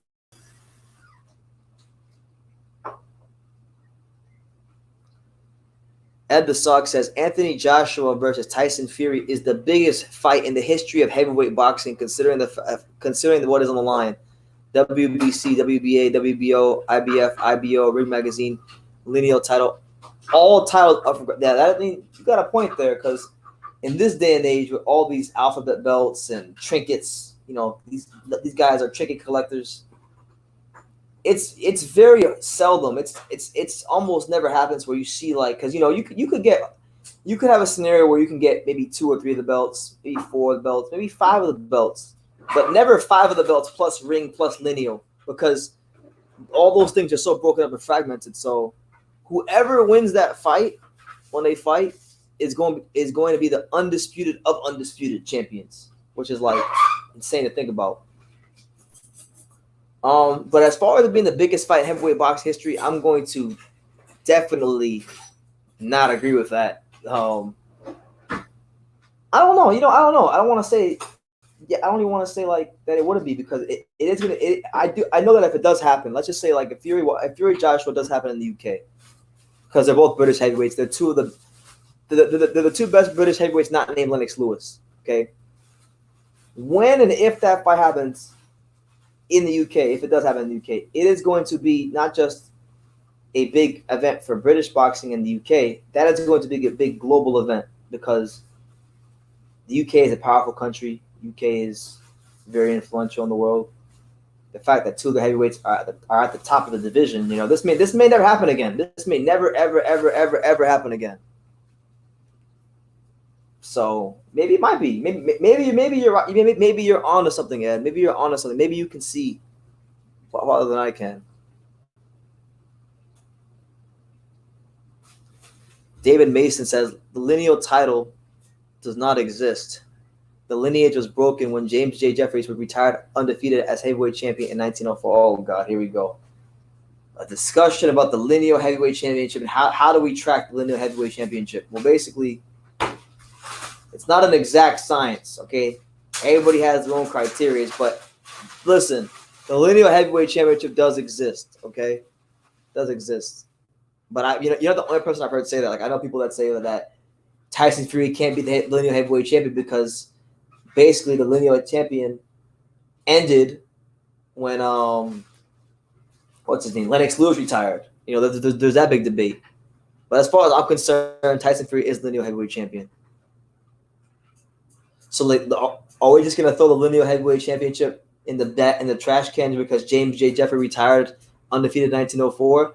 What if Tyson Fury retires undefeated in 2021? It does not count. Does the next guy that wins the next big heavyweight fight between number 1 and number 2, is he not the lineal heavyweight champion?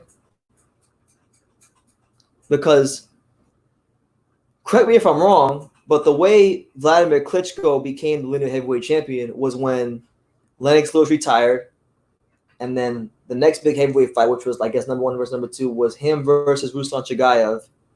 And then when he beat Chagayev, he became lineal heavyweight champion. So is he not heavyweight? Is he not lineal heavyweight champion? I don't know. You let me know, David. You're the man. Thank you for being here, David.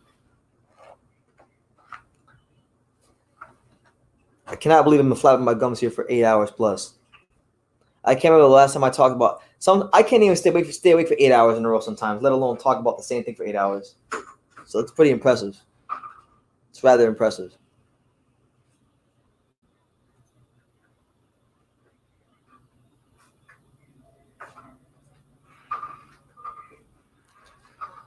If the fighter retires, the lineage that's what I'm saying, trash, bro. People want to throw the lineal trash can, the lineal belt on the trash can and say, oh well, they want to always say they always want to when they want to discredit Fury or sometimes not even just to discredit Fury. Some people just really don't believe in the lineal title.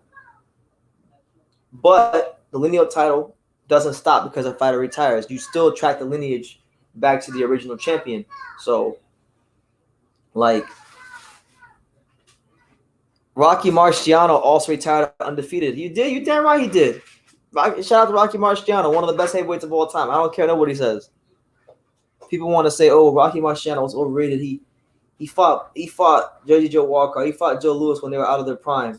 You know, he fought bums. The Italian mob fixed his fights. All this bullshit. Nobody ever talks about early in his career when he was just a nothing fighter and he fought Rex Lane, who just beat freaking Jersey Joe Walcott a couple fights before, and he was a 7-5 underdog.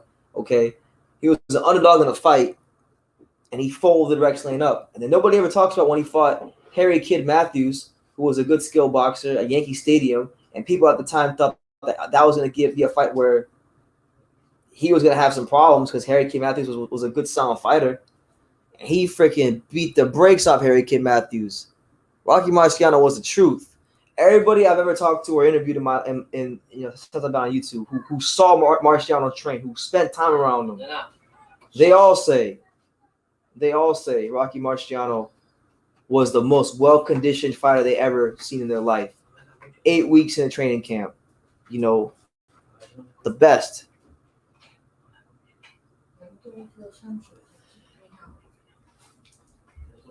We got Ed the Sock saying that Saudi might win the mega fight, which would be a shame. It has to be Wembley. I don't know. Like, look, the optimist in me wants to say that the fight should be at Wembley Stadium because the British boxing fans support boxing so well, and they deserve this fight. But then the person in me that wants to see a fair fight knows that if Fury Joshua is a close fight, I know if Fury outboxes Joshua in a close fight, I know he's getting robbed in the cards. It's not even like a question in my mind. And it would be one of the biggest tragedies in boxing history if Fury boxes in his own country against Joshua, outboxes him in a close fight and gets jobbed because they just hate Fury and they want to get him beat. So personally for me, I want to see the fight in Vegas. Yeah, I'm just going to shine a little bit and say that I think the best thing that Eddie Hearns and Joshua I think stated before is for them to have the fight in the UK. I don't want to see it in the UK, I'll be honest with you. You don't? No. I do. No. I think if he doesn't stop Anthony Joshua and if that fight is 8-4 or lower as far as on the cards, he's getting robbed. I'm telling you that right now. You're looking at it from the standpoint that he's going to get robbed. He will. No. So you prefer he is. It's not even a question in my mind. Zero question. Well, what about the boxing fans that have been loyal to Josh and Josh wants to? He even said these Brits travel, right? What do you guys? These Brits travel. I think that they should fight at Marlins Park. Case closed. I think Wembley should have it or anywhere in the UK for the fact that Joshua owes it to his fans and so does Eddie Hearns, regardless of the money. Eddie Hearns? They ain't no A side no more. F that. Tyson Fury's the A side. Well, you know, apparently Tyson Fury can't even box in the UK because I just read about of his license. Yeah, he said. So that's crazy. So the fight's either gonna happen in one of two places. It's either gonna be in Vegas or, God forbid, please, not that Saudi. I don't see how big it is. If it happens in Saudi, Fury's getting robbed there too. Listen, he's getting robbed there too. And I mean, I know Saudi just opened up, but apparently Saudi Arabia is talking about $500 million for the fight. They'll put up 500. Well, they got crazy money. That's what Joshua he wants made- to be there. But Joshua made- honestly, you tell me how many Americans are going to travel from here to Saudi. They don't care about that. Americans don't travel for none of Man, these I was in fights. Saudi, but I was running the USA flag on my shoulder, and I was in that desert. It is no joke when it gets hot up there.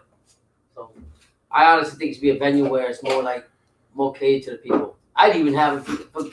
Do you think Eddie Hearn? I would have it in New York. Do you think Eddie Hearn The or Mecca. Bob Arum give a damn about catering to the people? They just care about lining their pockets. I don't care about Eddie Hearn. I like Eddie Hearn, but Since when have they cared about doing what Bob the people? Father, I give him all the respect for that old man. So whatever he wants to do, go ahead, Bob the Father. But do it in New York, PLC. Let's just do it at the Garden. Yeah, do it in New All York. the biggest Whether heavyweight fights ever in the history right? of boxing. Well, besides the Thriller from Manila, that was in. I know. Listen, I know Joshua don't want to the Garden. Yeah, but Joshua don't want to no, go he there. actually said he wanted to come back and redeem himself in the beginning. Yeah, I don't know about now. against Ruiz, not against no damn Tyson Fury. Oh, I'll tell you that right now. People, look, so you know what's funny, that I've been accused of being an Anthony Joshua fanboy by so many people, and then now that this fight is a possibility, I'm giving my honest opinion. I like Joshua. I'm giving my honest opinion about Fury versus Joshua. Yeah. I want to see what you think. Yeah. I don't think Anthony Joshua mentally can handle Tyson Fury forget the fight week build up. Yeah. The trash talking. Yeah. The mind games. Yeah. He's not. I don't think he. I think he's gonna be beat before he steps into the ring with Fury. Well, Fury is a mastermind in getting in people's heads. But somebody brought up a great point earlier. They said that how does Fury actually handle being the favorite? Because most of these fights he's winning, the big fights, he goes in as an underdog. So how would he actually handle a big fight as the favorite? Yeah. But personally, and how would Joshua handle a fight as an underdog? Okay, as speaking on Fury's side, I don't think it'll make a difference because he's overcome so much in all his battles through life in general.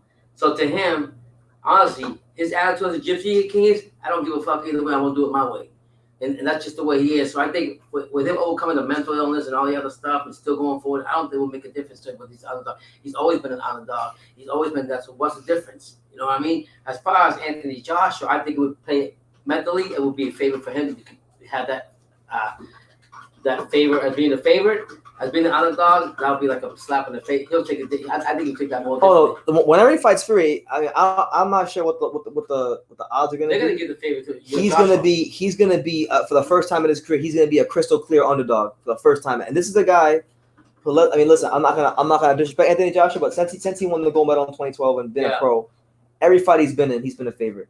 Yeah. All of them. Even against Ruiz in the rematch, he was a favorite. So I can't see a scenario. I'm actually, people are saying, how's Fury gonna act when he's a favorite? How's Joshua gonna act when he's an underdog? Well, it's like I'm saying. I don't think it really matters to Fury because Fury's overcome everything anyways. So for him being a favorite, doesn't matter. At the end of the day, what's the saying goes? Style wins fights. Style make fights. Okay, well, I'll ask you. Style-wise, how do you look at that fight between Joshua and Fury? Because they say I'm biased. What do you think? Fury or Joshua? How's it gonna go? Well, I'm gonna say it this way: Fury is his style, and a lot of trainers have said it. They've been around for a long time. It's a style that nobody can really train for because you don't know. Well, you know what type of Fury he's going, but you don't know how he's gonna go into the boxing, how he's gonna react, and how you can adjust to him. That's the problem with him. You cannot find a sparring fighter like Fury out there that can actually imitate him in the ring and everything. You just can't. It's so unpredictable what he does in his ring.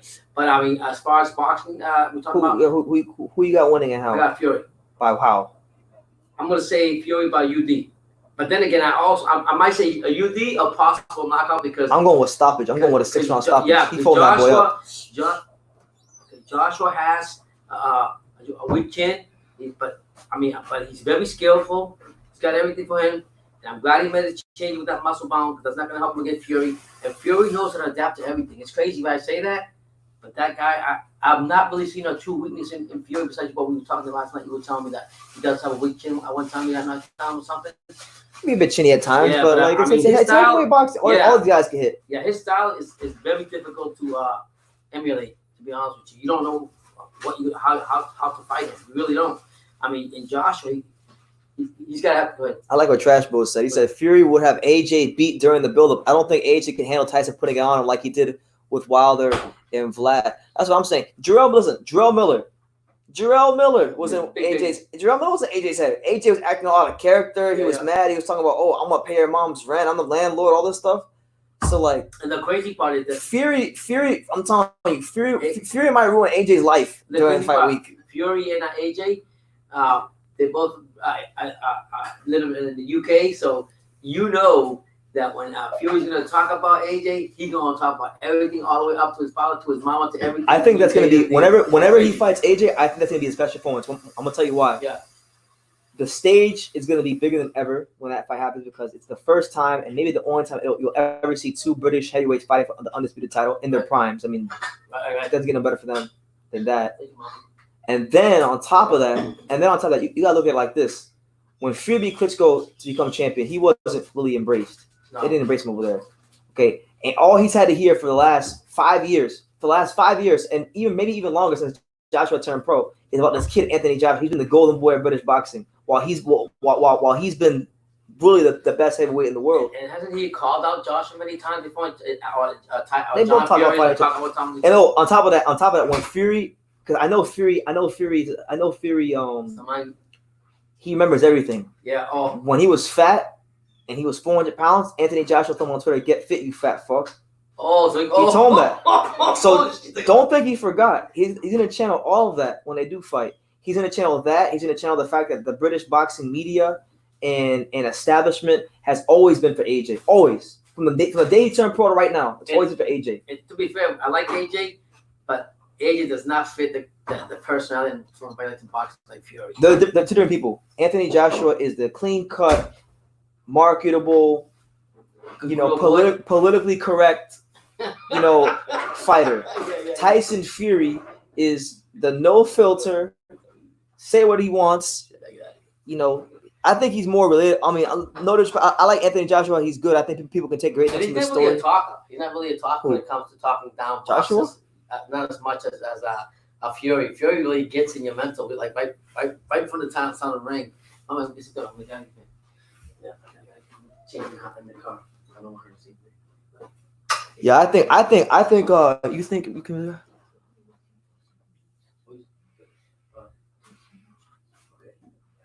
That's what I'm saying. What do you say, man? I think Fury's folding up in 6 rounds. I think he's getting AJ out of there. He might. I'm listen, because I was saying this, right? Tyson Fury is just like Floyd Mayweather in the sense that if you have one, I'm saying even just one, if you have one vulnerability in that ring, whatever it is, he's going to find it, and when he does, he's going to exploit it, and you're going to lose. Yeah. And Anthony Joshua, while he is a good fighter, he just got too many vulnerabilities to beat Tyson, in my opinion. Stamina. I don't think his movement, head movement. And what's funny is, the funny thing, people look at Fury when he first seen him, and they didn't think that he had all that, but nobody has actually figured him out. Who literally figured out took his belt? Nobody. AD says, with the zone moving into 200 countries, AJ versus Fury will be the most watched and live, biggest undisputed fight ever. I can't wait. AJ, KO, or Fury on points. I think it'll be closer than people think. Listen, there's still going to be some time for AJ to develop and improve before that fight. So I'm not ruling out the fact that AJ might actually make this a more even fight. But whether it's now or whether it's later, he's not beating Tyson Fury. That much I know. He's not beating no damn Tyson Fury. Yeah, no. There should be one in there. But if he does, I'll be the first one to give him credit. Yeah, I mean, that'd be a great fight, man. I mean, nobody's figured out Fury's formula. I don't think nobody ever will, to be honest. My man David Mason says, Alexander Usyk is going to put the spanner in the works with all this Fury Joshua. You'll see. He's saying that Usyk is going to ruin all these plans. Who's Fury's? Both. Whoever he fights. No. I mean, I love Fury. I mean, Usyk is one. I got respect to him. It's like Lomachenko as far as his skills go. But he's got to prove it. He's in the heavyweight. I mean, yes, he ran through the cruiserweights and he's very skillful and everything. But let me tell you something. Until I see somebody figure out the mojo against Fury, I love Usyk and he's one of my favorites, and I want him to do good in the heavyweight. I don't think he's beating Fury. I don't know. Honestly, I don't know none of these guys beating Fury. Because what happens is Fury. You got him from Ukraine, and he's got his mindset just like him, and it's all about technicality and all this other stuff, and he's great at that, and he's got this and that, and he did great in the boxing world thing they had. The boxing series. But he's gonna have to prove a point to him, and I'm gonna tell you right now, nobody has run through Fury. Nobody has put him out cold where he can't get back up. You hit that motherfucker, he get right back up like the Undertaker in WWF. So my point is, until I see somebody really dominate him, I mean, Fury's going with the height advantage already.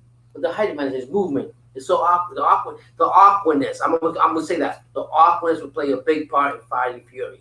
Fury does not give a flying fuck who's in there with him. Damn. He's gonna go ahead and do what he's got to do. That's not taking nothing away from Usyk, because Usyk is a proven champion. He ran through the cruiserweight. He's done everything. His goal is to dominate the heavyweight. So good luck to him. But until they figure out Usyk, until they figure out Fury, it's gonna be. I'm taking Fury only because of the fact, like I told you, he's got an awkward style to him that nobody can adapt to. And I don't care who Usyk. I wouldn't say nobody can adapt to him. Yeah.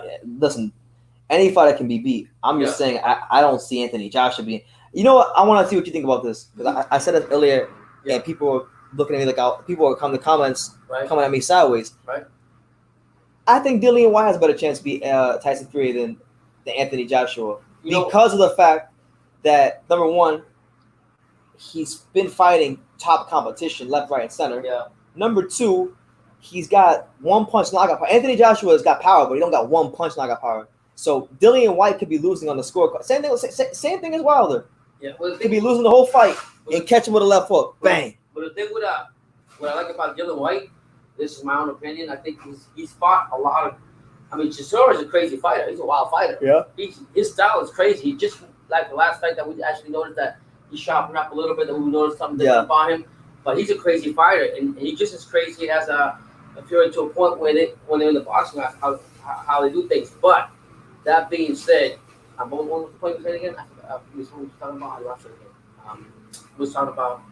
Oh no, Dillian White. Dillian White would knock the shit out of Joshua, I think. I'm not talking about Joshua. Okay, I'm talking about Fury. I'm saying he's got a better chance. I think he's got a better chance against Fury than Anthony Joshua does. That's what I believe. Yeah. Good point there. The reason you believe that? Yeah. Because disagree. You know what? Dillian White, Josh got all that muscle. Josh got all this stuff. Josh tires out. I have not really seen Dillian White's gone to the long rounds and stuff, but I've not seen him worn out as I've seen Josh when he's fighting. And I think Dillian White's patient, but he's also more forward and more. He doesn't care about the skills. He's going to go and attack. He's going to use his power. He's going to do his thing. I just think I will agree on that. And that's one of the reasons why Wilder didn't want to have a fight him either. Think about it. Wilder would not have his belt today if we had fought Dillian White in the men's. Wilder might not even be walking. I'm not even saying this to be funny. Yeah. Wilder might not even be walking properly if he fought Dillian White. Yeah, so because if he had all that time fighting, not like being able to fight on the back foot against Fury, could you imagine him retreating like that against Dillian White, catching them left hooks? Dillian White got some power on him, so I could see that happening, and I could see that. I think I would agree with my son on that, not because he's my son, but because I think Dillian White is not. He's not a muscle bound like Joshua was. He doesn't get as tired, and he's gonna go forward and he's gonna give it all he's got. And I don't think Dillian White has a weak chin that we know that Joshua's had. Where have you heard Dillian White get knocked out? Job at Oscar Rivas. How long ago was that? Last year. But was that a big punch? I didn't see that. Not really, no. But I mean, I got dropped though. Yeah. Ray D. Olgy says, "This is why I love not being a fan." You gotta love it. That's what we just talk about. Oh, I'm a boxing fan. Yeah, everybody. Listen, of the heavyweights right now, I would say Fury is my favorite. I enjoy I like his story. I enjoy watching him fight. Yeah. I actually legitimately believe he's the best heavyweight in the world. And I think I told my dad this many times, he's the only heavyweight currently fighting right now. I think you could, like somebody said in the comments, he's the only heavyweight that you could put in any other era, and he could be champ. He'd be hard to beat. Because of his style. Nobody's giving me a formula yet. Not even trainers that we know that go way back. It almost sounded like Mayweather when he was fighting the Da Vinci Code. Nobody's cracked the code. Nobody's cracked the code yet. I thought Wilder knocked the fuck out of Fury in that first fight. I thought it was done. I thought he was done, and I see Wilder doing his Wilder dance and everything. I'm like, damn, Wilder did so well. I said, damn, he's a champ. That's a shock. He's a man right now. Motherfucking get up like the Undertaker from the coffin and look up. I said, hell no. and Wilder got a hard punch. Think about it. Someone said 704 Joe says the return of Wilder. Yeah. Soon. Yeah, I'm happy for it. I mean, this is what boxing's all about. We're talking boxing about how you want. I want to see Wilder versus Charles Martin. Wilder will destroy him. He should. Wilder will destroy Martin. Wilder will. I don't honestly. One thing about Wilder when he comes back, he's coming on a mission. I hope that if he doesn't get a new trainer, somebody said he wants to Nigeria to go learn some more sports, voodoo and rituals. Whatever works, whatever mojo he's got to do. But honestly, even if he doesn't get rid of Jeff, whatever is the coaches he's got now, Brilliant's good. We should bring another coach in to help him out with his foot speed, with his foot. The same problem that you see in Wilder, I also see. I mean, this is not really comparing him to him because this is like almost disrespecting Wilder as far as level. But I think that Hefe Jaguar, whatever his name is, he got no fucking movement. How did you say his name? Hefe Jaguar.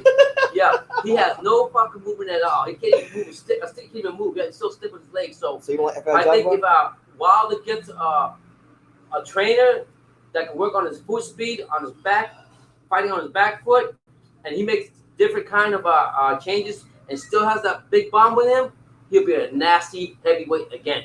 But he's got to. I'm just saying. But he's teaching him how to box. Teaching him how to box at this point is like teaching Shaq how to shoot free throws. Right, but then again, we were just talking about Wilder. Did you say Wilder was like he's a control freak on a lot of stuff? Well, that's what Steve Cunningham said. Steve Cunningham was saying, yeah. So if he's like that, then it's hard to talk to a fighter. I mean, it's like you can't teach an old dog new tricks. But if you can just get some type of trainer to screw him up and help him on the foot speed and backing off his back foot. And get some movement on those legs and put some muscles on those legs. I don't care what you gotta do. You have to go kill a cow and put it in the skin or whatever. Put some meat on those legs.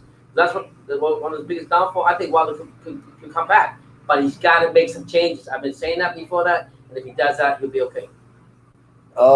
Trash Bro says BT. I've been saying Tyson Fury could be all these guys even when he was fat. I felt the same way. You know what's funny? I don't think I've ever said this in a video, but I remember when I remember there was a time in 2018 when I was making the Joshua Wilder. There was a period of time where I was making these Joshua Wilder negotiation videos every freaking day. Yeah. And it got to a point where I said to myself, you know what? In my mind, I never said it out loud. I was like, you know what? Fury needs to come out and save the division. This shit is ridiculous. And I'm glad he did because honestly, this shit was. I mean, it was exciting. It was cool, but it was not like this exciting. Yeah, and he broke the division wide open. And let me tell you, it's funny we say that because there's a saying that we always say: you never underestimate an opponent. How many times when I was boxing, how many times I went to play a team or do this and that? You look at somebody, you're like, man, this is a kick in the walk, walk in the park. Look what happened with the Konoski. I thought he was demoralized that fight, the last fight he had. Yeah. That fucking guy beat the shit out of him right there, took his heart right out. He didn't even get no more mandatories or nothing. So you can never judge a book by its cover. Let's put it that way. And Fury's got a cover that nobody's figured out. This dude Royal Bay, he's been here. You know, I love having haters, man, because it means I'm doing something right. Yeah. This dude, I saw his comment earlier. He was like, he called it a clown channel. Now he's saying goofy. Yeah. Well, you know what I call goofy? But listen, you know what I call goofy? If you're here for a reason. So I mean, thank you. Welcome to the channel. God bless you. Super Thank chat. you for being here. Like the subscribe. Channel. Subscribe to True School Sports, and then that first name you have will fit your calling. But until then, you see where you put goofy. You're the first one that called it out. So guess what? Stop projecting. Yeah. So, Stop projecting. I mean, it's not goofy here. We just talking boxing. If we're not hating on Wilder again, we're just talking boxing. But we love you, man. We love you. God bless you, Royal Bay. You're the best, champ. We're gonna follow you right now. Yeah. I want to subscribe. I want to subscribe to your channel. And what is your how many subscribers you got, champ? Yeah. And what is your YouTube channel? Goofy. Damn. Goofy. I'm gonna make sure I subscribe to that motherfucker. Yeah. Goofy. No, but anyways, now it's all good. You know, Fury's. I'm gonna make Ed the Sock says Fury's lineage dates back to centuries of gypsy bare knuckle fighters. It's in his blood. AJ just took up boxing. That could be key. Wow, that's a big point. But no, you can't. AJ's African. I was gonna say that. I was about to say the same thing. You came from Nigeria. You came from a place where you guys already know how the country is, so you can't really say that. But I will agree with you on what you said about the. Well, I was Nigerian too, and you already saw what Fury did do. Yeah. But I'm saying that. I'm saying the Gypsy King, what he's talking about, I agree 100% what he's saying. Yeah. So, I mean, that's what I'm talking about. I like to see Fury. I mean, he developed. He wanted Sophia so bad. Now he got Sophia. That's the only belt that he really needed, right? Cool. Sophia. Fury? Yeah. What do you say? Would it be crazy if Fury retired as a lineal champ? The undefeated lineal heavyweight champion. Yeah. I mean, that's crazy. The man. I mean, gotta give respect to where he came from. The man. And like Ed the Sox say, his lineage says it all. Gypsies go all the way. Honestly, I want him to retire undefeated because I want to see what the LDB would say if he retired undefeated. They would go insane. And then they would say Rocky Marciano. They would start saying, "Oh, Rocky Marciano was white and was undefeated." And if that didn't happen, let me tell you right now, if that didn't really happen, the LDBC won't even know what to do with when one of the biggest wins he had was against their man. Facts. B Space, what's up, champ? What's going on? I think you were here earlier. What's funny is we have a lot of people here who were here 8 hours ago and they want to sleep and I'm still alive to come back. And BT's still alive. He's a legend. That's it. We're here talking about this. This might be True School Sports 24-hour channel. We'll have to come up with something like a podcast or something, you know? I mean, I like this. I could be here all day, but I got to make some money the American way. It'll work. Yeah. Technically, I am making money right now. Technically, yeah. I'm not just sitting here. Yeah. So I mean, that's what I think. I mean, what big fights do you guys want to see from the who? Like I like Daniel Dubois. That's your guy. That's my guy. And my son said just slow it down a little, let him get more into it. But I think it's his time is now. What do you guys think about that? You guys like Daniel Dubois? Daniel Dubois, that's his guy. Yeah, I like it. What do you guys think? Like 3 fights? And then Frank Warren just signed another young buck that just David Adelaide. Yeah, they say he's supposed to be good. Yeah. They say that guy's supposed to be good. So I mean, there's another up and coming guy that they're gonna prime and train the same way they brought up Dubois. Boy, I like the Japanese fighter that fought Dubois. He was great. Fujimoto? That was a big fight. I'm just joking. That's the biggest cherry pick of all time. Oh my god. Yeah. The fight before Christmas. Well, it's like my son said, you gotta really look at the resume, study the fighters they fought before. No, that's not one of them times where you gotta do that. No, not that one. You could have just seen that from a mile away. Yeah. Dubois, tomboy. Yeah, I want to give them a great Christmas fight. But is Joyce still fighting? Him and Daniel Dubois still fighting? Dad, there's a worldwide pandemic. Not right now. When that happens. Yeah, when it happens. It's that question is the answer to all the questions. I don't know. Yeah. Because. And what do you think about Joseph Parker's had a lot of opportunities to do good too. Nah, Joseph Parker is just gonna be around. He's just like another. No, he'll be a solid contender. He's gonna be a solid contender. He'll be in big fights. Yeah. You know what his problem is? Joseph Parker's just not physical. He's not a physical heavyweight. He's big. I've seen him. He's a big guy. He's got to get hot. No. He is what he is. He's been in that big fight. He's what he is. He's not physical enough. When he fights, that's why he lost to Dillian White. He's a better physical. Joseph Parker is a better boxer than Dillian White. Saying, like, if I'm gonna not be I'm gonna have that what do you call it, the killer's instinct in me. But if you beat the fuck out of me, you hit me, I'm gonna go crazy and get and fight back. Okay, well, no, he did do that against Dillian White. But I'm not. But the thing is, so you don't. Okay, remember how we were talking about? I won't say this guy's the boxer, but you know who I'm talking Adrian about. Broner? No, did I say that he needs somebody to stop being too nice in the ring? Yes. Yeah. There ain't no time to serve coffee to Yeah. All right, it's time to take that damn coffee and throw it in his face. Yeah. You know what I mean? And you gotta get at some point when you're in the fight, you gotta do that. You can't just go in and be ballet dancing and just taking it easy. And I think Joseph Parker has done that, and other fighters have done that, and that's what they don't have the killing instinct in them. Seriously, like some fighters can turn it on, turn it off. You know, that's what I see. Well, guys, I gotta go ahead and make this 50 cents U.S. money. 50 cents. Yeah, 50 cents. Have a blessed day. Thank you for being live, BT. Subscribe to the channel. And again, True School Sports is up on the rest. The #1 heavyweight boxing channel. No, don't say that. Okay. I'm not the #1 head. Don't ever do that. Mr. Boxing. Yeah, Mr. Boxing heavyweight, the #1 boxing content. Yeah, Mr. Boxing today. True School Sports. Put respect to Mr. Boxing. Yeah, man. Y'all take it easy. Have a great day, guys. Absolutely. We'll talk. It's great to be here live so long because I feel like I'm getting to talk to everybody. Because normally I go to these lives sometimes when I'm just ending. Do any females chime in at all? Sometimes. They do. I mean, about boxing stuff. I don't know. Yeah. No, I'm just saying in the bad way. I'm saying like. What's up, my man? NEO HG13. He says, "Let's go, champ. What's up, champ? How you living? We've been live for 8 hours and 49 minutes, and I'm gonna be live for another hour and 11 minutes. I've been live for 8 hours and 49 minutes. So we're approaching the 9th hour. But I'm telling you guys right now, this next hour is gonna be the last because I want to go. I want to hit 10 hours just so I can say I've been live for 10 hours. Make some history today while we're on quarantine. It's absolutely insane. I started this live at midnight. The sun is up, and now there's a guy outside cutting the grass. Absolutely insane. It was freaking like 12 something, and now there's a dude outside mowing the grass, and the sun is out. Why no sleep? Because I just feel like talking boxing, man. I figured I'm on quarantine, and we don't got much to do. There's no boxing on. There's not much news coming out. So F it. Let's just make some content, man. Let's just go in. Whenever I get off this live, believe you me, I'm going to sleep. I'm going to sleep very, very well, I might add. I'm going to freaking be like, I'm going to sleep like a baby. Because I've been sitting here running my mouth for 8 hours plus. I can't remember the last time I ran my mouth talking about the same thing for 10 hours straight, but we're gonna do it today. Yeah, Parker is too nice. He needs to get a bit nasty. That's what it is, man. He needs to get a bit of a mean streak. I like him. I like Parker.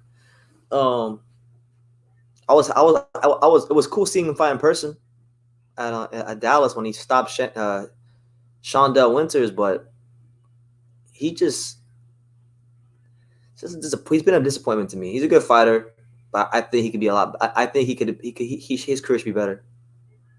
Hawker Mustang says, I only slept for 2 hours, woke up. Must be nice, champ. Must be nice. But then again, nobody told me either to go live for 10 hours straight. So, this is a personal choice. This is a personal choice. And I'm sure that I'm going to get some of the best sleep I've ever gotten in my life whenever we get off live. But we got about an hour. We got about 68 minutes left before I get off. So y'all better get your questions in. Boxing questions. Smash that like button if you haven't done so already. Make sure you super chat if you haven't done so already. Why not? Super chat. Drop the kid a super chat. And yeah, just keep supporting the channel. This man Hawker Mustang, this man said Parker, hold on. He said Parker needs some power pellets. Are you serious? Are you that damn serious? Parker, he said. Hawker Mustang says, I don't like to talk that much, BT. I mean, who does? Personally, I don't even think I like to talk that much, but I guess I do. I'm still here for 10 hours just talking to people about fucking boxing. So I guess you got to say that I do like talking about this and that I am talkative. You know what? I figured since I talked to you guys for 10 hours, I'm gonna go to sleep, and then when I wake up, I'm gonna take a shower. I'm gonna eat. I'm gonna talk to some girls on Instagram later, because honestly, if I spend 10 hours talking about boxing, I gotta even this out. Talk to some women or something.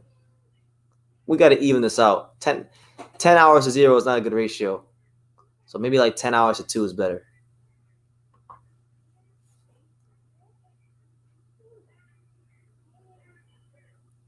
The longest I've known YouTube to let channels run on is 11 hours. Really? Is it 11?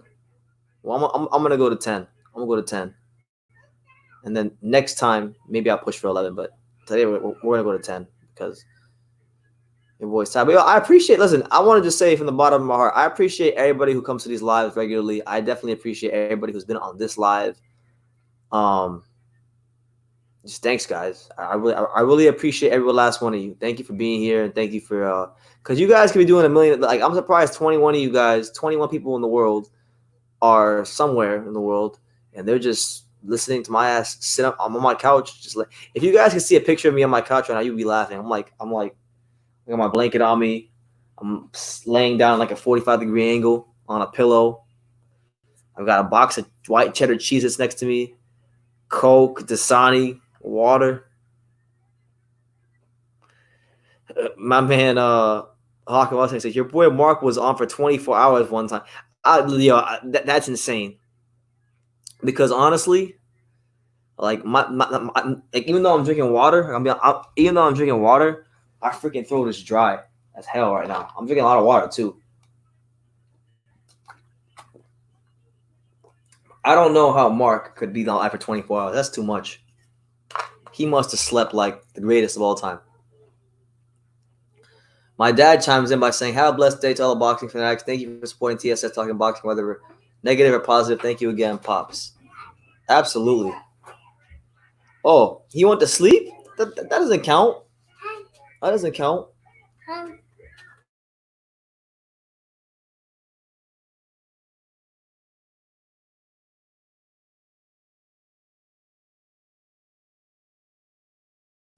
Yeah, if you go live for 24 hours and you sleep on the live, like, not to be a dick, but that doesn't count. That doesn't count. How long did Mark go to sleep for? Do you know?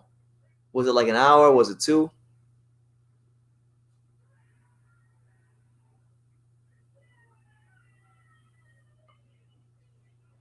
If the limit is 11 hours, and I think if you go past 11, YouTube won't keep your video online. When we went 24 hours and Mark, YouTube took the.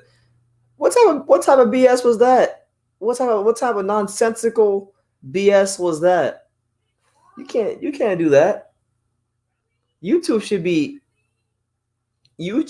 elated to have somebody spend 24 hours on the platform just talking, especially somebody as amazing and perfect as Mark.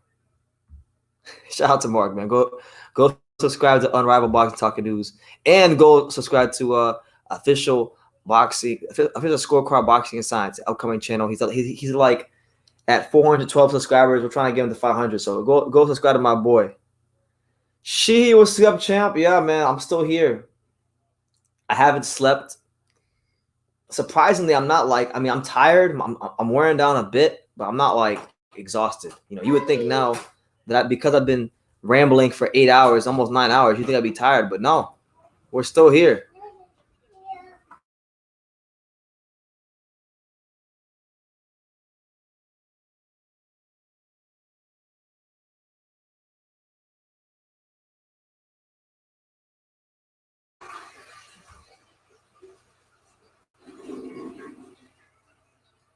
Really? So Mark was putting in work all the way even back then? What did he talk about? What did Mark talk about for 24 hours? There's no way Mark, Mark is knowledgeable enough to talk about boxing for 24 hours. But there's no way he sat there and talked for boxing for 24 hours. He was probably off his rocker going crazy.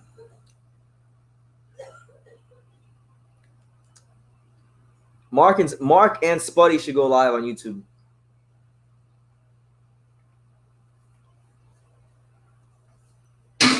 But yeah, we're 8 hours and 57 minutes in here on True School Sports. So we're about to touch 9 hours, and this is about to be the last hour. We're heading into the.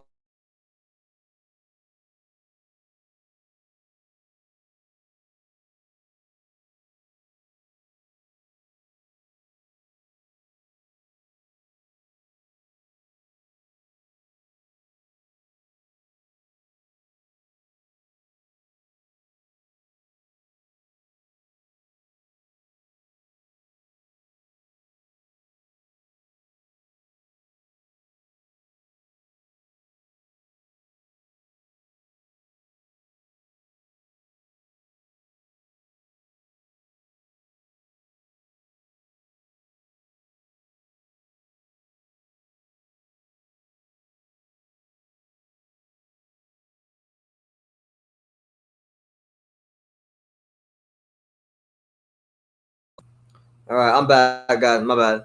But yeah, what were we even talking about? I was telling you guys to go subscribe to Official Scorecard Boxing and Science.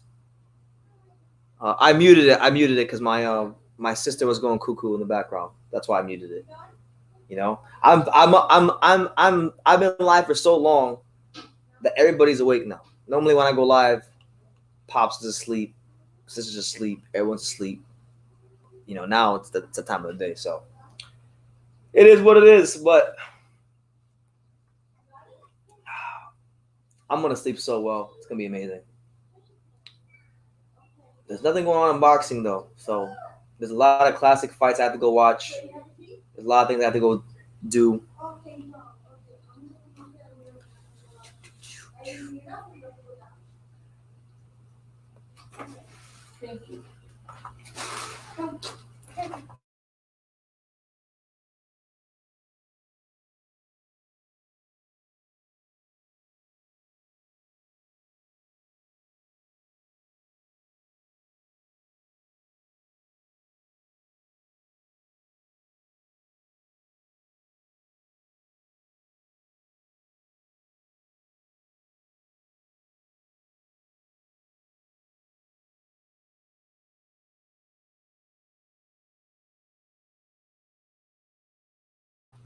Sorry about that, guys. Sorry about that. But yeah, what else? Drop your questions down below, guys. Anything you want. We just touched the 9th hour, so this is the last. I'm telling you guys right now, this is the last 60 minutes. I'm not gonna stay on past 10 hours. My ass is going to sleep at 10. When this thing touches 10, I'm going to sleep. So anything you guys want. This is the last hour. Let's make it the best hour. Anything y'all want. The Tokyo Olympics is going to be postponed until 2021. That's what Hakan Mustang's saying. Yeah, man. It's unfortunate because it's a great time for boxing to watch the Olympics, to see who the next upcoming stars are. And just honestly, this whole thing just sucks, man. It's affecting everybody. It's affecting everything. It's affecting sports in general. The NBA, the NFL, the NHL, everything. Now the Olympics. Now we only get to see the Olympics. Come on, man. Come on, man. And I had everything planned out for next month. I was going to go traveling. Oh my God, bro. Hold on, guys. I gotta handle some business right now.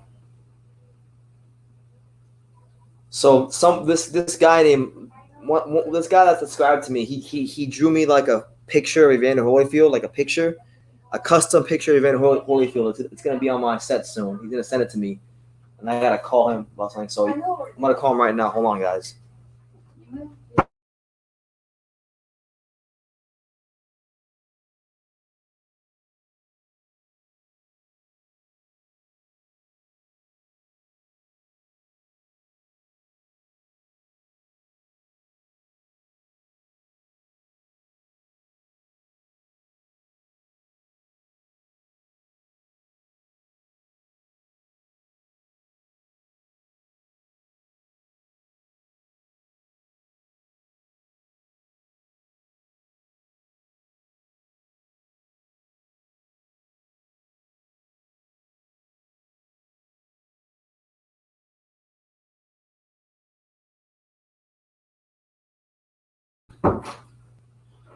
My man Ray D. Ology says you won't sleep as long as you think unless you've been exercising. I exercised yesterday. My exercising regimen has been a bit sporadic over the last month or so because I've just been moving. Like last month, I went to Dallas and I just been moving back and forth.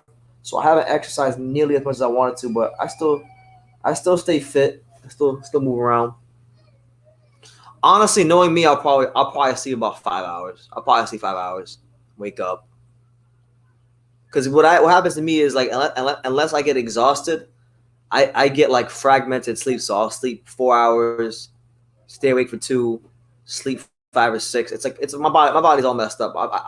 My sleep routine and schedule has been messed up for like 7 years now. It's not about it. Ever since high school ended.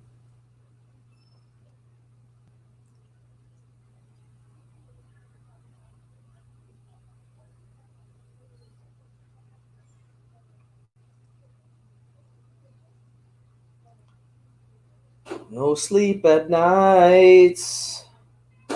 Been dreaming of you. Please hold me tight. 'Cause I can't help the way that I feel. Do do do do do do do do do do. The way you make my love fall down. Ooh, you make my love fall down. All the way down. Ooh, you make my love fall down. Shout out to the whole chat.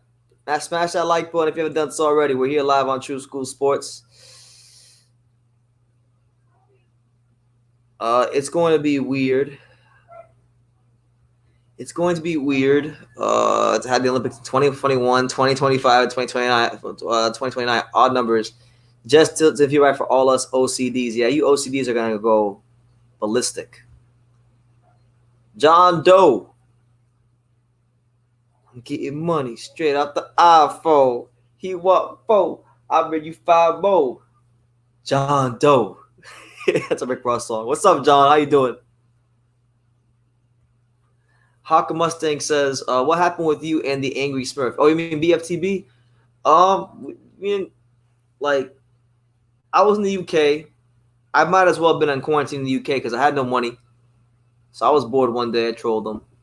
He got mad at me. Whatever. Nothing really. He's just mad. He's just mad as fuck. BFTV. So nothing happened. I made a response. I don't know if you saw. I made a response video to him. I made a response video because I don't know if you heard. Because if you remember Hawker Mustang, remember when I was going off on him, he was talking about the Pope and how the Pope was bomb squad. Do you remember that, Hawker? How he was saying the Pope was bomb squad. So it turns out after Fury beat Wilder that the Pope actually wound up inviting Fury to the Vatican. So then I made a video response about it, and he hasn't said anything back, or I haven't heard anything from him saying back. So he don't want that smoke. He's gonna go complain on his channel. My main man, CJ360, he says, hate that I missed the beginning. I'm watching it from the top. Yeah, bro. I mean, listen. Technically, I don't gotta make no more videos for a ton of days because this is 10 hours. This is 10 hours worth of content. I mean, you could literally spend the whole day watching this. Although I don't think you'd want to.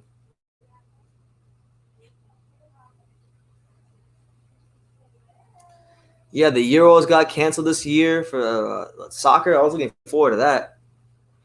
It's all messed up, man. It's all messed up. It's all a messed up thing going on.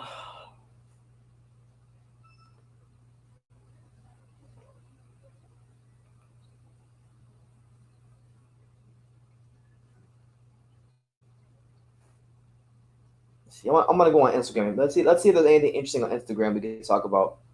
Until then, you guys drop your comments down below.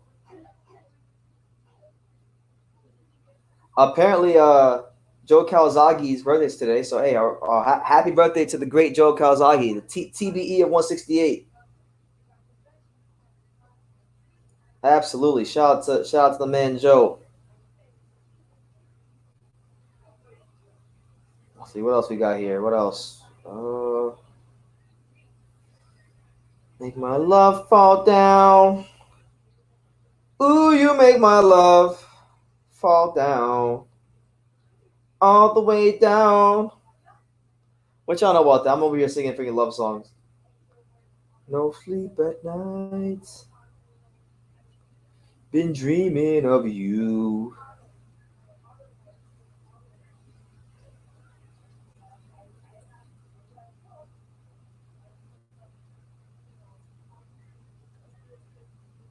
This time, peace. Eddie Hearn apparently was live on Instagram with Conor Benn. Did you hear Sergio Martinez is coming back, BT? Yes, I did. I think it's a grave mistake. It's a very stupid mistake. He should stay the hell away from boxing. He had a remarkable career in the sport of boxing. So, yeah, man. Yeah. Apparently, the World Boxing Super Series has been doing this like EA Sports Fight Night virtual tournament, and they're advertising the hell out of it. Today, Joe Frazier's fighting Lennox Lewis at 5 p.m. I don't know what time that is, but 5 p.m. they're fighting. So go on the World Boxing Super Series Facebook page to get some live boxing. I guess the closest thing to live boxing we'll get is freaking Joe Frazier versus Lennox Lewis on Fight Night for the Ali Trophy. Yesterday they had Holyfield fight Ali, and Ali stopped Holyfield in 5 rounds, which I don't agree with that.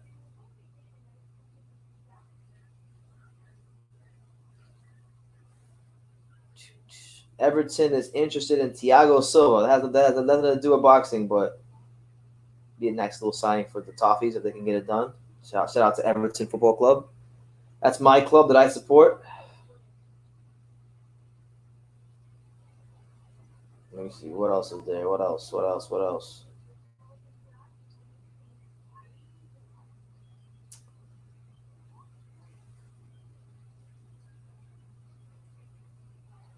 Yeah, bro. They had Ali boxing Evander Holyfield.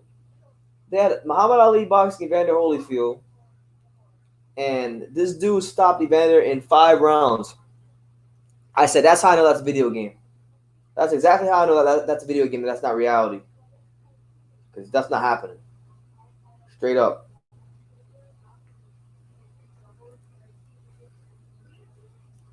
Yes, bro. I agree. What a load of bullocks. I agree.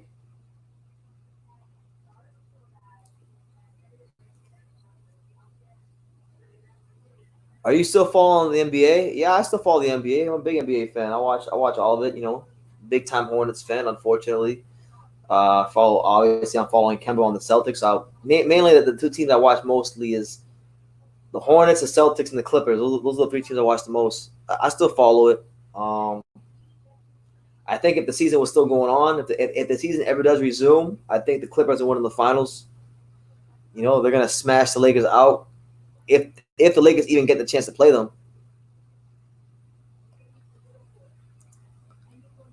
The biggest trend on Twitter is about bars being closed. I mean, how sad is that? The alcoholics can't even be happy. I mean, this virus is taking away alcohol, sports, all the things that people use to escape their problems in life are being slowly taken away. And I'm telling you, the people are going to rise up at some point. It's going to be a big problem.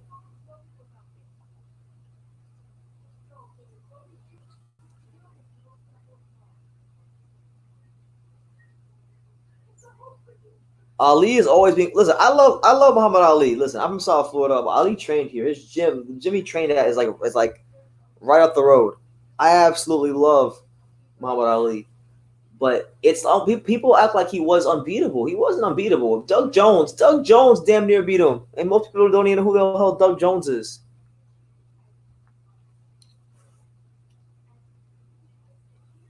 Jason Tatum is coming into his own. That may be a problem. Yeah, man. I think like his career has a chance to be the perfect storm because the Celtics brought in the most selfless, amazing leader in the NBA, which is Kemba Walker, and Kemba's not gonna care who's number 1 and number 2. He just wants to win. So if he's number 1, they win, cool. If he's number 2 and they win, cool. But Jason Tatum, the guy's a natural born scorer, 6'7". Silky smooth. He reminds me a little bit of Tracy McGrady. He reminds me of a young Tracy McGrady, straight up. Not dismissing Ali, just saying I thought the fight with little Doug Jones was a draw versus Prime Ali. That's what I'm saying.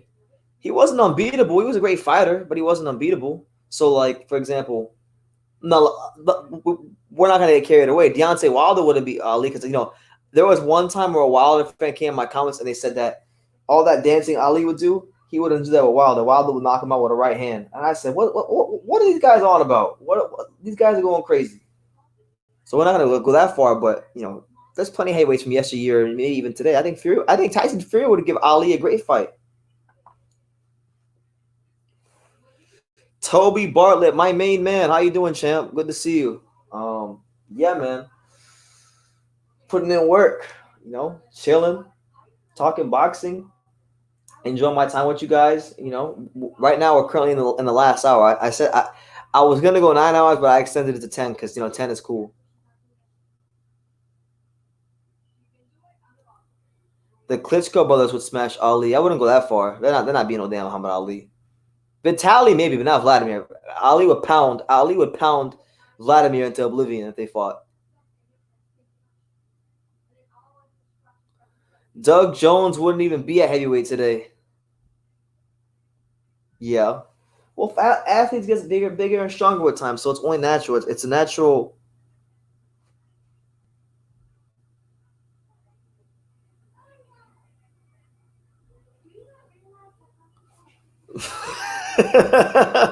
we almost made it 10 hours. We almost made it to 10 hours on this live without some real homoerotic shit being posted in the comments. This dude said, "Hey, bro, I'm naked right now watching you live stream like a real gangster, bro. On Crip, your voice is mad." He's mad said on Crip. On Crip, on Paru, on God, on Jesus. This man's crazy. Well, listen, I'm not even going to address that any further. You lucky I even read that on my on my damn.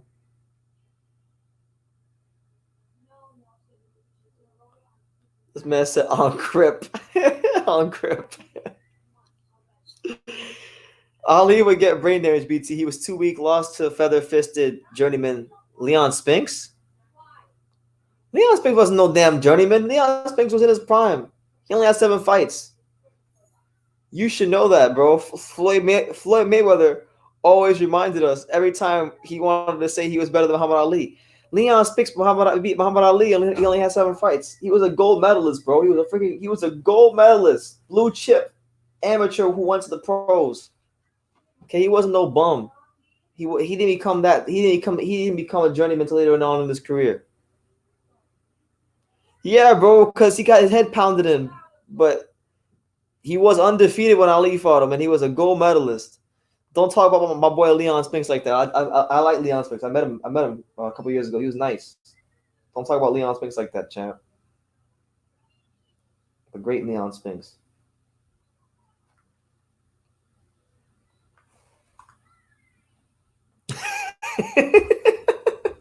Trash boat is going the hell in. He says, I'm gonna use my Emmanuel Stewart voice for the last part of this.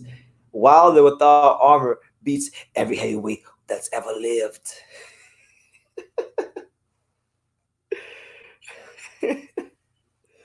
Who cares, man? Glenn Johnson has like 25 losses, but Glenn Johnson is still amazing.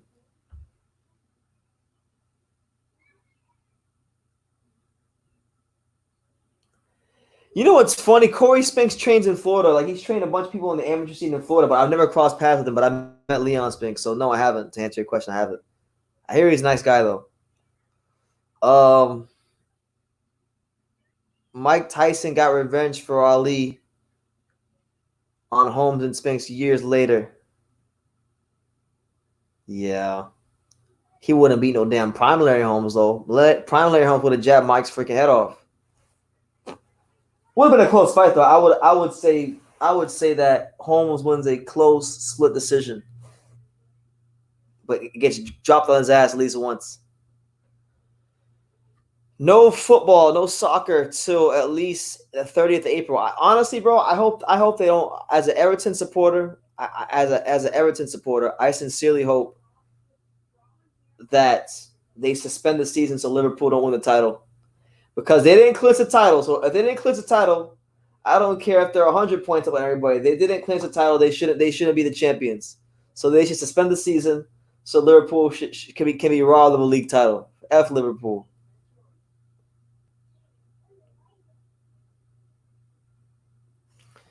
If the Klitschko bros lost to Spinks, everybody would call them bums. Not if they lost to the one with 7 fights that won the gold medal. Straight up. Not lost to that one, because he was blue chip coming into the pros. People call the Klitschko. What are you talking about, bro? People call the Klitschko brothers bums now, even with everything they accomplished. You know how many people I've heard call Vladimir Klitschko a bum?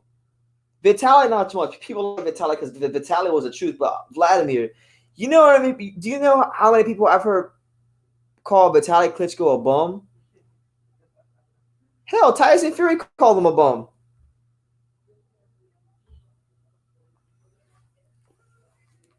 Big bum Dosser. You big Dosser. You big Dosser.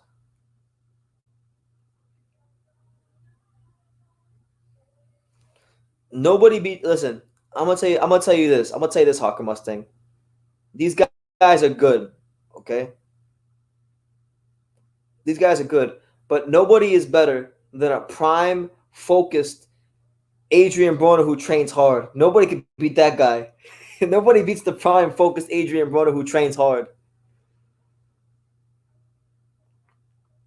You can't say Wilder can't box for one loss. Apparently, he boxed better than 42 other fighters. He did. And those 42 fighters were very carefully selected opposition by great management. Shelly Finkel should be manager of the year. If he hasn't been awarded that award already, he should have gotten it every year while in his career. There wasn't against no elite fighters. And I'm not calling him a bum because he lost. See, that's the misconception. I'm not calling Wilder. If you hear me call, because honestly, I barely ever call fighters bums. And if I do, it never has to do with them losing. If I call a fighter a bum, it has more so to do with their behavior after the fight. So if you hear me call Wilder a bum, it's not because he lost to Fury, because there's no shame in losing to Tyson Fury. He's going to go down as one of the all-time greats when it's all said and done. But what he's a bum to me is when he starts making excuses about his costume and Kenny Bayless.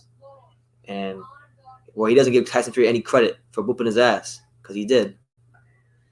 And yes, Adrian Broner got another DUI on South Beach recently. You know, but hey, that's about as normal as like the sun coming up. So, you know, it's not. It wasn't even whooping. I thought about making a video about it, but I was like, yo, he gets a DUI. He goes to jail like once every 3 months. It's just who he is. I mean, I hope he turns his life around at some point, but I don't know, man. He's got some deep-seated issues, like really deep issues. But he's hilarious, though. He had this one. Broner is hilarious. He had this one Instagram post that had me absolutely just rolling the other day. I was laughing my ass off the other day. He said, "I'll tell you what he said." I gotta pull it up. Broner on Instagram. Broner, he posted a picture like.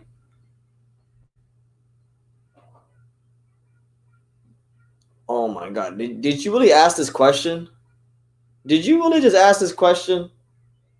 Okay, so I don't mean to be a dick, but you guys, some of you guys just set yourself up for it. If Wilder is a bum, and this is from this guy, if Wilder is a bum, who really did Fury beat in his career? Oh, I don't know. He beat some guy named Vladimir Klitschko, the guy with the second longest title reign in the history of boxing.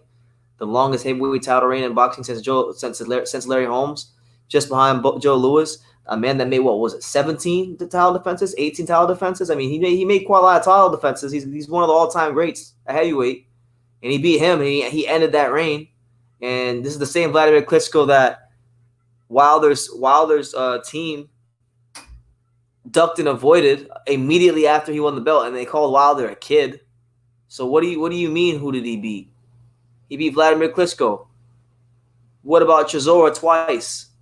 Chisora was a great win. He beat undefeated Chisora. I mean, it wasn't necessarily exciting, but he beat him. No, he beat Chisora. Chisora is still going strong to this day. Still going strong. What are you talking about, bro? You Wilder fans are really on some shit early in the morning. I don't know what you guys are going on about. Hell, John McDermott is a better fighter than most of the fighters Wilder fought as a prospect in a contender. John McDermott would fold up most of the guys Wilder fought as a prospect and a contender.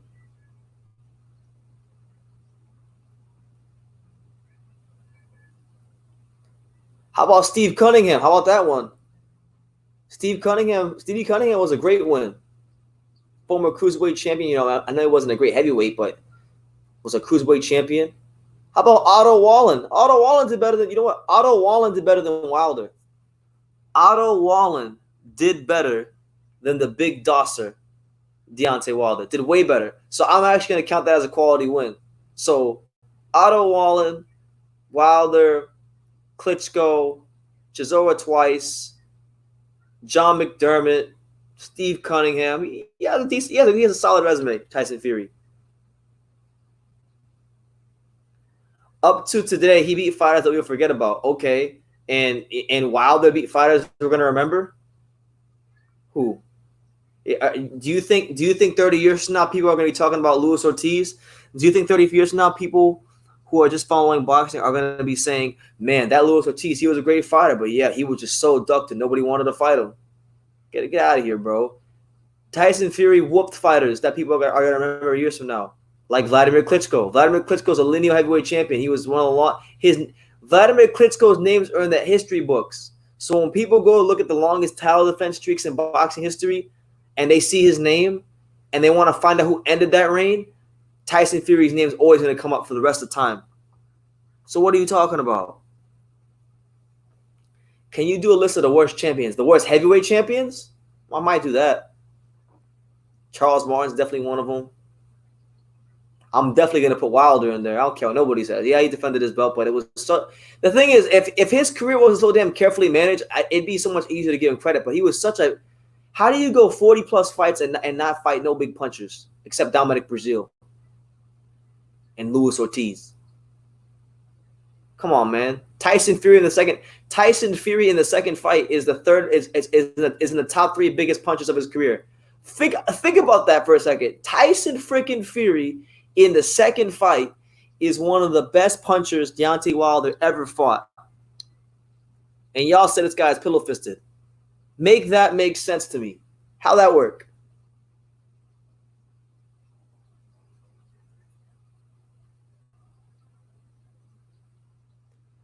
I know that there was that one era with like Bone Crusher Smith and I think Greg Page might have got a belt at some point. Maybe Mike Weaver. I don't know about the words. I had to really sit down and look.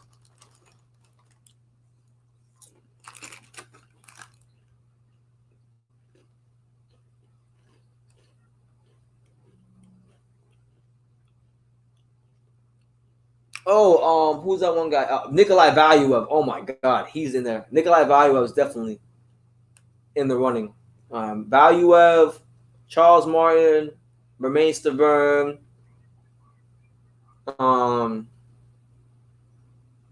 Who else? Who was that guy in the early 2000s? Oleg something.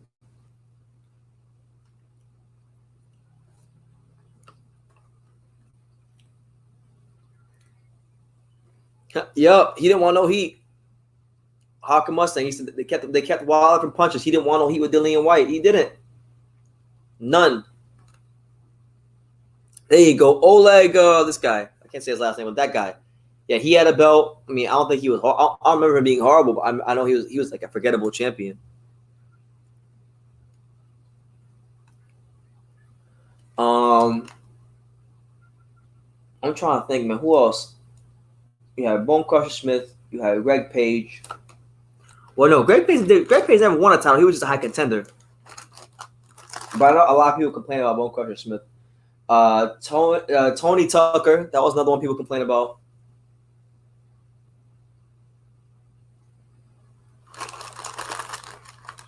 See, that's kind of why I like boxing back in the early days, because there wasn't as many like lousy champions because there was only one champion. That's the beauty of only having one champion. When you only have one champion, one belt, there can't be any lousy champions because the guy who has the belt is a champion. You know, when Floyd Patterson was a champion, he was a champ. When Ali was a champ, he was a champ. Well, that's actually not true. When Rocky Marciano was a champ, he was a champ, bro.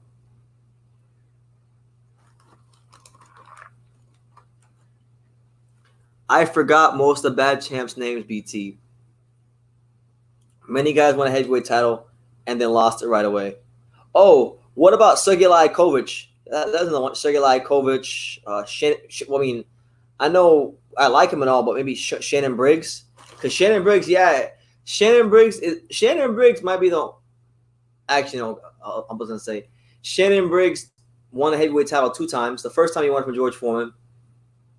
Most people thought he got a gift. The second time he won it, he looked hard. First of all, Sergey Liakovic was beating him, but he just clipped him in the last round. But he was huffing and puffing Shannon Briggs in that last round. He stopped him on the second. He stopped him with 1 second on the clock left. So we could throw Shannon Briggs in there. So Shannon Briggs, Sergey Liakovic, Charles Martin, Romain Stavern, These guys.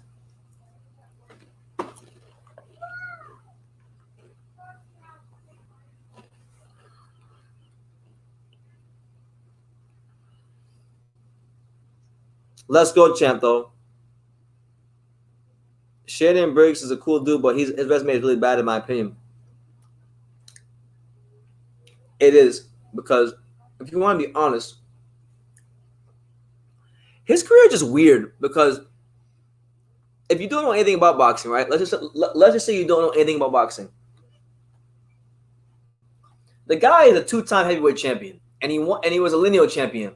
Okay, so on paper, just by his accomplishments, he looks like a borderline Hall of Famer because of the accomplishments, not because of the name, the guys he beat, but the accomplishments. He never really beat any great fighters. He was a massive disappointment because, he was lost in the shuffle of the 90s because, Shannon, when he turned pro, he was trained early in his career by Teddy Atlas, and a lot of money and resources were poured into him.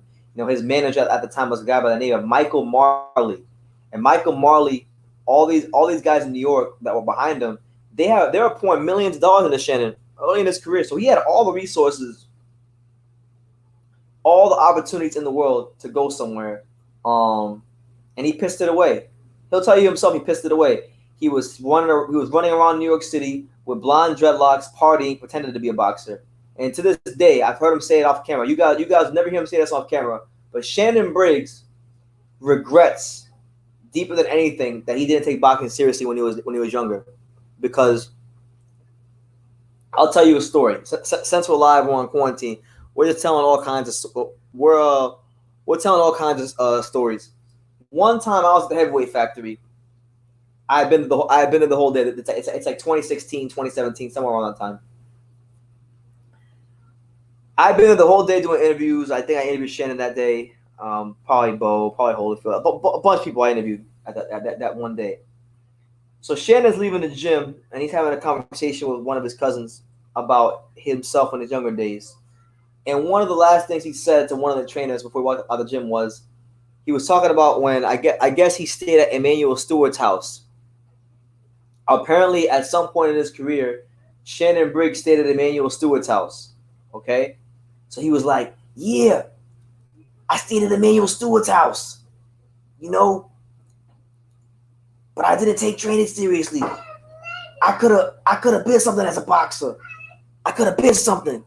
And he says it like in a depressed state, So he knows he pissed his career away, and everybody in boxing has gambled money on him and lost. His managers, HBO Boxing, Don King, Stacy McKinley, Teddy Atlas, just tons of people. Like I'm not saying this to talk bad about Shannon. I'm just being honest. Like I like Shannon. I hope he does well. If he fights bare knuckle fighting, I hope he becomes the best bare knuckle, the best fighter in the bare knuckle championships. I hope he knocks everybody out. But I'm just saying, like, he's a good guy. I think his energy and his personality is great for boxing. I think he should get into promotions or commentary. But yeah, he really as a fighter, he didn't live up to his potential because he was supposed to really be the next big thing. Stefan Love says, I like your Briggs impersonation. Yeah. Yeah. I said, yeah. He's scared of me, y'all. David Hayes scared of me. Let's go, champ. I've been around Shannon too long, man. I've been watching his ass too long. Which George form do you like more, old George or young George? I like old George more. It's just funny to see an old ball guy just knocking fools out. Like the Michael Moore knockout is one of the funniest things to me because here you see prime Michael Moore. You see prime Michael Moore. He's out here. He's boxing. He's doing well.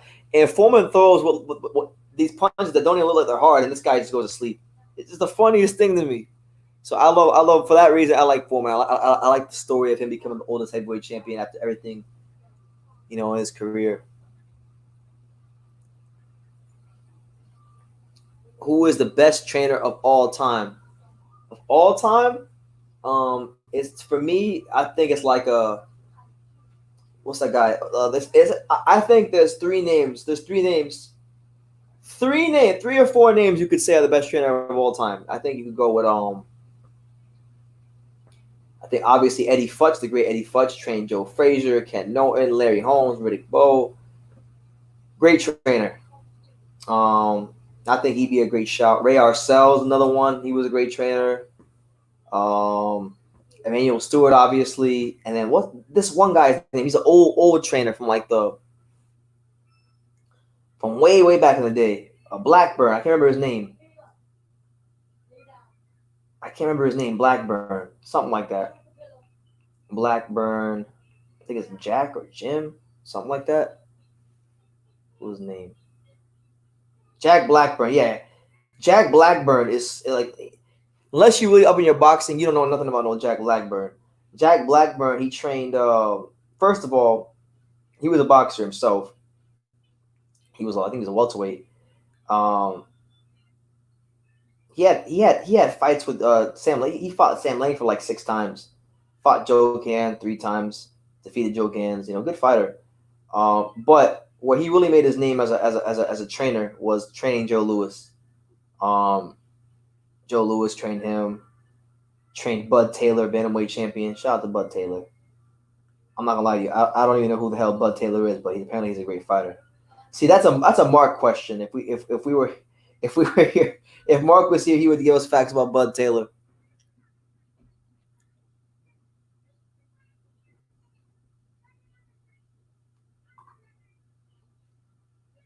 Eddie Hearn says boxers will leave boxing because of the virus. Probably. It's going to have a ripple effect on everything. It's not just the boxers. Shannon has a lot of charisma. I would love to see him on ESPN, Fox, or his own. I think so too. Shannon's a really smart guy, man. You don't become, whether we think he was a hype job or not. Listen, the fact of the matter is he still did become lineal champion. He still did become heavyweight champion. He does have, technically speaking, he does have the most first round knockouts in heavyweight history. In the whole history of heavyweight boxing, okay? In the whole history of heavyweight boxing, the guy with the most first round knockouts is Shannon freaking Briggs. It's not even Deontay Wilder. Deontay Wilder fought cans, which is true, but Shannon Briggs fought less cans, and he has more first round knockouts than Deontay Wilder. And Shannon Briggs was the first and only asthmatic heavyweight champion of all time. Most people don't even know that. Most people don't even know and realize that Shannon Briggs is the only asthmatic heavyweight champion of all time. So he actually won a heavyweight title being asthmatic. How unbelievable is that? So he's a champ in my eyes for that. Absolutely. So I got respect for Shannon Briggs, but as far as him commentating, listen, he'd be great commentating. He's got a lot of gems to share with the boxing world. He's just such an unstable personality. I don't know if the networks could be able to deal with him. Shannon is a very unstable personality.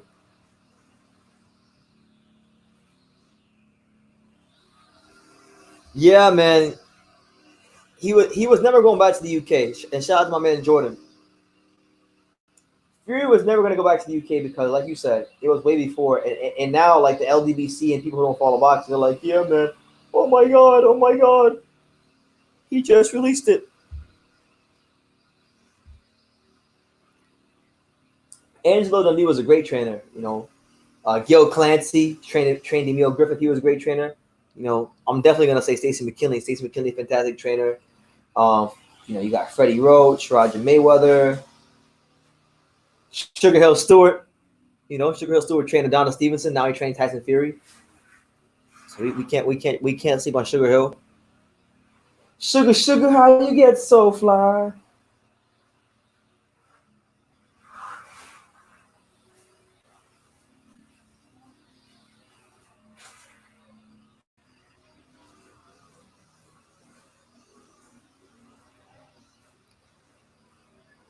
Oh God, I'm not really a fan of that fight. Honest to God, that fight to me is so damn pointless. That fight to me is so damn pointless. It's not to me. It's not even worth talking about. It's a cash grab. Like, okay, there were exciting fights. I'm not gonna sit here and shit on the fights. The fights themselves were exciting, but there was so much corruption and horrible decisions in the both fights. And and honestly, it's just holding up the rest of the middleweight division, in my opinion. But Canelo and Golovkin got a lot of casual fans, so they'll buy it. So that's why that fight got made. Trash Boat says the UK treated Tyson Fury like crap. They don't deserve him. I agree. I mean, they treated him like crap for years because he was, I mean, not politically correct, and I guess he was a gypsy, but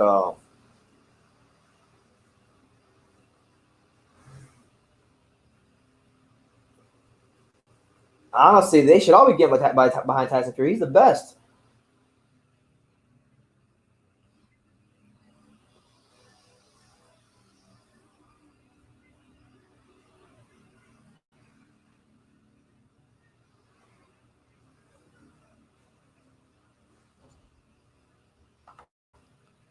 We got 20 minutes left, guys. We're 9 hours and 40 minutes in, so I'm getting off in 20 minutes. So get your questions in. Anything goes. If you're new here, subscribe to the channel. Smash that like button. Super chat if you feel led to. You know, it's been a marvelous 9 hours. My throat's beginning to dry up a little bit. And I'm probably going to have the rest of my throat for a lot of hours, man. It's been very, very, very, very taxing, to say the least.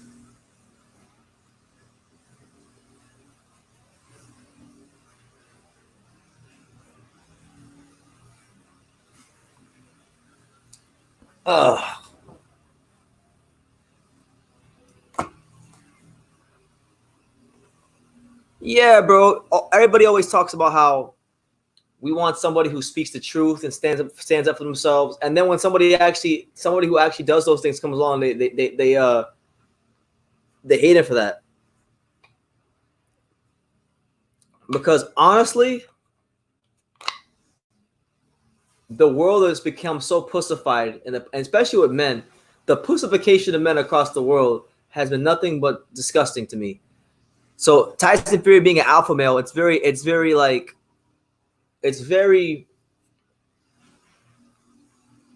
bothersome to beta males. You know, Tyson Fury is the beta male's worst nightmare.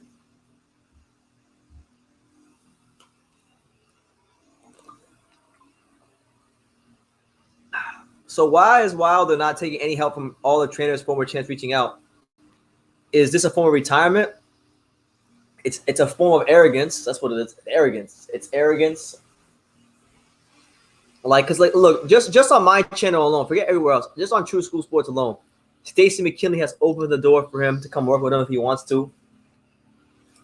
And Riddick Bowe after well, no, that was Joshua. But I'm sure if Wilder rang up Riddick Bowe right now, if Wilder rang up Big Daddy Bowe right now, and I'm sure he can get his number because Mark Breland is his trainer. Mark Breland and Riddick Bowe are the best of friends. If Wilder rang up Riddick Bowe right now this second and said, I want you to train me for the third Fury fight, and I'm going to pay you this amount of money, Riddick Bowe would love to help a guy like Wilder. Riddick Bowe loves Wilder. He loves Wilder and he loves Joshua, but he likes Wilder as well. George Foreman has helped offered. You know, all these guys are just chomping at the bit to help this guy, but this guy got to want to help himself. So it comes down to that. And yes, Trash Bro, it's a crime to be a man. It's damn near a felony. It's damn near a felony in most states to be a man. Like, for example, like even when it comes to women, like women are taking advantage of this. Like, if a man says, if a man acknowledges the obvious, right? I'm like, if a girl with a fat ass walk by and the guy says the girl has a fat ass, they say that's disgusting, that's misogynistic, and that's all these things, you know. But that's just pointing the obvious out, you know. Women want to wear these tight clothes and accentuate their body and expose their body, and then when a man compliments them on it, all of a sudden he's in the wrong for it. No, for being a hot testosterone red-blooded man. And that's wrong.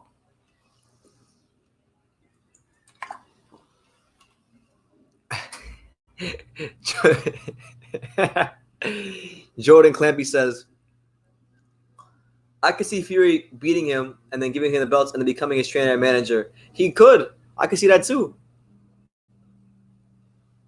And then making Deontay Wilder the undisputed champion. That'd be crazy.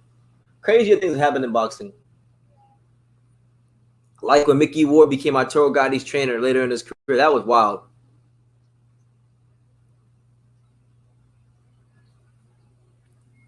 My dad says, I got Dream Killer from Harlem, New York. My boy, Stasel Crenshaw.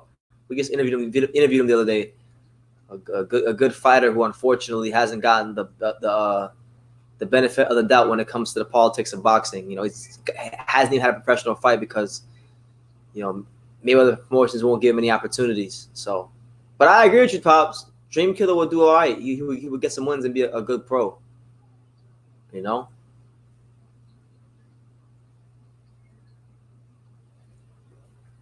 You and Dream Killer hit it off, Pops. You seem to get along with him really, really well. That was your guy.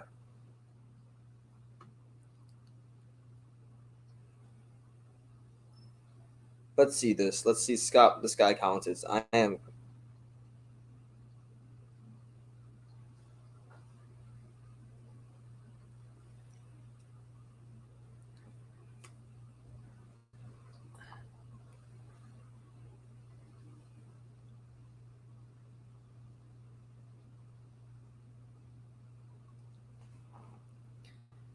Yeah, he did say that. I wonder. Nah, Fury didn't give him the belts back.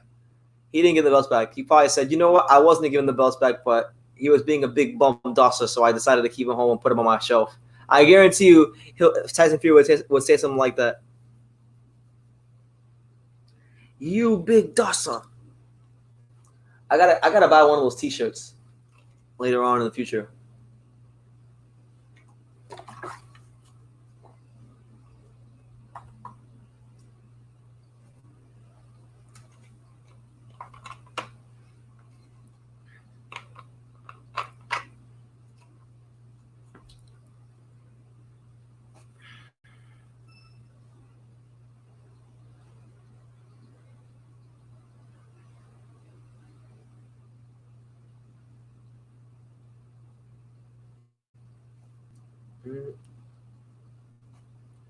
So yeah, we've been live for 9 hours and 47 minutes. So 13 more minutes, and I'm gonna get off, get some sleep.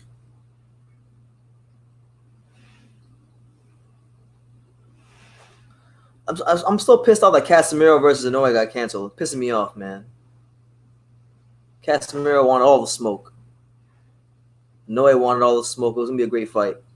It was gonna be the fight of the year, and this damn virus ruined it.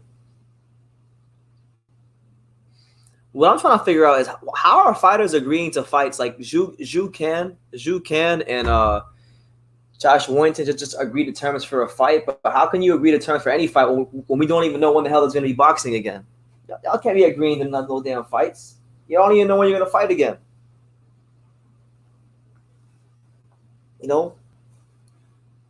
We got fighters saying, yeah, we're going to reschedule us the fight on this date. I'm like, ain't going to be no damn fights. It's over. Boxing is done. The world is over. So you better just enjoy all the fights. It's over. The boxing is done.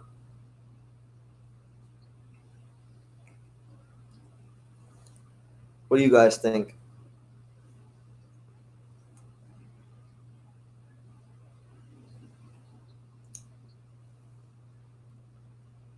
Let me give you that thug passion. Oh man. Yo, okay, now exhaustion is starting to set in now. I'm getting tired, guys. So 11 more minutes and we are getting the hell off. Straight up, because I need to get some sleep. We're gonna, you best believe we're gonna hit that 10-hour mark before we go to sleep. Let me give me that thug passion.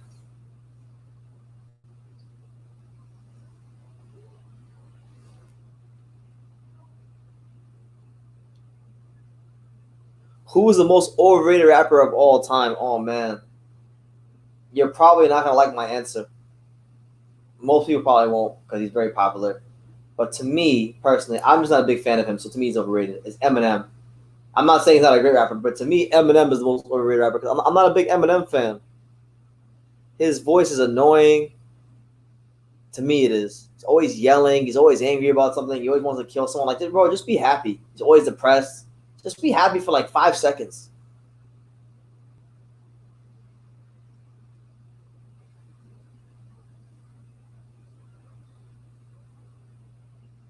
My best, the most underrated rapper of all time is probably my boy Paul. Paul Wright 23. Shout out to Paul. And aside from boxing, I love hip hop. Hip hop is like one of my favorite things. So when I'm editing videos, a lot of what I listen to is just straight hip hop, old hip hop, new hip hop, all kinds of hip hop, underground hip hop that you guys probably never heard of in your life.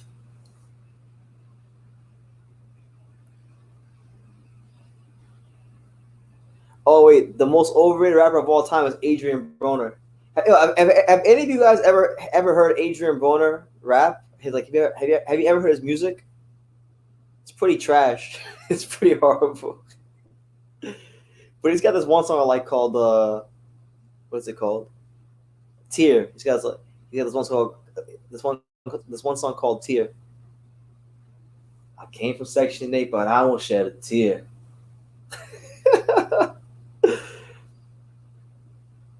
What do you guys think about Roy Jones Jr. as rapper? Y'all must have forgot.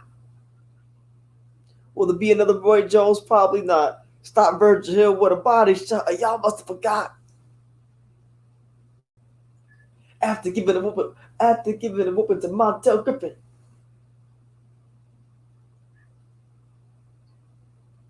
And they got the nerve to say, I ain't fighting nobody. I just make him look like nobody. Y'all must have forgot.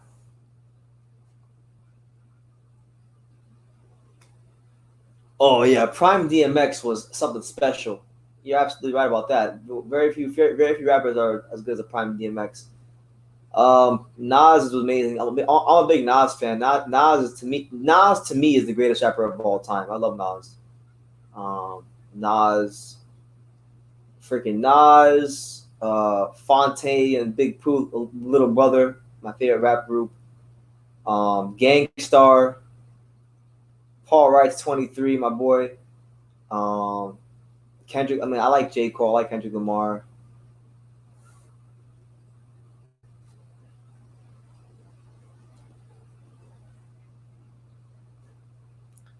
Let me give you that thug passion.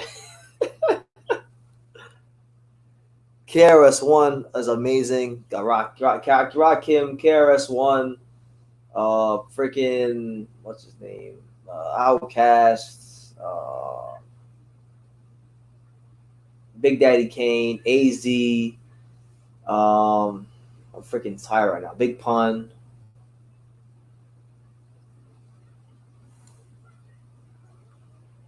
Big L.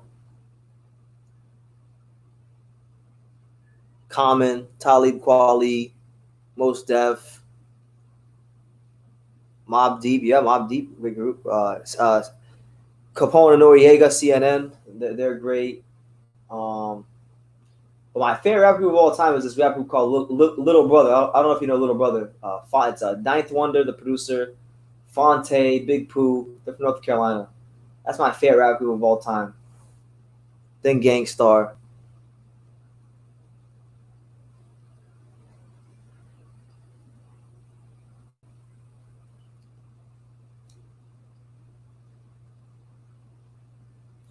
The Fugees were dope too. Yes, he's gone into protection, bro. Yes, bro. Wilder has gone into protection. He's not talking to nobody. He's out there in Africa doing modeling. It's over, bro. Stick a fork in him. Sayonara. The end. Finito.